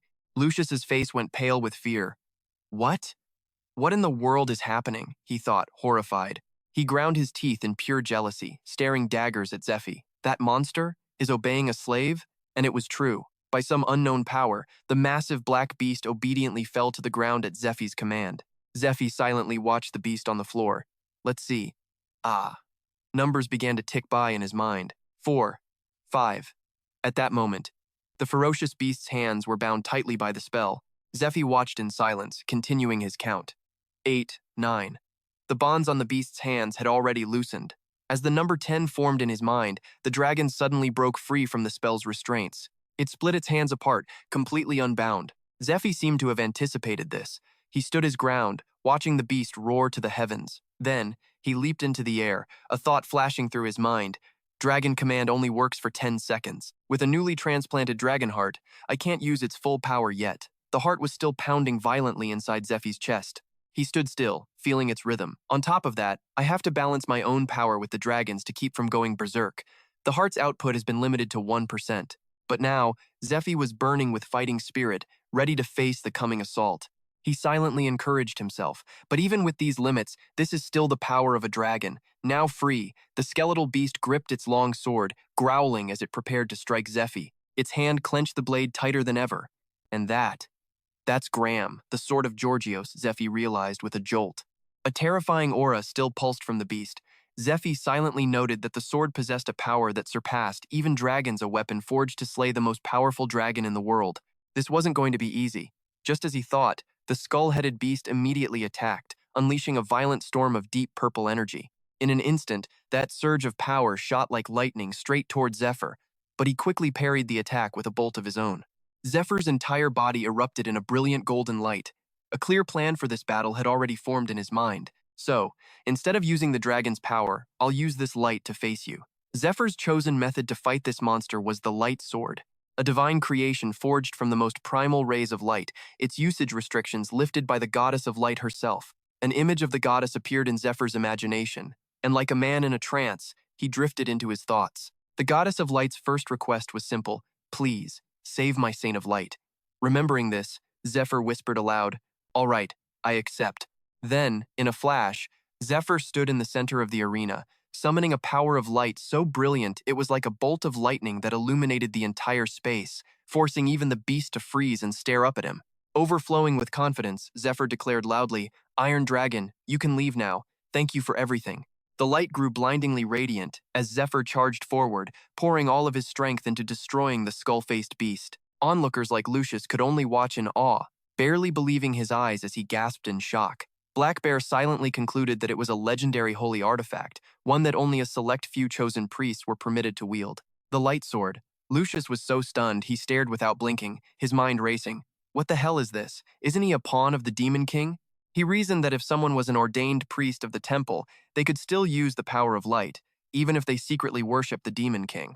Lost in his analysis, Lucius watched Zephyr's fighting style and wondered, but why can I sense the presence of the goddess of light within him? Clenching his teeth in frustration, Lucius thought. And that's not all. Rewinding his memory back to his childhood, Lucius remembered that day as if it were yesterday. Back then, he was just a naive, wide-eyed boy taking his first steps into the palace. Lucius made a silent comparison and realized something profound. This feeling. It's exactly the same as when I met the golden dragon at the palace as a child. It was the sensation of being crushed by an invisible pressure. A much younger Lucius had bowed respectfully to the golden ancient dragon. It is an honor to meet the guardian of the nation. The old dragon had just smiled kindly and patted his head. The memory faded, and Lucius returned to the present, his strength gone. He supported himself with a trembling hand on the ground, staggering back and forth. The strange noise Lucius made successfully caught Zephyr's attention, who instinctively turned his head to look. In the next moment, Lucius, Leona, and Agno were all kneeling respectfully on the floor before Zephr. It was then that Lucius spoke, his voice filled with reverence. Greetings, great sage. The scene suddenly shifts, and we're inside Zephyr's mind. He reflects, I've been fighting Kaisa Rose in my subconscious for 3 days. A vision of the fierce battle between them plays out in his imagination. Zephyr's endurance and courageous spirit had made Kaisa Rose see him in a new light, earning her begrudging praise. Not bad. I acknowledge your ability, but that doesn't mean I trust you. In the end, Kaisa Rose had to yield to Zephyr's indomitable will and extraordinary power, obediently agreeing to merge with him and reside within the dragon's heart in his body. But she didn't forget to add a warning. I will remain inside you, watching you silently. Immediately after, Zephyr's consciousness returned as he regained awareness. Exhausted, he slowly and painfully opened his eyes to the first rays of light. His eyes widened as he took in his surroundings. Zephr was horrified to see Ned Stryer still unconscious, while Eurydica had already turned to dust. He silently clenched his fist and bowed his head respectfully. Thank you, Eurydica. I will not fail you. Please watch over me in the next life. He observed the two strange objects he'd collected from the ashes and thought, and these are the relics I found in Eurydica's remains. The two mystical items shimmered with a reflective light. One, which glowed red, was introduced as the Matoche Veil, a master Matoche grimoire created through the crystallization of Matoche essence. The owner of the Matoche Veil could acquire skills through meditation. The ancient arts of the Media Kingdom and Eurydica's grand magic were also preserved inside the Veil, ready to be learned as new skills. To learn them, you must first master the ancient arts of the Media Kingdom up to level 2. The other item glowed blue and was called the Key of Wisdom, a master key allowing the use of all functions within Eurydica's tomb, which now belonged to Zephr. At that moment, Zephr was contemplating Eurydica's final instructions. Even though the dragon's heart was currently at only 1% efficiency, the dragon's power was already spreading throughout his body. Therefore, his body would gradually adapt to a greater amount of power. Zephr listened in silence, then suddenly spoke aloud. These are Eurydica's lingering thoughts, left behind in the Veil. The magical Veil replayed Eurydica's guidance, her voice echoing out. However, if you wish to increase its efficiency to 10%, 20%, 30%, you must completely renew your body. Eurydica's voice continued to resonate in his ears. For that reason, you must entrust this Veil to my descendant. That child can help you. As soon as she said this, his mind immediately jumped to Anjay. A storm of thoughts raged in Zephyr's mind. The gods all know about my past life, and not many of them are on my side. I can't trust them completely. What if those gods dare to interfere and lay a hand on Anjay? Zephr lowered his head, his hands unconsciously clenching into tight fists as he remained lost in thought. Even though I want to see her so badly right now, I still have so much to do. No matter how scared I am, I will endure it. Lucius's voice suddenly cut through his thoughts. Great sage, and you, my friend. The words pulled Zephr back to reality. He immediately turned his head to look. Ned Stryer, who had woken up at some point, was also looking toward Lucius. After that abrupt announcement, Lucius got straight to the point. Remove the curse mark. Then he closed his eyes and began to chant. One by one, the marks were removed. Zephr, now free of his own, turned around instinctively. Then it was Ned Stryer's turn. After completing his task, Lucius announced, "You are both free now." Zephr placed a hand on Lucius's shoulder, patting it gently as he spoke with a friendly tone. Oh? Does this mean you'll be taking care of my debt too? Lucius let out a hearty laugh at Zephyr's joke. Of course. After all, you saved my life, great sage. That's a kindness that nothing can ever repay. Then, his expression turning serious, Lucius declared with sincerity, you secretly infiltrated the Demon King's ranks to extinguish their ambitions. I'm truly ashamed. It's embarrassing to admit, but within our Temple of Light, there are few who fight against heretics with such conviction. As he spoke, the image of Matthias flashed in Lucius's mind, and he hesitated, overcome with guilt. After a few moments of silence, Lucius finally confessed. Even I, one of the children of the Goddess of Light. Even though it is my duty to punish the disciples of the Demon King, the enemies of the gods, I will do everything in my power to help you, Master. Ned Stryer wasn't part of the conversation, but he followed every word. He was already running his own calculations. He wanted to form an alliance with the one who possessed the dragon's heart. Was it because he didn't want to be overpowered by rival factions in the Temple of Light? Ned Stryer's wild and vivid imagination led him down a path of 1,000 different theories. Lucius is nothing but a weapon, specially nurtured by the Temple of Light with money extorted from people like me. No matter what he's like, I can never bring myself to like him. Ned Stryer remained lost in his thoughts, but feelings were just feelings. If he could use the man, then why not? After all, the power, status, and wealth of a saint were always valuable, especially when the Demon King's disciples had already infiltrated the highest ranks of the temple. The best course of action was to maintain a relationship with him. But of course, it didn't stop there. Ned Stryer's eyes shifted to Zephr as he thought. And him too. Lucius, beaming with enthusiasm, blurted out, Master, this isn't a good place to talk. Shall we return to the temple? Hearing such a brazen lie, Adno shot him a sidelong glance, thinking irritably, the cowardly captain must have met a true master. But Zephyr's reaction was far from friendly. Don't celebrate just yet, he said sternly. The real battle begins now. Zephr forced himself to recall the terrible future he had witnessed and issued a grim warning. Right now, the third parish of the Temple of Light has become a den for the Demon King's followers. That includes the subordinates of Cardinal Andean Lasker and the Twin Knights, the two strongest knights on the continent. Lucius's face darkened at the terrible news. What? He uttered in disbelief. Even with the power of a dragon, Zephr admitted bluntly, the strength I can wield is limited. I need time to prepare, to deal with Andean. A single fight won't be enough. Adno listened intently, hanging on every word. A single fight won't be enough? Just then, a versatile key of wisdom materialized in Zephyr's hand as he murmured, "Well, it's come to this." The key's magical energy lit up the entire dungeon, leaving everyone in awe. The brilliant power pulsed outwards in all directions. A moment later, a deafening sound erupted, causing everyone to spin around and look up. A mysterious portal had opened a door leading to the treasure room where the catacombs' relics were stored. Zephyr turned back to the group. "For now, let's focus on preparing ourselves." They all moved towards the glowing golden portal as it slowly swung open, releasing a blinding light. A satisfied smile spread across Zephyr's face. "This is the treasure room of Eurydica. No one has set foot in here for 1,000 years." A mix of excitement and unease stirred within him. "I wonder what's inside." With that thought, Zephyr used his magic to force the portal even wider. He focused all his strength on the task, and as the light grew, it illuminated his face, as well as the faces of Ned Stryer and Lucius beside him. Someone's voice echoed in the space. This is. The treasure room was revealed. Inside were countless precious sources of power, each carefully encased in a shimmering, polished crystal. The sheer scale of it all was beyond anything they could have imagined, and a collective gasp of awe filled the air.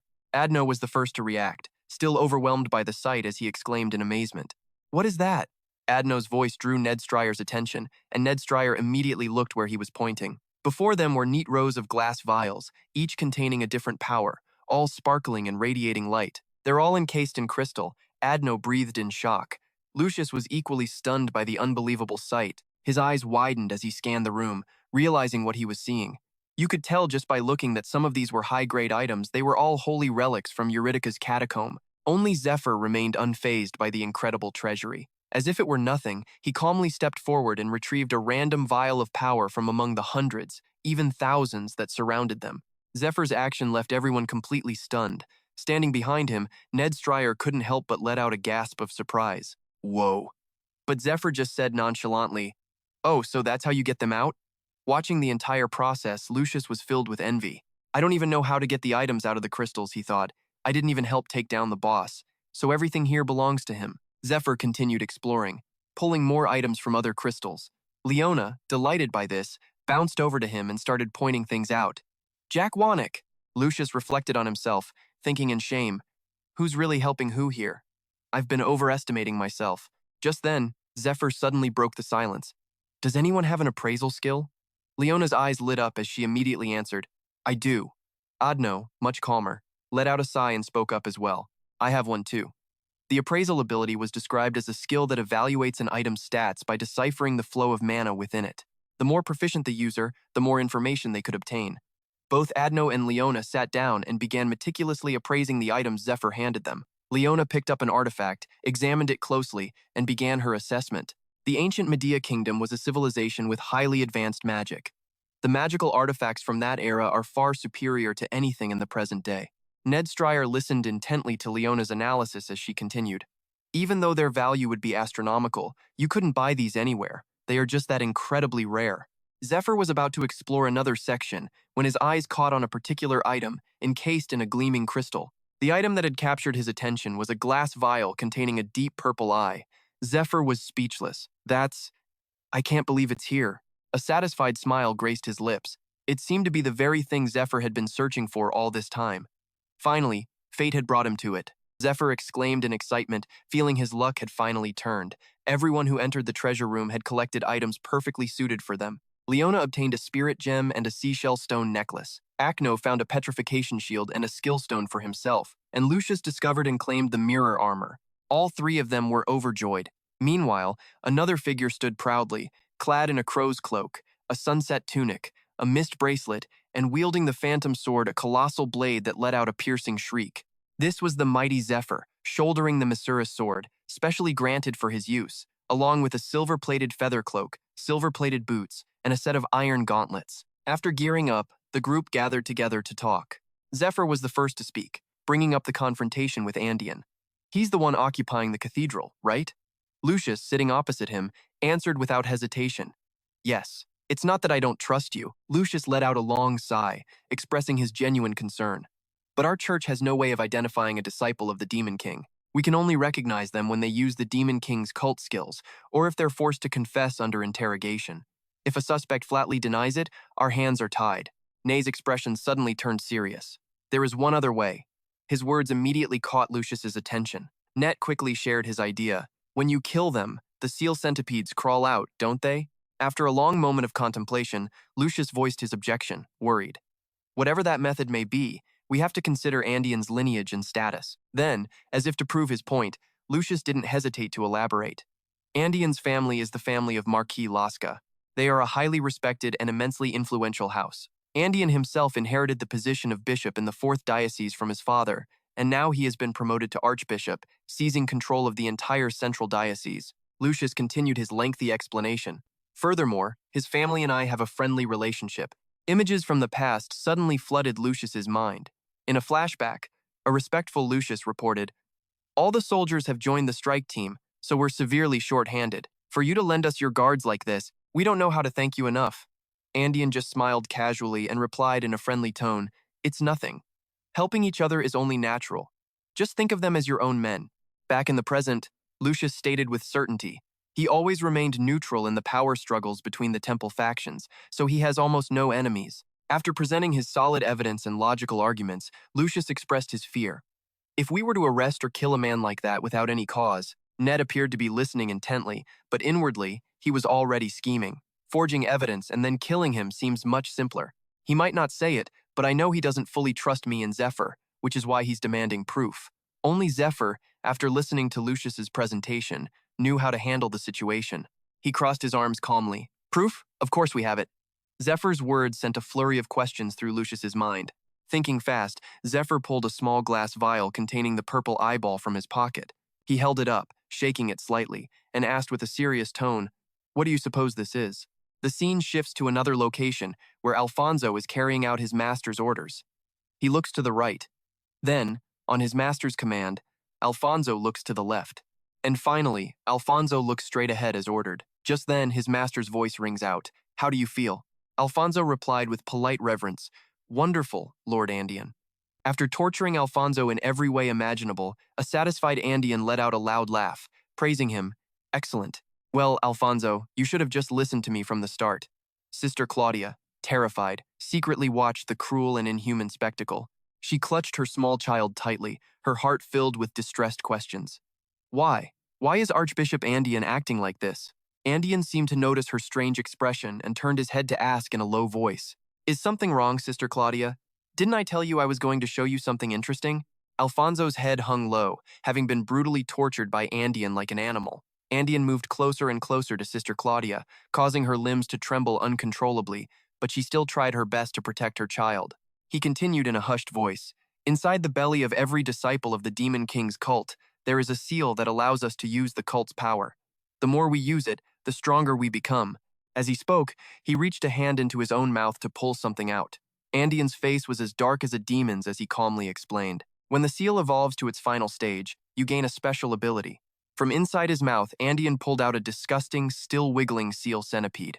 Andean seemed to have lost all humanity. He fixed his gaze on Sister Claudia and, with a grotesque smile, announced, "My special ability is the centipede nest. My seal centipede has evolved into a queen centipede, capable of producing larvae. I can use these larvae to brainwash and control anyone."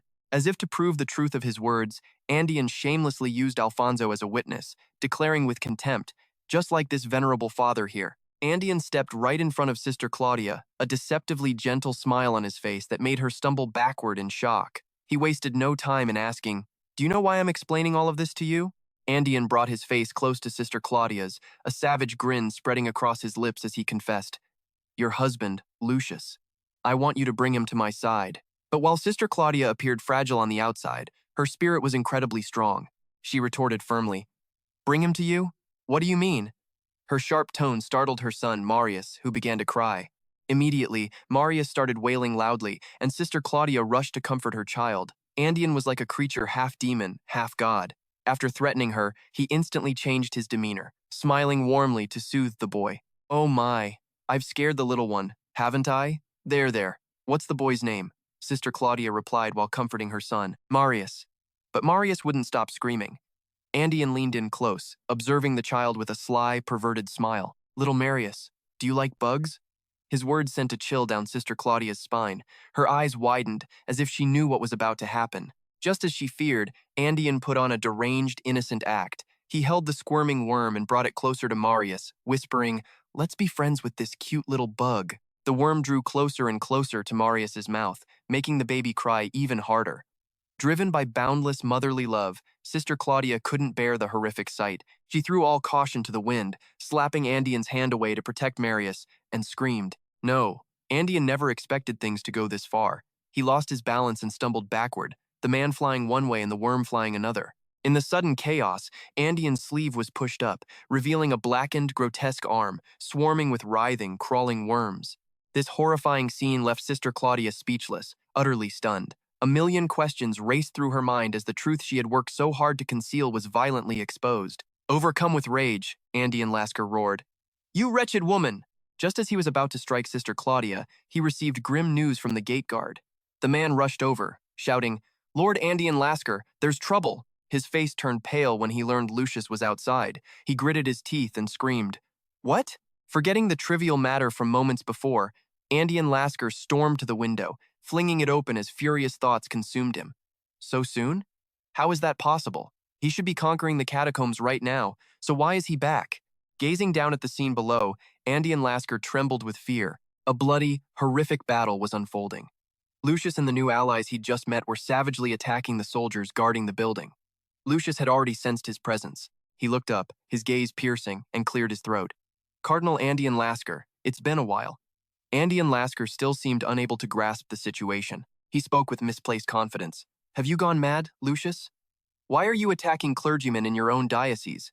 Did you dare abandon the campaign just to cause a scene here?" Lucius said nothing, only casting an ice-cold glare in his direction. His mind drifted back to Zephyr's words, back to when Zephr held up a glass vial containing a single violet eye. "This is a detection potion.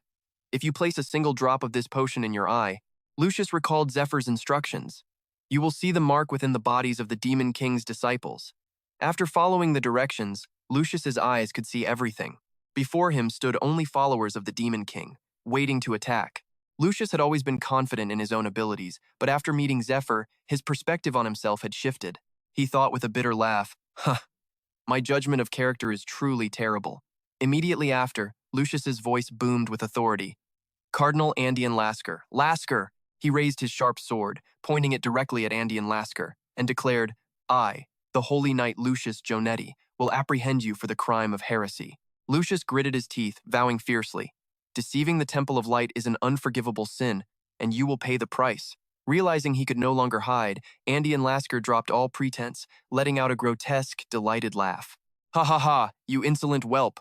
Lucius kept his blade leveled at the man and repeated firmly, "Cardinal Andean Lasker, in the name of the Holy Light, I, Lucius Jonetti, will now arrest you on suspicion of heresy." Andean Lasker looked down from above. Hearing this, he frowned in thought.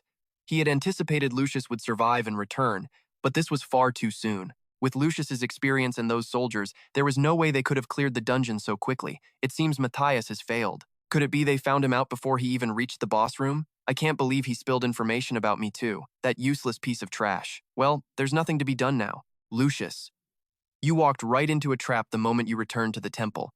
With that thought, Andean Lasker rushed downstairs. The moment he saw Lucius, he began to scold him. "Do you have any idea how blasphemous your actions are? Accusing a cardinal of heresy? What evidence could you possibly have to condemn me like this?" Seeing Andean Lasker come down and feign innocence, Leona and Lucius cried out in unison, "Bishop Alfonso! Uncle!" Lucius worriedly thought to himself, "I can't let Andean Lasker know that Uncle has a parasite in him too. Then that must be the ability Zephr mentioned, the one that lets him control people." Andean Lasker's voice rose in anger. "It doesn't matter who you are, you can't just go around believing everything you hear."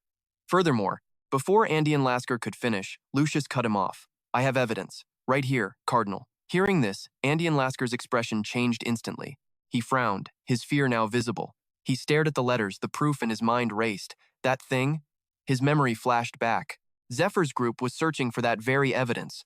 Zephr had warned them, "Keep this item a secret. If word gets out that an item like this exists, you will certainly be assassinated. No matter how safe you think you are, he'll use it as leverage." Leona, who was with them, had observed their surroundings.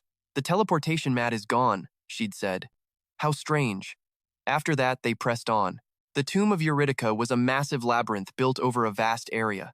Its range likely extended all the way to the Grand Cathedral of the Third Diocese. So, after teleporting to the right location, they began to dig their way out. After digging their way to the surface, the group emerged in a specific location.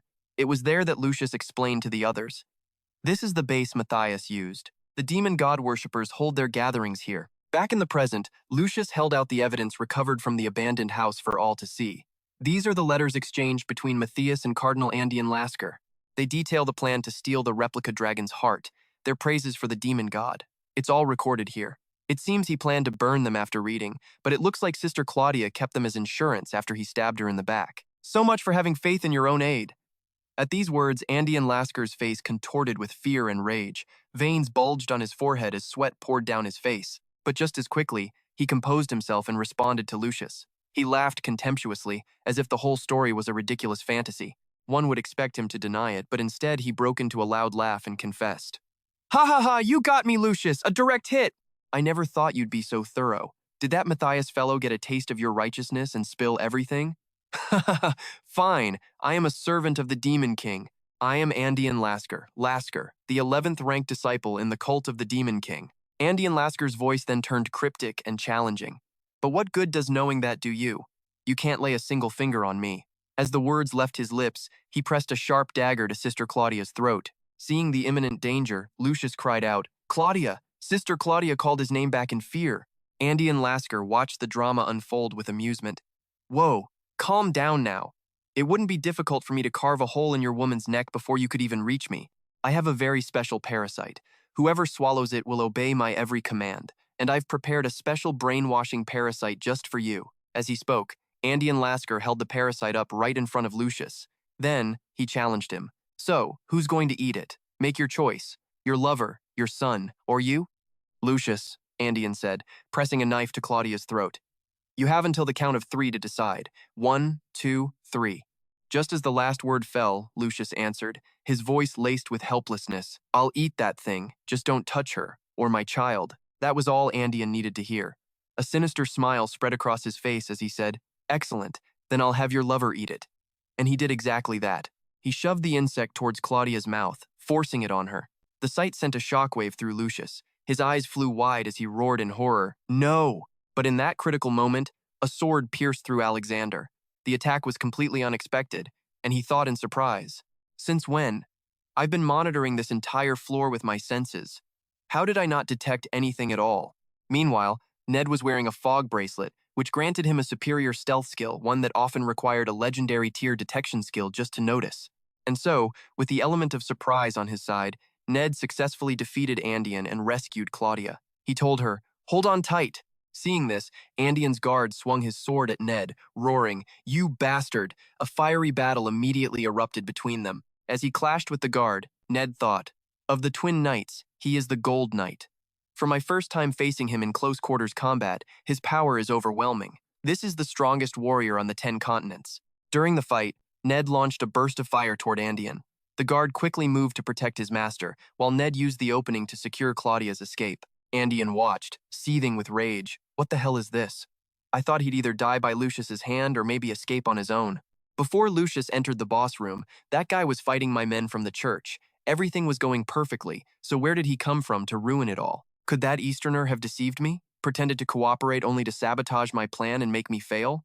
The hostage has been taken, so no matter what the saint does now, he'll be in a dangerous position. Protecting myself is the top priority now. With that thought, Andean called out to his guard, "Castor, cover my rear." The guard immediately agreed. A moment later, the guard approached Lucius. Seeing him, Lucius spoke with contempt. "Why come alone? The two of you should have come together.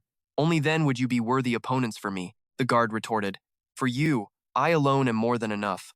I am ranked 20th among the Demon King's worshippers. I am the eldest son of Count Hugo, Castor Hugo. Shall we have a little warm-up?" Hearing this, Lucius introduced himself as well. "Knight of the Church of Light, son of an angel, Lucius Jonetti. I accept your challenge. Come at me." Outside, Andean's knights were blocking the guests, preventing them from going any further inside. The knights are conducting a training exercise for safety. All ordinary followers are forbidden from entering or exiting. The guests scowled and protested. "What do you mean? I came all this way just to pay my respects." At the same time, far away at the mining team's location, they saw smoke rising from the central area. A man in a helmet spoke up. What's that? Why is there smoke coming from the main building? What's going on over there? At that moment, from where she stood, Leona also saw the fire. She wondered to herself, with things like that happening, how can they possibly be talking about negotiations? Then, Zephr, who was with Leona, started to leave. Leona waved goodbye, calling out to him, "After the search is done, I'll stop by with the change I owe you. It's a promise." As he was walking away, Zephr suddenly remembered something and turned back to Leona. "Oh, right. Hasn't the mining district been selling exclusively on credit for a while now? I heard someone of high status is coming to visit. If so, those illegal transactions of yours are probably at risk. What if you're suddenly exposed? It's best if you don't loiter around the main building." Leona frowned at his words, thinking, if that's the case, don't the higher-ups already know? Why is he pacing back and forth like that? This is so frustrating. Back in the main building, the knights were locked in a fierce battle. On one side were Leona and Anna, on the other, Andian's men. In the heat of the fight, Acno alone unleashed 3 different skills. The first was Thorn Shield, which inflicted a curse on the enemy. The second was the slowing effect from his Spirit Gem.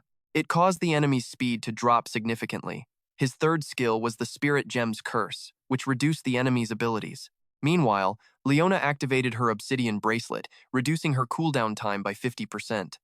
As he fought, Acno observed the enemy knights and thought, those brainwashed enemies are priests of the church. The commander intended to eliminate the priests, but they might senselessly attack the opposing faction within the temple. We can't kill them, we have to subdue them. And so, Acno used his airbrake skill, activating it at his location and his targets. With a single throw, Acno scored a direct hit on one of the knights. Leona was surprised and impressed. How was that throw so perfect? Acno replied coolly, I was a handball player back at the academy. Suddenly, Acno noticed a change in their surroundings. A bell tower was collapsing. He quickly pulled Leona out of the way. They both wore grim expressions as they watched the destruction. They thought, but we placed a protection spell on the temple building. Just then, Acno looked toward the main building. Up there, Lucius and Castor were engaged in a blazing battle. Castor thought furiously, this guy! When a sword clashes with a spear, the spear has the advantage. Its reach allows you to strike before your opponent can even get close. Of course, for a top-tier master like myself, using a sword from a distance or dodging the spearhead to stab the chest isn't difficult. But still, this is unpredictable. Immediately after, Lucius unleashed an incredibly powerful move on Castor. Castor thought, this guy's mirror. When it's attacked, the Medusa Break Mirror spell activates. After the attack, Castor challenged Lucius. So you intentionally revealed an opening. I almost fell for it. You're quite good at pretending to be weak. Lucius was no pushover. He immediately admitted. So you figured it out? The reason you and your twin brother are known as the strongest. Castor let out a small laugh. That? As he spoke, he lunged forward. Lucius seized the opportunity to counter, but Castor dodged it. A furious exchange of blows followed, with neither side giving an inch. Finally, the two of them ended up face to face, locked in a stalemate. It was then that Lucius finally answered his own question. The reason is because a saint is a divine existence, a being that no human would ever dare to classify as one of their own. If he wasn't, he never would have made the list of the 10 great warriors.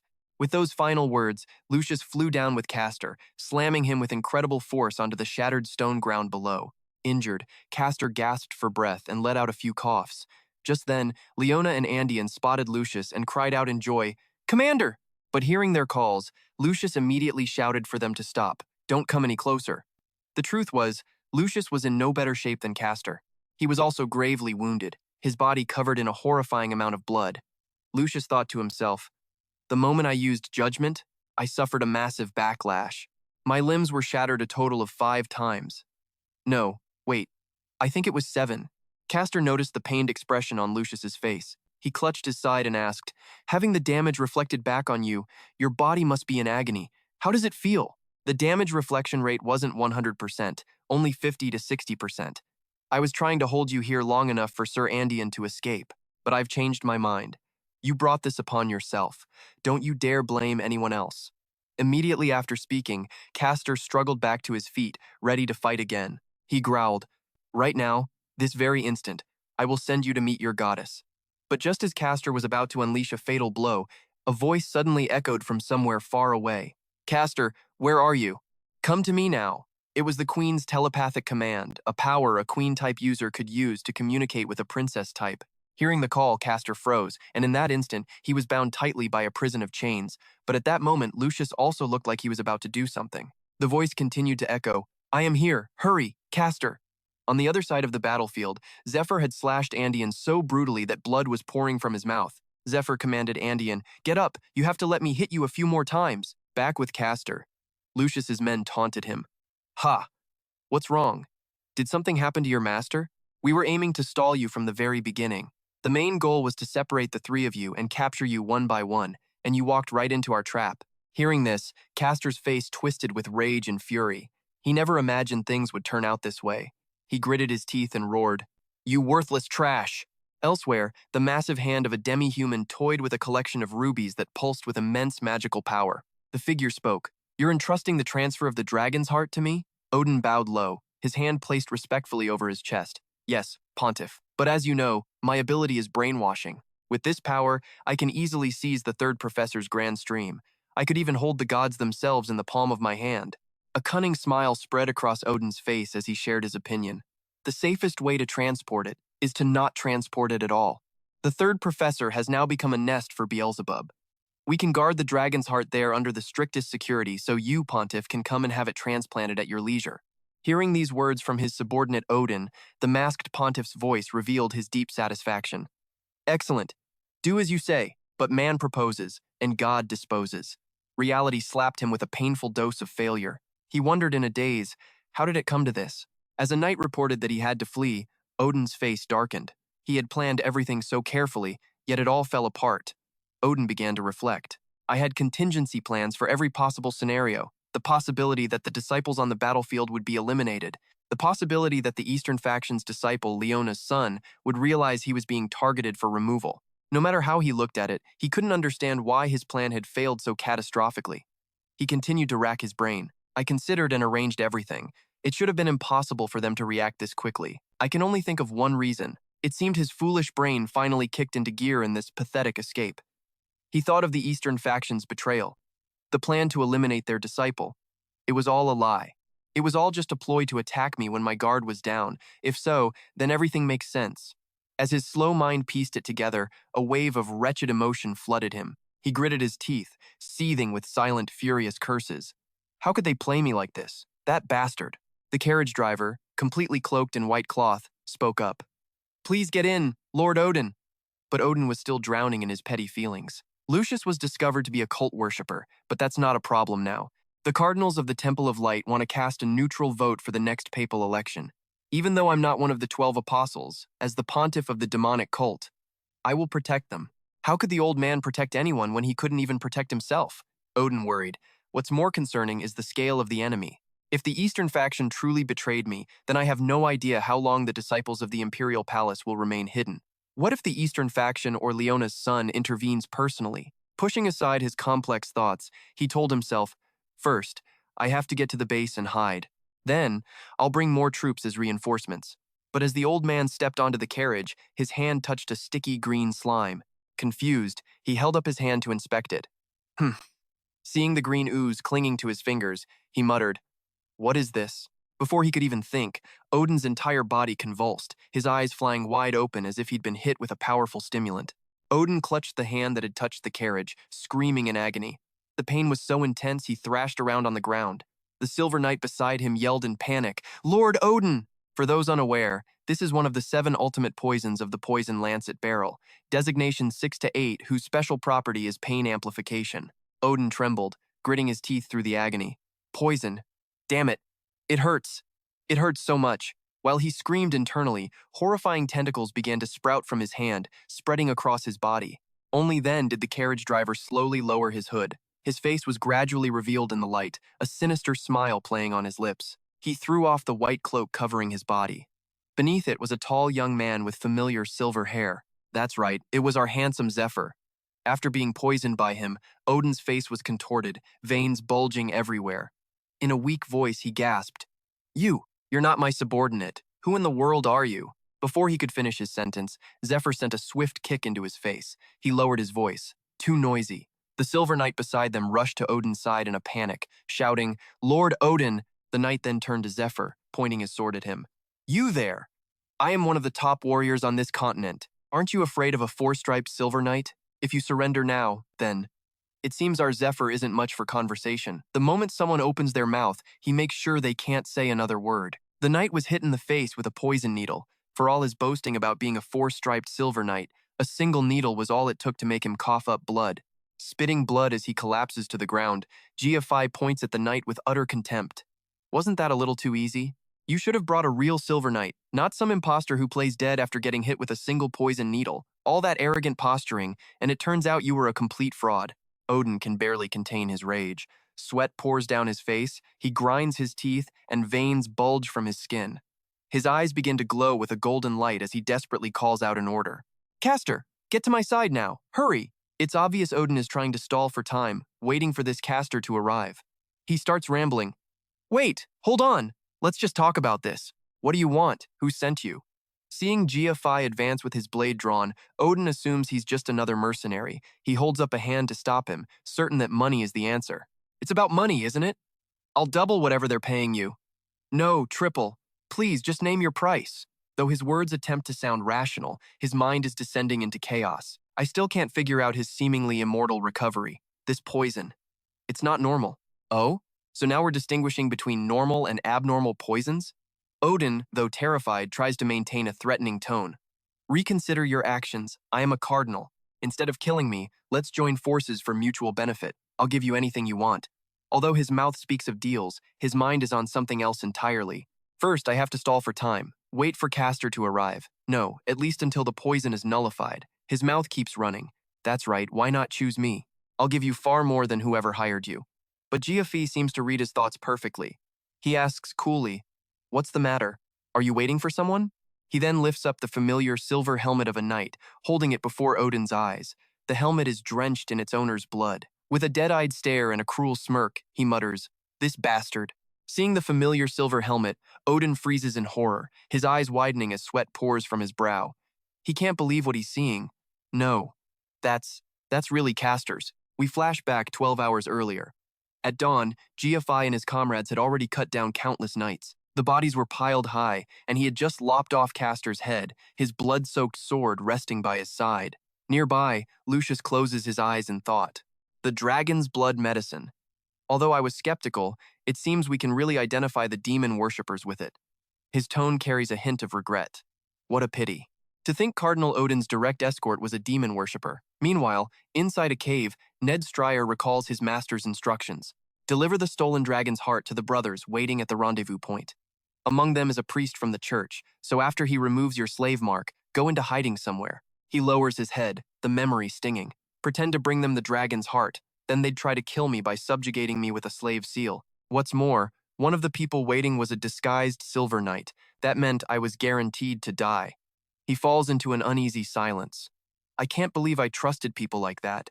They will avenge me. Back in the blood-soaked present, GFI recalls all the evil deeds this cardinal inflicted upon everyone in his final days. Ned Stryer had escaped the Silver Knight, on the verge of collapse after months on the run with a dragon's heart he couldn't absorb.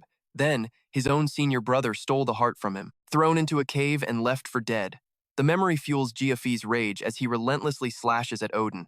That monster, Cardinal Odin, had even used his magic to brainwash Lucius. And the tragic end that followed. Lucius, controlled by a monster, became a nightmarish enemy. He remembered Lucius's final tragic moments as he lay dying in the arms of Sister Claudia. Seeing the man she loved about to leave her forever, she wept in anguish. Sniff. No. First the children, and now you. The memory is heart-wrenching. Claudia wailed over Lucius's body. Please, please just kill me too. I have no reason to live anymore. The more he remembers, the deeper his hatred for Odin burns. The countless tragedies he created, that is all the reason GFI needs to kill this man, right here, right now. He channels his power, his greatsword crackling with blue lightning, as if pouring all his strength into this one final blow. The entire area flashes, like a massive explosion. However, the old fiend Odin manages to dodge the strike. The sword slams deep into the earth, sending up plumes of white smoke. Seeing this, GFE's eyes widen as a thought flashes through his mind. The blast radius was too small. Even for a direct lightning strike, it shouldn't be that contained. As he's lost in thought, a surprise attack comes from behind. With his keen senses and swift movements, GFE manages to block the attack. But the blow is so powerful that even blocking it sends him sliding backward. As the white smoke clears, a monster of writhing tentacles is revealed. It chuckles, hee hee hee. How long has it been since I've taken this form? The older the ginger, the spicier it gets. So this was Cardinal Odin's true form, beaten back to his original state. A grotesque, talking mass of writhing tentacles. Let me tell you something. It's not because I'm weak that I left the fighting to my twin knights. The truth is, I'm far stronger than both of them combined. I just don't participate in battles. The tentacle monster rears up from the battlefield, its voice booming, because I don't want anyone to see me like this. What a hideous, unacceptable form. If I ran into that thing, I'd die of a heart attack on the spot. Zephr senses the tide of battle turning, a hint of caution creeping into his stance. The moment that lightning strike hit, a part of my body was split off and reverted to its true form. It has been 5 years since I shattered the Apocalypse Stone and became one of the Demonkin. The hideous monster speaks. Over those years of relentless training, I acquired the ability to disguise myself as a human, along with the superior power of the demon race. The monster raises a tentacle pulsing with a toxic green energy, threatening Zephr. And one more thing. Everyone who has ever seen this form of mine has been silenced. Permanently. I must admit, I'm surprised you forced me to reveal my true self. Odin's wrinkled mouth curls into a malicious grin. But that was a grave mistake. He swings his tentacled arm, unleashing a powerful shockwave toward Zephr. The force of the blow sends earth and rock flying in all directions. Long green gouges tear through the forest, splitting the ground into fragments, a truly devastating attack. Meanwhile, Ned Stryer and Claudia hear the massive explosion. It started. He knows the battle between Zephr and Odin is underway. Ned Stryer instructs Claudia, "Hide in this cave. Do not come out for any reason until I call for you." Then, he takes out 2 bracelets and hands them to her. "And take these. They're bracelets enchanted with high-level invisibility magic. Put them on." Sister Claudia raises a worried eyebrow. "You're giving these to me? What about you?" A faint magical glow appears around him. He turns, his profile cool and determined as he replies, "I don't need them." And just like that, Ned was gone in a flash, leaving Claudia gaping in astonishment as she held their child in the cave. Ned raced toward the source of the sound as fast as he could. His entire being thrummed with energy. The day he had been waiting for had finally arrived. Ned seethed with a burning desire for revenge against the beasts, his mind flashing back to the happy times he once shared with his beloved father. But that same father was brutally cut down by 2 knights from Odin's temple. They were ruthless, not only murdering his father but also stealing their family's sacred treasure. Hatred fueled him. He'd already killed one of them. 2 more remained. Ned's face was a mask of raw power, his eyes glowing with a crimson magical aura as a single thought consumed him. "I will send you all to hell." At this rate, the moment Ned arrives, Odin's time is up. Anyone who wants Odin to stay safe had better start praying for him. As for me, I'm praying too, praying for his soul to be liberated as soon as possible. That way, he'll stop causing suffering for all living things. The scout team leader, clad in durable golden armor, unleashed a flurry of strikes, his sword emitting powerful crimson waves of energy that radiated outwards. Those slashes flew straight toward Lucius, who raised a shield to defend himself. Golden rings of light enveloped his body, providing a barrier. As Lucius defended, he analyzed his opponent. He's continuously using the power of the shared sigil, which gives him relatively high attack power. However, it's reducing the accuracy of his attacks. The number of truly effective strikes is dwindling. An idea sparked in Lucius's mind. Our defense is holding up better than he expected, and it's making him anxious. This is our chance. Lucius immediately called out, "Agno," and Agno instantly replied, "Yes, sir." At that moment, the scout leader unleashed his power while chanting an incantation, "Arya, grant us strength!" As he recited the spell, he pulled out a star emblem, thinking, "This is the strongest buffing skill I possess." Skill analysis, light of the battlefield. It dramatically increases all stats for his entire party attack. Light attribute, magic power, defense, and recovery are all boosted by 120%. Meanwhile, Lucius glanced at Agno, his own body surrounded by shimmering golden lights like tiny twinkling stars. Leona stared in awe at the gemstone beside her, which seemed to be absorbing spiritual energy. She thought to herself, "Huh? The spirit gemstone is being powered up, too?" Suddenly, the gemstone swelled to an enormous size and began to glow, leaving her completely speechless as she stared at it. The scout leader then pointed his sword toward a dazzling set of golden chains. Skill activated. Enhanced chains of light. As soon as he spoke, the chains erupted in a blinding golden glare. He began swinging his sword, hacking violently at the chains, shattering them into fragments amidst a brilliant burst of fire. But then, the golden chains reformed and shot toward him, forcing him to retreat. The spirit gemstone had already circled around, flying toward the golden-helmeted captain's back. He spun around to block the massive crystal hurtling toward him, thinking smugly, "Such a slow attack?" Suddenly, a green gas enveloped him. He smelled it seemed to be poison. He thought, "What is this? This sensation feels strange." He looked up to see Lucius flying toward him. His mind reeled. It feels like the world suddenly sped up. The thought had barely formed when he jerked in realization. "No, it's me. I've gotten slower." He was right. He had been hit by Leona's spirit gemstone, and his power was draining away. Skill analysis, meteor, an enhanced spirit gemstone ability. It charges at the enemy, and any foe who comes into contact with the spirit gemstone will be afflicted with a debuff that slows their attack speed. Lucius's face was a mask of pure determination. In contrast, even though the captain's helmet covered more than half his face, his frustration and panic were unmistakable. Lucius seized the opportunity, lunging forward and using his blade to execute the scout. A massive explosion followed, boom, tearing through a wide section of the tower. Inside, the scout team leader had been sliced in two. In that moment, Lucius let out a sigh of relief and said, "Success." But suddenly, something like a bolt of lightning flashed past. It seemed this battle wasn't over yet. The building behind him was instantly sliced into multiple pieces, turning Lucius's brief moment of relief into pure shock.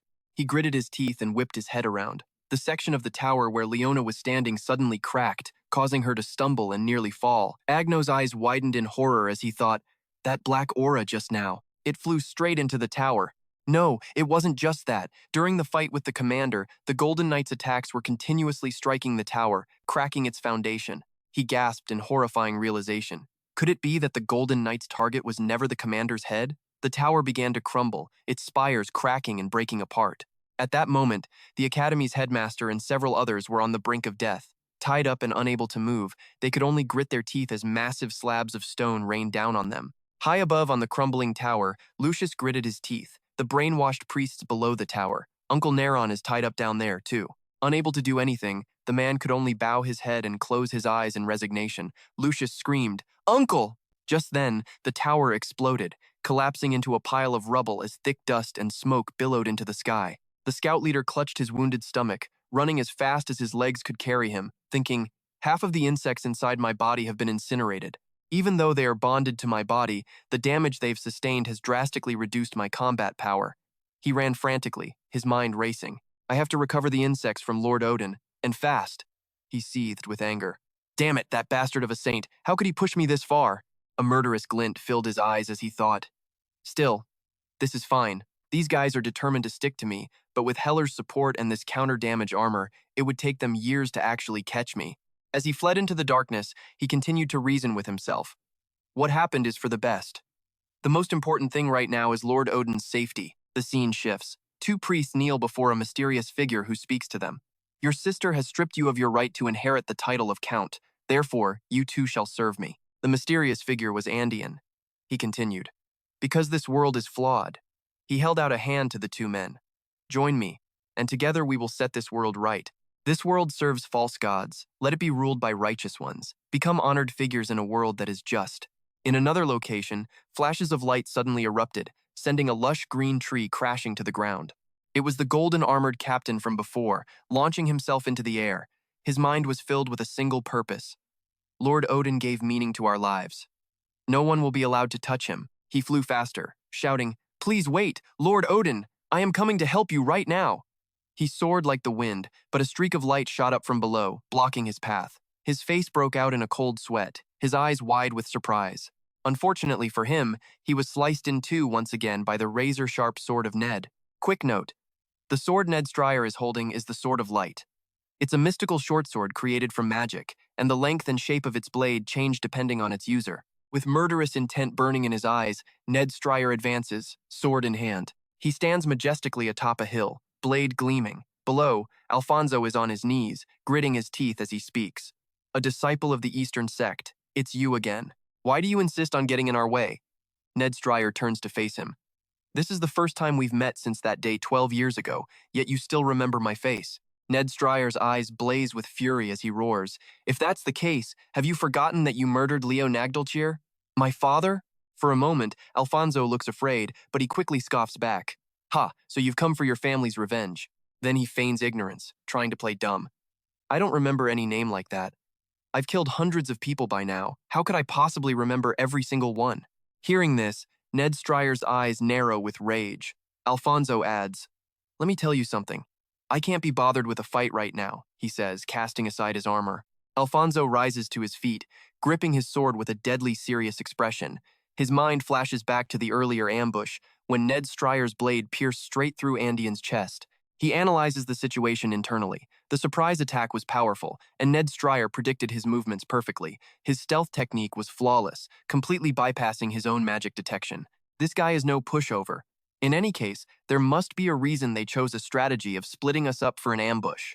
Alfonso raises his sword and steps forward, thinking, in the end, he's not confident he can beat me in a direct confrontation. He speaks aloud, "I'll give you 10 seconds. 1, 2, 3. Despite Alfonso's countdown, Ned Stryer just glances at him dismissively and says, "Looking at him doesn't inspire me to fight anyway. In that case, this will be enough." Just as Alfonso raises his sword to strike, his face contorts from surprise to pure rage. "You bastard!" he screams. "Why do you have that sword?" A brilliant blue light erupts from Ned Stryer's blade. He leaps into the air, holding the glowing sword high. As it turns out, Ned Stryer's and Alfonso's swords are a matching pair, symbols gifted to two legendary knights by Odin himself. The Sword of the Sun was bestowed upon the Golden Knight, forming a set with the blade treasured by the Silver Knight as his own life, the Sword of the Moon. Ned Stryer declares, "Defeat me, and I will tell you your brother's last words." The mention of his brother sends Alfonso into a blind rage. "Come on then," he roars, ready for battle. "As you wish, I will kill you." An explosion tears through the vast landscape. A horrifying creature appears, its skin as hard as stone, its face adorned with glowing spots and writhing tentacles. The monster speaks, its voice a low growl. "This one, he's pretty good. Usually, after taking that many hits, those worthless little knights would have been dead long ago." It glares at Zephy, who holds his sword with a cool demeanor. The creature thinks in surprise, how is he still moving that fast? The monster suddenly transforms into something even more terrifying. With a sickening pull, its body expands, morphing into a grotesque hand with countless fingers. Zephy thinks to himself, horrifying, a skill that uses centipedes to reshape the body. In the blink of an eye, the scene changes. The monstrous creature lunges at Zephy, forcing him to block with his sword. He unleashes a powerful slash of blue energy, followed by bolts of lightning that tear across the creature's body. With a ferocious expression, Zephy raises his sword high. He then leaps into the air, channeling all his power into a devastating downward strike. A storm of 1,000 lightning bolts and blue energy crashes directly onto the creature's head. Zephy reasons that by focusing his magic into the sword, he can match the monster's hardness with the blade's metallic sharpness. But the hideous creature seems unfazed, raising its hand as if preparing another attack. Suddenly, it sprays a substance everywhere. Insect digestive fluid, Zephy thinks, but he moves like lightning, unleashing a flurry of slashes. A powerful strike severs the monster's leg, causing it to reel in shock.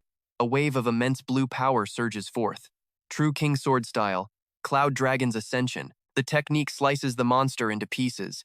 Zephy dashes straight through the monster's remains, his sword held in a heroic pose. But it's not over. The creature isn't dead yet, it spews out a cloud of corrosive mist.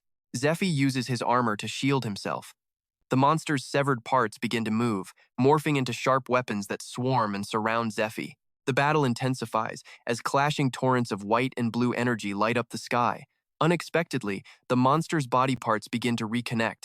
It cackles triumphantly. I also go by another name, Odin the Immortal. No matter how many times a mere human cuts me down, I will always regenerate. The monster points towards Zephy, who is now obscured by the mist. On the other hand, a human's stamina and magic are finite. The outcome of this fight was decided from the very beginning. It lets out another roar. The creature lunges forward, grabbing Zephy by the collar. "To be honest, I've taken a liking to you," it says. "Your power, offense, defense, and combat reflexes are all excellent." The monster raises a fist, a truly great warrior. "So, after I cut you in half, I'll inject you with my centipede poison. Instead of dying, you'll become my loyal subordinate." The words barely leave its mouth before a blue glowing fist smashes into Zephy's left side, too fast for him to block. The impact sends him flying, crashing through dozens of trees. Before he can even get up, the monster leaps high into the air, plummeting down toward his location. With a deafening boom, the entire area where Zephy stood is reduced to rubble. The power is overwhelming. Cracks begin to spread across the ground. The creature raises its hand, transforming its arm into a massive, blue-glowing blade. The monster plunges the blade deep into the fissures. The task complete, it Genzi pants heavily, appearing exhausted. His mind flashes back. Inside a castle, a man kneels respectfully before a figure seated on a throne. The figure on the throne speaks, wealth and fame, ambitions no one else desires. You can enjoy everything as Marquis Laska, just like your father. If you swallow this, all of it will be yours. I hope you will obtain a great power that no one can match. How interesting, Odin. As he spoke, the figure held out several pills. The scene shifts, and the same figure continues. Since birth, I have never seen anything that can grant more terrifying power than that object. It all depends on how you use it. Use it to grow stronger. Genzi's thoughts drift to a centipede. Since that day, he thinks, to cultivate it, I have frantically used the power of the centipede poison. With this power, I killed anyone who stood in my way. And so, I finally combined the power of the centipede poison with the apocalypse stone, transforming myself into my current Nahua form. The monster continues speaking. All of my power is concentrated in this form. The scene returns to the present, where Zephy stands before it. He has stopped the devastating slash with just 2 fingers. His voice drips with contempt. Oh, is that right? So this is 100% of your power? But tell me, are you really using everything you've got? The monster broke out in a cold sweat, seeing him completely unscathed. It thought to itself, how can he be fine after taking that hit? How is that possible for a human? Zephyr continued, you and the Knight's Order. Even if you killed all 3 of us at once, I couldn't have done a thing. So why go through all this trouble? The young man replied, first, I must avenge Ned Stryer. If I just killed you with overwhelming power, that wouldn't be revenge, would it? As he spoke, a golden energy began to swirl around him. And another thing, demons are rare these days. A brilliant yellow light flared. After the flash of light, Zephyr had transformed into a different form. He declared, I've reached the pinnacle of my dragon power, but I've had nowhere to test my strength and skills. Dragon transformation. Once a day, it temporarily enhances the energy of the dragon heart. The time limit is 1 minute. The power boost starts at 9% and gradually increases with time and mastery. Zephyr added, besides, combat experience against demons is incredibly valuable. The fact that you're immortal makes you the perfect test subject. The monster trembled in horror, its mind racing. Dragon heart? How? This man isn't a saint, nor is he a disciple of the Eastern Temple. A nameless nobody. It's impossible. I can't believe it. But before it could finish the thought, a gigantic hand shot toward it, accompanied by a pair of blood-red eyes staring it down. I'm going to give you a few tests. You'd better perform well. The monster recoiled, thinking, this pressure, it's immense. The overwhelming pressure terrified the monster, forcing it to take flight and soar high into the sky. As it flew, it shrieked, I don't want to die! I don't want to die! I can't die here! But before it could finish its sentence, a slash of energy sliced it clean in half. The scene changed, revealing the monster torn into multiple pieces by 3 incredibly powerful golden sword strikes. The monster's remains immediately fell to the ground with a thud. Zephyr spoke with contempt. Get up. The test isn't over. You don't get to die that easily, understand? The scene shifts to a flash of blue light. From within it, a sword flies out, embedding itself straight into the ground. Guk! A gasp came from Ned Stryer as a blade was pressed against his neck. He grunted, Ku. Are you kidding me? It's come to this? The young man holding the sword to Ned Stryer's throat wore a grim expression. Die! Ned Stryer raised his hand to block the sword, blood dripping from his palm as he struggled to hold it back. Ugh, ugh. In his mind, Zephyr's words echoed. So, this is how we'll destroy the Knight brothers. Really? Is that the secret to their power? But it won't be an easy task. To do this, first, the 3 of you need to inflict as much damage as you can on the Silver Knight. And second, Zephyr had said to Ned Stryer, Ned Stryer, it all depends on you. Your role is crucial. There's a family with twin sons, the only sons of a count, whose magical powers resonate with each other. When they are near one another, if one uses magic, the other's magic is also stimulated. When they are far apart, they act independently. But when they get close, their movements and expressions become identical. Although it's a rare phenomenon, the master of the magic tower, the great archmage Henrik, told the twin knights' father, Count Hugo, that because of their immense innate magic and their great aptitude for sensing magic, if they trained well, they would grow up to become powerful knights. Hearing the archmage's words, the count pondered deeply. If I just leave them be, they'll only ever live in their own little world. I must make an effort. Thanks to the touching dedication of their father, Count Hugo, the 2 brothers became promising knights. Odin, who had always been watching them, secretly interfered with the Hugo family's succession, turning the 2 children into his puppets to maximize their unique physical traits. He gifted them 2 swords that resonated with each other, the Moon Sword and the Sun Sword. Through the moon and sun swords, the infamous skills of the twin knights were perfected. Two figures were seen clashing. The gold knight spoke during an attack. Before transitioning to the next move, there's always a brief opening in the action. At that moment, anyone will reveal a weakness. However, as if filling the gold knight's opening, the silver knight's swordsmanship was masterful, truly brilliant.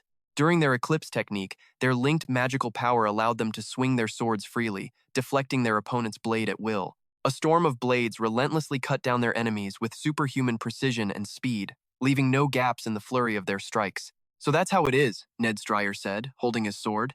"This technique." Zephr replied, "Yes, it's similar to the Flowing Cloud secret art." The Flowing Cloud secret art is a defensive method that balances the yin and yang of electrical currents to turn an opponent's attack back on them in a fight with a fellow practitioner. There's a difference in whether the power source is electricity or the Twin Knights' own magic, but they are similar in that they instantly convert pulling and pushing forces into offensive or defensive power, to the point it's considered a perfect all-in-one secret technique. If one has mastered the Flowing Cloud secret art, they can replicate the eclipse by resonating with the Gold Knight using the Moon Sword. Then, they can delve into the rhythm of the Gold Knight's attack and break its pattern. A spectator watched, thinking, "This guy, could he be?" Ned Stryer, having apparently learned the secret of the eclipse, found an opening in the Gold Knight's defense, landing a blow that sent the knight flying backward. The knight was utterly shocked that Ned Stryer could exploit his technique. He mused, "Besides Odin, I didn't think anyone knew the secret of the eclipse. So how does he know?" He was enraged that his secret had been exposed. Bloodstains on his body, his eyes burning with fury. He roared, "What in the hell happened? Did Pollux, my loyal brother, reveal the secret of our art?" At that moment, he couldn't hear anything anymore. "Help! Save me! 3 minutes, no, 1 minute, I have to take him down in that time." Those were the words the knight had spoken.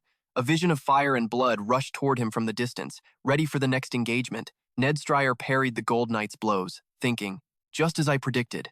If I demonstrate the Silver Knight's sword and secret art, no matter how worried Odin gets, he can't just ignore it and leave. If I send the Gold Knight to Odin's location, he will do whatever it takes to help Odin escape. Losing the Silver Knight will only make Odin more cautious. After this, no one will know if the person Odin brings with him will be soldiers, or my master." Still fighting, Ned Stryer's thoughts raced as he made a decision. "It's now or never. There won't be a second chance. I have to capture him now." The Gold Knight's sword was now pointed at Ned Stryer's throat. Amidst pools of blood, both combatants were covered in wounds and scratches, their hair a mess. At the same time, Ned Stryer's sword was pointed at the Gold Knight's neck. The two were locked in an incredibly fierce battle, facing each other on the brink of life and death. Just then, the Gold Knight's attack seemed to transform into a giant swing, the blade slowly moving toward Ned Stryer. Suddenly, the image was cut in two, magic cloak and teleportation. It seems Ned Stryer had donned a black cloak to deal with the knight. He used the cloak's ability, teleporting directly behind his opponent and striking from the rear with immense force from his palm. A clap of thunder roared as the palm strike slammed squarely into the Gold Knight's back. That single blow sent him crashing face first to the ground. Taking advantage of the moment he stumbled, Ned Stryer instantly exploited the opening. He used the gap. Ha! A beam of light shot straight for the knight's head, but to everyone's surprise, the Golden Knight raised his sword to block the blow. The attack was stopped cold. No, more than that, the sword was now trapped, unable to move. A 2-on-1. A 1-on-2. His eyes darted behind him as he shouted, "Got you!" The sun and moon swords pulled toward each other, and a colossal hand materialized from the energy. In an instant, Ned Stryer was struck by a massive fist that slammed into his gut, sending him flying. The punch was so powerful that blood erupted from Ned Stryer's mouth. Gack! A pool of blood! How humiliating. "You piece of trash. Enough!" The sword plunged into the grassy earth. He pointed his sword at Ned Stryer's throat and roared, "Die!" Ned Stryer struggled to place his hands on the blade to defend himself, blood continuing to pour from his wounds. Grick! With pressure from above and his own desperate resistance from below, blood dripped slowly down the blade. Teetering on the brink of life and death, Ned Stryer recalled a memory of him and his father. "Ned Stryer, my son, one day you will succeed me and become the Baron. When that time comes, you will also inherit the glorious duty of our family's head. You must become a knight worthy of this sword. Do you understand?" "Yes, father, I'll remember." Though his hands were covered in blood, the memory of his father's words ignited a fire within him.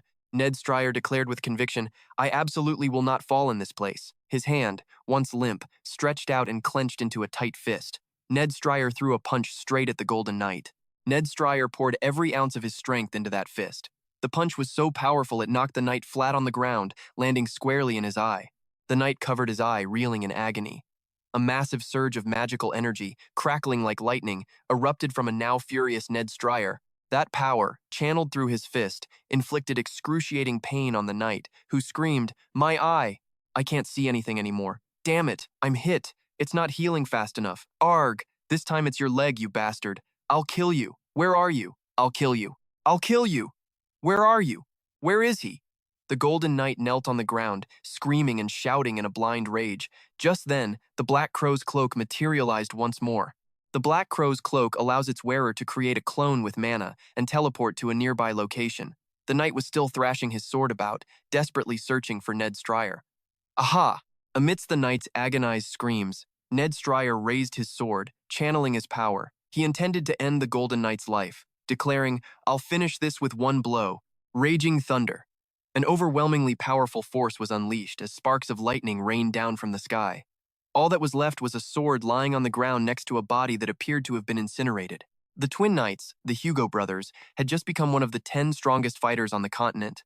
Ned Stryer stood in a victorious pose, his small sword in hand. In the distance, Dona's citadel was shrouded in smoke and ash from the battle. A group of people chanted in unison, "1, 2, ah!" A priestess in white, holding a staff, turned and called out, "Hey, if you're okay, get over here and help." Ano surveyed the devastating scene and sighed in relief, thinking to herself that thanks to the defensive skills that had been cast, the damage wasn't as severe as it could have been, despite many buildings collapsing. Thankfully, Odin had evacuated these buildings. She knelt beside a wounded soldier, holding a cross necklace, and reassured him, "I will heal you now." The soldier asked groggily, "Ugh, Lady Lucia, why am I here?" Lucius observed the scene, thinking to himself that the defensive centipedes had all died at once, freeing people from their brainwashing. It meant Odin was either dead or neutralized. "Everyone!" someone called out, and Lucius turned, his attention caught. Then, with a gentle expression, he smiled and said, "Thank you, all of you." Sister Claudia ran forward, clutching a child, with Zephr supporting Ned Stryer beside her. A golden light shone from behind the three of them. She threw herself into Lucius's arms, and he held her tight. Seeing Lucius place a gentle kiss on Claudia's forehead, Zephr smiled. And so, we thwarted Odin's plot and uncovered the third diocese, the Great Temple of God. After that, we were incredibly busy for several days. Zephr recounted the events, describing a medical ward where priests used magic to heal soldiers in their beds, all while a mountain of tasks piled up. There was the search and treatment of the wounded, and the capture of the demon god worshippers from the central diocese that Odin had brought with him. He pictured soldiers bound, iron collars around their necks, being led away in chains. Of course, this was among the most critical matters to handle. A wineglass was raised, and with that action, Lucius initiated the banquet. The cultists who drank the wine were instantly poisoned. Black blood spewed from their mouths as Zephr, exhausted, continued his tale of the dizzyingly busy days that followed. This included boosting the morale of an army that had reached its breaking point. The joyous feast instantly turned into a massacre, as everyone present, except Lucius, coughed up blood and died. Zephr also recalled the purging of the demon god worshippers who had hidden within their ranks for years. A new day dawned, and warm light streamed into the room through the window. Alfonso held a cup of tea and remarked with a sigh that Odin's power was terrifying. I, a high priest, never imagined he could seize my consciousness and control me. Furthermore, those centipedes were relentless, preventing my internal injuries from healing properly.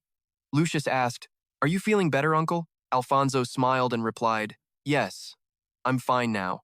He then turned to Zephr and Ned Stryer, saying gratefully, "Zephr, Ned Stryer, I don't know how to express my thanks. I have received such a great favor that merely bowing my head is not enough." Zephr picked up his teacup and said politely, "It was our duty as human beings." He extended a hand and said, "To celebrate your recovery, please accept this gift we have prepared."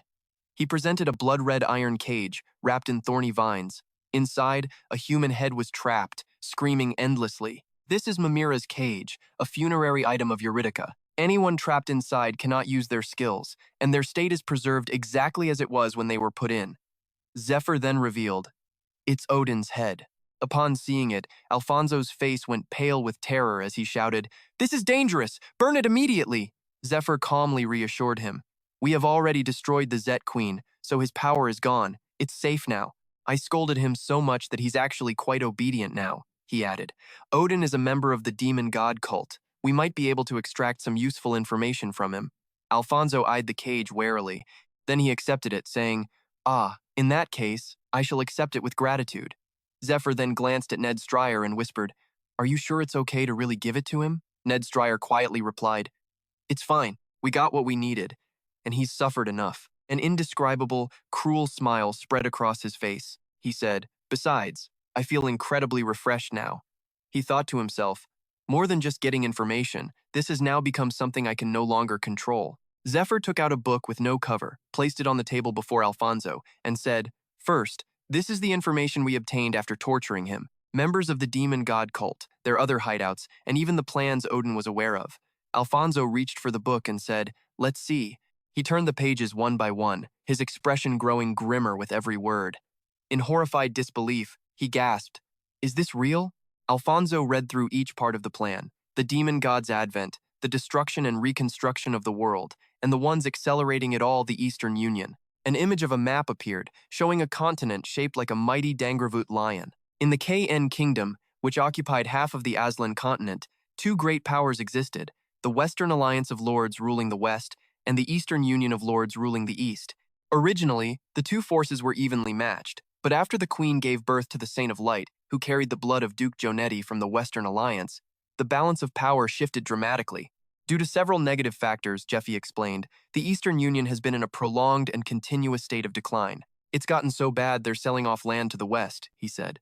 The power gap between them has only grown wider. Jeffy continued, explaining that because of this desperation, the demon god cult began to seep into the Eastern Union's nobility, like ink bleeding into water. As a result, he announced, two of the world's 8 calamities, the green dragon Attilis and the ice dragon Marinia, have begun to ravage the Western lands. Hearing this, Lucius had to agree, his expression heavy as he thought to himself, "That's right. That's why this mission is so urgent. The West is running out of time. The green dragon has made its lair in the continent's largest granary, while the ice dragon has seized the West's central logistics port. If those two dragons are left unchecked, the South will soon fall into ruin." Alfonso was also pondering this. The situation had driven the people of the West into misery, having lost their homes and livelihoods. It was a vicious cycle where even the increasingly impoverished nobles fell prey to the demon god cult, never realizing it was all part of the cult's sinister plot. GV tapped his fingers on the tabletop. He spoke calmly. According to Odin, the dragons aren't cooperating with the cult. They were simply provoked and lured there by dragon worshippers. If that's the case, we just need to hunt the two dragons, and this will be over. He made a direct decision. Ness and I will go capture them. Hearing this, Alfonso was aghast. "Are you out of your mind? Hunting a dragon is absurd enough, but for just the two of you to go?" Lucius, standing nearby, spoke with displeasure. So you're saying you don't need me?" GV quickly explained. "You have to stay and protect the third diocese. If we lose our main base, it's all over. This won't be the only attack. If anything were to happen to you or your family, the entire course of the war could be reversed." Hearing this, Lucius had no choice but to accept. "Very well," he said solemnly. "As the Saint, Lucius Jonetti, I hereby appoint GV and Vanessa Chai as Knights of the Divine Temple." Lucius added, "To thank you for your service in protecting the diocese, I will gift you each 3 sacks of gold, 3 sacks of gems, and 3 sacks of magic stones." He explained, "Knights of the Divine Temple can freely enter any territory under the protection of the God of Light. As the Saint of the God of Light, I will write a certificate of authority so that you may freely use any necessary supplies and mobilize personnel. And one more thing," Lucius finished. "My uncle and I will each cover half of the offerings you are required to make to the Divine Temple on your behalf." Jeffy gasped. "Oh!" While Alfonso was so stunned, he whipped his head around to stare at the saint. Jeffy refused, saying they only needed the official status on paper. As a priest, he couldn't possibly accept the other gifts. Ness, at his side, also chimed in, "I don't need them either," Lucius immediately warned. "If you refuse, you won't be able to use the skills of the Temple of Light." "That's fine," he replied, thinking to himself that he had no interest in being bound to any gods. Lucius shook Jeffy's hand. "I understand. If you change your minds, the offer stands. Regardless, I will do everything in my power to support you so you can focus on the dragon hunting mission." Standing behind them, Alfonso was speechless, thinking, "A dragon hunting mission? Is he serious?" He realized he couldn't object to the saint's decision. "I suppose I'll have to just watch how this plays out." Lucius walked with Jeffy and Ness to see them off. "When will you two depart?" he asked. "Should I hold a farewell banquet?" Not wanting the hassle, Jeffy declined. "No need. We can do without that. But there is one more thing. Suddenly, a blood-curdling scream echoed from behind them. They all spun around in shock. The cage sitting on the table was erupting with an intense, reddish-purple magical energy. Inside, Odin's head began to contort, letting out piercing, grotesque screams of agony as his flesh parted like a canvas being eaten by maggots. A voice echoed, seeming to rise from the deepest abyss, filled with darkness and evil. I felt Odin's life force weakening, so I thought I would make contact. A pair of blinding purple eyes appeared within the parted flesh, and the voice boomed. "Was it you who captured Odin?" "Who are you?" Lucius demanded. A brilliant flash of light erupted, so powerful it forced them all to shield their eyes. The cage shattered, and a small, octopus-like creature floated in the air. It commanded, "Kneel before you are punished." It looked like a heart-shaped mass of writhing, rotten insects all clustered together. The center of the mass split open to reveal a single eye. "I am the Pope of the demon god cult." Staring at the monstrous being, all four of them had the same thought. The Pope of the demon god cult. Lucius stared, thinking grimly. Odin knew he was going to fail, so he came here to finish things. Damn it all. The eye narrowed. "I see now, I see," it said. "That aura of yours is anything but ordinary." It looked directly at GV and declared, "You are the master of the dragon heart." Jeffy stared warily at the creature, thinking, "That guy. Why is he showing up already?" He thought to himself, at this point in time, the Pope shouldn't be bothered about losing the dragon heart. After all, it was just one part of his grand plan. Instead, the Pope should be indulging in his secret life. That's why I felt safe enough to interfere with Odin and the Twin Knights, Jeffy thought. The Pope wasn't supposed to make a move for another 2 years. In that time, my plan was to hunt down his followers one by one, use Lucius to spark a conflict, and dismantle his entire network. Did the Pope have some special connection to Odin? If so, why would he abandon him during the torture? Or was this just a random whim? A dreadful thought entered his mind. If this isn't a whim, could it be the demon god itself? At that moment, 2 pairs of feet stepped forward. It was Ness and Lucius. They moved to shield him, startling him slightly. Ness spoke in a low voice. "Get away from his body. We'll buy as much time as we can." He thought to himself, it can ignore skill-nullifying effects and bypass physical limitations. At a minimum, the Pope is on par with an archangel. Lucius weighed his options. "This won't be easy, but I still have a secret weapon. My trump card." He raised his sword, his voice filled with resolve. "I will not let him take the dragon heart." Jeffy stared at them, dumbfounded, thinking, "These guys." Ness asked, "Do you know how to use a sword?" Lucius simply replied, "Follow me." Lucius unleashed a torrent of electricity, his mind racing. He calculated that the magic link would sever if he destroyed its conduit, which meant Odin's head had to be annihilated. 2 streaks of lightning, 1 gold and 1 red, shot through the air. In a flash, Ned Stryer and Lucius reappeared on either side of the grotesque head.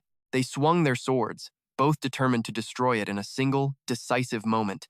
But just as their blades were about to connect, a magic circle flared to life. Instantly, 2 massive pitch-black claws shot out, grabbing them and hurling them back. They struggled relentlessly, but couldn't break free from the magic's grip. He thought to himself, "I'll use my illusion for a surprise attack." Ned Stryer thought, "I'll use my illusion for a surprise attack. The activation speed is too fast." "What? This skill?" Lucius's mind reeled. His mana was being constantly scattered, making it impossible to use any of his skills. The creature spoke, its voice echoing. "Don't do anything foolish. You cannot break this skill." The skill, Shadow of the Ancient Dragon. Targets affected by this skill have their ability to use mana drastically reduced, and their skills are sealed. The demon cult's leader thought to himself, "I can't sense any trace of her. I came to see if she would intervene and change the situation. A wasted trip." He mused, "If that's the case, then there's nothing left for me to do here." Glowing purple magic runes began to snake around the tentacles. Then, magic circles spread out, followed by crackling bolts of multicolored mana. The skill, Curse Circle, a curse of disease, a curse of agony. Under the spell's influence, Lucius and Ned Stryer reacted violently. The pain was unbearable, and strange marks began appearing on their faces. Alfonso clutched the cross on his chest, calling out in terror, "Goddess Aliaci!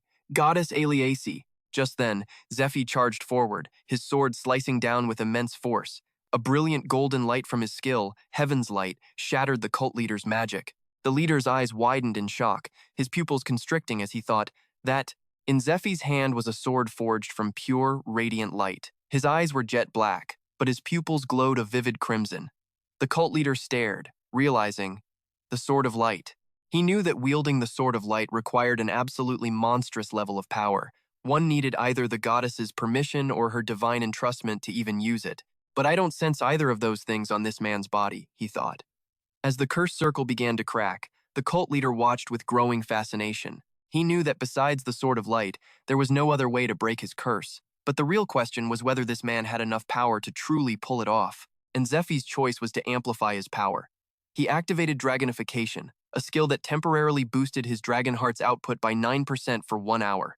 He then used a one-time use elixir, a Meteor's Tear, which caused a massive spike in his magic stats for 2 seconds. At the same time, he activated Aim's ultimate skill, amplifying the elixir's effect by 500%. He calculated that by combining these buffs, he could wield the Sword of Light for 10 seconds without any help from the Goddess of Light. This is the worst-case scenario I could have imagined, he thought grimly. They came to eliminate us on the demon god's orders. Zephr watched the cult leader warily, thinking, if he charges in to kill me, I'll have no other choice. If I can destroy Odin's head, I can repel him, but I'll suffer massive damage in the process. How can I avoid a direct confrontation? He closed his eyes, steadying his nerves. Stay calm. He resolved to win while keeping himself and everyone else safe, determined not to lose anything or anyone in this fight. This is clearly a critical situation, Zephr assessed. His mind flashed back to his battle with the demon god, back to the moment of his victory. He remembered the demon god's arrogant voice. For the first time, a mere mortal has managed to hinder me for so long. Your obsession is truly commendable. Then the taunt, those who fight without a chance of winning are nothing but fools. But those who give up easily out of fear for their enemy's strength aren't wise, they are simply weak. He recalled the god's rage-filled scream. I am a demon god who has conquered 10 worlds, and I was defeated by a human's blow? Don't make me laugh. This is impossible. The god had gritted his teeth, snarling, I cannot accept this. Just you wait. And then, in the heavens, the Archangel Maxides had asked him, he will fight you again, and he will want a perfect victory. What will you do? Zephr? Back in the present, he thought to himself, Tartarus wants a perfect victory. He reasoned, he'll want to crush me when I'm at my absolute best. He'll want to trample all over me before that, and that's not something I'm going to allow. He came to a conclusion just as the cult leader himself spoke. I thought my trip here was meaningless, the leader said, his eyes fixed on Zephr. But it seems I've found someone very interesting. Who are you? You are no saint, so why has the Goddess of Light chosen you? Zephr replied calmly. Curious? The cult leader pressed on. I could just tell you. But, Zephr raised his hand, revealing a single coin. He flipped it high into the air. If I just tell you like that, where's the fun? How about a little wager? We'll reveal, piece by piece, what the other is curious about. How does that sound? Zephr continued. Oh, and if I win, I'll tell my comrades your true identity. Likewise, if I lose, I'll tell you who I am. The cult leader's composure finally broke. What? Lucius thought, the leader's identity? Ned Stryer was stunned. Not even Odin knows who he is. So, how does Zephr know? The cult leader narrowed his eyes, thinking, my mana-sensing skill can tell if someone is lying or telling the truth. His eyes widened slightly. That man, he really does know my identity. You'd better stop wasting your time with useless thoughts, Zephr said coolly. If you defeat me now, my comrades will also die. But if I escape alone and come after you later, it wouldn't be very difficult to latch onto you and make your life difficult. I, like you, want to protect my precious, secret life. The cult leader stood on the other side, silent and deep in thought. Finally, he made his decision. Fine, do it. Zephr caught the coin. That's more like it. He tossed it again, watching it spin through the air before falling. Ned Stryer, Lucius, and Alfonso held their breath, their tension palpable. Zephr slapped the coin down on the back of his other hand, covering it. Tails, the cult leader declared instantly. Zephr stated calmly. Heads. He slowly opened his palm. Ned Stryer's memory flashed. That's tails. The person opposite him was stunned, unable to stop himself from asking, how did you manage to guess correctly 10 times in a row? He then began to explain slowly. I could guess correctly even 100 times. To a properly trained eye, the coin's movement looks as if it's falling in slow motion. He had continued with a smile. Of all the people present that day, everyone except for Bishop Alfonso could see it. Ned Stryer's mind returned to the present, remembering the exact moment the coin was tossed into the air. He remembered Zephr catching it, and he slowly voiced the thought in his head. Right before he covered it, I saw exactly which way the coin landed. On that day, both Lucius and Ned Stryer felt their hearts stop. They saw it clearly the coin had landed on tails. He anxiously watched Zephr and the leader of the demonic cult. Even now, remembering it, he can't forget the turmoil he felt. He spoke grimly to the person across from him. I don't understand. Were we just leaving it all to luck? Or was there some kind of trick prepared? If it wasn't either of those, then why? Ned Stryer's tone suddenly shifted.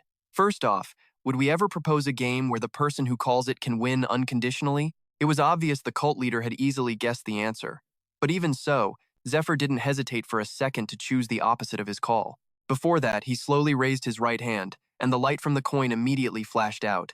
Actually, he said, we can know the reason for certain. Zephr suddenly unleashed his power. A surge of red light flared from his hand, accompanied by crackling arcs of electricity.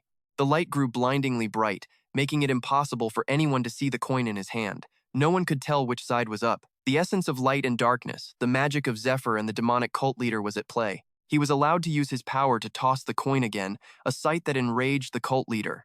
And just like that, a battle erupted as their powers condensed and clashed with terrifying intensity. Ned Stryer looked at the person opposite him and said grimly, "The winner of the coin toss is decided only after the hand covering the coin is fully opened." But before that, after being exposed, the cult leader threw a punch at Zephyr's face. Both sides were fighting to prevent the other from interfering with the coin as it spun in the air. Zephr stomped his foot, and the ground rumbled violently as his aura exploded like a roaring gale. Suddenly, the cult leader launched chains forward, binding Zephyr's hands together. Then, he thrust a massive, magically enhanced hand toward him. Until that hand was opened, neither side could be certain of victory. He slammed Zephr into the ground with crushing force, the impact sending a shockwave of pain through him as the earth spiderwebbed with cracks. It was a raw, simple contest of strength. The cult leader drove his claws deeper, pressing Zephr further and further into the ground with his terrifying, overwhelming power. Rock and soil shattered, flying everywhere. Ned Stryer continued, "This is the true nature of the coin toss game." Soon, a deep crater formed in the ground, and the cult leader was shrouded in a dark, sinister aura. He hovered over the edge of the pit. Ned Stryer's voice remained even. If we were to face each other without any resolve to determine a winner, the fight would only go so far. Reaching this point, he couldn't help but sigh. That's why that man proposed the game's rules. He wanted to resolve the tension. Zephr gritted his teeth, slowly pushing himself up against the sharp claws, and then he unleashed his power. He summoned a brilliant golden light that shattered the sealing chains on his hands. The final judgment had come. He instantly struck the coin, sending it flying even higher. The cult leader's eyes widened in shock. Zephyr's eyes flashed, meeting the cult leader's gaze with a sharp, fearless expression. Then, the two began to gather their power, firing two beams, one of golden lightning and one of purple lightning. They shot out almost parallel to each other, constantly vying for control of the coin. At the same moment, a tempest of electrical energy slammed into the cult leader's dark claws. A flower of pure white light bloomed in the air, releasing countless powerful bolts of lightning.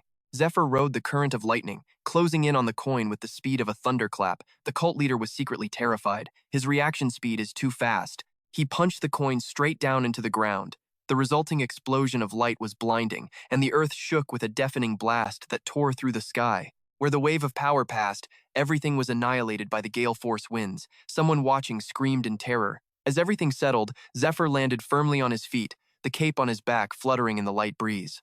"This game has concluded within the time limit," he announced, then added, "What a shame."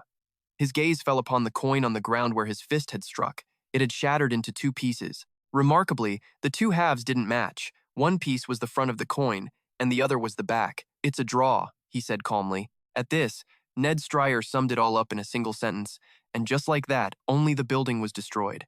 The cult leader returned without any major losses. After hearing the story, Claudia praised him. "Zephr is truly brilliant." He wholeheartedly agreed with her, quickly adding his own thoughts. "That's right, that man perfectly predicted the cult leader's intentions. The cult leader had to do something, or more accurately, he needed an excuse to call a truce. His goal was never to fight to the death here." Claudia lifted her teacup, unable to resist asking, "So how did the bet turn out?" "I'm also very curious about who won. So, has he told everyone the identity of the cult leader?" "What an interesting mystery."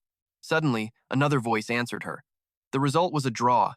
We'll have another match next time." She looked over in surprise. It was Zephr and Lucius. "Hello, you two," she greeted them. They quickly sat down, and Ned Stryer immediately asked, "Have you learned anything new about the cult leader's purpose for appearing here?"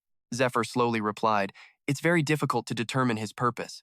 We'll have to slowly gather more clues." Suddenly, the symbol on his hand glowed with a red light.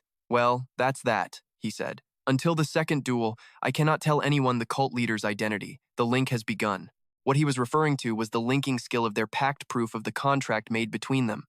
If one side breaks their promise, the link to the other party is activated, and so begins the punishment for the promise breaker. The penalty is the loss of one of the 5 senses for 12 months, with the afflicted sense changing each month. Lucius couldn't help but think, the situation is critical, and there's nothing more I can do. If we act under Lord Zephyr's command this time, maybe there's a chance for a major breakthrough. Just then, Zephr smirked and said, "For now, the matter ends here." Hearing this, Lucius looked at him in surprise, but Ned Stryer seemed to have anticipated it, thinking, "Of course." Then, Zephr flashed a cunning smile. "I don't mind giving out riddles or hints for you all to guess. After all, I won't be saying anything directly." Lucius broke out in a cold sweat.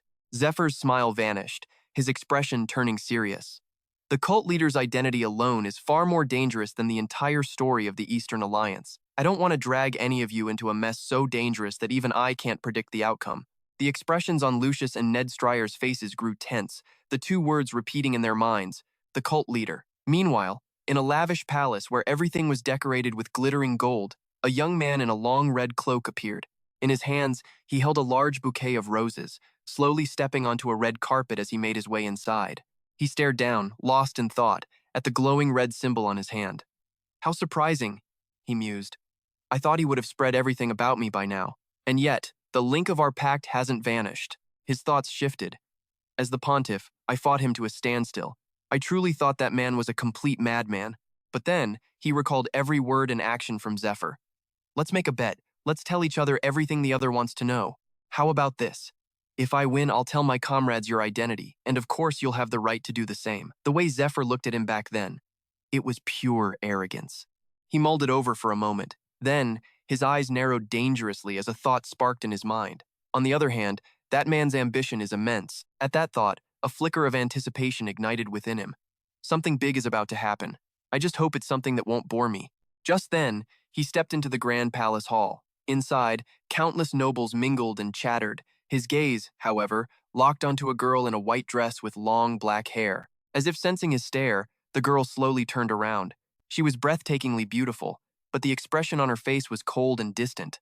He approached with a bouquet of flowers and smiled. "Happy 20th birthday, my dear Altair." She was the first princess of Cayenne, Altair Justina Cayenne. Seeing who it was, she offered a faint smile and accepted the flowers. "I didn't recognize you without your priest robes. Thank you for coming, my brother."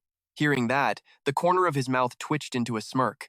He was the first prince of Cayenne, the youngest cardinal in the Temple of Light, Polaris Unbeck Cayenne. This type of skill creates a pattern on the surface of a body or object, which lasts until it's dispelled. These skills are divided into 2 categories.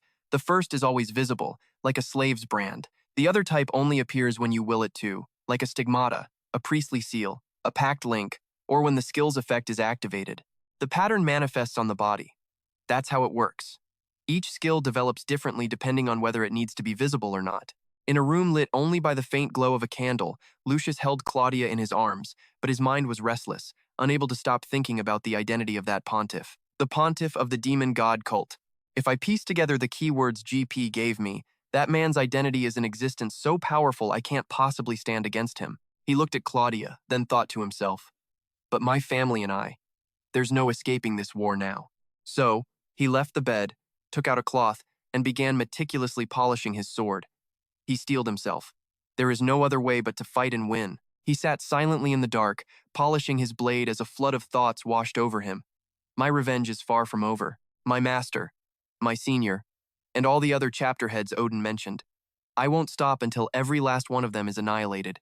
His face hardened with conviction, and if it weren't for Zephr, he thought, I'd probably be full of regret right now, a fool used and discarded by the demon god worshippers. I wouldn't even be thinking about revenge. This debt, it's worth more than my own life. His hand tightened on the sword, his gaze unwavering as he made a silent vow. I will absolutely repay this favor, even if it means fighting the most formidable enemy imaginable. But there's still one thing I can't figure out. His thoughts began to spin again. In another room, a shirtless Zephr sat meditating with his eyes closed, his entire body enveloped in a soft, gentle blue light. He opened his eyes, drenched in sweat. Just like Lucius, his mind was consumed by a single question. Why did the pontiff appear? Whether human, demon, or god, beings don't just change overnight. There's always a reason behind their actions. So, if someone suddenly acts differently, It means history has been altered by someone who knows the future. However, something still felt off. It doesn't seem like the pontiff's way of thinking has changed. After entrusting the final plan to the 12 apostles and letting them handle it, I sensed no killing intent when he attacked Ned and Lucius. It was as if he was just swatting away a couple of annoying flies. Was he? Zephr speculated. Just curious about who took the dragon's heart? Or perhaps. He lowered his gaze, asking himself, is there something I don't know? Or something I've completely overlooked? Suddenly, Zephyr's left hand erupted in a blinding light, startling him. He couldn't just sit here analyzing the cause anymore. He had to act. It was the only way. I have to make a move to find out what's going on. But first, there's still one more thing I need to take care of before I leave. He then stared at the silver key symbol on his hand and murmured, Sivoki, the key to the forgotten castle. The owner can travel to the silver room and store items inside it at any time. With the key now in his left hand, he suddenly remembered Jamek Sades's words. I will increase Sivoki's authority. I have some information to convey, so please listen carefully once you have finished your business. He recalled the angel saying that right before vanishing, just after Zephr had threatened the gods in the main hall. Sivoki was still glowing brightly. Zephr stared at it. What's the big rush? Should I see what she wants to say? He grabbed his shirt, intending to get dressed first. But just then, the blue light intensified, and in a flash, Zephyr's form vanished from the bed. He had been transported to another dimension. Before him stood a pristine white villa. The only other color in this entire space was the green of the tree branches. The combination of the two colors created a pure, refreshing feeling. He looked around, exclaiming in astonishment, Huh? This space is connected to Sivoki? Mercedes suddenly appeared and answered him. That's right. What do you think? The key is connected to my parlor. She led a beast with a long mane as she smiled and approached him. Zephr, please, come in. He was surprised that this grand place was just a single room in her villa, but something else concerned him more. He voiced his suspicion. Unbelievable. I couldn't for the life of me figure out who gave me Sivoki. So, it was you? An angel like you can grant privileges? Mercedes answered bluntly. Because I am your handler. That gives you certain privileges, even if the gods just want to play their little games. But if you were to end everything in some bland, anticlimactic way with nothing to show for it, I'd lose face too. Hearing that, his face went cold. He replied with dripping sarcasm. Oh, is that so? I moved to tears. Now, what did you want to say? Get to the point. She simply smiled leisurely. First, let's sit down, shall we? Then, with a snap of her fingers, the world shifts in an instant. Jeffy and the goddess are suddenly transported from the void to a plush sofa in a grand living room. Instantaneous teleportation, he thinks, marveling at her power. As Mercedes effortlessly uses her divine power to brew tea, her calm voice fills the room. Very well, I will get straight to the point, just as you desire. What we're trying to say is that there will be additions to the laws and to the rewards. While that's all well and good, we cannot continue to forgive acts of insolence, like the last time you used your own life as a bargaining chip to threaten the gods. You remain silent, your eyes fixed on the teacup being filled to the brim as her steady voice continues to echo in the room. Should you attempt such a joke again, the special privileges granted to you will be revoked instantly. Her tone hardens, an icy threat lacing every word. From that moment forward, you will be designated as the prey, and every hunter who seeks you will be granted their own special privileges. Jeffy lifts the teacup, a wry smile playing on his lips. So, they've finally started using their heads a little, he thinks to himself. The message was clear. Stop being so defiant if you don't want your enemies to seize what is rightfully yours. Still, it was a trick that could only work once, he mused. What kind of god gets bitten once and then stupidly allows it to happen a second time? More like a god of idiocy. His patience wearing thin, he cuts to the chase. And the rewards? I'm quite sure I heard the goddess of light would be granting something even better. Stop stalling and spit it out. Mercedes takes a slow, deliberate sip of her tea before answering. You've already received one reward, have you not? The ability to wield the sword of light. An exception among exceptions, a power normally reserved only for her high priests. The condition for its use is the permission of the goddess of light. A small, knowing smile touches her lips as she adds, which is to say, by fulfilling the requests entrusted to you by the goddess. As if sensing his confusion, she explains meticulously, that is another new rule. You are to carry out the requests entrusted to you by the gods. The new rewards will come not only from the goddess of light, but from other gods as well. They are the rewards for completing our tasks, and rest assured, we promise to provide only the absolute best, selected under the strictest of criteria.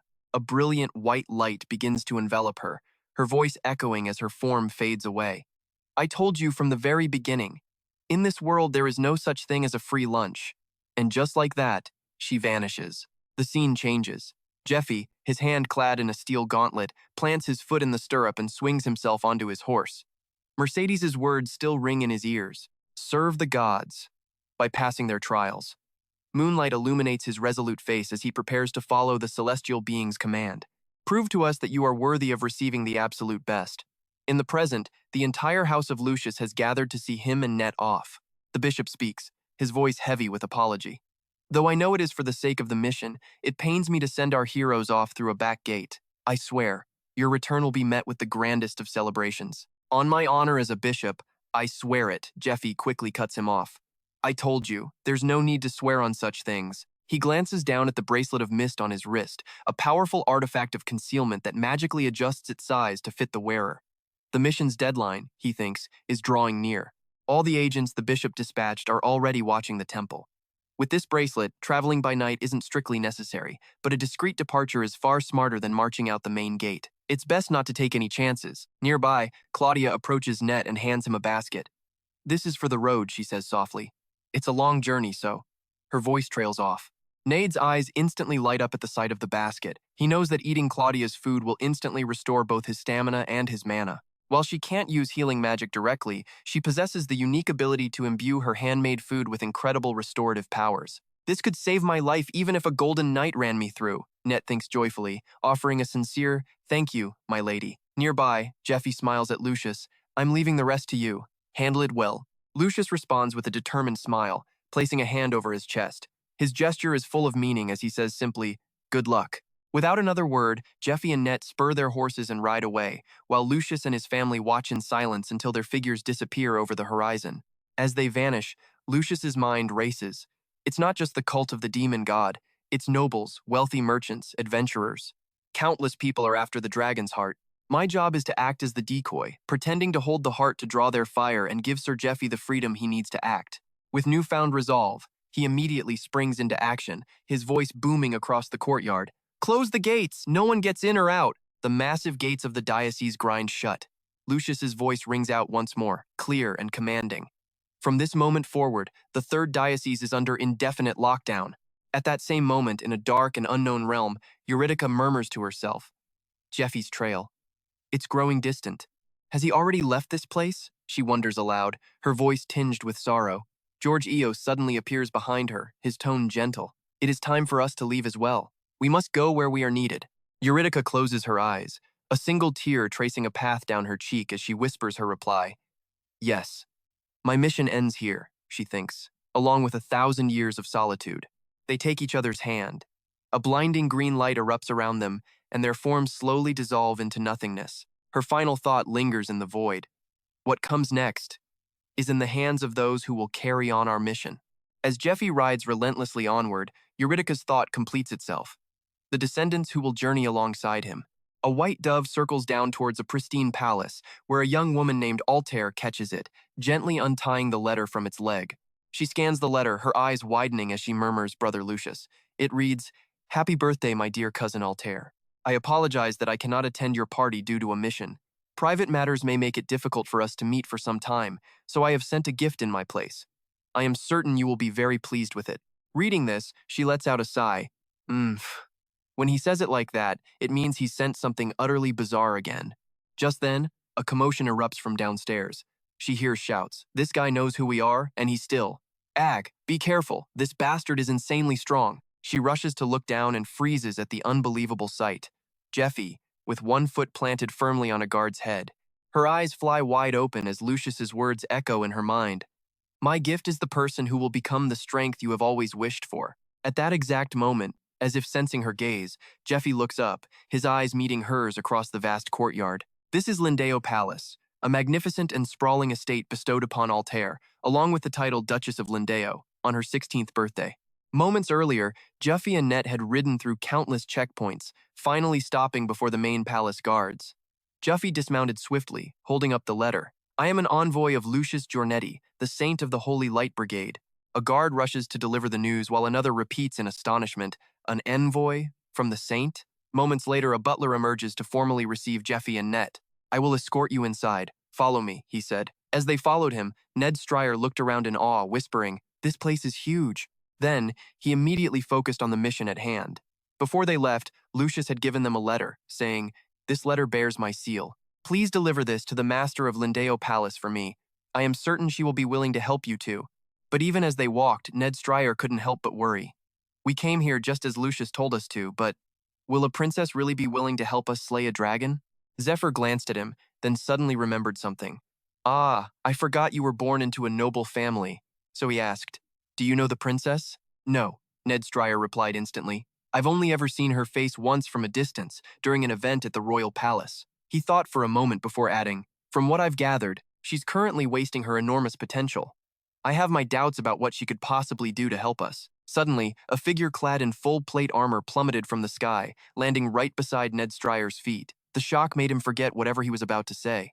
After a painful landing, the person lay motionless on the ground. Ned Stryer stared in confusion, first at the fallen figure, then at the butler. What in the world was that? The butler, however, was completely unfazed. "Oh, you seem quite surprised," he said calmly. "As you can see," he gestured toward a long line of men standing nearby. "They are all suitors who have come from every corner of the land to ask for the princess's hand in marriage." Hearing this, Ned Stryer's face darkened. "Proposing?" he thought. Zephyr just let out a bored sigh. "Aren't they just a bunch of thugs?" And speaking of Princess Altair, Justina Cayenne, she possessed beauty, talent, and a noble bloodline. A woman born with everything, she was known as the shining star of Aslan. Because of this, countless men wished to marry her. Even someone as noble as Polaris was willing to do anything for her. At the time, he had knelt on one knee and declared with utmost sincerity, "I, Polaris Anbekayen, will renounce my right to the throne and become a priest of light. I will also return the title of Grand Duke of Lindeo to the Crown Prince." But what was even more remarkable was that luck itself seemed to be on her side. The king himself had said, "The second prince is currently suffering from a chronic illness. It seems I will have no choice but to pass the right of succession to Altair and her husband." She was a truly fortunate child, promised the throne without ever having to fight her brothers for it. And because of this, more and more men schemed to marry the princess, their minds constantly churning with calculations. "If I marry the princess, I'll be king," or "my son will be king." But no matter the person, their ultimate goal was the same: to claim the title of successor to the throne. As for Altair, faced with an endless barrage of marriage proposals, she would only say with contempt, "I have no intention of marrying." A faint sneer played on her lips as she continued, "I don't even want to waste a single word on the weak." Because of those words, countless noblemen, desperate to earn her acknowledgement for even a single conversation, came one after another to issue a challenge. They came to challenge the princess's knights, only to be savagely beaten and sent packing, a brutal cycle that repeated itself without end. At that moment, Altair's first guard knight, Ophelia Amneth, stood covered in blood. "Next!" she called out coldly. "It's my turn. Ha ha ha," one man eagerly shouted. Before his laugh could even finish, the match was over, ending with his blood-curdling scream. Next, Ophelia called again. Witnessing this spectacle, Ned Stryer found himself at a loss for words. "I'm speechless." Well, maybe shocked is a better word. His eyes were suddenly drawn to the men, radiating immense power further in the line. He couldn't help but remark, "I thought they'd be a bunch of weaklings, but it seems they're not too bad." Hearing this, the butler stroked his beard and said, "Well, most of them are just mercenaries hired by those who wish to propose to Her Highness, Altair. The princess will grant an audience if they can bring someone capable of landing a truly powerful blow on Lady Ophelia. That person's strength becomes their own." Ned Stryer replied thoughtfully, "So that's why there are even priests here." Zephyr remained silent, thinking. While they might not reach his or Ned Stryer's level, these fighters would command a certain respect anywhere else. But he paused. He stared intently at the battle-hardened Ophelia. Their opponent was one of the 10 rings of the land. At this thought, a smirk crept onto his face as he mused. "It's been a while, hasn't it? Ophelia, what if we met a little sooner this time? You still look quite young." Suddenly, an irritated voice called out, "Hey!" Zephyr turned to look. A man was aggressively questioning them. "Who the hell are you two?" he demanded, his face contorted in a scowl. "The end of the line is over there. We've been waiting here for 3 days. Get back in your place." Zephyr glanced at the symbol on the man's clothes, deducing his identity. A blue uniform with the pattern of a royal bird. He had to be a priest from the Sky Temple, the second most powerful force on the continent, right after the Temple of Light. He's probably a stand-in for some noble who made a hefty donation to the temple, Zephyr guessed internally. Outwardly, he replied with cold indifference, "We're not here to propose. Mind your own business and leave me be." At his words, a vein bulged on the man's forehead, his eyes turning bloodshot. He growled through clenched teeth. What the hell did you just say? Zephyr held up Lucius's letter, his expression hardening. I am a messenger here on the orders of Lucius Ionetti, the first holy son of light. Step aside. His eyes narrowed dangerously as he enunciated each word. This is a matter of great importance. Can you bear the responsibility for making this letter late? Hearing this, the man fell silent, biting his lip. Then, showing a remarkable ability to adapt, he plastered on a bright smile and respectfully made way for them. He gestured for them to pass, saying warmly, I understand, so that's how it is. If that's the case, please, go ahead. Zephyr and Ned Stryer quickly moved on. Troublesome, Zephyr muttered under his breath. Behind them, the crowd began to whisper. A brown-haired man said in confusion, The Holy Son of Light? Shouldn't he be in the dungeon right now? Another man clicked his tongue. Maybe the timing's just a little off. It's nothing serious, he added. Even so, that's way too fast, a bald man mused. Could it be that the princess also invested in that punishment? He sneered contemptuously. Who knows? Once you're out of the dungeon, there are 3 priorities for sending letters. Third is for investors, second is for the related temple, and the top priority is… He glanced towards Zephyr, his voice dripping with mockery. A lover. Zephyr's face instantly turned black. He spun around, glaring daggers at the man, and growled, What did you say? The man just gave him a vile smirk. Everyone in the capital has probably heard that rumor by now. They say Lucius is sleeping with the princess. Word is, they're even hiding a secret child inside the temple. The men listening let out sleazy, knowing snickers. Egged on by their reaction, the man leaned in to say more. And that's not all. Suddenly, a fist smashed into his face, sending a tooth flying through the air. Zephyr's punch sent the man soaring several feet, his body slamming limply against a far wall. It happened so fast that his companions could only stare in shock before shouting, Priest Jacob! But even after landing the blow, a bitter anger still churned within Zephyr. He knew the relationship between the Sky Temple and the Light Temple was hostile. These men probably didn't even care that they served under Lucius, but how dare they drag Altair into the vile, fabricated story they were spinning? How dare you speak such filth about the woman who was with me until her final moments? An incestuous affair with her own family? Are you looking to die? His rage boiling over, Zephyr's face darkened as he crooked a finger at the other two. You. Get over here. A dangerous light flashed in his eyes, and the very air around him grew heavy with pressure. His voice dropped to a low growl. Aren't you the perverts who've been waiting for 3 whole days just for the chance to get beaten to a pulp? You must be bored, seeing as no one has bothered to give you the thrashing you deserve. In that case, he said, emphasizing every single word, the wait is over. Drag yourselves over here for me. The other 2 men immediately broke out in a cold sweat, while Jacob, staggering back to his feet, couldn't stop his entire body from trembling. A short while later, in a magnificent palace garden, a cheerful laugh rang out. Ha ha ha, how long has it been since we've had a proper brawl within the royal court? Zephyr's voice cut in. My apologies. I couldn't control myself when they insulted someone I deeply admire. No, I am the one who must apologize to you both, the butler interjected quickly. As your escort, I failed in my duty, and this incident is my mistake. Inwardly, however, he found the situation extraordinary. Normally, Lady Ophelia would have diffused such a conflict before it could even begin. Yet this young man had acted before she even had a chance to react. The butler couldn't help but study them more closely, his mind racing with speculation. Their attire wasn't the standard uniform of temple knights, which meant they were no ordinary envoys. Suddenly, his train of thought was cut short by a soft, feminine voice. So, what do the 2 of you think of my garden? The moment Zephyr heard that voice, he whipped his head around. A single thought electrified his mind. In the original timeline, I wasn't supposed to meet Altair for several more years. His feet moved on their own, drawn toward the woman in black high heels, his mind a whirlwind of emotion. I spent a year training with Ned Stryer in that cave, and the timeline only resumed after I emerged. He marveled at the thought. I never dreamed this moment would come so soon. Reaching her, he took her hand and bowed deeply, pressing a kiss to her knuckles. It is an honor to meet you, princess. An indescribable feeling surged through her at his touch. This man, shaking off the unfamiliar sensation, she spoke. I have read the saint's letter, Temple Knights, Zephyr, and Ned Stryer. Although he recommended you, I wish to hear it directly from you. She gracefully opened a fan, shielding the lower half of her face as her eyes locked onto his. So, tell me, what is it that you can do for me? Meanwhile, Ned Stryer, who had been standing silently to the side, couldn't help but wonder, am I imagining things? His gaze fell upon the sullen-faced Ophelia nearby. That night. She's been glaring at me this entire time, he thought, utterly baffled as he ran through every possible reason. Zephyr's the one who started the fight. Have we met somewhere before? As the sun bathed the garden in golden light, the scene settled on Altair, Amlet, and Zephyr, deep in conversation.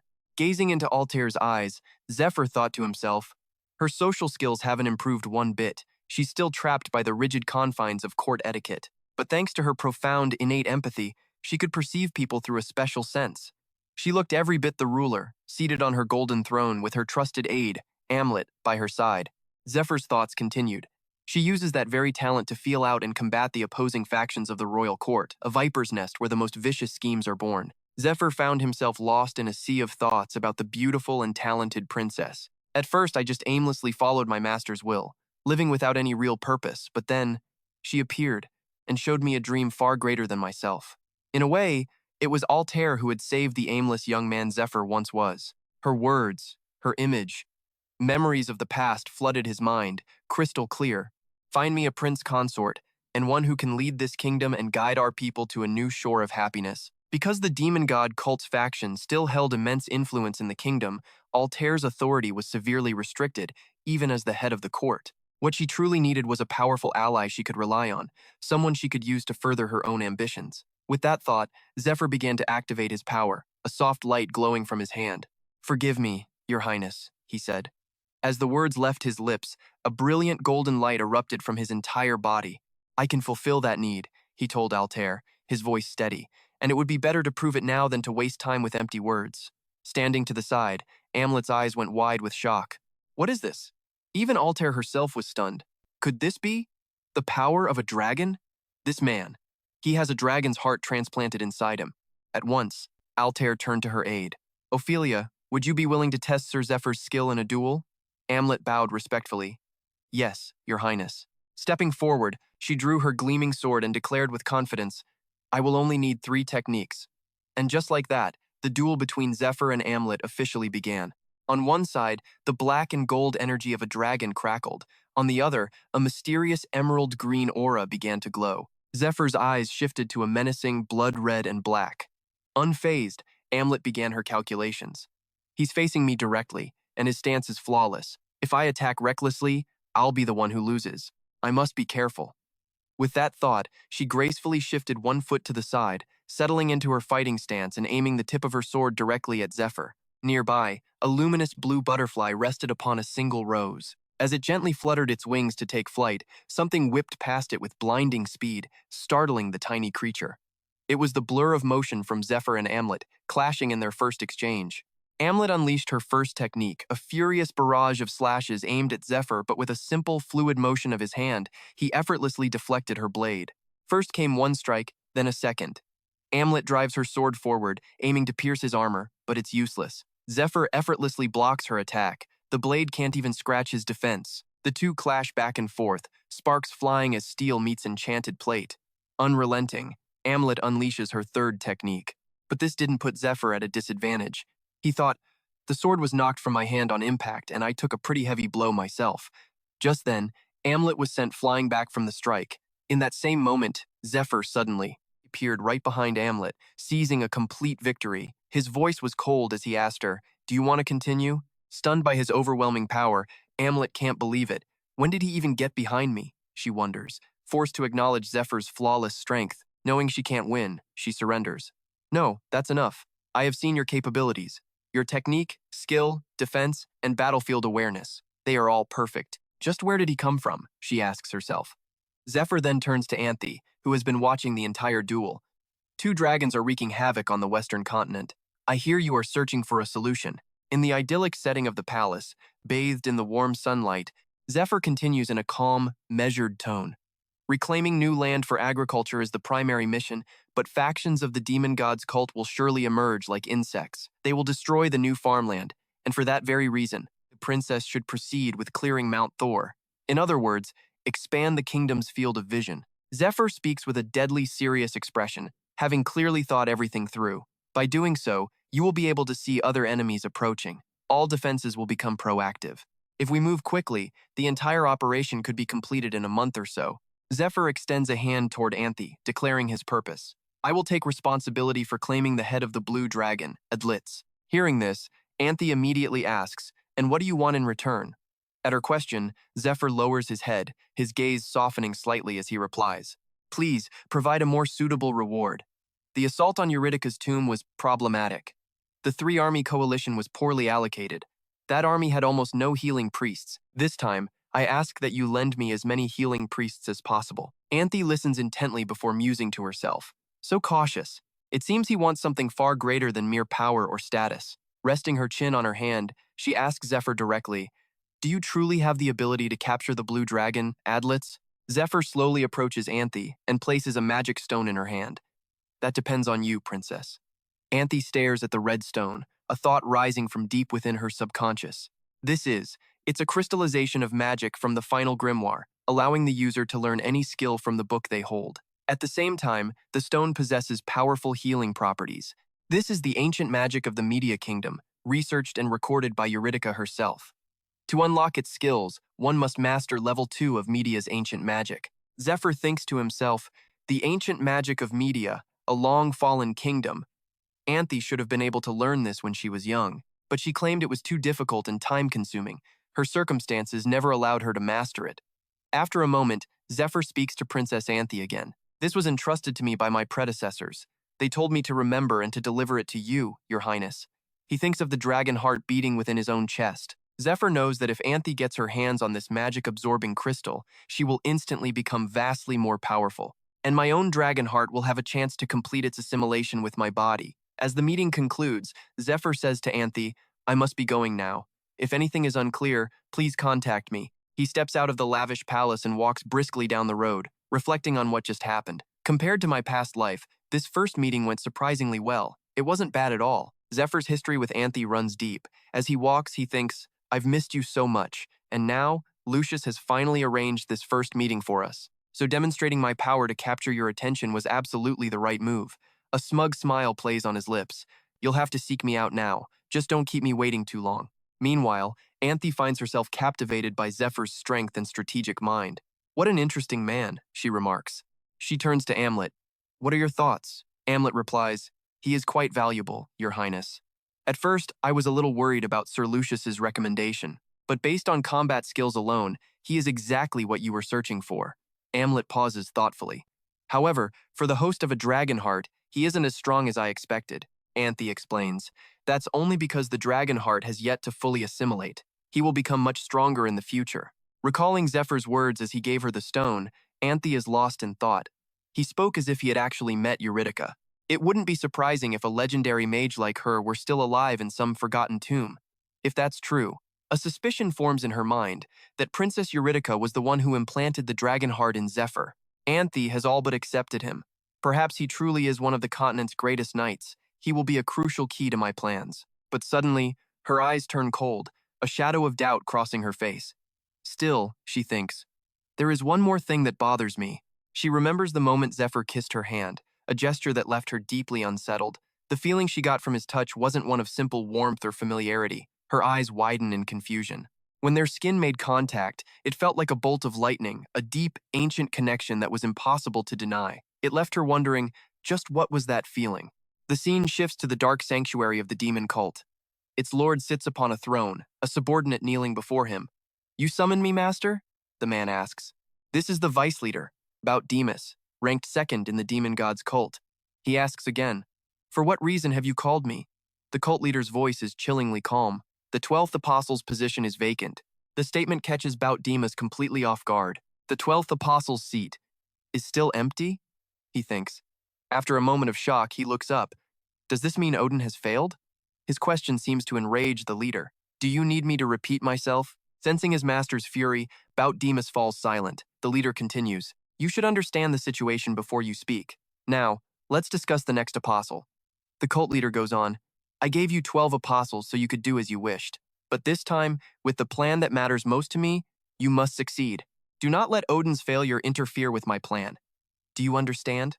Not daring to provoke his master further, Bout Demas quickly bows his head. "Yes, master." He remains kneeling, his mind a tangled mess. Is the master disappointed in me? What in the world is happening? Taking all the blame upon himself, Bod Dermis resolved to do something to atone to his master, so he summoned his subordinate. "Are you there?" he called out. "Yes, sir," the man replied. Bod gritted his teeth and commanded, "Prepare the Hellsteeds. We leave immediately. Elsewhere." In a dark place lit only by a strange, shimmering light from above, stood Altair. She was slowly approaching a large stone slab marked with a magic circle. In her hand was the magic stone Zephr had given her a few days prior. I finally have it, she thought. All my investments and efforts to decode the ancient texts in the dungeon. To think that after aiding the expedition to Eurydica's tomb, this is what I've gained. The magical grimoire stone pulsed with a captivating, shimmering light. Altair mused that this was the grimoire she had always sought, needed to advance her ancient magic, which had been stuck at level 2 for so long.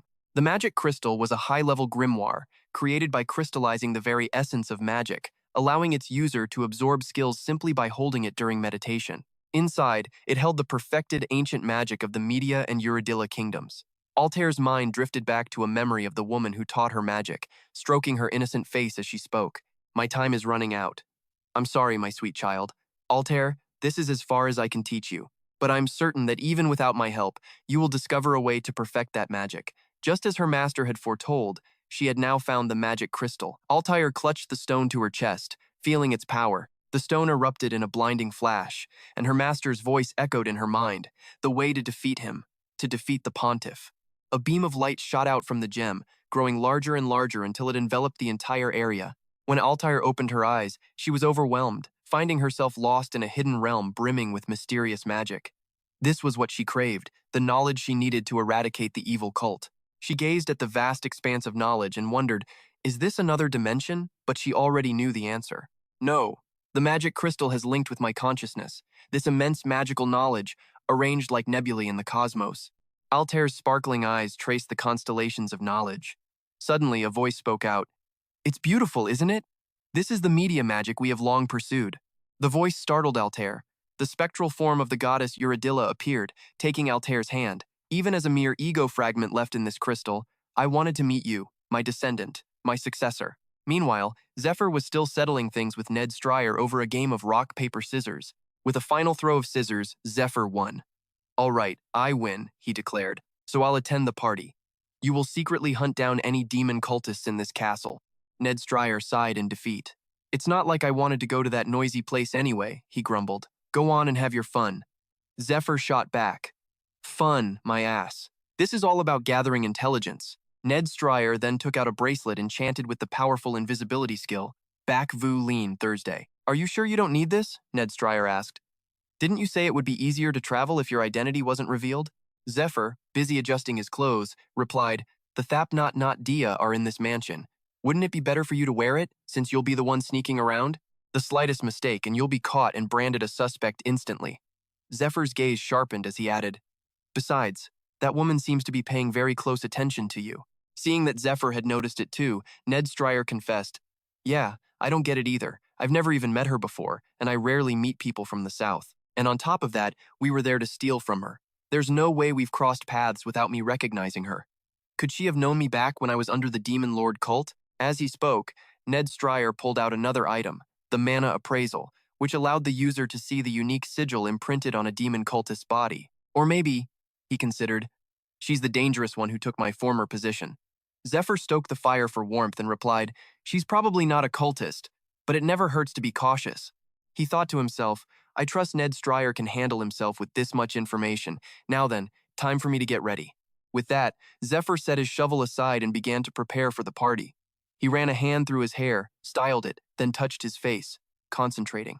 A moment later, Zephyr's disguise was complete. He looked like a totally different person. An Eastern technique, he mused, that allows one to change their appearance by controlling facial muscles and expressions. He was mimicking the rogue disciple of the true shadow, who would one day rise to become one of the 12 apostles. Zephr adjusted his attire, then strode toward the party. Expression, demeanor, posture. These things have a much greater impact on those looking for me than my face alone. A master of disguise like the disciple of the true shadow could even make himself vanish from the memory of someone he had just spoken to moments before. Under the glittering, formal lights of the lavish palace, Zephr thought, My disguise technique hasn't reached that level yet, but in a sea of people, with plenty of drunks mixed in, this will be more than enough. In his new form, he walked confidently into the crowded party. This was the party at Lindeo Castle, held in the Annex Hall. Scanning the somewhat peculiar guests, Zephr began analyzing those who had come to challenge Ophelia. They were all nobles and powerful figures from every corner of the kingdom. In other words, they were VIPs and could not be treated carelessly. The annex castle served as the residence for the head knight escort and his representatives, as well as the venue for parties like this one. Just as Zephr noted, the place was as vast and magnificent as a palace. Lights blazed everywhere, creating the perfect atmosphere for the frequent festivities. In the main hall, whispers and gossip filled the air, all about the princess. "Is the princess as beautiful as the rumors say?" one asked. "Not only beautiful, but her magic is so powerful that even the headmaster of the Magic Academy hailed her talent as the greatest in history. He even declared she will become the hero who saves the world," one guest exclaimed, eager to meet her. "Ah, I must see her," said another. "Even just once." Someone else snapped, "Shut up, you fool. She would never come to a place like this." Another yelled out, "Travel with me, princess." Others gossiped about her deviance from the norm. "Do you think she's mad? Her people are malnourished from food shortages." "Well, it's not like I'm starving. Who cares?" The rumors flew wildly. "I heard the princess picks up strangers for her own amusement. She even brought home a vagrant once." While some discussed the exquisite palace delicacies and others the count's unshakable position, the endless chatter and insults never ceased. Zephr's mind was clear.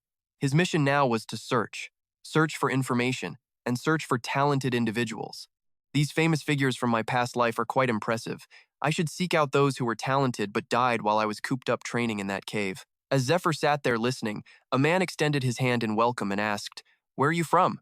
Zephr adopted a fake name and replied politely, "My name is Smith, the knight of the lady dancing over there."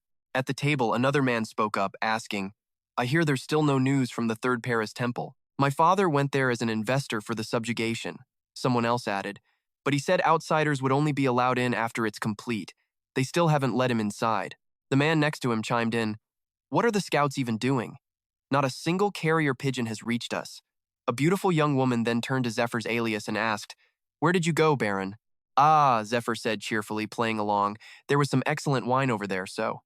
But the two men continued their discussion about the subjugation. Rumor has it that a few days ago, smoke was seen rising from the Third Paris Temple.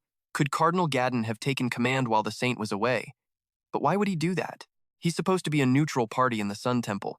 Or maybe he was just wiping out the demonic cult followers inside? If so, that means both the saint and the cardinal were involved. Listening to the chatter, Zephr thought to himself that, as expected, everyone was intensely curious about the outcome of Lucius's mission. It was the talk of the party. But not a single person knew what had truly happened to the subjugation force or to Andean. The information was being kept under wraps, just as it should be. With that thought, he raised his glass with the other men. "Well then, let's put that aside for now and have a drink." As he was drinking, the man beside him seemed to be studying him with a thoughtful expression. Then, he turned to Zephr and asked a question. "You're the same person I saw at that other table, aren't you?" The question caught Zephr completely off guard. The man's face broke into an amused smile as he continued, "How fascinating. Everyone at this table is acquainted with the Baron, and yet, when you sat down, not a single one of them questioned your identity, even though the real Baron was dancing on the other side of the room." With a flick of his eyes, the man looked Zephr up and down. "You're not bad, but looking at you this closely, aren't you the one who defeated those priests from the Heavenly Sky Temple?" Hearing this, Zephr was stunned. How could some random person from Aeola see through his disguise technique? Who on earth was this guy? Meanwhile, on a high floor of the palace, a young guard was making his rounds, a candle in his hand. He swept the light across every window and into every nook and cranny. Suddenly, an arm shot out from the shadows, dragging him into a dark corner and killing him instantly. It was Ned Stryer. He had clearly been lying in wait for some time. Behind him lay a pile of corpses, and from the mouth of each one, a centipede was crawling out. These were undoubtedly members of the demonic cult. "The East Wing is completely cleared," Ned Stryer stated flatly. "Next is," he muttered, launching himself towards the roof and leaping effortlessly from one building to the next. Standing on the peak, he looked down and marveled. This place is enormous. It's hard to believe this all belongs to just one person. Ned Stryer stared out over the vast estate with a serious expression, thinking, "I never imagined I'd have to get used to something like this." Lucius's new home at the temple was about the same size as his own old house, so it felt surprisingly comfortable. It wasn't just the dimensions, but the cozy atmosphere. His own home used to feel just like this. The image of Lucius's warm, happy family of three surfaced in Ned Stryer's mind, painfully reminding him of the family he once had. He had been that happy once. Ned Stryer recalled the last time he saw his mother and older sister, the day they were taken from him forever. It was the last time he would ever see their faces. Ned Stryer was lost in thought. "Sister, if you were still alive, you would have become a wonderful wife and a great mother. just like Claudia.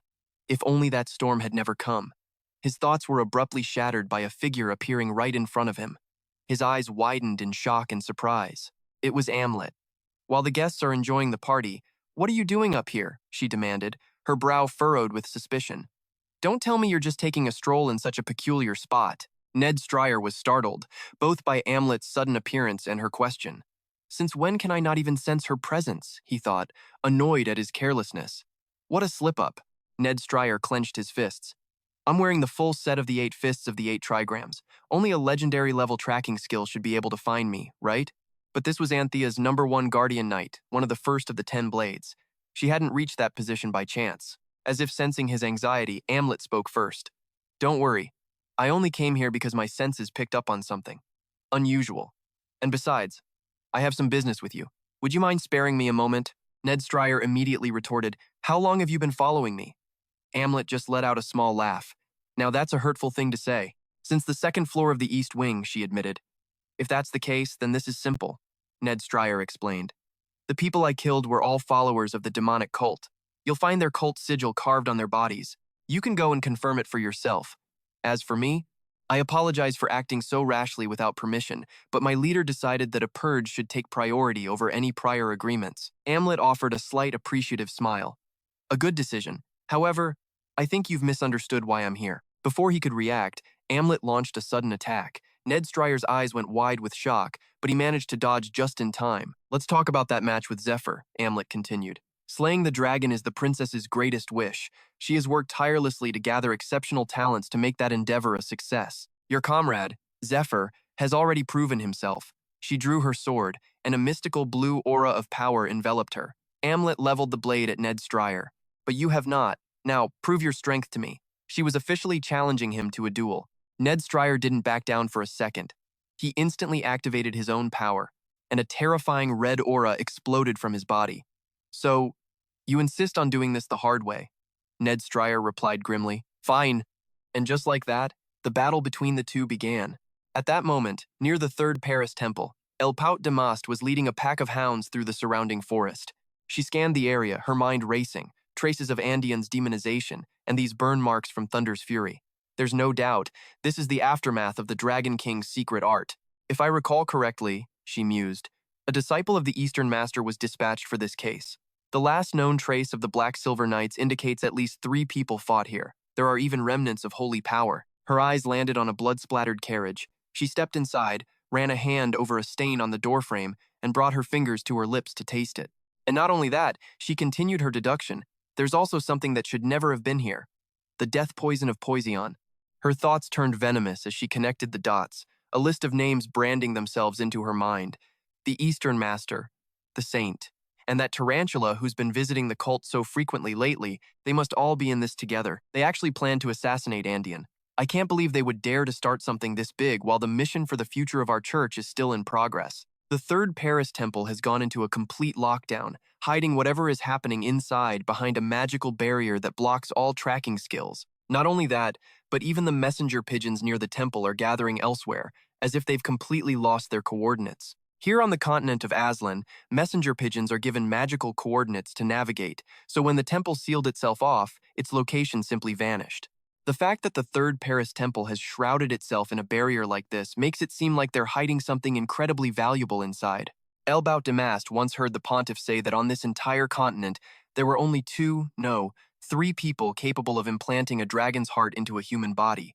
By her deduction, one of them was the pontiff himself. But what if one of the other 2 was with the saints' party? Or what if they're simply stalling for time, waiting to completely absorb the power of the dragon's heart? She racked her brain, piecing together the evidence. It was a terrifyingly logical conclusion. If they managed to absorb that limitless power, then a few words of reprimand from their investors or the main temple would mean nothing. They have more than enough people to intervene and suppress any information that might leak out. Their control is truly airtight. The most important question is, in the battle between the Eastern Lord and the Saint, who was the one who actually received the dragon's heart? If the Eastern Lord has the heart, he's likely just using the ambitious Saint as a pawn. But if the Saint is the one who has it, it's highly probable the Eastern Lord has betrayed our church. I have to hurry, she thought. It had already been several days since the battle with Andion. She had to find a concrete clue before the dragon's heart completely fused with him. Just as Elbow Daymast was lost in her thoughts, a figure cloaked in black appeared behind her, causing her to spin around in shock. Through the bushes, she saw a pair of blood-red eyes staring back as she tried to identify him. A water-carved mask. Could it be the Vice Pontiff? The two dogs Elbout Daymast had with her lunged forward. The man drew his weapon, preparing to attack. His instinct screamed that this woman was connected to the incident. He absolutely could not afford to lose here. With that decided, she ordered her two dogs to charge forward and seize him. After a short chase, one of them managed to bite into the man's arm, and Elbout Daymast allowed herself a smug grin. Good. I've got you, she thought. But before she could savor the victory, the man unleashed a devastating lightning palm strike against her two beasts. Seeing the technique, Elbout Daymast was horrified. That's the Dragon King's secret art, a technique of the Eastern Lord. She then raised her voice, taunting him. You've arrived at the perfect time, Eastern Lord. As she spoke, the short staff in her hand transformed into a long whip. I have some business to discuss with you. I wonder if you'll cooperate quietly. Seeing this, the man thought to himself, how troublesome. Elsewhere, on top of the city walls, brilliant flashes of light erupted as red and blue auras clashed violently. The two combatants were Ophelia Amneth and a man named Kavikarlot. Kavikarlot raised his sword to parry her attack. Is it my imagination, he said, his voice laced with annoyance, or is your welcome a little too aggressive? That was more than 3 moves. His gaze sharpened as he questioned Amneth. Or are you implying that someone who isn't your equal has no right to join the dragon-slaying campaign? The moment he finished speaking, several more sword strikes flew his way. Amneth thrust mercilessly toward Ned Stryer. When their blades clashed, his sword suddenly became flexible, coiling around her own like a serpent. It was an illusion sword, a mystical weapon with a blade formed from pure mana. Its length and shape were entirely dependent on the will of its wielder. He flung Amneth's sword aside, but being disarmed didn't make her hesitate for a second. She landed a vicious kick to his jaw, followed by a relentless barrage that kicked up a thick cloud of dust. Suddenly, a voice from behind Amneth made her freeze. Not a bad technique. If that had been me instead of an afterimage, I imagine it would have hurt quite a bit.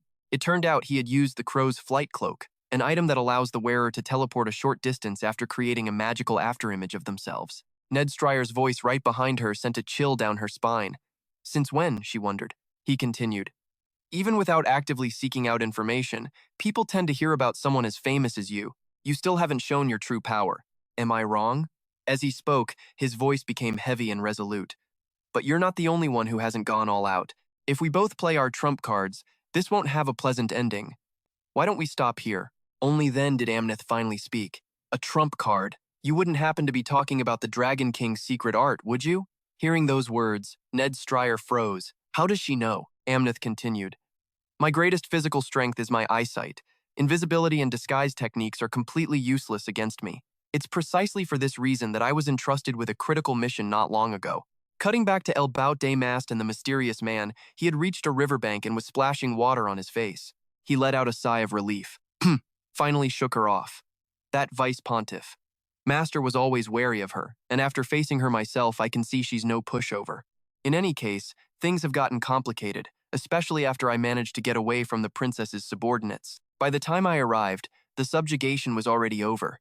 I found evidence of betrayal from Master's own disciple, the one who was added to this plan. And to top it all off, that damn Vice Pontiff was snooping around too. Beneath the hood was a woman with pink hair. Now then, she pondered aloud, where should I even begin to clean up this mess? Amneth explained to Ned Stryer, the Yin Shadow disciple of the Eastern Lord, one of the 12 apostles, also known as the Smiling Woman, a master of disguise.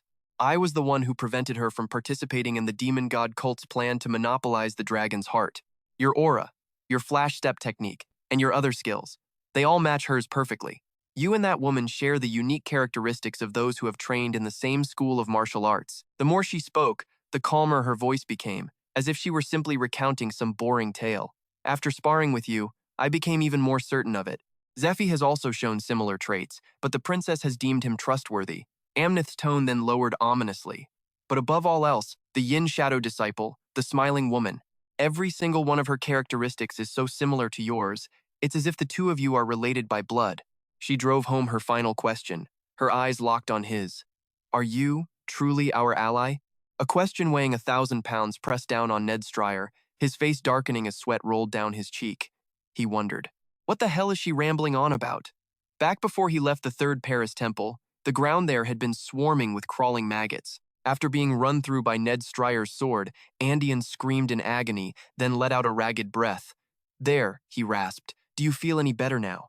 Grotesque maggots suddenly erupted from Andean's entire body, a nauseatingly vile sight. He continued speaking to Ned Stryer, son of my old friend Leonard. "I am truly sorry for what happened back then, but I was nothing more than an insignificant priest. I was merely carrying out the orders handed down by the temple. I never intended to harm your family, you have to believe me. You can't do this to me. In fact, you should be thanking me." Suddenly, Andean roared, his eyes filled with a sense of injustice. "I sent you to the Eastern Sovereign because I took pity on you, a lonely, abandoned soul. I was the one who paid that man's fees to raise you all this time. Without me, how could you have possibly become this strong?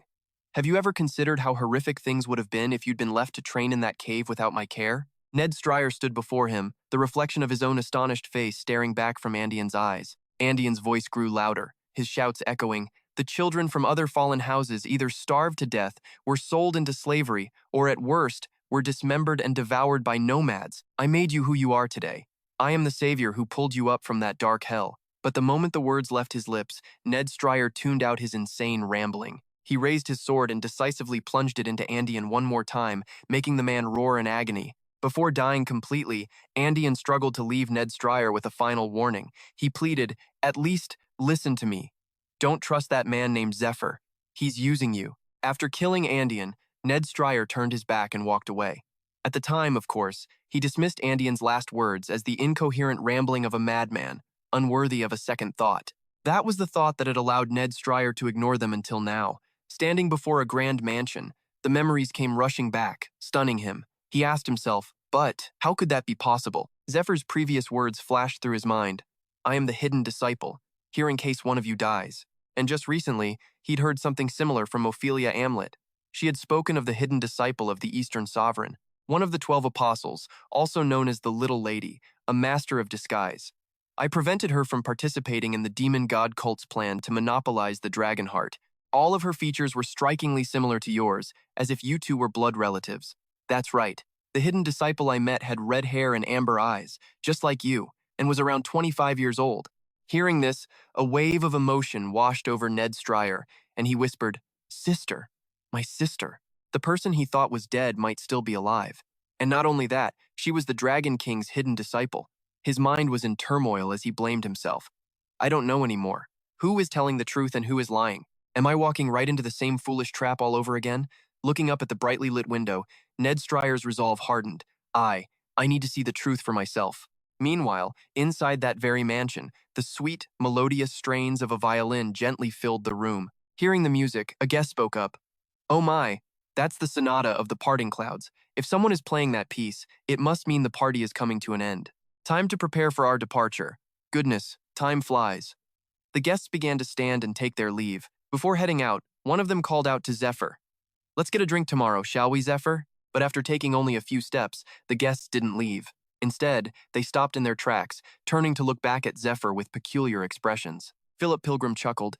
"Haha, what a terrifying man. As a merchant, I've met countless types of people, but I've never encountered anyone with such charisma. No, with such perfection." He described Zephyr with awe. He's not only powerful and decisive in his actions, but also exceptionally brilliant. Even when I thought I had the upper hand in a conversation, that man had a way of making me spill crucial information before I even knew what was happening. Another person chimed in with admiration. "He looks to be only in his 20s, but I would have guessed he was double that age. I truly don't understand how Lucius, with his notoriously poor judgment, managed to find a man like him." "Ah, no," Philip Pilgrim corrected him, adding, "Lucius didn't find him. On the contrary, Zephyr was the one who sought out Lucius. It looks like their master-servant roles are about to be reversed." His son, stunned, asked, "Is he truly that incredible, father?" Philip Pilgrim stroked his chin, instructing his son. "Remember this, Edwin, if you choose the wrong side to stand on, just by daring to oppose a man like him, you will lose everything you possess. We are merchants, unlike the nobility. We have no one backing us once we lose our value, so we must be extremely careful in how we deal with others." After hearing his father's warning, an idea suddenly sparked in Edwin's mind. He smirked and asked, In that case, should we report to the princess that he is unqualified for the observation mission?" "No." Pilgrim instantly shot down the idea. He had his own plans in mind. Pushing up his glasses, he told his son, "Losing a talent like him would be a tremendous loss. We must win him over to our side before anyone else gets to him. Standing beside them, Elise Brenta licked her lips and added grimly, I agree. While we're still operating in the shadows and gathering talent, we must acquire him, and if we can't, we kill him. At that moment, Zephr was stepping into his own room. He walked, his head throbbing as he thought to himself, the only things I truly know are what I personally saw, heard, and experienced in my past life. It's obvious I wouldn't know about people who died before I played any significant role. Philip Pilgrim, the head of one of the 3 largest merchant guilds, the Pilgrim Guild. In my past life, he amassed a fortune by trading spices with the East. He was one of 3 key figures who helped turn Ante into a pivotal player for humanity, becoming famous as a sponsor for the woman believed to be the lost princess. He recalled Philip Pilgrim's words to Ante in the past. Loyalty, while admirable, means little without the backing of powerful allies. With the pontiff's interference, your movements will always be restricted. However, if you use the narrative of being lost to deceive everyone, all while quietly building up your own power in the shadows, then should you need it, I will lend you my hand. Zephr processed all the information he'd gathered.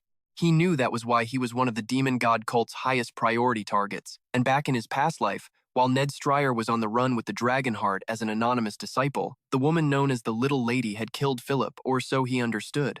And although Philip's son, Edwin, continued to serve Ante well enough, the sacrifices he offered had diminished greatly compared to when his father was still alive. Zephr processed this, bringing a hand to his forehead with a grimace. Great, he thought to himself. Now I have even more work to do. First, he absolutely could not let Philip die. And second, trying to stop the Little Lady without a single shred of information on her movements was going to be an absolute nightmare. He frowned, thinking, that woman could transform into any shape she desired, man or woman. She'd never even shown him her true face, so he had no idea what she really looked like. The thought made Zephr grit his teeth in frustration. A moment later, rounding a corner in the hallway, his thoughts turned to Ned Stryer, wondering if he had returned. But as he glanced into the room, Zephr froze. Ned Stryer was looming in the armchair, a dagger held in his hand. Seeing Zephr enter, he slowly lifted his head and spoke. You're back. The moment he saw Ned Stryer, Zephr recoiled, taking several steps back without thinking. After the cowardly reaction, he suddenly realized, damn it, why did I just flinch away? Am I scared? But I'm the stronger one, so why? And then, it hit him. That's right. Back when we trained in the cave, he'd unconsciously attack me whenever he got into that mood. Ugh, this damned conditioned reflex. I was trying so hard to act normal. After cursing himself internally, he put on a cold, wary expression and asked, Is something wrong?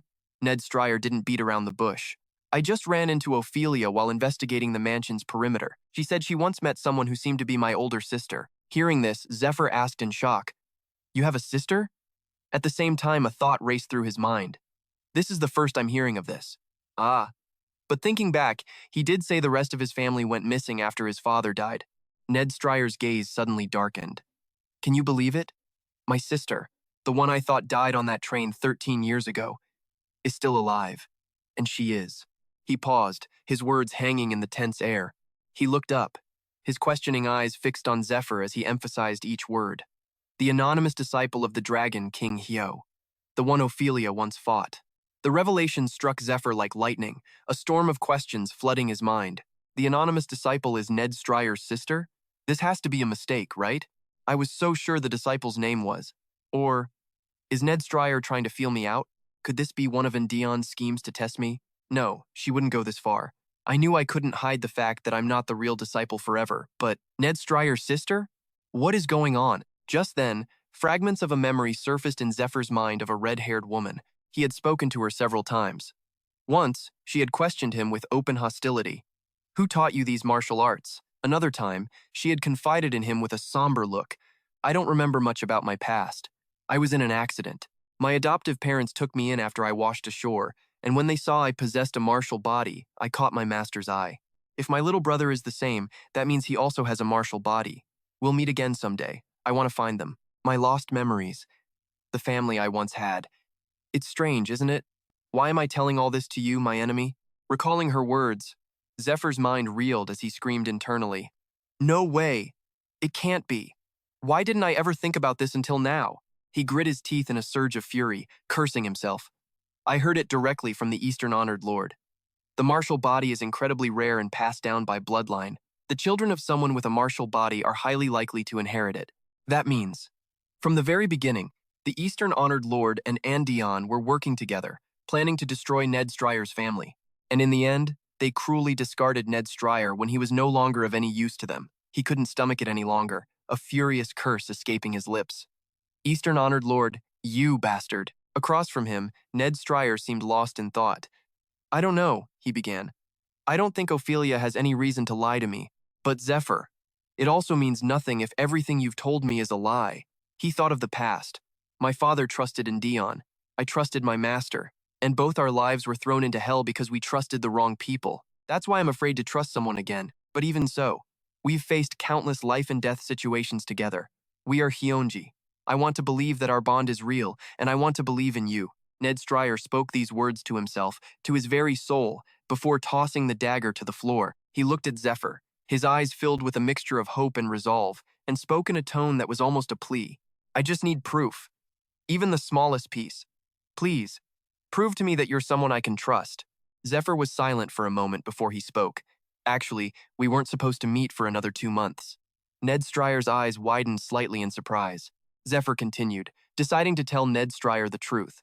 After you stole the dragon's heart, the truth was exposed by the fugitive Thousand-Color Knight and the demonic cult. No, that's not right.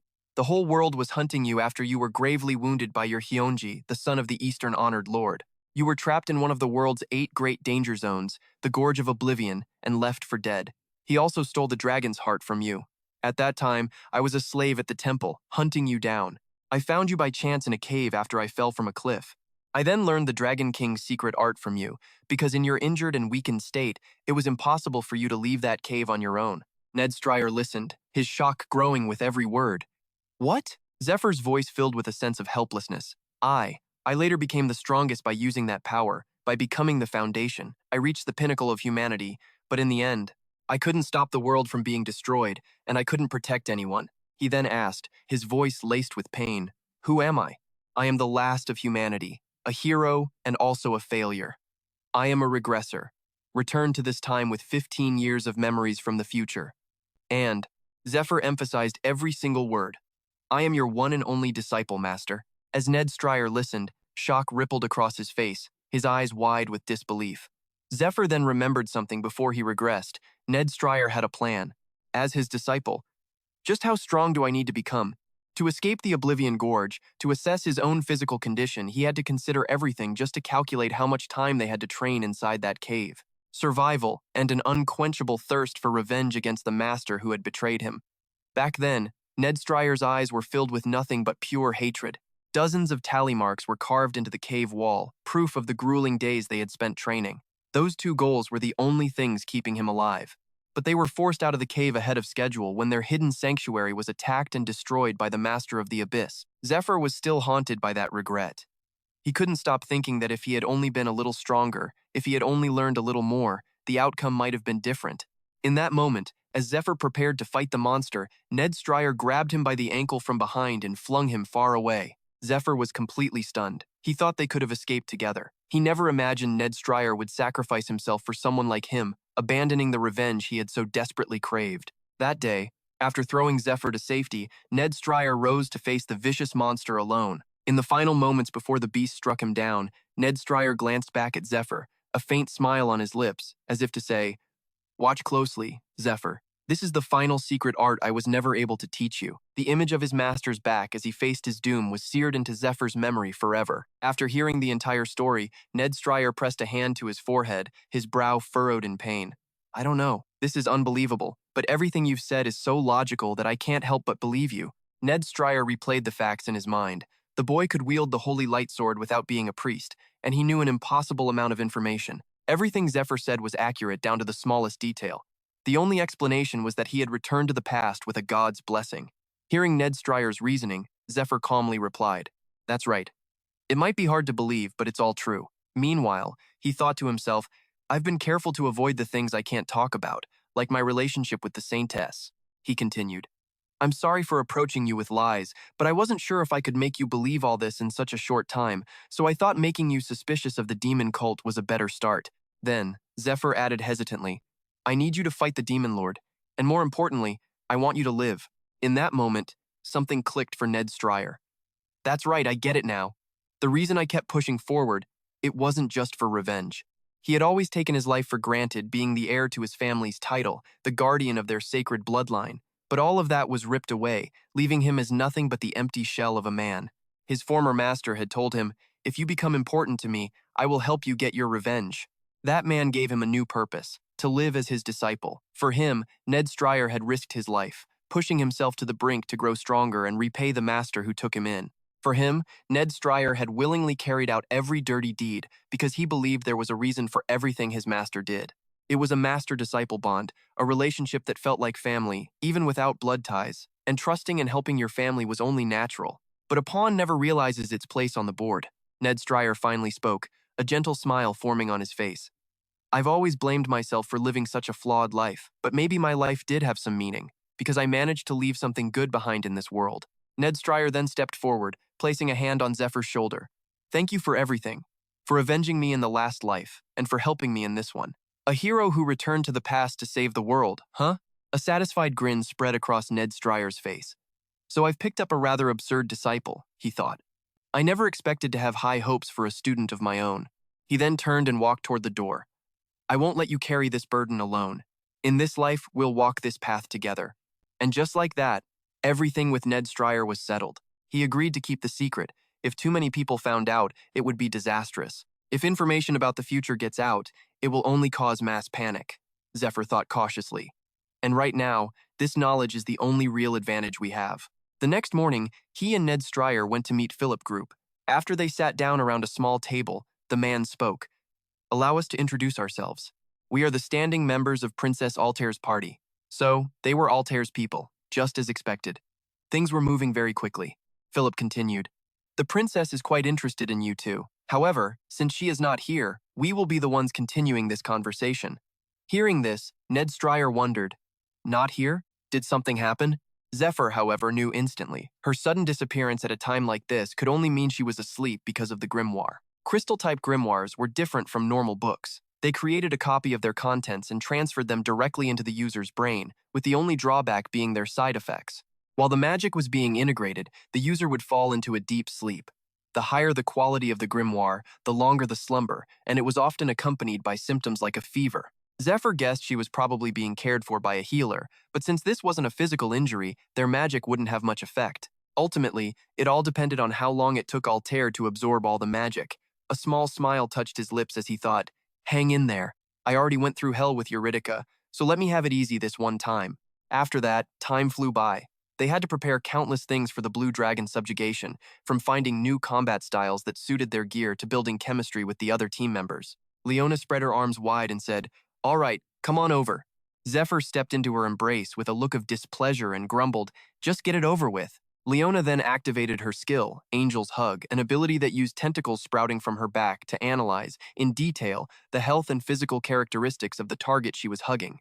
It was ranked number 1 on the list of most avoided medical skills, purely because it felt like being electrocuted. The instant she used it, Zephr convulsed with a sharp cry, followed by a stream of curses. "Damn it! This goddamn feeling!" Leona, meanwhile, calmly said, "Sir Knight, please try to hold still a little longer. If you move, I'll have to start all over again." She then added with a sigh, "Oh my, you have such a beautiful body." Standing nearby, Ned Stryer watched this unfold, his face growing pale. He hastily tried to slip away, saying, "I just remembered I have something urgent to do, so I'll be going first." But Philip quickly blocked his path, grabbing him with a grin. "Hey, where do you think you're going? I told you the health check is mandatory for joining the party. We can't have sick people on a subjugation mission." Just then, Leona called out from the other side, "It's your turn now, Sir Ned Stryer." Hearing this, he trembled and tried to refuse, but it was no use. A moment later, he was screaming his lungs out. After the checkup was over, an exhausted Ned Stryer pressed his face to the floor, completely haunted by that tentacle. Just then, someone approached. It was Ophelia. Looking down at Ned Stryer on the ground, she spoke, "You look absolutely pathetic." Ned Stryer instantly recognized her voice but was too ashamed to look up. Ophelia continued, "The princess has summoned you. Both of you, follow me." Hearing this, Zephr shot to his feet, his heart stirring with emotion. "Altair, you're awake." But Ned Stryer remained frozen, awkwardly unsure of where to look to hide his embarrassment. On the way to see Princess Altair, Zephr suddenly found himself thinking about the magic crystal containing Eurydica's lingering soul. "She told me so many things, and we spoke for quite a while. Could it be? Did she tell Altair something about me? In that mystical space, a voice had echoed from nowhere. 3 stars ignite in a straight line. Congratulations, Altair. This is proof that your media magic has reached the 3rd level.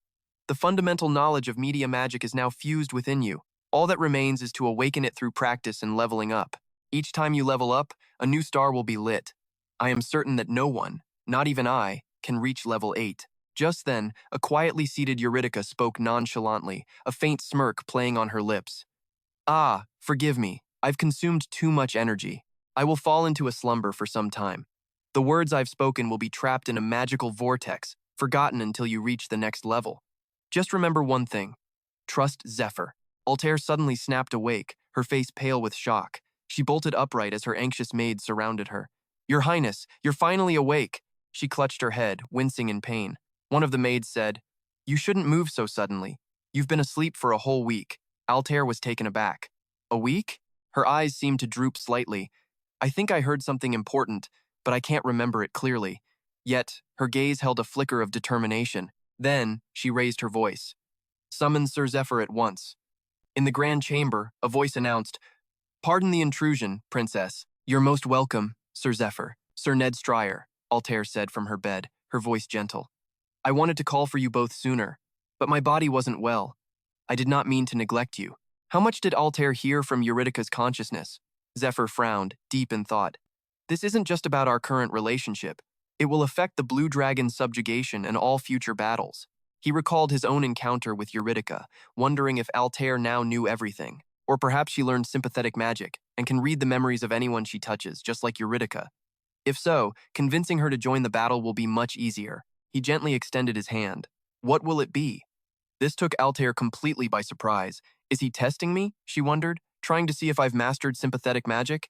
Outwardly, she remained calm, even flashing a confident smile. When you gave me that magic stone, I thought you wanted to join my forces by showing off your abilities. But it turns out I was wrong.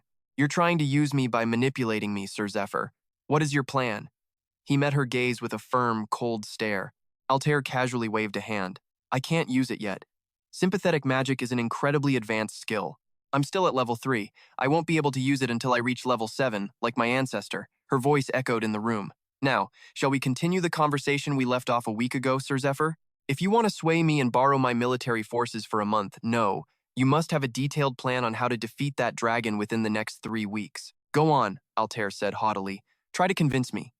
Zephr raised a hand, and a wave of energy flowed from it. Very well, but have you eaten? Then he presented a mountain of paper, a long and detailed story written within, stunning everyone else in the room. A few days later, we hastily completed our preparations. The knights and priests of Lindeo set out with the goal of destroying the blue dragon.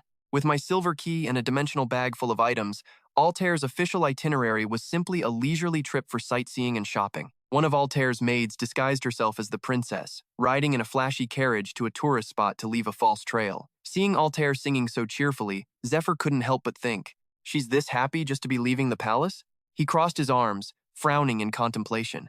I deliberately erased the sign of the dragon's heart only at the 3rd parish. The other powerful figures will focus their attention on Lucius's state of seclusion. He continued to ponder, his brow furrowed. That potion will last about a month. It won't hold for more than 2.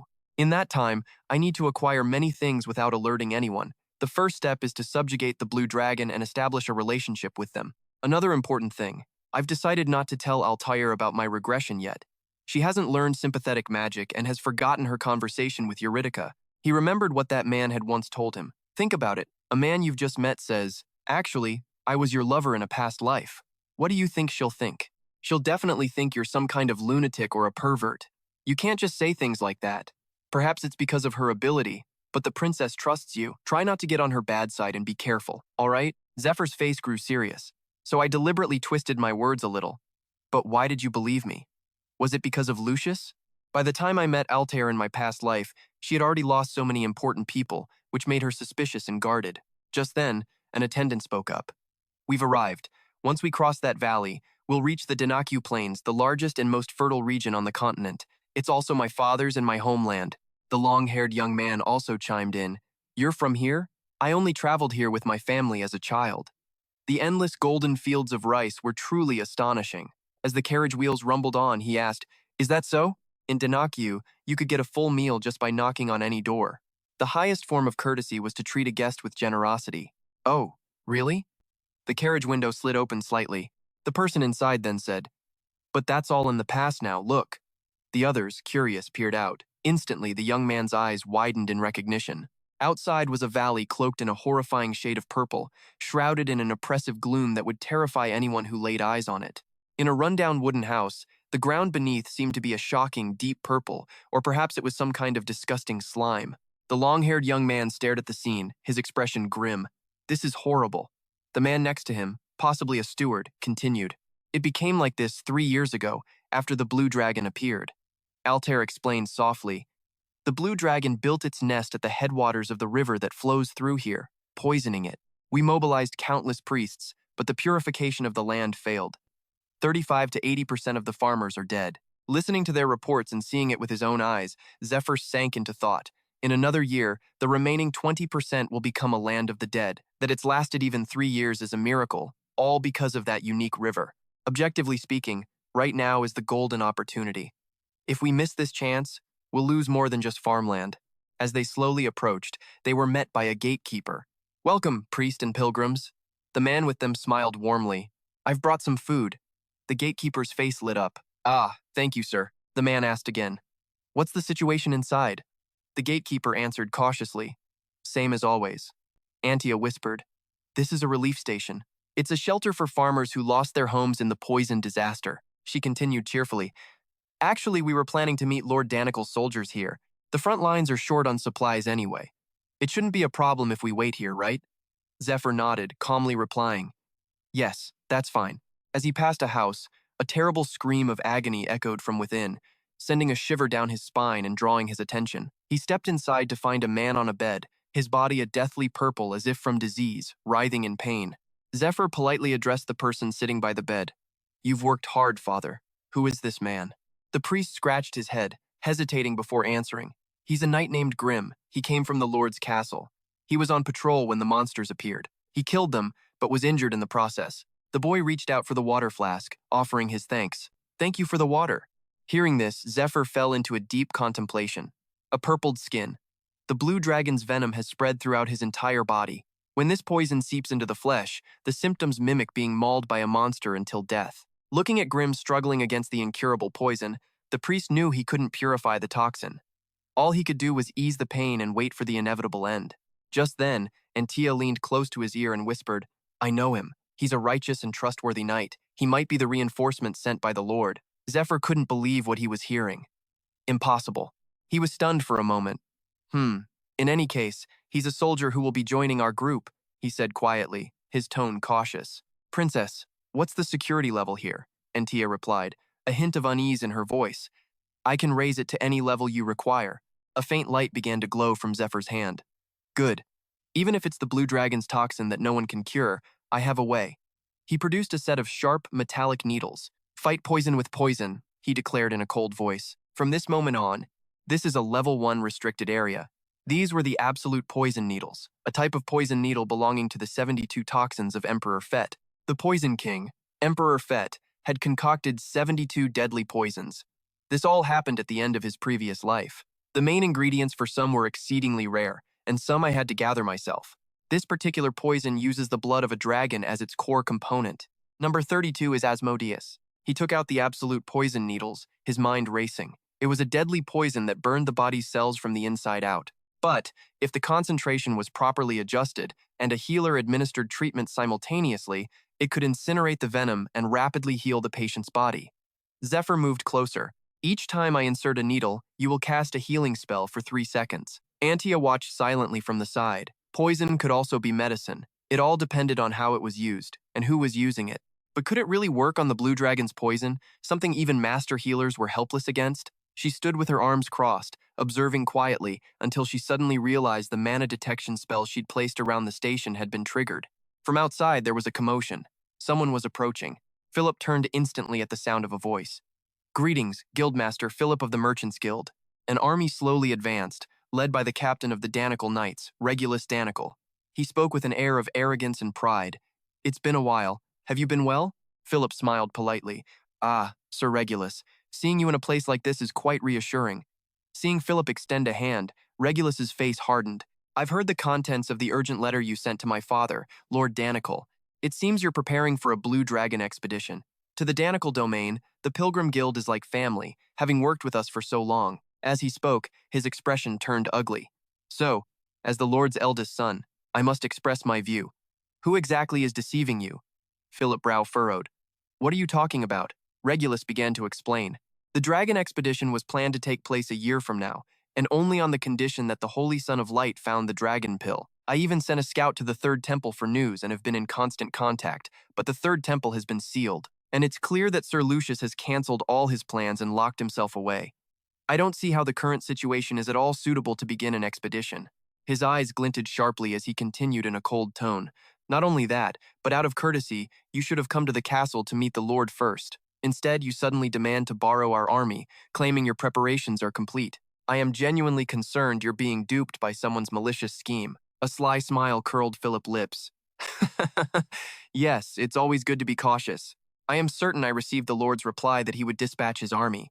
But did he also order you to test me like this, or is this your own decision? Regulus's brow furrowed as he raised his voice. Guildmaster, your rambling to stall for time is useless. Soldiers, surround the relief station immediately. Before he could finish his sentence, a horrifying scream of agony pierced the air. Arg! The shriek erupted from the dilapidated house, stunning both men into silence. Their eyes shot toward the sound. Regulus rushed inside, shouting, What's going on? His eyes widened in shock at the scene before him. Grim was in agony, clutching his stomach and relentlessly coughing up blood. The veins on his biceps bulged frighteningly against his deathly purple skin. Sir Grim, Regulus's eyes were wide with horror. What are those things stuck in him? Nearby, he could only see Zephr holding the absolute poison needles. In an instant, Regulus exploded with rage. You bastard! He swung his arm, drawing his sword on Zephr. Get away from Sir Grim, now! But suddenly, a woman's boot slammed hard into the side of his head. A young woman, having delivered the kick, roared. How dare you draw your sword in Her Highness's presence? Antio was stunned, while Regulus was sent crashing to the ground. He turned, grinding his teeth. A royal knight of Princess Ophelia. Why? Why did you stop me? Antia then spoke up. Thanks to my mana detection spell, I heard the gist of your conversation with Philip. Sir Regulus Danical, your questions are quite reasonable. As she spoke, she removed her hood, but he had no right to refuse participation in this expedition, or to harm any member of Theta. The letter Count Donaque received wasn't a request for reinforcements. The hood came off completely, revealing Altyra's breathtaking beauty. It was a command from me, the Princess of Cayena, Altyra Justina Cayena. Regulus's eyes went wide with shock. He immediately dropped to one knee in reverence. I greet Her Highness, the Princess. A moment later, Rim seemed to have passed the crisis, grabbing Zephyr's hands in gratitude. Thank you. Thank you so much. How can I ever repay you? Regulus also spoke, filled with remorse. My sincerest apologies, Sir Zephr. I didn't realize you were trying to save our elite knight, Sir Grim. Please forgive our negligence in not recognizing our benefactor. Seeing this, the young man smiled and replied, Raise your heads. In his mind, he thought, he's not blaming anyone else in his apology. He's got character. It seems I won't need to discipline him after all. Altyra turned to him as well. Senior Regulus, do you remember our days at the academy? Zephr was slightly surprised to hear that. So, he was Altyra's senior at the academy. Altyra spoke carefully. During group exercises, our team members were always afraid of you because of your harsh reputation. But in reality, you always paid attention to details that others overlooked. Thanks to that, your team never made a mistake and was incredibly difficult to defeat. Even for my team, which was composed of so-called geniuses. She looked genuinely happy as she reminisced. Even in this situation, as a young lord and the captain of the knights, it would be irresponsible if you didn't thoroughly investigate what was happening. That's what I find so trustworthy about you. Regulus was quite flustered. Princess, Senior no, young Lord Donaque. As the crown princess of the Holy Land, I will specially appoint you as a trusted member of my alliance. She pointed towards Zephr. This is Sir Zephr. He is, in fact, a noble being sent by the goddess Arya herself in one of her manifestations to save the endangered saint, as well as this entire world. Hearing this, both he and Zephr froze, utterly stunned. Sent by the goddess? Altyra, however, remained unfazed, maintaining a calm demeanor. Because we were blinded by desire, we fell into great danger, unable to distinguish the followers of the Demon King. However, Sir Zephr, who received a divine oracle from the goddess Arya, saved us all through her guidance. The trust has been placed in Sir Zephr, who carries the destiny of a savior. and we must see the will of the goddess and carry it out.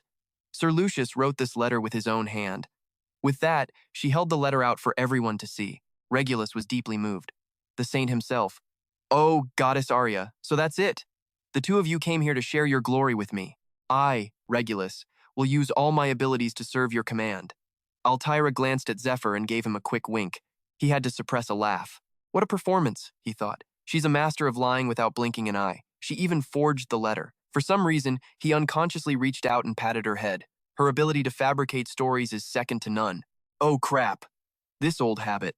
Being patted on the head, Altyra was completely taken aback. But the eyes of a certain man in glasses watched them with a less than friendly gaze, seemingly plotting something. And so, the members of our group I met at the aid station accepted me as the operational commander without any major issues. Of course, that also meant I had taken responsibility for all sorts of tasks. I've treated all the poisoned patients at the aid station, but they're not fully cured yet. The poison will continue to spread after a few days, so we must create an antidote as quickly as possible.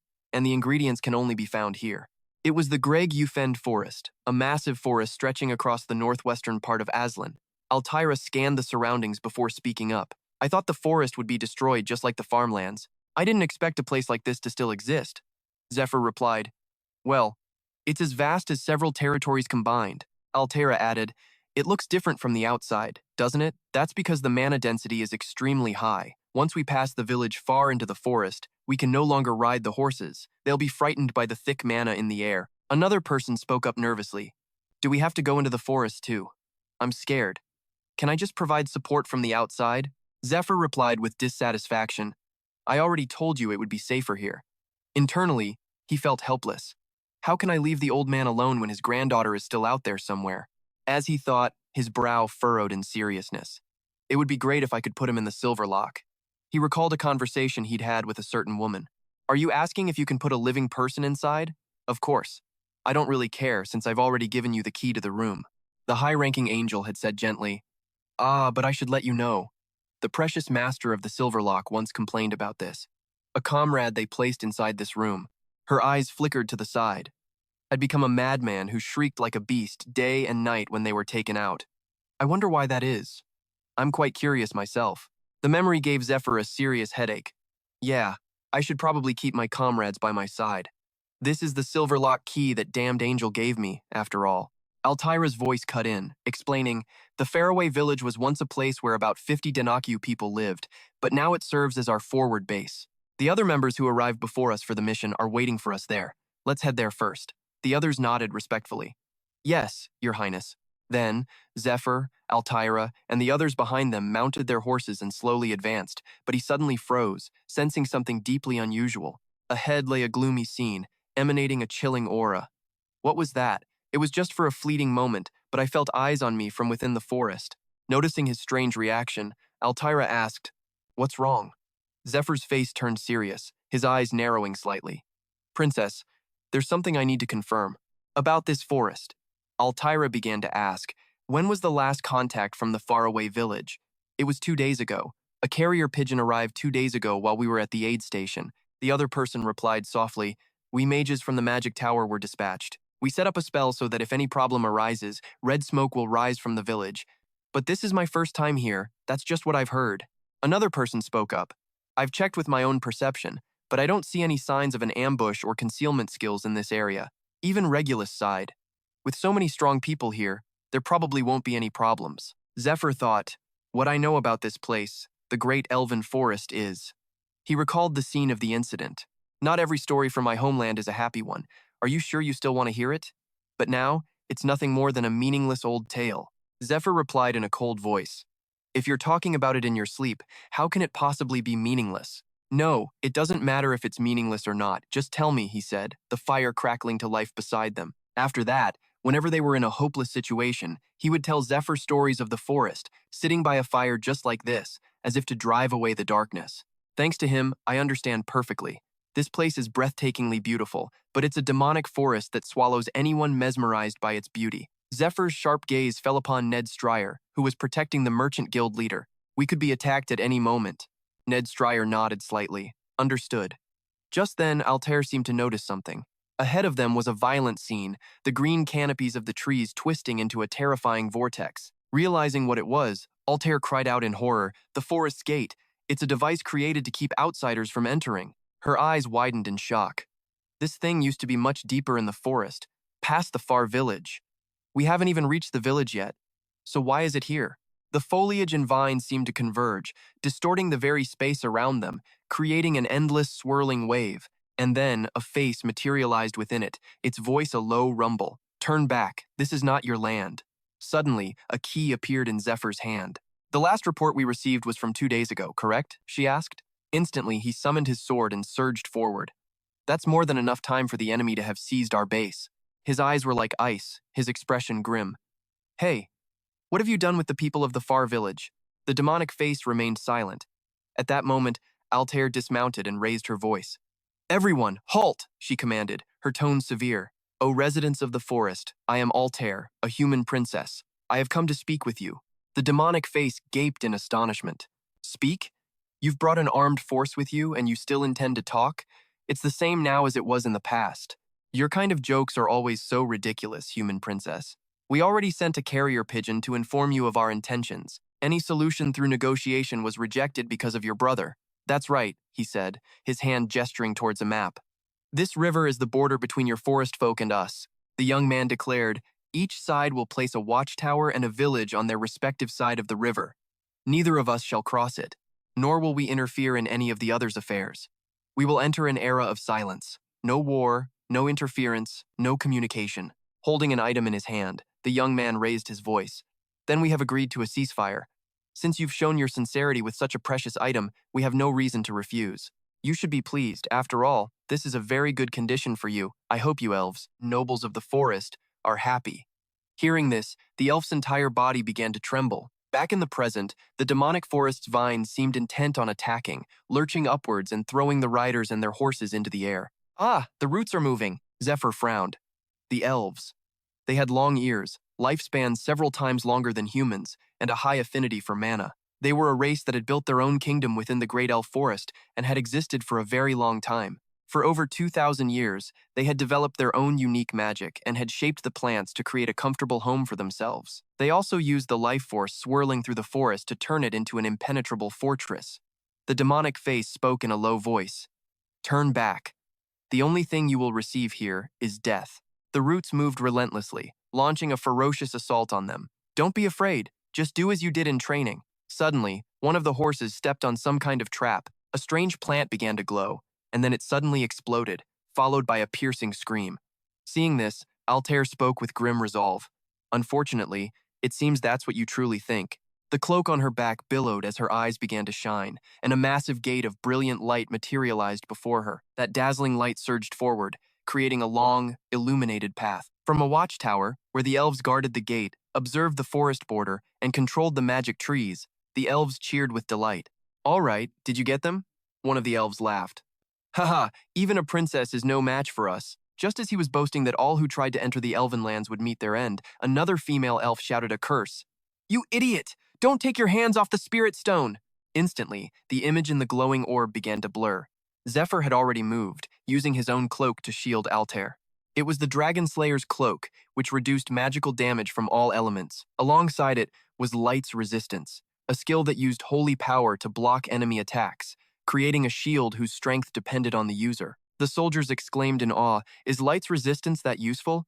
As expected of the head healer, Zephyr leaned down and asked gently, are you hurt anywhere? Altair smiled in reply, thanks to you, I'm fine. The gatekeeping elves were just ordinary foot soldiers, but they were trying their best. What? How are they not injured at all, no matter how good their equipment is? It's not enough to stop me, Zephyr thought with smug satisfaction, a dangerous glint in his eyes. Open the gate, you weaklings. He unleashed the skill Dragon Tongue, a unique ability of dragons. Its power lay within the words themselves and could be used in a limited fashion, like dragon speech. Light pulsed from the gate, exploding outwards again and again. So that's the source of the gaze I felt earlier. The watchtower in the center of that tree. On the other side, the elves watched in terror. The forest gate is opening. What the hell is happening? In an instant, the elves were blown backwards. Zephyr grabbed Kiara by the collar. Ah, he spoke coldly. You look young, but you must be over 100 years old. I'm only going to hit you once. He lifted her up by her neck. And after that, you're going to talk to me. Kiara struggled desperately. Hey, let go, let me go. but his eyes widened as he sensed something highly unusual. Huh? What is this? This elf seemed slightly different from the ones he knew, but those eyes, staring into Kiara's two different colored eyes, he couldn't help but wonder. Without warning, a sharp projectile flew towards them at incredible speed, slamming into its target, and with a deafening boom, everything exploded. Altair screamed in terror, "Sir Zephr!" Kiara's body was thrown through the air, falling unconscious. "You fool! Were you trying to kill me along with him? How could you destroy the watchtower? It was hard to control, so blame yourself. Shh, you're so annoying. I'll send you the coordinates again, so make sure you kill him this time. That stance, that skill, that power, it has to be him. One of the 10 strongest people on the continent, a master of offense and defense who would later join humanity's resistance and make the demon hordes tremble in fear. The Holy Archer, Dariel. Dariel just fired an arrow at coordinates 1.015 kilometers away. I'll finish him with this arrow." With that, Dariel decisively launched the arrow toward his opponent. It streaked through the air, radiating a terrifying blue light and a power that could make anyone shudder. Far from that location, in a dense forest shrouded by a canopy of leaves and tangled roots that obscured the surroundings, the air was gloomy and deathly quiet. Hearing the commotion up ahead, the group there couldn't help but murmur amongst themselves. An enemy attack! Where did it come from? It's impossible to get your bearings in this forest. Just then, a young female mage in the group raised her staff. At her command, several winged eyeballs took to the sky. This skill was called Gorgora's Eye Axi long-range flying golems that shared video and audio information with each other, with a maximum of 3 golems. The girl began to issue commands. "I'll find him." One eye to Commander Zephr, the other, "Follow the direction of the attack." Instantly, the golem eye soared into the air to carry out its mission. The girl's consciousness linked directly to it. A hint of worry crept into her mind. The trees are too high. The golem's range is only 200 meters. Suddenly, as if spotting something, her eyes flew wide with astonishment. A thought flashed through her mind. "I see it." The golem's eye had connected, transmitting the image of Dariel's arrow tearing through the air at blinding speed. The arrow carried such terrifying power that the surrounding trees swayed violently. She tried to get closer for a better look, but before she could get any deeper, a wave of energy from the attack blasted the golem away. The more she considered it, the more stunned she became. Magic? No, it's an arrow. That distance is absurd. It flew from over a kilometer away. That colossal energy rapidly closed in on Zephr. He stood his ground, watching the approaching arrow as he gripped his sword with both hands. Despite facing such a terrifying attack, he had no intention of dodging, preparing to meet it head-on. His entire body shifted into a combat stance, raising his sword behind him, his gaze incredibly sharp and serious. Just as the arrow was about to strike, he used his sword to block its path, knocking it off course and successfully neutralizing the attack. Seeing him standing there, completely unharmed, Kiara's face twisted with a mixture of shock and utter disbelief, her pupils constricting violently in her furious eyes. She gritted her teeth, unable to believe Zephr had managed to block such a dangerous attack. On the other side, his comrades were equally astonished, watching the situation unfold through the reflected image from the golem's eye. One of them held it up for a woman to watch the battle's progress. As she watched, her face couldn't hide her joy and excitement. As for Zephr, deflecting that arrow was no easy feat. After blocking it, blood seeped through his armor, streaming down both of his arms. He wiped the sweat from his chin and couldn't help but let out a breath. Not bad. Kiara, hiding behind some tree roots far away, still wore a look of utter disbelief, her eyes filled with confusion and shock. She thought to herself, "He deflected the arrow? Impossible. It must have been a coincidence." Kiara's eyes locked onto his sword arm, now heavily injured. His armor was covered in a web of scratches, and blood dripped steadily onto the ground below. No. Whether it was a coincidence or not, his arm is wounded. Seizing the opportunity, she immediately pointed toward Zephr, her eyes filled with cold, unwavering determination. She gave Dariel a sharp command. "He can't hold out for long. Dariel, hit him with a stronger skill. I'll provide support." Hearing this, he drew his bow with 3 arrows nocked, brilliant red light flaring around them. His expression was dead serious as he locked onto his target, his brows furrowed as he spoke in a low tone. "Understood, Kiara." The 3 arrows instantly transformed into 3 colossal, blazing fireballs that shot into the sky. This was the Crimson Arrow Meteor, a power no ordinary person could ever hope to withstand.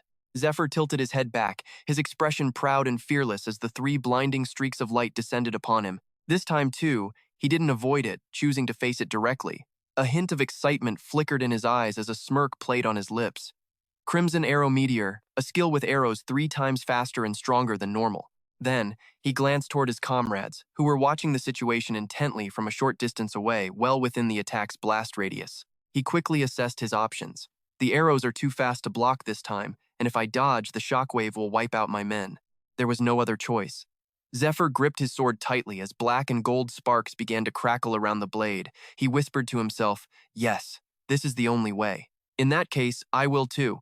In an instant, his pupils turned a deep, blood red, and the whites of his eyes turned a hazy black. A murderous aura exploded from him, terrifying to behold. He was unleashing his full power.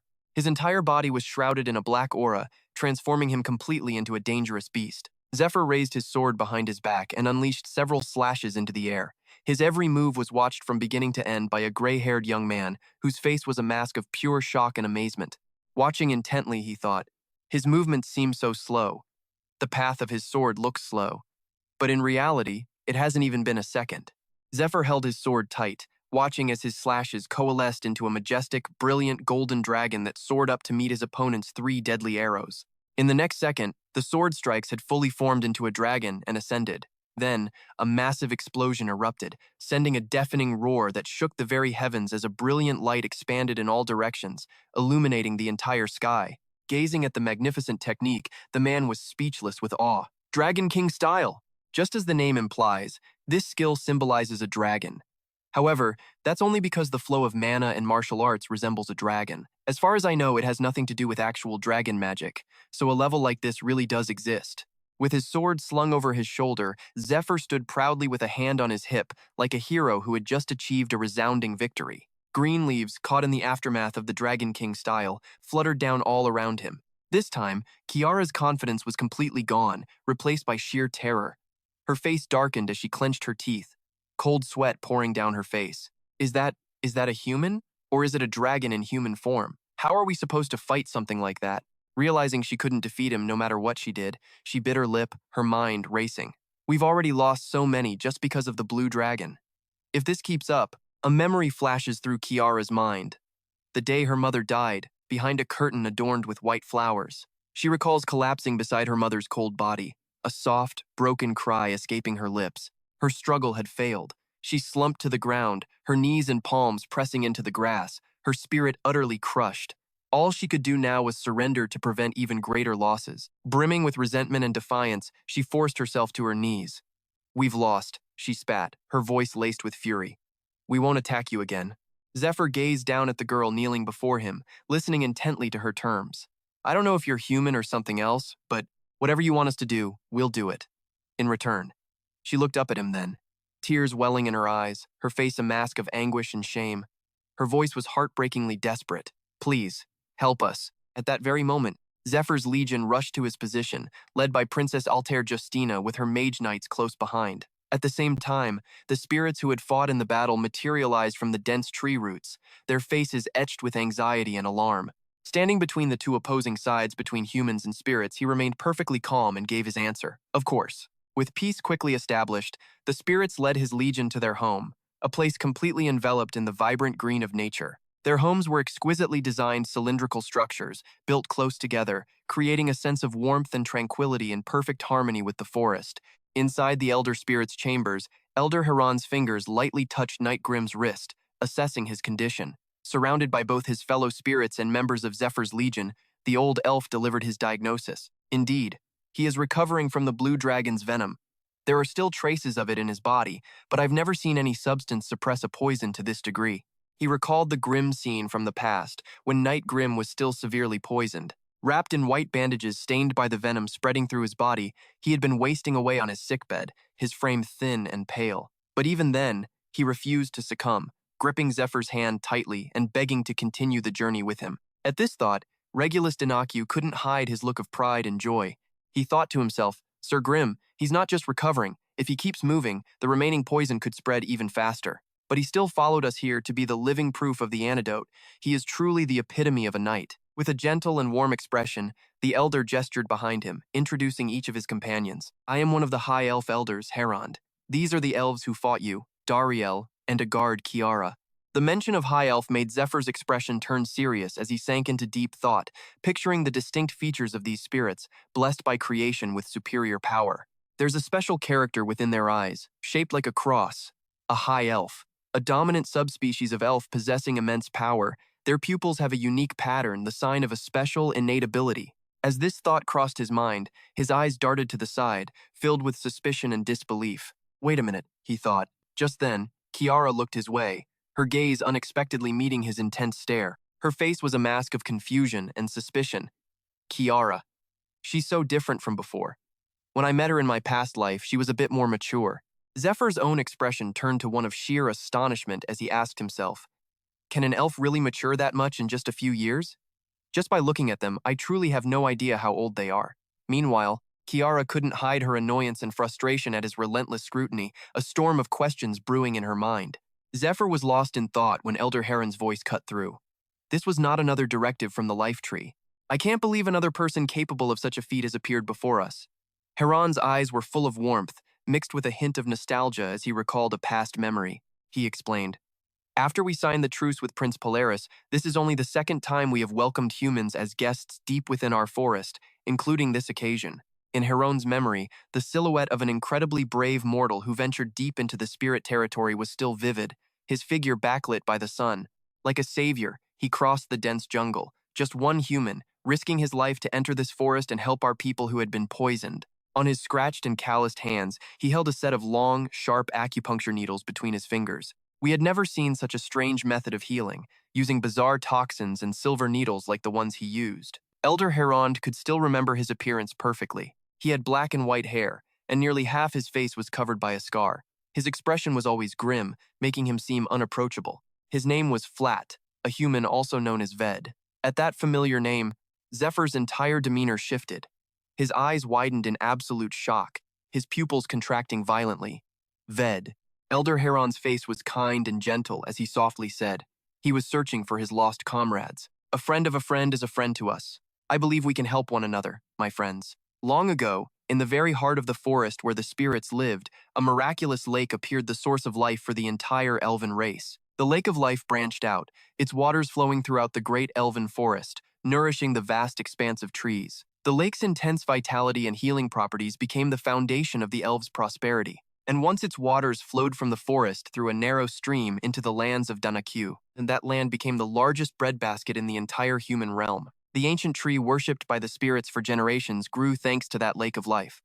This colossal tree, which thrived by absorbing the lake's water, is the life tree. It holds a divine power, and it is the very source of strength for the high elves. However, that prosperity did not last forever.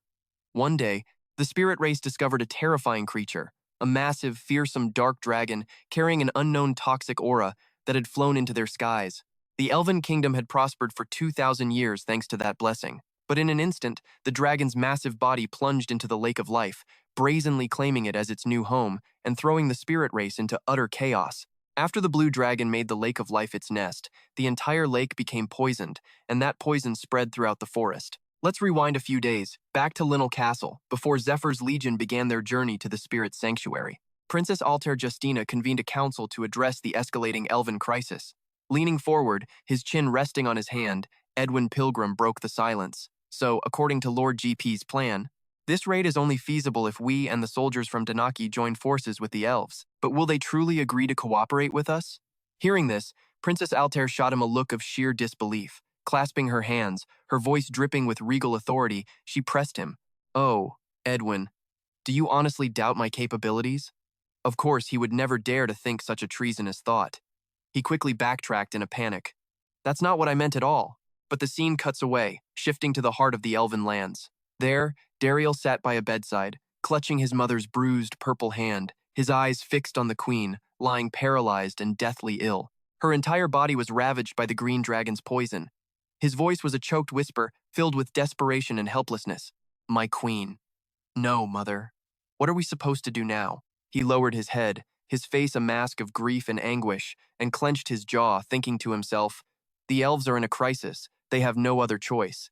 I understand that, but that wasn't even the most dangerous part of their predicament. Far more terrifying were the greedy, disgusting humans, whose eyes seemed to want to devour the elves whole. But the real problem lay with the people from the land of Danaki. Edwin held a hand out, continuing his fervent explanation for everyone in the council. The only people who fantasize about elves are those who live far from them, enchanted by the bard's exaggerated tales of their beauty. The people of Danaki, however, see elves as nothing more than wild animals like boars, wolves, or bears.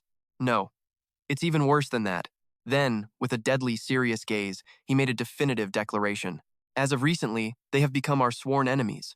According to history, the elven tribe once marched on Danaki to wage war. They gathered their elite forces, igniting the fierce conflict that raged 4 years ago. In other words, it was 1 year before the Green Dragon appeared. 2 high-ranking elves, Skeletman and Breckmond, invaded Danaki, a land blessed by the waters flowing from the Lake of Life. This land is ours, they had declared. Because the water from the Lake of Life flows through these farmlands, it will become our territory, you uncivilized humans. Just as they were about to achieve their goal, the arrival of Prince Polaris turned the tide. He raised his Holy Cross scepter high into the air. Thanks to his intervention, the land was protected from the elves' conquest. The humans had been overwhelmed and were on the verge of losing their territory. But at that crucial moment, Prince Polaris, in his capacity as a cardinal, led his elite knights into battle. As Edwin spoke, he pointed to a banner depicting a golden dragon. The golden dragon soon joined the fray, and the elves were forced to flee deep into the heart of the forest. After a long and grueling war, the outcome was decided. Prince Polaris and his army had achieved a resounding victory. He looked down upon the elven army with a smug, triumphant expression. In the end, the war concluded with a decisive victory for the humans. The elves were furious, trembling with rage at their defeat. But they had no choice but to accept the outcome. A ceasefire was declared.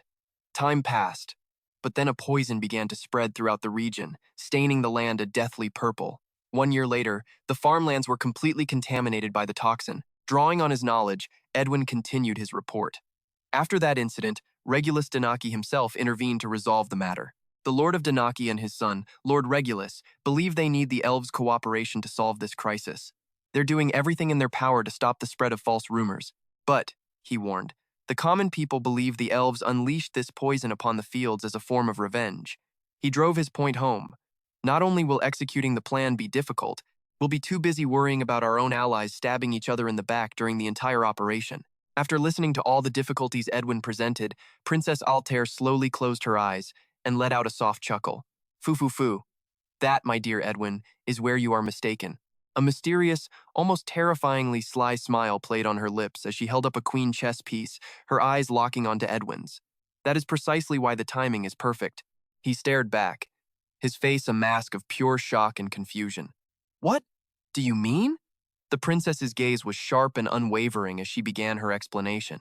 Danger will soon transform into opportunity. For a moment, it may seem difficult to handle, but we must have a broader vision. Our goal is... The scene shifts back to the present, where GP's core is still at the Elven tribe's sanctuary. I've managed to show my goodwill to his associate, Feth, and I even became his disciple to learn the arts of poison and acupuncture, which brings us to this very moment. Zephyr's face was a mask of intense concentration as he carefully performed acupuncture on an elf whose body was ravaged by poison. Under the watchful eyes of Hiran and Kiara, his actions were slowly earning him their trust, along with Dariel's. Zephr glanced at Dariel, who was observing his every move from behind with a guarded expression. Although, Zephr thought, they're still wary of me, to a certain extent. Wherever the needles were inserted, the poison slowly receded. After a few moments, the elf's arm began to return to its normal color. Seeing this, Kiara couldn't hide her astonishment. Incredible. You're even better than Feth. The effects are so much faster. Zephr replied with a hint of pride. Well, the poison I use is of a much higher grade. A small, pleased smile touched his lips. The formula is everything with this kind of toxin, and this one has never been created before. I am the first to concoct it. No one else has ever been able to acquire the ingredients. Truthfully, even if he had the formula, it would take Feth years to develop it. Suddenly, Zephr noticed the way she'd addressed Feth, and a seed of suspicion was planted in his mind. But Kiara, she calls Feth by his name, so informally. Could she be? At that moment, she cut through his thoughts with a question. I think Feth would want to meet you. Who is your master?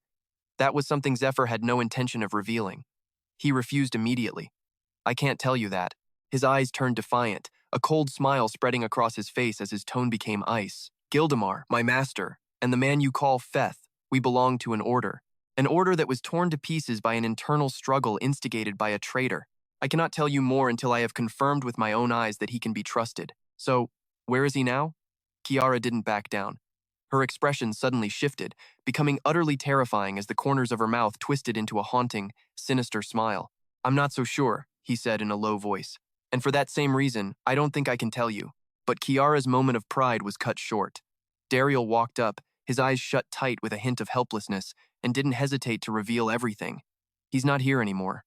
It's been a year since he last set foot in this forest, drawn by rumors that this land had been contaminated by a poison. He came to investigate whether his old comrades from the Legion had anything to do with it, but when Kiara saw Dariel not only refuse to cooperate but outright betray her, she was enraged. "Dariel!" she screamed. Hoisted into the air by his collar, she struggled frantically to break free. Kiara's face was a mask of fury and frustration as she lashed out at him. "Why would you just blurt everything out like that?" But Dariel refused to let go, determined to teach her a lesson.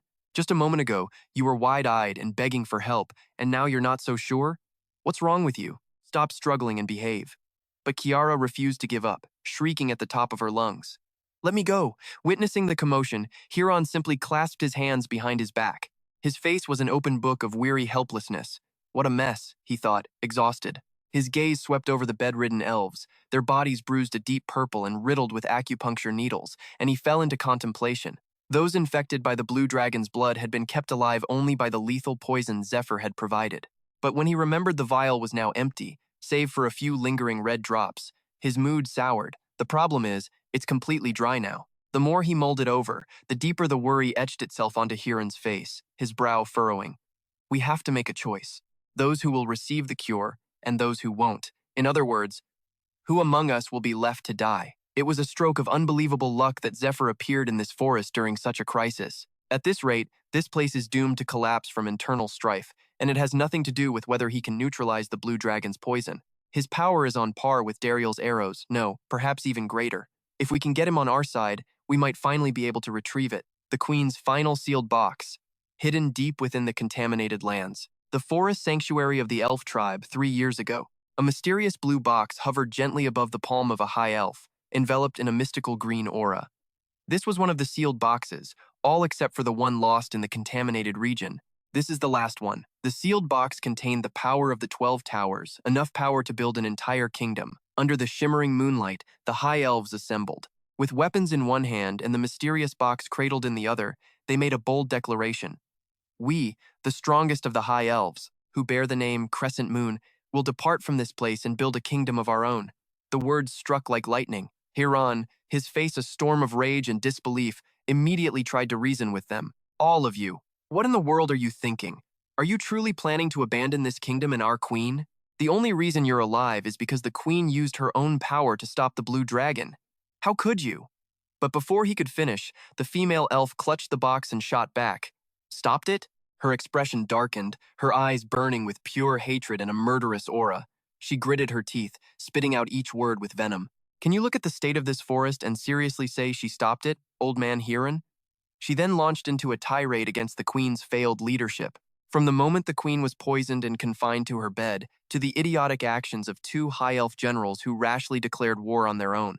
Her voice dripped with contempt. She never once fulfilled her duty as a queen, even before the blue dragon's poison spread.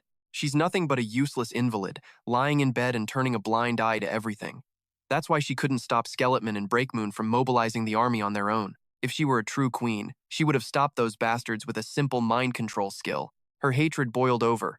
Her pupils contracted, veins bulged on the hand clutching the box, and she snarled through clenched teeth. "I should have done this from the very beginning. I refuse to serve under a fool of a queen any longer. I will build my own kingdom, and the elves will follow me." Skeletman and Breakmoon, despite being exiled to take the blame for their failure, showed us a valuable lesson. They destroyed the tower and fled with a sealed box. They showed us just how foolish we've been all this time, and with that, they departed, leaving Huron standing alone on the lush grass, watching helplessly as the high elves walked away. They didn't leave without a final taunt. "Farewell, you fools, who choose to remain in a land with no future. Huron, if you ever change your mind, you're welcome to join us at any time. We'll always have a place for you. Ha ha ha." The memory faded. Huron slowly opened his distinctively high elven eyes, now gleaming with cunning ambition. "The only reason I didn't do as they did wasn't loyalty to the queen. It was because there were too few boxes to go around. And for someone like me, who is weak in combat, getting one would have been impossible." His sly gaze fell upon Dariel's back as he recalled the schemes he had laid out. I simply chose the wrong horse to back. Once I recognized Dariel's talent, I planned to groom him, to make him my own pawn. He grew strong, just as I'd hoped, but the boy is stubborn. He would never abandon his mother, the queen. And of course, he had to keep the existence of the mysterious box an absolute secret from him, because if Dariel ever found out, the entire plan would shatter. If he knew my true intention to abandon this place the moment I get my hands on that sealed box, he would throw me in the dungeons without a second thought. So for Hiran, meeting Zephr was more than just a stroke of luck. It was a godsend. With this thought, he led Zephr and Princess Altair deeper into the dwelling, speaking to them over his shoulder as they walked. I understand. That dragon must be slain for the good of both humans and elves. You are absolutely right. This crisis can only be resolved once the blue dragon is dead. Immediately after, his expression turned somber and he heaved a troubled sigh. Believe me, I understand that all too well. But as you can see, most of our high elves have left. There are not many of us left who are capable of fighting. Furthermore, overwhelmed by our need to survive, I ordered my soldiers to cross the river just 2 days ago to scout for a new home. And true to Hiran's word, all of Zephr's captured troops were being safely released under the watchful eyes of 2 other elves. To the village across the river, the one you humans call the secluded village, we will release all the prisoners we took from you. I swear on my honor, we did not mistreat them in any way. On the surface, Hiran presented himself as an incredibly benevolent man, but deep down, he was already plotting to secure his own gains. For now, I'll play along and cooperate. As he thought of the poisoned tower, a smirk played on Zephr's lips. A silent, ambitious, and utterly malicious smile spread across his face. The final seal, located here in the tower, is contaminated, making it impossible to enter. However, Sir Zephr knows how to purify the toxin. First, I'll manipulate him into bringing me the sealed box from inside the tower. A moment later, outside the house, both Edwin and Philip Pilgrim turned their heads in the same direction. Edwin Pilgrim spoke cheerfully. That elf promised to cooperate, and the other elves are grateful that their families were saved. And that person from Danaku we were so worried about. He trailed off, saying no more. All he could see was Philip Pilgrim's helpless, speechless expression as he stared at the scene unfolding beneath the massive ancient tree. Princess Altair spread her arms wide like a preacher, relentlessly praising Zephr to the heavens. The god of light illuminates our path. Trust in him, and we shall be saved. Zephr, standing beside her, played his part perfectly, his face glowing with sincerity. But inwardly, he was rejecting it all. I just want to get out of here. Not only that, but the soldiers from Danaku were incredibly gullible. They clasped their hands and chanted in unison, "Oh, the Almighty, the Supreme Savior, Sir Zephr." Seeing this, Philip Pilgrim asked with suspicion, "Why do the people of Danaku cherish the god of light so much?" Edwin Pilgrim smiled at his question. "They survive on the elves' water source, and now they worship a god. Tesk Tesk. The Temple of Light has been protecting us for a very long time. Isn't that right?" Philip Pilgrim shot back fiercely. "Protection? Protection, my ass. They're just here to run a scam." Amidst the sunbeams filtering through the wooden slats of the house, Edwin Pilgrim said, "Anyway, I don't think things will go smoothly. My worries were for nothing." Philip Pilgrim burst out laughing. "Ha ha ha, your fear comes from your own narrow perspective." After speaking, his expression shifted, his lips curling into a bizarre smile. His eyes were cunning and excited. "But the real problem is just beginning. Don't be careless. Keep checking our surroundings." Meanwhile, elsewhere, Milia tugged at her purple gloves with an incredibly irritated tone. "This is so exhausting. So annoying. I've been furious ever since I was assigned to this backwater village." Her face couldn't hide her disgust, her brow furrowed in a constant scowl as she complained endlessly. But what about being captured and left unwashed for days in that filthy prison? This girl was Milia, a sorceress from the Magic Tower. Beside her was another young woman, Daisy, also a sorceress from the Magic Tower, who had been silently listening to Milia's grievances. Her loathing eyes slowly opened, glancing to the side, filled with contempt and annoyance. "More than that, I want to see that bitch's face as soon as possible." Her gaze landed on Princess Altair. Under the radiant sunlight, her face was exquisitely beautiful and gentle. Her expression was incredibly affectionate. She offered a gentle, radiant smile as her hair fluttered in the soft breeze. At that moment, Milia's face became even more terrifying. Her pupils contracted as an excited smile spread across her lips, her razor-sharp eyes glinting with a madness that would make anyone tremble. "Should I just kill her, I wonder? Hey, Daisy? You've been with her this whole time, right?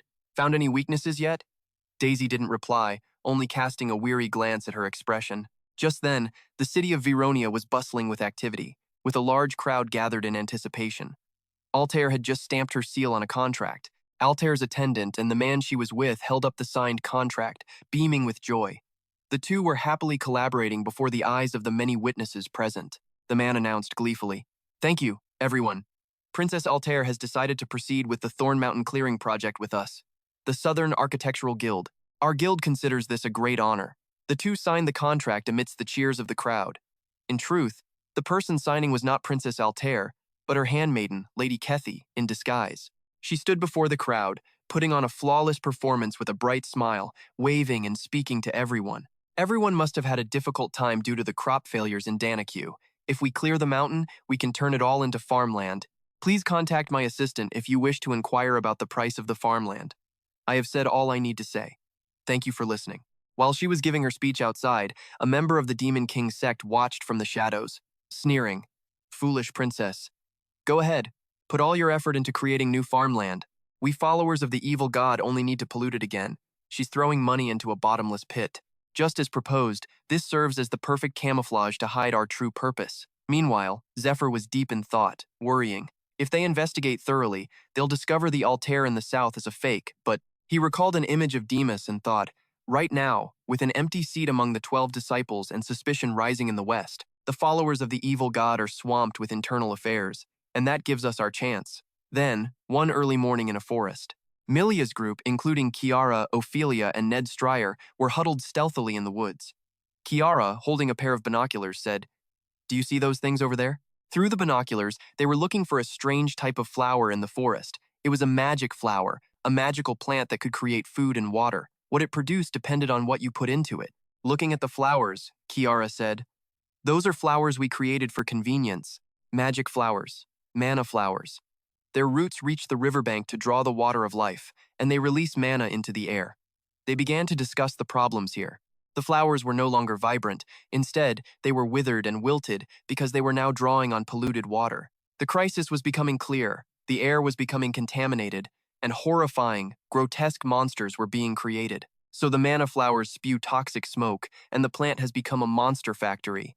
Images of the disgusting, terrifying monsters appeared. The knights charged forward to eliminate the monsters. Dario thought about the creatures in the forest and began to issue orders. Above all else, protect this village from the monsters coming out of the forest. Looking at a map, Dario thought, we're stopped here because the poison keeps pushing us back from the center. If we're pushed back any further, there won't be any villages left that can support our current population. As he thought about this, an image of Sioa's mother surfaced in his mind, bedridden with a terminal illness. And she wasn't the only one. Many of their people had been stabilized thanks to Lord Zephyr's acupuncture, but her poisoning was far more severe than the others. She's been like that for 3 years now, with no strength left to even move. We have to stop here. Hearing this, Zephy understood their needs and began assigning tasks to the group. All right, the plan is simple. We'll exterminate the monsters while simultaneously gathering magic stones and crafting materials.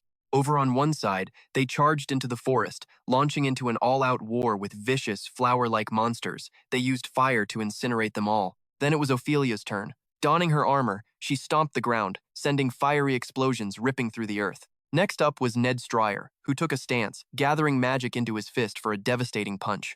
Then, with immense power, he swung his fist forward, unleashing a potent stream of crimson magic. Ned Stryer's attack blew the poisoned flower to pieces, the force so great that its trajectory formed a brilliant red pillar of light. Meanwhile, Zephy and Dariel were talking. Dariel spoke with deep sincerity. "First, please allow me to express my gratitude for helping us protect the village and for curing the queen and the other elves." Dariel's voice was heavy with sorrow as he spoke honestly to Zephy. "Even the high elves abandoned us. It's unbelievable that we would receive help from a human. I don't know how I can ever thank you enough." At that moment, Dariel looked up. "I am ashamed to have to tell you this, but the 2 items you requested are the very keys to keeping our village from being corrupted. They are the branch of the tree of life and the water of life. I cannot give them to you. I hope you understand." As soon as he finished, Zephy cut him off without a shred of hesitation. "No." Dariel stared in confusion as Zephy ran his hands through his hair in frustration. "I am so tired of this. Come on, I'm begging you here." Zephy was starting to lose his temper. "Before you say things like, 'I can't give them to you,' or 'I hope you understand,' just tell me what you really need." Loud and clear, Dariel was taken aback. "Huh?" Zephy snapped back, infuriated. "If you won't say it, then I will. 1. A perfect cure to save the Elven Queen. 2. Restore the Tree of Life and the lake. 3. Kill the Blue Dragon. He then laid it all out. But for number 1, the Tree of Life is the main ingredient. And for number 2, they will recover on their own if the blue dragon disappears or dies, thanks to the lake's life force. Do you get it yet? He pressed, his voice hard. That only leaves number 3. Seething with frustration, he declared. I told you I'll kill it. What else do you need? Do I need to find you a girlfriend or something? Hearing this, Dariel grew tense, his brow furrowing in suspicion. Are you 100% certain you can kill it? He challenged. The village will be instantly contaminated without those 2 artifacts. I will give you anything else, but I cannot give you those 2 things unless you are absolutely certain. He stood his ground. Of the 4 elves who remain, I am the only one who can fight. I have a responsibility to protect the others. Realizing Dariel was completely missing the point, Zephyr's anger erupted. Don't you dare misunderstand me. You won't get a second chance. He furiously questioned Dariel. So, if not now, then when? When will you be ready? Who's going to wait for you? The blue dragon? The queen's illness? Or how about the humans, just waiting for you all to fail so they can pick the scraps? Every single day, I have to draw my own blood to make a poison suppressant. How much longer do I have to do this? Am I just a walking blood bag to you people? Losing his cool, he stepped toward Dariel, shouting, Get a grip, Dariel. The 2 men, locked in their disagreement, faced off with intense hostility. Zephy was absolutely livid. This needs to be solved as quickly as possible, by squeezing out every last drop of our strength. This isn't something we can just wait and see about. In response, Dariel's own anger flared, his eyes narrowing with a deadly glint as he stared back at Zephy. It seems you haven't understood a word I've said. Fine. If you want to prove yourself so badly, then let our skills decide. In that instant, a battle ignited. From a distance, the power was so immense that the resulting flash of light bleached the entire sky. The crackling green and yellow sparks from their clash sent out a massive shockwave. Watching from afar, Altair thought to herself, Unbelievable. I can't believe he'd actually use his skills in a place like this. The shockwave kicked up a massive cloud of dust, completely obscuring Altair's view of them. Staring into the smoke, she desperately searched. What happened to them? Just then, Dariel drew his bow and fired decisively at Zephy, believing victory was his. Now you understand, he stated confidently.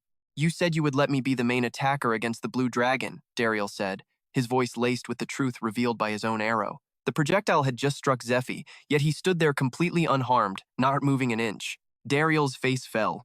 I can't even pierce your scales. Could the scales of a dragonute? How could I possibly face a real dragon? This is the limit of my skill. Crushed, he clenched his fists, digging them into the ground. I want to kill that blue dragon as soon as possible, too. I'd do it right now if I could. Tears of helpless frustration streamed down Dariel's face as he grit his teeth. But this is reality. Even if I want to do it, even if I have to do it, it's still impossible. So what do you expect me to do? Zephy's expression softened with understanding. Get up. I'll tell you why you're weak.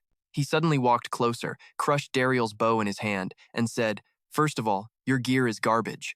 Seeing the bow shattered, both Altair and Dariel were utterly stunned. My bow, Dariel cried out.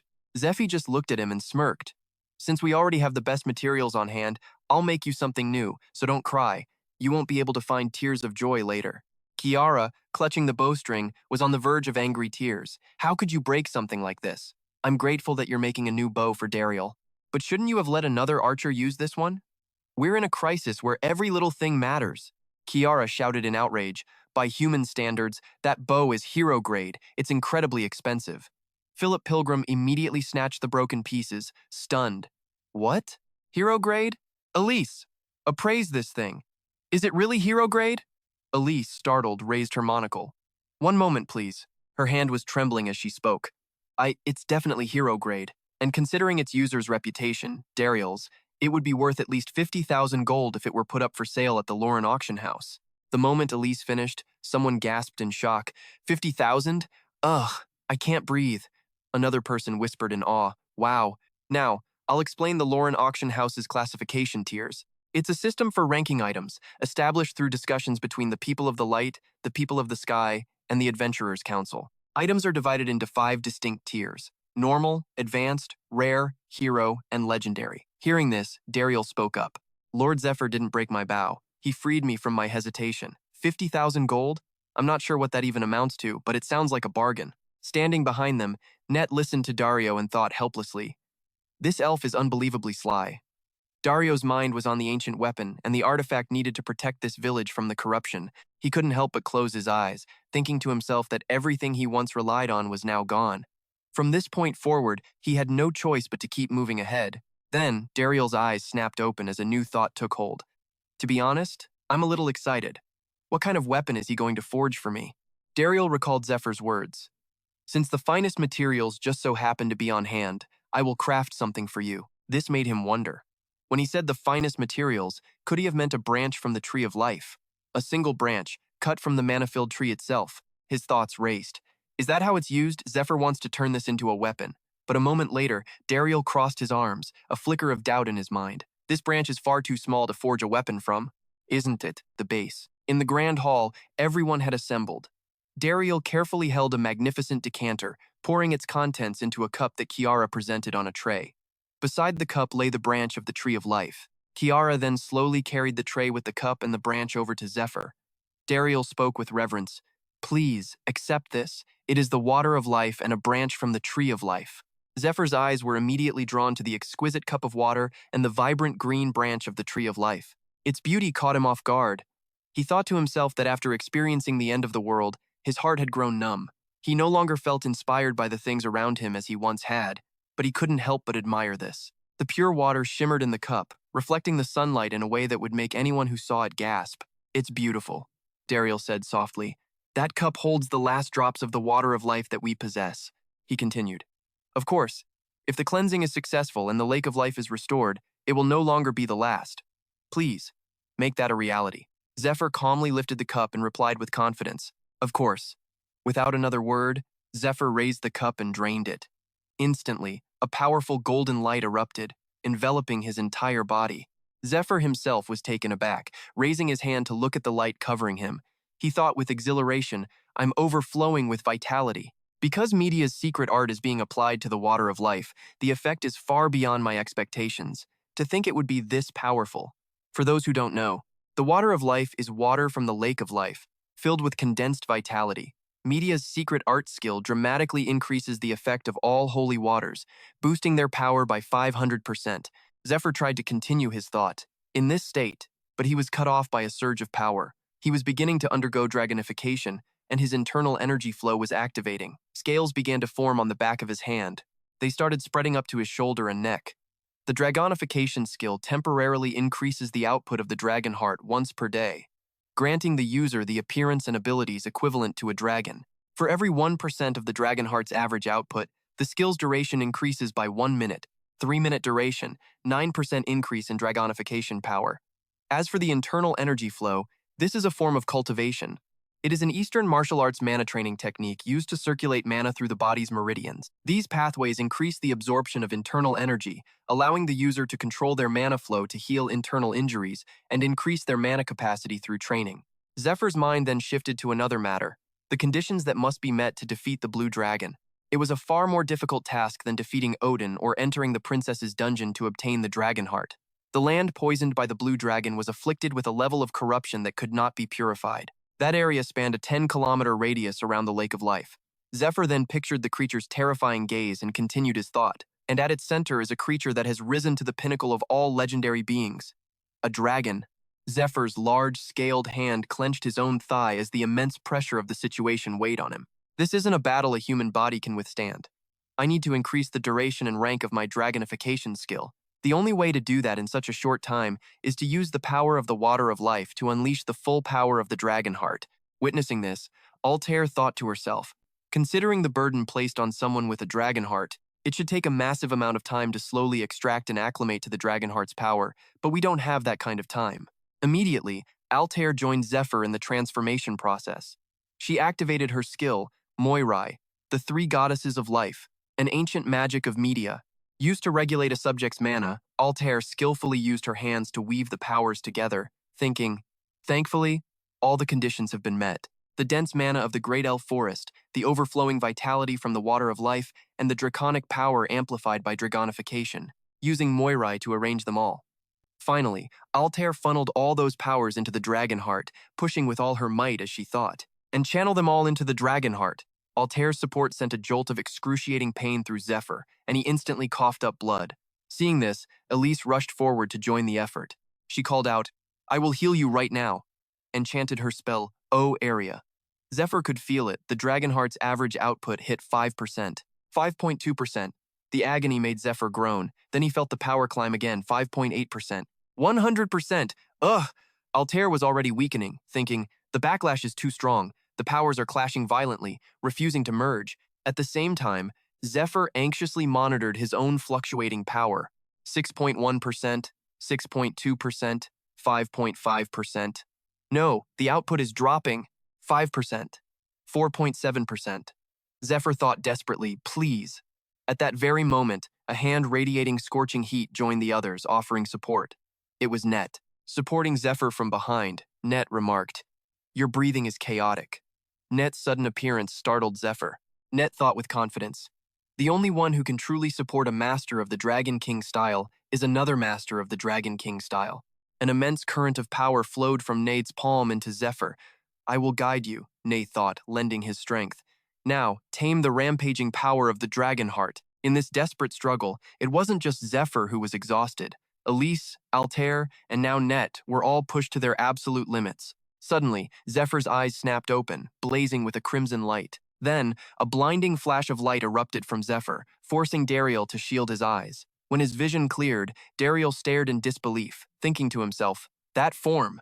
What Dariel saw was Zephr, having successfully transformed into a dragon. Someone in the crowd, it was impossible to tell who, cried out joyfully. We did it! Ned Stryer and Elise were so exhausted they collapsed to the floor, gasping for air. For a second there, I thought I was a goner. Ante, for her part, leaned on her staff, letting out a sigh of relief. She smiled and looked up, then said softly in admiration, "You look magnificent." Hearing this, Zephr smiled back at Ante and replied, "The average output of the Dragonheart has increased by 10.1%. Skill, second form dragonification. Temporarily increases the Dragonheart's output once per day, achieving an appearance and abilities equivalent to a dragon. Duration, 10 minutes. Output after increase, 19%, once the average output reaches 10%. The skill's duration increases by 2 minutes for every 1% increase." Zephr quickly felt the power in his sturdy wings and thought to himself, "It's still a far cry from the power I wielded in my past life, but I finally feel more liberated. Up until now, being so powerless has been incredibly frustrating."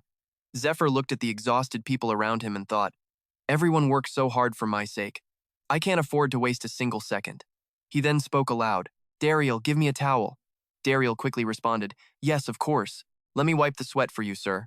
But Zephr refused, "No need." However, when Zephr took the towel, he didn't use it to wipe away sweat. Instead, he clenched it between his teeth and declared, "Starting now, I will immediately harvest the materials for our weapon." With that, Zephr began clawing at his own scales with his sharp talons, drawing blood. Zephyr's eyes showed not just pain, but an unbreakable will, though he only let out a sharp gasp. The gruesome sight left Dariel completely frozen in shock. He was speechless. What? Dariel could only think in horror. He's tearing off his own scales, but Zephr remained calm, explaining as he ripped them away. Ordinary metals can't pierce a dragon's scales, but what if the weapon is made from those very same scales? Yet, Zephr was still calculating in his mind. My output is still below 20%, but these are the scales I inherited from the strongest dragon. We can definitely land effective attacks with a bow and arrows made from these. It seemed Zephr was determined, thinking he would tear them all off to forge a set of bow and arrows, his first dragon armament of this life. In the forging room, a large crucible sat. In the center, something was being smelted by the blacksmith, Noel. The Elven Queen's attendant spoke up. "A dragon armament, you say? I've never had the chance to try something like this before, but for an item of this caliber, the choice of supplementary materials must be extremely meticulous. The wrong materials could degrade the quality tenfold." He then presented the previously smelted magic alloy, proudly introducing it, "The finest magic alloy our elven race has to offer, astrolite. With this, I'm certain it will be compatible with the Black Dragon's power." Dariel examined it, analyzing, astrolite, my scales, the ancient Eurydican language, blood crimson jade, a pin made from a moonwood tree. Almost all the necessary materials are gathered. Now, all that's left is... He hesitated for a moment, then it came to him, the magic circle, the ancient Median technique. Create a circular reinforcement field around the caster. It increases the power and duration of all spells within its range by 100%. Not only that, but the pile of materials also included dragonification blood, Zephyr's blood from when he transformed, and more. The Lun rune, Dragon's Tongue, forges a bow of immense power, while the Bien rune creates the point of each arrow. At last, it is reborn. Dariel stared in awe at the shimmering light before him. This is the Black Dragon longbow, also known as the Black Dragon's arrow. It can fire 3 arrows at once, an incredibly deadly weapon. 2 weeks before the subjugation, both humanity and the elves rushed their preparations. The warriors were divided into 2 teams. They would alternate daily between hunting and training. The training instructor would be the Temple Knight, Sir Ned Stryer. He looked at them and remarked, "A 2-week training sprint. How nostalgic. These 2 weeks are going to feel like a whole month." The hunting team would clear a path while simultaneously eliminating monsters. Their objective was 1.5 kilometers east of the life tree. It had to be completed within 10 days. As the daily hunts continued, the amount of magic stones harvested from the monsters skyrocketed, and then it all vanished in the blink of an eye. While everyone worked diligently, Daisy, the mage from the magic tower, reported the situation to the commander. Exhausted and covered in sweat, she said, "For now, the golems we've created have met the quota, sir. Because the magic stones, through the process of mana crystallization, are useful in many ways as golem cores, for constructing and fortifying the base, and for setting up magic circles, a magic trap to protect the base, a matrix to protect and heal our allies. And the most important thing, a magic circle to create a safe zone." Over here, Katie was just as busy. She was instructing Kiara and Mia on creating the safe zone. If we establish the safe zone using fragments from the life tree's branches as the circle's focal points, the poisonous fog won't be able to harm them. We will place it along the path the hunting team has cleared. We will mobilize every available mage to assist. Beside her, Kiara and Malia were taking notes attentively, but Malia didn't seem too fond of this matrix. She cursed under her breath. "Damn, this is hard. I've never seen a matrix like this before. Or even as materials in the magic forge to craft items." Noel wept as he looked at the records the commander had given him. "This much? And you want me to create something like this, too? Ha ha ha." He laughed wearily, but knew he had to do it anyway. He clenched the records in his hand, his expression filled with determination. "I'm seriously fired up by this challenge. I, Noel, in the name of the greatest elven blacksmith, will show you that there is nothing I cannot create." As for himself, Zephr was training alone with his sword, practicing diligently. He was drenched in sweat but had no intention of resting for even a moment. Currently, the average limit of my dragon heart is 10.5%. I've also just achieved the second form of dragonification. But with a time limit of only 10 minutes, the battle will be over before it truly begins. The dragon heart's power slowly spreads throughout my physical body. But the more power I use, the faster it spreads, and the higher the average limit increases. What followed was a statistical breakdown. Average limit. From 1 to 9%, the post-dragonification limit is 9%. The duration of dragonification increases by 1 minute for every 1% increase in the limit. From 10 to 19%, the post-dragonification limit is 19%, with the duration increasing by 2 minutes for every 1% increase. Finally, for an average limit of 20 to 29%, the post-dragonification limit will be 29%, and its duration will increase by 3 minutes for every 1% the limit is raised. Fueled by sheer determination, he knows he has to push that limit as high as it can possibly go while he still can. The ideal goal? Reaching 19% and holding his dragon form for a full 28 minutes. Failing that, even 17% for 24 minutes would be acceptable. The training is an agonizing ordeal, but nothing can extinguish his iron will. If I can just reach that level, we'll have a real shot at taking down the blue dragon. No, if I can't hit those numbers, we won't have a sliver of hope. He pushes his power again and again, draining himself to the absolute limit only to break through. On the eve of the raid, the camp is abuzz as teams conduct their final roll call. Construction and final checks on the frontline fortress, just 1.4 kilometers from the City of Life, are complete. Everything is normal, and supplies are plentiful. The orders are simple: eat well, get plenty of sleep, and ensure you are ready for tomorrow's raid in the barracks. While some soldiers chat lively over dinner, "You're eating well tonight, aren't I always?" Others are so exhausted they have to lean on each other just to stumble back to their quarters. I'm absolutely beat. These 2 weeks have felt like 2 months. Over at the dinner table, Zephr is devouring his food. Famished from the long day, he polishes off a steak in just a few bites. Ned Stryer is rambling on to Zephr when he notices his empty plate. "My mission wasn't even that difficult, really." "Huh? What happened to your food?" Once he's had his fill, Zephr gets up to leave. "It's been a while since I've gotten any real rest. I'm heading to bed now. Excuse me." With that, he turns and walks away.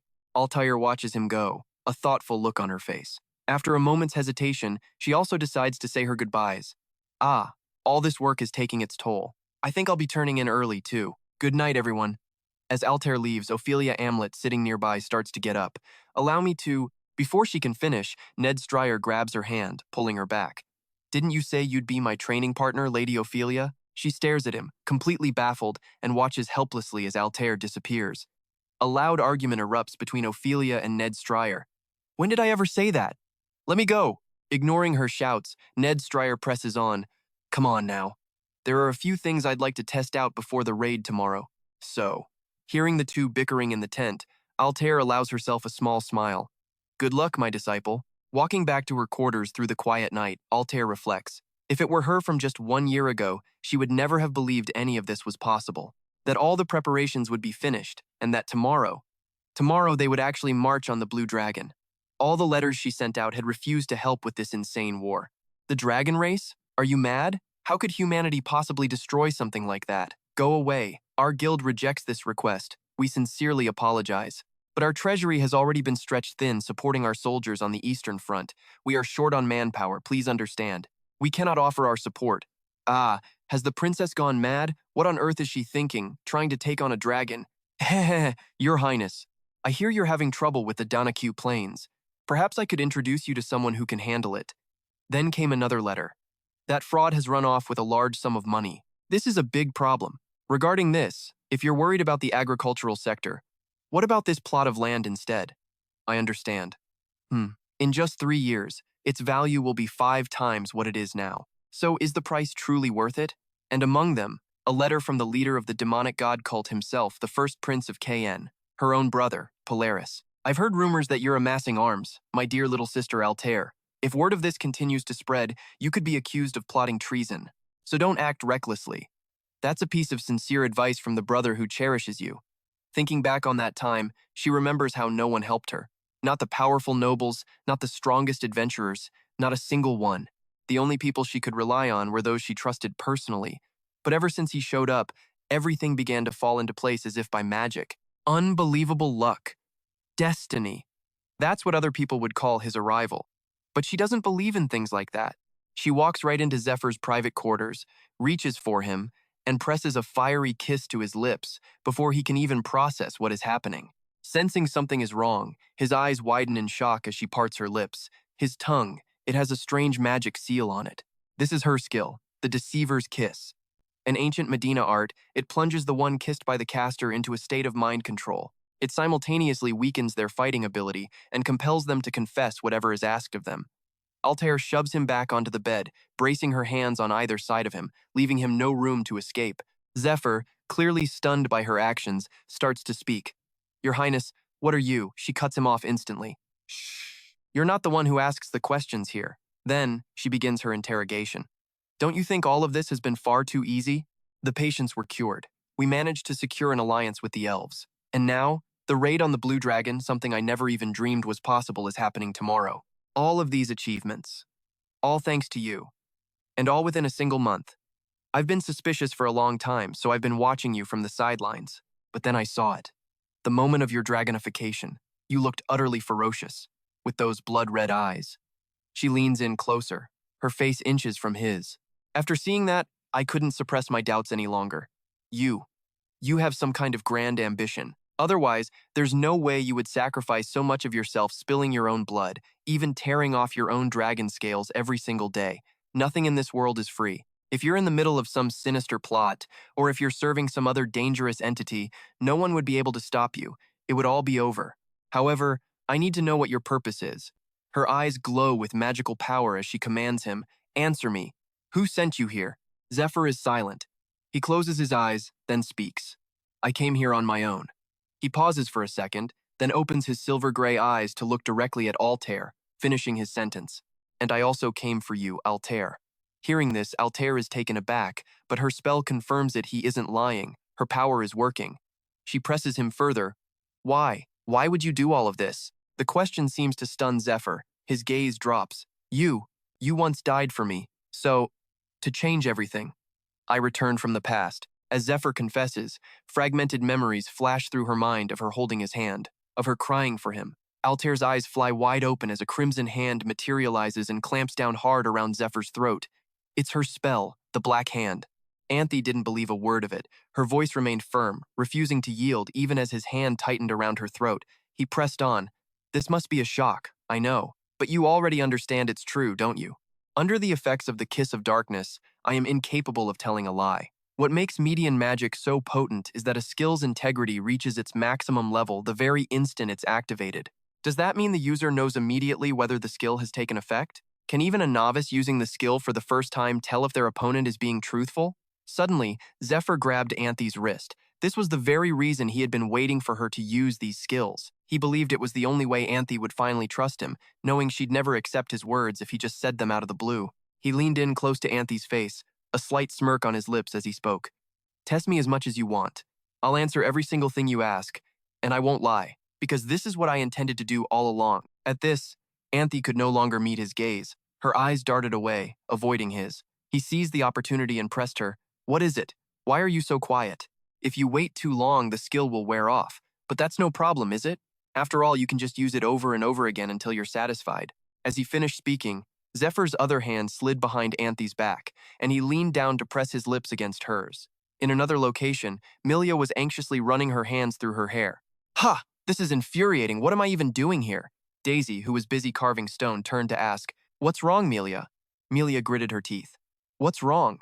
That person is toying with me, ordering me around like a slave. The person Milia was referring to, it turned out, was Annette. Daisy sighed, tapping her axe against her forehead. Milia, you have to remember we're being paid by Lord Dana Kier to be here, and Lord Dana Kier is just a name. The one financing this entire war is Princess Anthe. She is our client.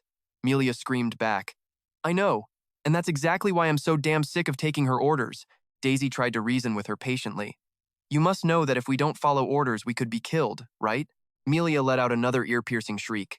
I told you I know. I've been furious with her since our days at the academy. I wanted to become strong, so I worked incredibly hard, to the point I didn't sleep at all. A memory of Anthe speaking with a professor flashed in Milia's mind. The professor had told Anthe, if you get complacent, you might fail. Princess Anthe had simply replied, But I visit you often, Professor. Besides, your class is a bit boring. Oh, how about we have a magic duel? If I win, I won't have to attend anymore. And the result was exactly what everyone expected. Milia continued her tirade, her voice rising with anger. She just plays around and still gets everything money and power alike. Does she have any idea what it's like for those of us who give it our all? I can't stand people like her. Daisy hesitated before stepping back to her spot, thinking to herself, if she keeps this up, I'm afraid she'll destroy the entire plan we've worked so hard to build. But she's been doing so well. The problem is just that she feels inferior. That's right, we were asked to do this. I have to get her in a better mood so our efforts aren't wasted. After a moment, Daisy spoke up again. By the way, Milia, this is a secret, but I'll let you in on it. Daisy leaned close and whispered in Milia's ear. If you perform well on this mission, you could be recommended as a private mage in the capital. For Duke Jonetti or Marquise Lane, if I remember correctly. Upon hearing this, Milia shot up, stammering, Really? Daisy gestured with her hands as she explained. The Duke and the Marquis asked me to find a combat mage. However, their requirements are a little complicated. They have very high standards for age and ability. They disliked the previous candidates, so they want to find someone who can fight well on this assault team. But I'm just a support mage. You're the one who can fight. Plus, I'm more interested in theory than actual combat. When all of this is over, you could be the one they recruit. Milia was ecstatic. To become a private mage for a famous noble, her eyes began to sparkle with hope. It seemed Milia's spirits had been lifted. She threw an arm around Daisy's shoulder and said enthusiastically, Now that we've finished inspecting these golems, we need to get to sleep as soon as possible. Get some rest, because tomorrow is a very important day. Daisy nodded in agreement. Haha, you're right. Hiding behind a rock, the high elf elder Hiron had overheard their entire conversation. He thought to himself with a grin, Finally, these noisy people are leaving. Hiron continued to carve strange characters into the stone. His mind was racing with a plan. Golems move based on the ancient runes etched onto their bodies. If I change and add a few characters, all the golems will obey my command. He stood before the large rock, a look of smug satisfaction on his face. I can hardly wait for tomorrow. In another location, drums and horns echoed across a field. A loud voice rang out over the entire area. Everyone, return to your positions. No more words are necessary. I can feel that today is the most important day. I will change the future, Zephr thought as he ascended a high platform. He stood facing three women, Elise Brenta, Kiara, and Anthe. After the call to begin the blessing for the knights, Zephyr and the three women raised their staves in unison, blessing the glory of the goddess of light and the compassionate tree of life. I know the path I'm about to walk is one stained with blood, Zephyr told himself. But if I give up, something far more horrifying will happen. He recalled his conversation with Anthe, the two of them sitting with their backs against each other. Zephyr had placed his hand on top of Anthe's and said to her, "How should I walk that treacherous path again? Your question shocked me. But if we are this well prepared, the future won't unfold that way. I can do this well. I will be by your side until the very end. We will overcome these trials together." Back in the present, Anthe raised her staff high, her voice resonating with power. "Constellations of the stars, grant strength to these heroes. Remove all obstacles from the path they must travel. Help them defeat all their enemies." This was her blessing for him. Zephyr had once kissed her hand and solemnly declared, "I will bring everything to you. When the time comes, let me become your king, my queen." A blinding white light flared, and a pair of majestic, jet-black wings erupted from Zephyr's back. Two horns emerged from his head, and his arms transformed, taking on the distinct features of his race. The first demonic pact to fulfill his vow to Anthe, the subjugation of the Blue Dragon, had officially begun. To conquer the Blue Dragon, Zephyr had assembled a formidable team with a total of 225 members. The rear guard consisted of a rear assault team, responsible for long-range attacks, and a rear support team, in charge of healing and applying various buffs and debuffs. The support team would control and repair the golems, while the rear guard was tasked with protecting their allies from behind. Shockingly, out of 225 people, a staggering 224 joined the rear guard, leaving Zephyr as the sole member of the vanguard. Before charging in, Zephyr glanced back, and there, Altair met his gaze, her eyes filled with unwavering trust. Fueled by her confidence, Zephyr shot into the sky and soared forward. He reflected on the battle formation he'd created. The disparity between a one-man vanguard and a long-range support team was enormous. To anyone else, it would seem like an incredibly foolish idea, but to Zephyr, it was the only way to guarantee a successful raid. That was because the closer one got to the Blue Dragon, the thicker the poisonous mist became. The other members could only endure it for 5 minutes at most, even with every possible buff. But Zephyr was different. As it turned out, he possessed 3 golden tears, a secret elixir created by grinding branches of the Tree of Life with Azar's tears. Found in the Eurykita catacombs, this potion could shield its user from all negative effects for 2 minutes with an immense burst of energy. Not only that, but he also had a secret M-class skill privilege that massively increased the effectiveness of all elixirs by 500%. On top of that, his fundamental dragonification granted him incredibly powerful poison resistance. He was the only person who could fight steadily in the contaminated Lake of Life. In short, he was the only one who could operate in this environment. To save every precious second in the fight against the Blue Dragon, he used lightning acceleration and blasted toward the Forest of Life. In the distance, strange, towering demonic trees rose up before Zephyr. The closer he got, the more bizarre and enormous monsters he could see. But Zephyr felt no fear. He simply drew his sword and, with a single strike, shredded them all to pieces. Soaring through the air, he gazed down at the land shrouded in poisonous mist. He was now very close to the Lake of Life, surrounded on all sides by colossal vegetation. Zephyr decided to use the special item in his left hand here, as pushing further would waste time clearing out the monstrous trees. From high above, he dropped massive, stella-shaped golems to the ground. Thanks to their unique shape, these stelly golems could disperse any mana wavelength within a 70-meter radius. And when placed 100 meters apart in a straight line, their fields of influence overlapped, causing them to resonate and create a mana path. Magic cast from the base could now travel along this path to its endpoint, but due to the extreme distance, the spell's effectiveness was cut in half. Back in the rear guard, Daisy was leading everyone to extend the mana path. She announced that all the battle golems placed in the forest were still operating normally and ordered the mages to begin casting reinforcement spells on them. A quiet joy swelled within Daisy as she remembered the moment Altair asked her to complete the design mentioned in her thesis. It was a project the Magic Tower had once rejected for being too expensive, but now, that ambitious creation was being realized right before her eyes. Her unfinished dream, once buried as a mere blueprint, was now a reality. That masterpiece would become their eyes. It turned out that the creation from Daisy's dream was a colossal camera golem, the Cyclops. The Cyclops was capable of transmitting the images and sounds it collected within a 500-meter radius to 16 smaller models. These were relays, which could be positioned up to 1 kilometer away, and the Cyclops could currently transmit information to a maximum of 16 of them. In their hands, Dariel and Kiara held one of the 16 relays. Dariel confirmed he could see Zephr, who was currently in flight. Beside him, Kiera praised the magnificent creation, immediately recognizing its crucial importance. With the amount of information it provided, they could calculate and coordinate their attacks, a fact that made her deeply appreciate the power of human ingenuity. Looking into another relay, Altair's expression was filled with worry. Before her was a view of the contaminated lake of life, the withering tree of life, and the blue dragon submerged in the murky water. Kiara was puzzled by how different the blue dragon was from what she remembered 300 years ago. It used to start growling the moment an enemy entered a 1-kilometer radius, but now, it was completely silent. She recalled a conversation she'd had with Zephr. He had asked her why the elves never questioned the blue dragon's odd behavior, especially given that it was such a highly territorial creature. Its territory was vast, the great elf forest was like a mere bedroom to it. How had they, the elves, managed to survive while hiding on the fringes of its domain? In truth, the elves had never stopped to consider that strangeness. They were far too preoccupied with their own survival. But now, Kiara thought she might finally understand the reason the blue dragon had come to the source of all life, the lake of life. Back in the forest of life, Zephr was hiding in a spot where the blue dragon would have difficulty seeing him. Just as he'd predicted, Zephr approached with ease, completely undetected. The blue dragon paid no attention to his presence whatsoever. But at that moment, Zephr was concerned about something else. He could only move within the poisonous mist for a maximum of 28 minutes. However, 2 minutes had already passed since he started moving and setting up the golems. That left him with a maximum of 26 minutes of free movement within the toxic fog. He decided he had to start now. Zephr took out a special weapon, the black dragon chain, forged by the blacksmith Noe from Zephyr's own scales. He swung one end of the chain, latching it onto a branch of the tree of life, and launched himself toward the blue dragon.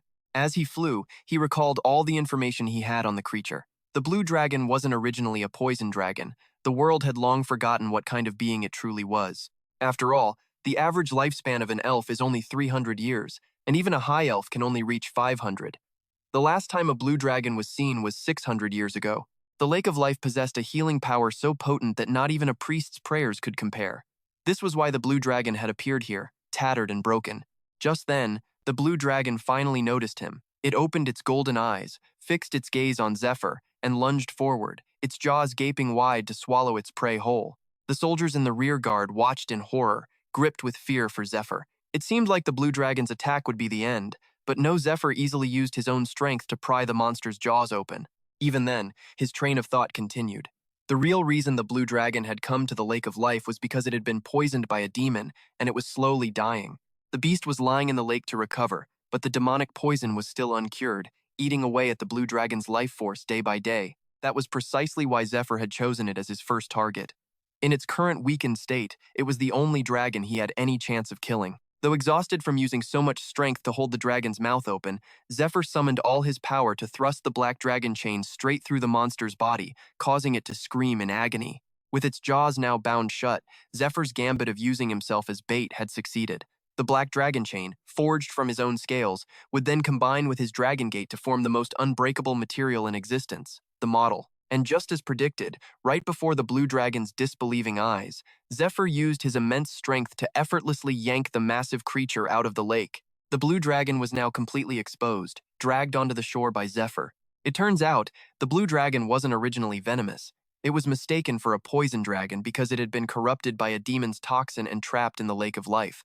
This was exactly why Zephr pulled it from the water. Outside the lake, the poison would spread rapidly through its body, and its wounds would no longer be able to regenerate. And indeed, as it was dragged from the shore, the dragon thrashed in agony, letting out a blood-curdling scream. But even so, a colossal dragon doesn't submit easily. It fought back with every ounce of its strength, resisting Zephyr's pull. Zephr tightened his grip on the dragon binding chain. He knew if he let go for even a second, all of his efforts would be for nothing. The sheer power of the colossal dragon was no joke. Zephr had already unleashed 19% of his Dragonheart's power, yet he was still losing the contest of strength, even with the monster in a severely weakened state. Despite this, Zephr refused to give up.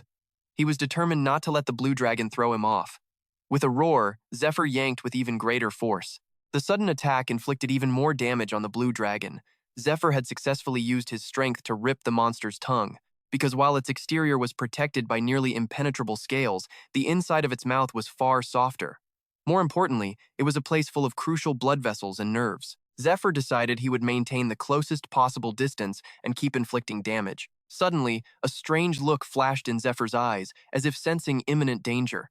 The blue dragon had opened its massive maw, aiming directly for him. Through his instincts, he sensed the attack, but it was almost impossible to dodge at such point-blank range. In the next moment, he was trapped, held fast by the dragon's enormous teeth. But it didn't stop there. A blue light suddenly erupted from within its jaws. At the same time, Zephr heard a strange and terrifying sound as the blue dragon prepared to unleash its ultimate weapon, its dragon's breath. Seeing the azure flames gathering in the monster's mouth, Kiara and Dariel lost all composure. The color drained from their faces. Kiara let out a scream, and even Dariel's usual calm expression was completely shattered, because that blue flame was the very same fire that had incinerated their elven forest. Just then, Altar shouted an order for everyone to prepare for the next assault, realizing that Zephr was somehow safe. But Altair wasn't the only one who realized the truth. The dragon did too, its mind clouded by the agonizing poison. It knew it could no longer feel anything between its jaws, only a throbbing pain in its teeth right before it unleashed its breath. Its prey, the one it had just clamped down on, had vanished without a trace. The reason for this sudden disappearance was the divine artifact on Zephyr's left hand, the silver key, a key that opens a door to a room within the Forgotten Castle. The owner of this key can freely move anything or anyone, including themselves, in and out of the silver room. This artifact had been used before to transport the golems at the start of the battle. When Zephr activated the key, the place he entered and exited was one and the same. So that was his plan. He intentionally used himself as bait, allowing himself to be caught in its mouth to activate the key. By dodging the surprise dragon's breath attack, a perfect opportunity to counterattack would emerge, allowing him to easily strike the colossal beast from within. Now, it was time to execute that very plan. He unleashed another one of his skills, Thunder Palm, right from inside the blue dragon's mouth. The attack sent excruciating pain surging through the monster's entire body. Unable to bear it, the dragon let out a deafening shriek of agony. But the monster wasn't about to give up so easily. Inside its mouth, Zephr saw its flame sac begin to glow. He knew exactly what that meant. The dragon was about to breathe fire again. Of course, Zephr wouldn't let that happen. He used a similar skill of his own, Dragon's Breath. A torrent of red fire erupted from his mouth, scorching the monster's insides. The nascent blue flame was snuffed out before it could even form. The dragon screamed in agony once more as a plume of black smoke billowed from its mouth. There was no doubt that the inside of its colossal body had been charred black. That's right, its flame sac had just exploded. Even with the blue dragon's incredible regenerative abilities, it wouldn't be able to breathe fire for the next 10 minutes. Zephr knew this was the chance he'd been waiting for. He roared, signaling that now was the time to launch the next wave of the attack. Hearing his command, the rear guard sprang into action. Mages unleashed powerful offensive spells like magic thorns and frost shards. And now, the true purpose of the golems that had been positioned at the start of the battle was finally revealed. It turned out their function was to deliver those attacks onto the battlefield, an area the party members couldn't reach due to the toxic environment. Not only that, Dariel, the archer, began firing arrows coated with various poisons at the giant dragon. Even from an incredible distance, he drew his bowstring with all his might and easily struck the monster. The immense power behind his arrow sent another wave of pain through the beast. The surrounding soldiers were stunned by the arrow's accuracy. Watching through the gray Y, they erupted in cheers, showering the archer with praise for his masterful skill. Kiara could only gasp in astonishment as the attack struck true against the colossal dragon. But there was no cheering or celebration from Dariel. His expression remained calm, his face lost in thought as he recalled a conversation with Zephr. Zephr had once told Dariel the reason he wasn't strong was simple. He had too little real combat experience. Dariel and his tribe had never faced an opponent who could force them to awaken the true power hidden deep within. It seemed Zephyr's words had struck a deep chord within Dariel, leaving him to ponder their meaning. Dariel also remembered talking to Kiara after hearing Zephyr's declaration. In contrast to him, Kiara had thought Zephr was just an absurd human. She had laughed at him. Zephr was even younger than her, yet he spoke as if he had vast combat experience. Kiara believed he was just spouting baseless claims. He had mentioned that something would happen when they fought a dragon, claiming it was the kind of opponent that could awaken both of their powers. But now, she just sighed in frustration. It wasn't that she didn't believe Zephyr's words, it was that she had lost all motivation to fight the blue dragon. It had already driven them from the elven forest 3 years ago, after taking everything from them. What was the point of fighting it now? Dariel, however, felt differently. He believed that soon, they would both understand exactly what Zephr meant. Hearing this, Kiara seemed utterly surprised, questioning the strange words coming from Dariel. He continued, explaining his thoughts. Even though he couldn't fully grasp it at that moment, he felt a deep sense that this battle, and whatever lay in the distant future, was inextricably linked to his own personal mission. Now, his determination burned brighter than ever. He had come to a crucial realization. The blue dragon was not the final objective. It was merely a stepping stone on their path, an obstacle they had to overcome. Dariel's grip on his bow tightened, and as he drew it once more, an unstoppable will gleamed in his eyes. Seeing that expression, Kiara felt as if she was seeing a phantom from the past, the Dariel she thought was lost, so different from the one she knew in childhood. The Dariel of today was reserved, weighed down by the responsibility of protecting his village and his mother. But now, it seemed he had finally rediscovered the drive he once had. She quietly questioned it in her heart. Had Zephyr's fiery spirit ignited something in him? Or had he, the one most deeply connected to the Lake of Life in this generation, instinctively foreseen his own destiny, just as he had in the past? She suddenly remembered a conversation from their childhood, when he had firmly declared he would never become king. Meanwhile, back at the Lake of Life, the fierce battle between the Blue Dragon and Zephr raged on. Zephr soared through the air, relentlessly striking the weak points exposed by Dariel's arrows, the spots where they had pierced the dragon's scales. These vulnerabilities were scattered all over its body, but none of them were fatal. Zephr had no way of knowing where the true vital point was on the beast's colossal frame. Though his blows were having an effect, it wasn't enough. The blue dragon possessed an incredible life force, and the attacks were clearly not causing any significant damage. Just then, Zephr tried to force his way inside the dragon's body, but suddenly, a stream of blue light erupted from the dragon's wounds, blocking his arm. The mysterious power paralyzed his limb, as if something was binding it tightly.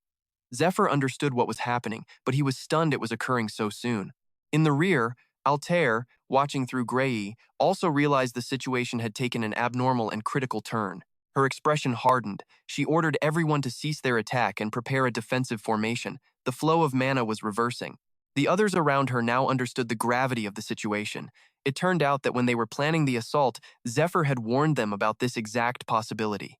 He had stressed that the key to victory was dealing a massive amount of damage in a short time, and that if they saw this happen, they had to redirect the mana flow in one direction.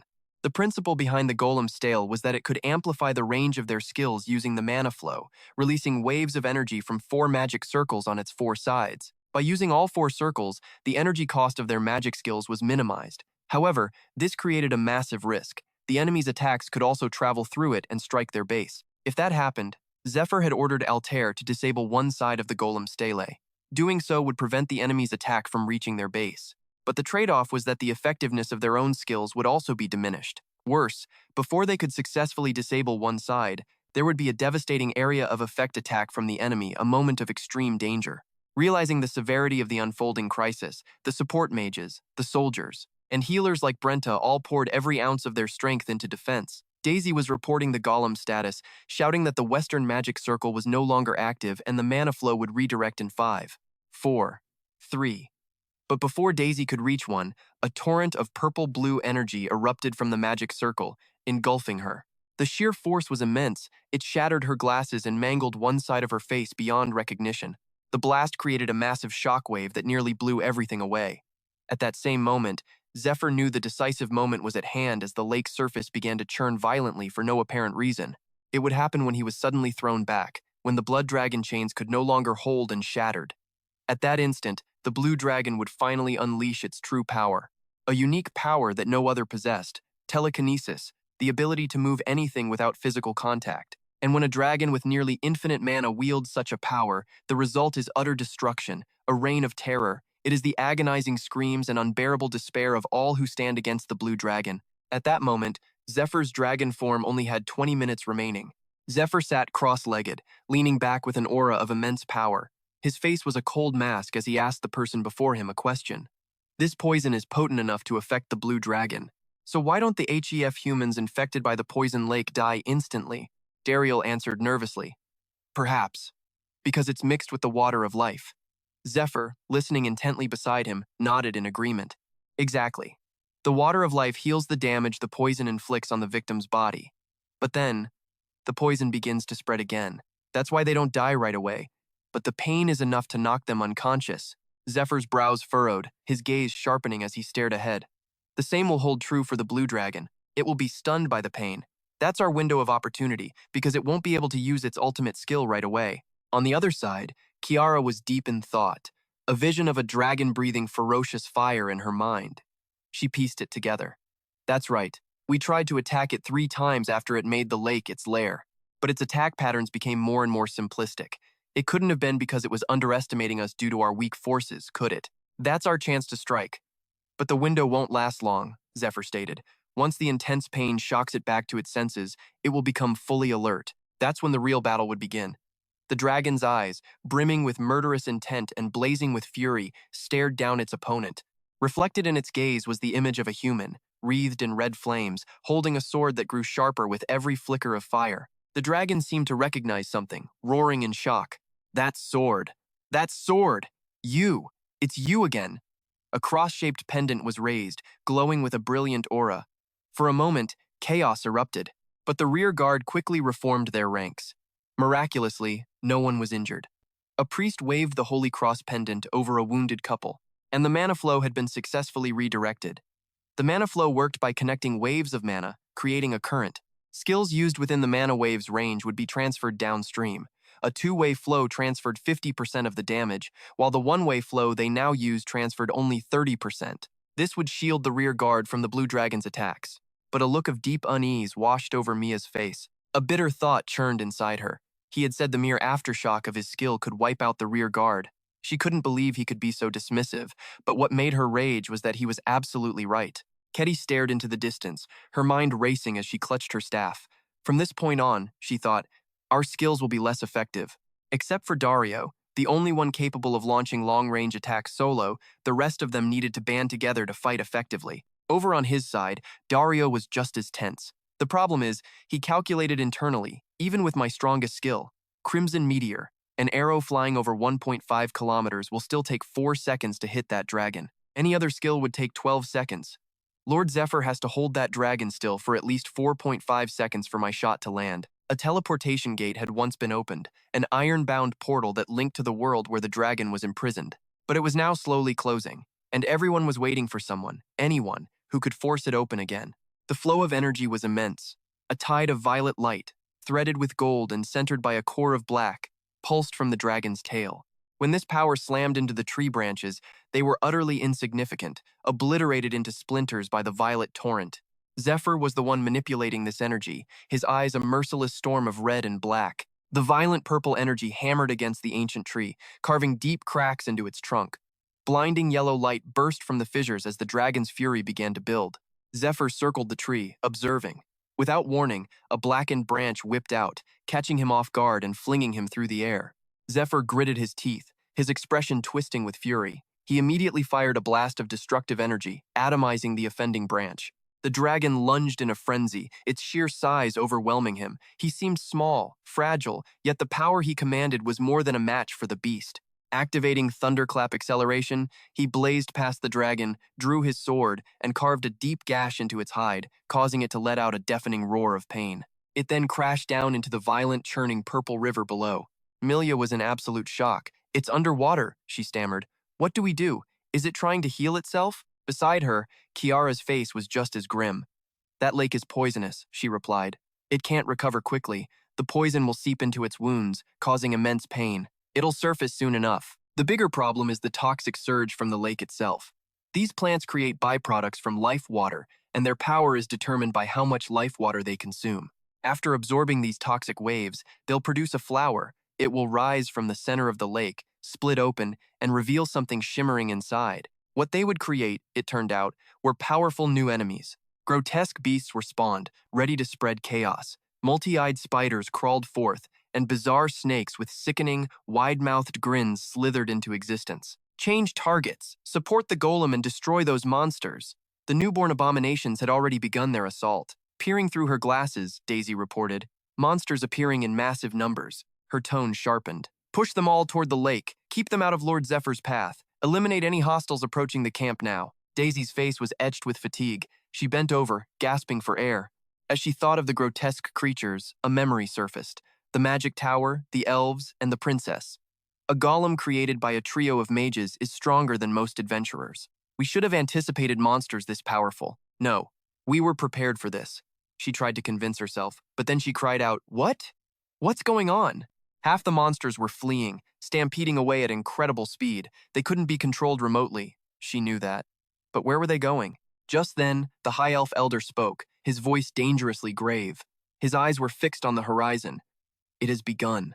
Dariel was stunned by the old elf's words. His eyes shot wide as a dreadful realization dawned on him. That direction? Could it be? A beam of blue light shot straight for them.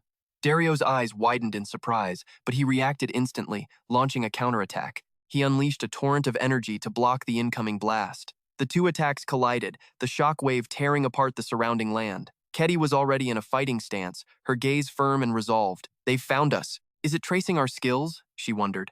If Dario hadn't intercepted that and changed its course, we'd all be dead. Kiara broke the tense silence. The monster that fired that shot is 700 meters away. Stay alert. That thing is definitely Apex tier.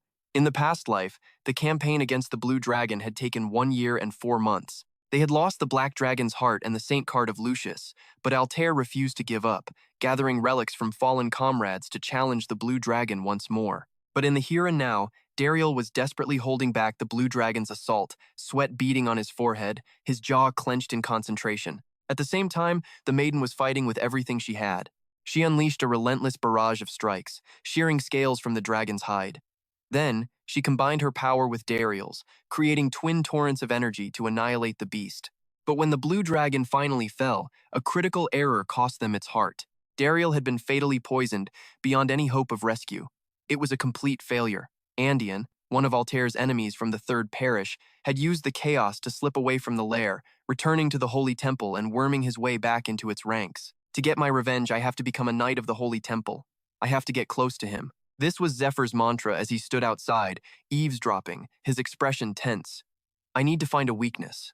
I need more information. Suddenly, his eyes widened in shock at the words drifting from within. So, the princess failed?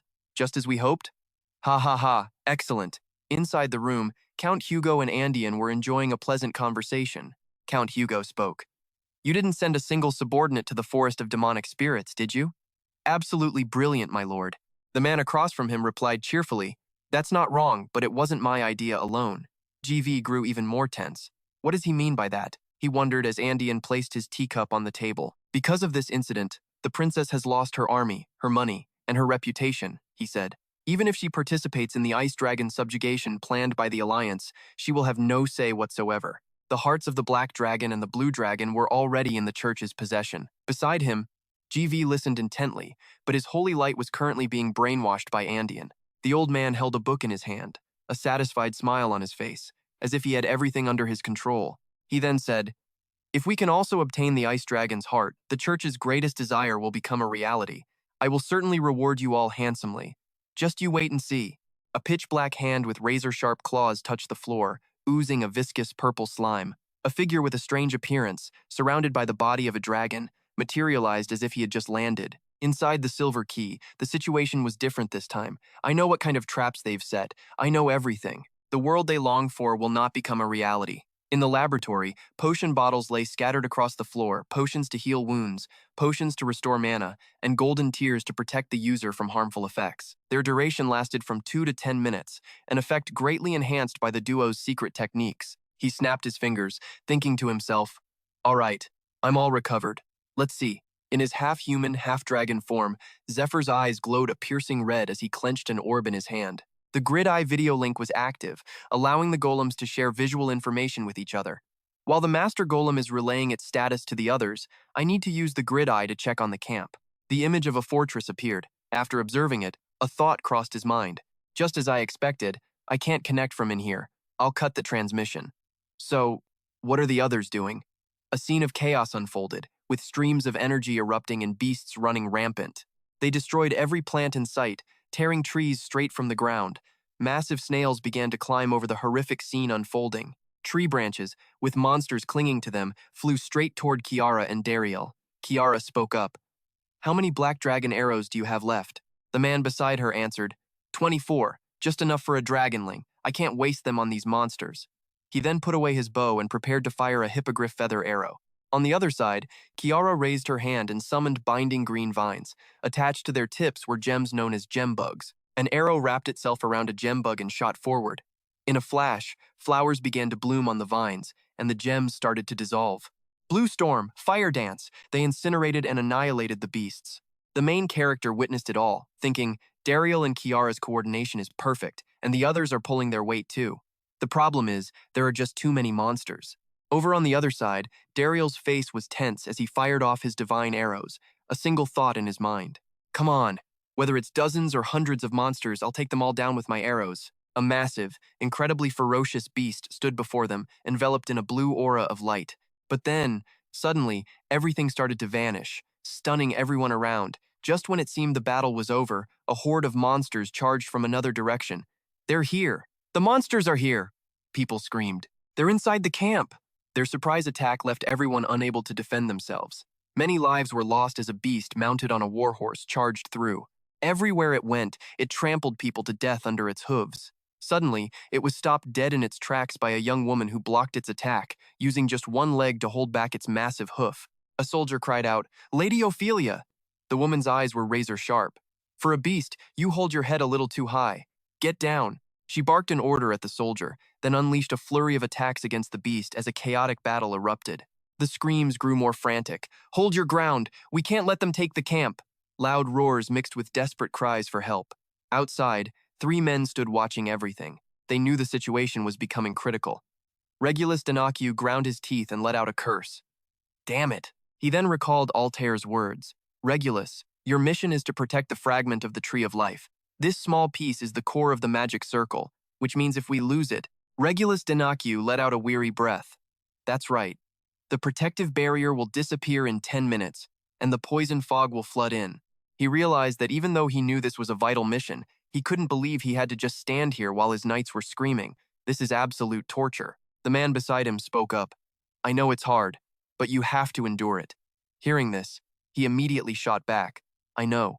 His face was etched with resentment, a mixture of anger and frustration. A notification appeared. Invincible Fortress, a skill of the Danakiu clan, deploys a powerful barrier that can protect an entire building. The caster cannot step outside the skill's range. This defensive skill has been passed down through my family for generations.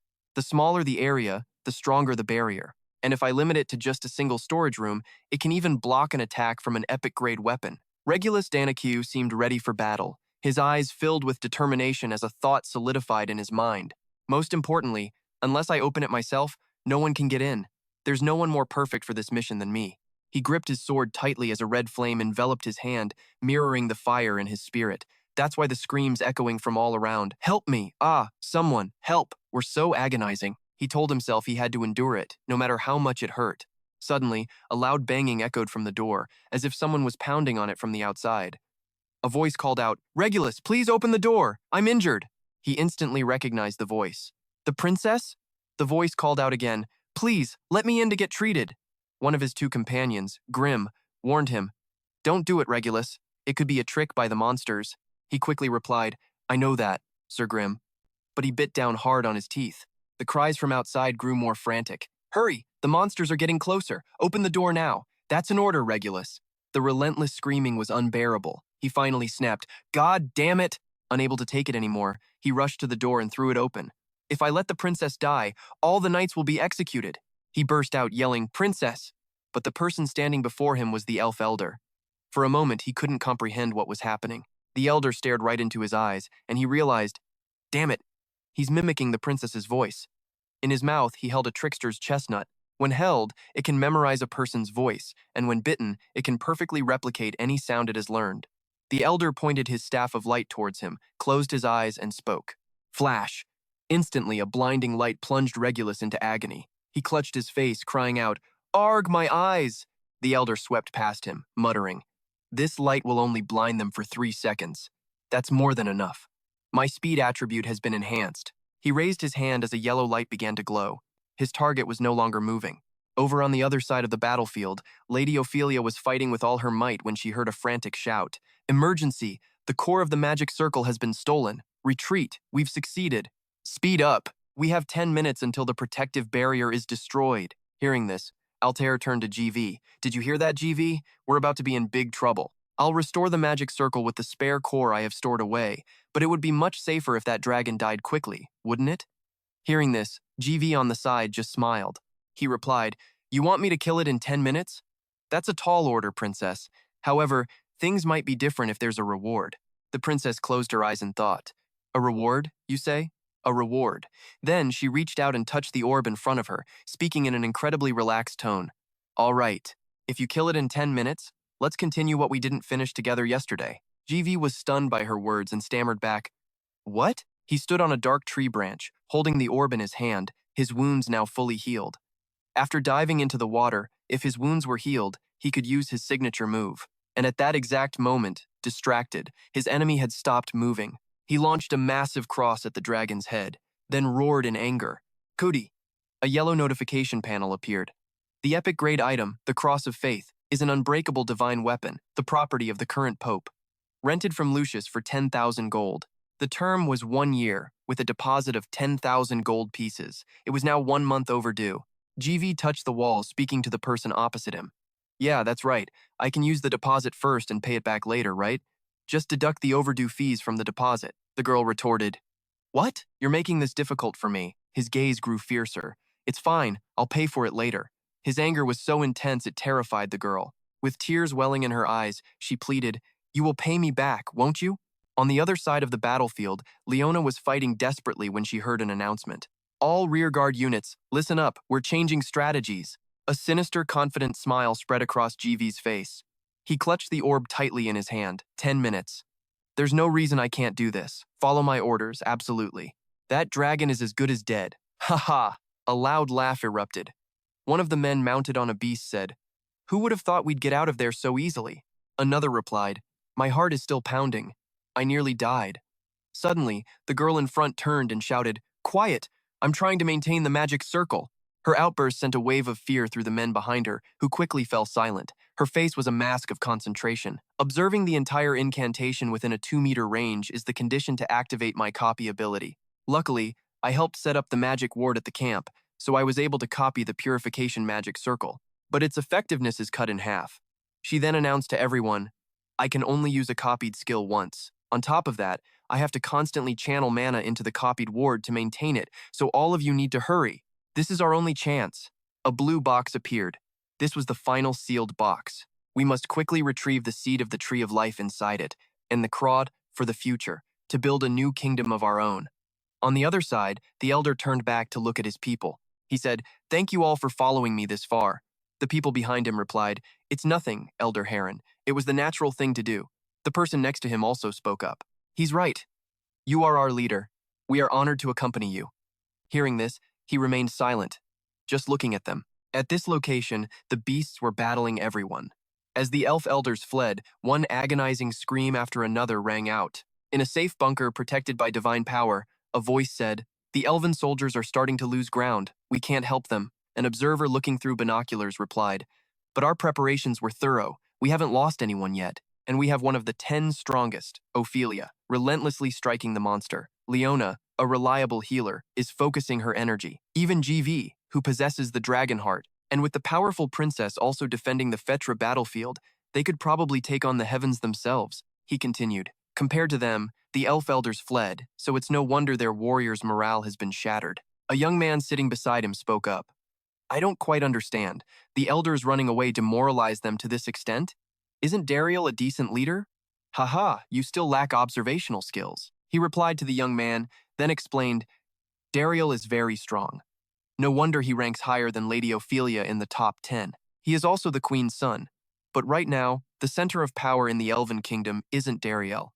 The ones the elves truly rely on are the elders. The king of the elves is the high priest and a companion of the Tree of Life. The Tree of Life is the one that chooses. And only elven infants who endure rigorous training to receive energy from the Tree of Life are qualified to become candidates. The king then connects with all elves living in the forest through the tree, dominating their minds and forcing them to be loyal. This is the secret to how the Elven Kingdom has been maintained for the past 2,000 years. The current queen is Sylvestia, also known as the New Moon. She was born blind and unable to walk. But she was a loving and wise queen, until she became completely paralyzed after giving birth to Kiara. Edwin Pilgrim was utterly shocked by this revelation. He spoke up, "If she was completely paralyzed after giving birth to Kiara, how could she have also given birth to Dariel?" The man replied, his eyes still fixed on the situation. There are many rumors that Kiara is a half-elf, born from one of the queen's affairs. That is why she was never treated like a true elven child. In contrast, Dariel was born perfectly, without any flaws, and was beloved by all. But, from a young age, Dariel only ever wanted to be the queen's beau. Becoming king was the only path for someone with his destiny. When elven society was peaceful, Dariel's humility wasn't an issue. But now that their kingdom is threatened by countless disasters, the elven tribe desperately needed a commander who could salvage the situation. Yet, Dariel wasn't ready to take command. He couldn't even fulfill the simple role of a village chief. "That's not my place," he had said. The elder's face tightened at the memory. After the other dark elves left, all their tribe had was a leader who could barely manage a village. Deep within the forest, the departing group pressed onward. Meanwhile, the one who had abandoned the cult tortured himself with regret, his expression a mask of pure tension. Annoyed, she thought to herself. This was the right decision.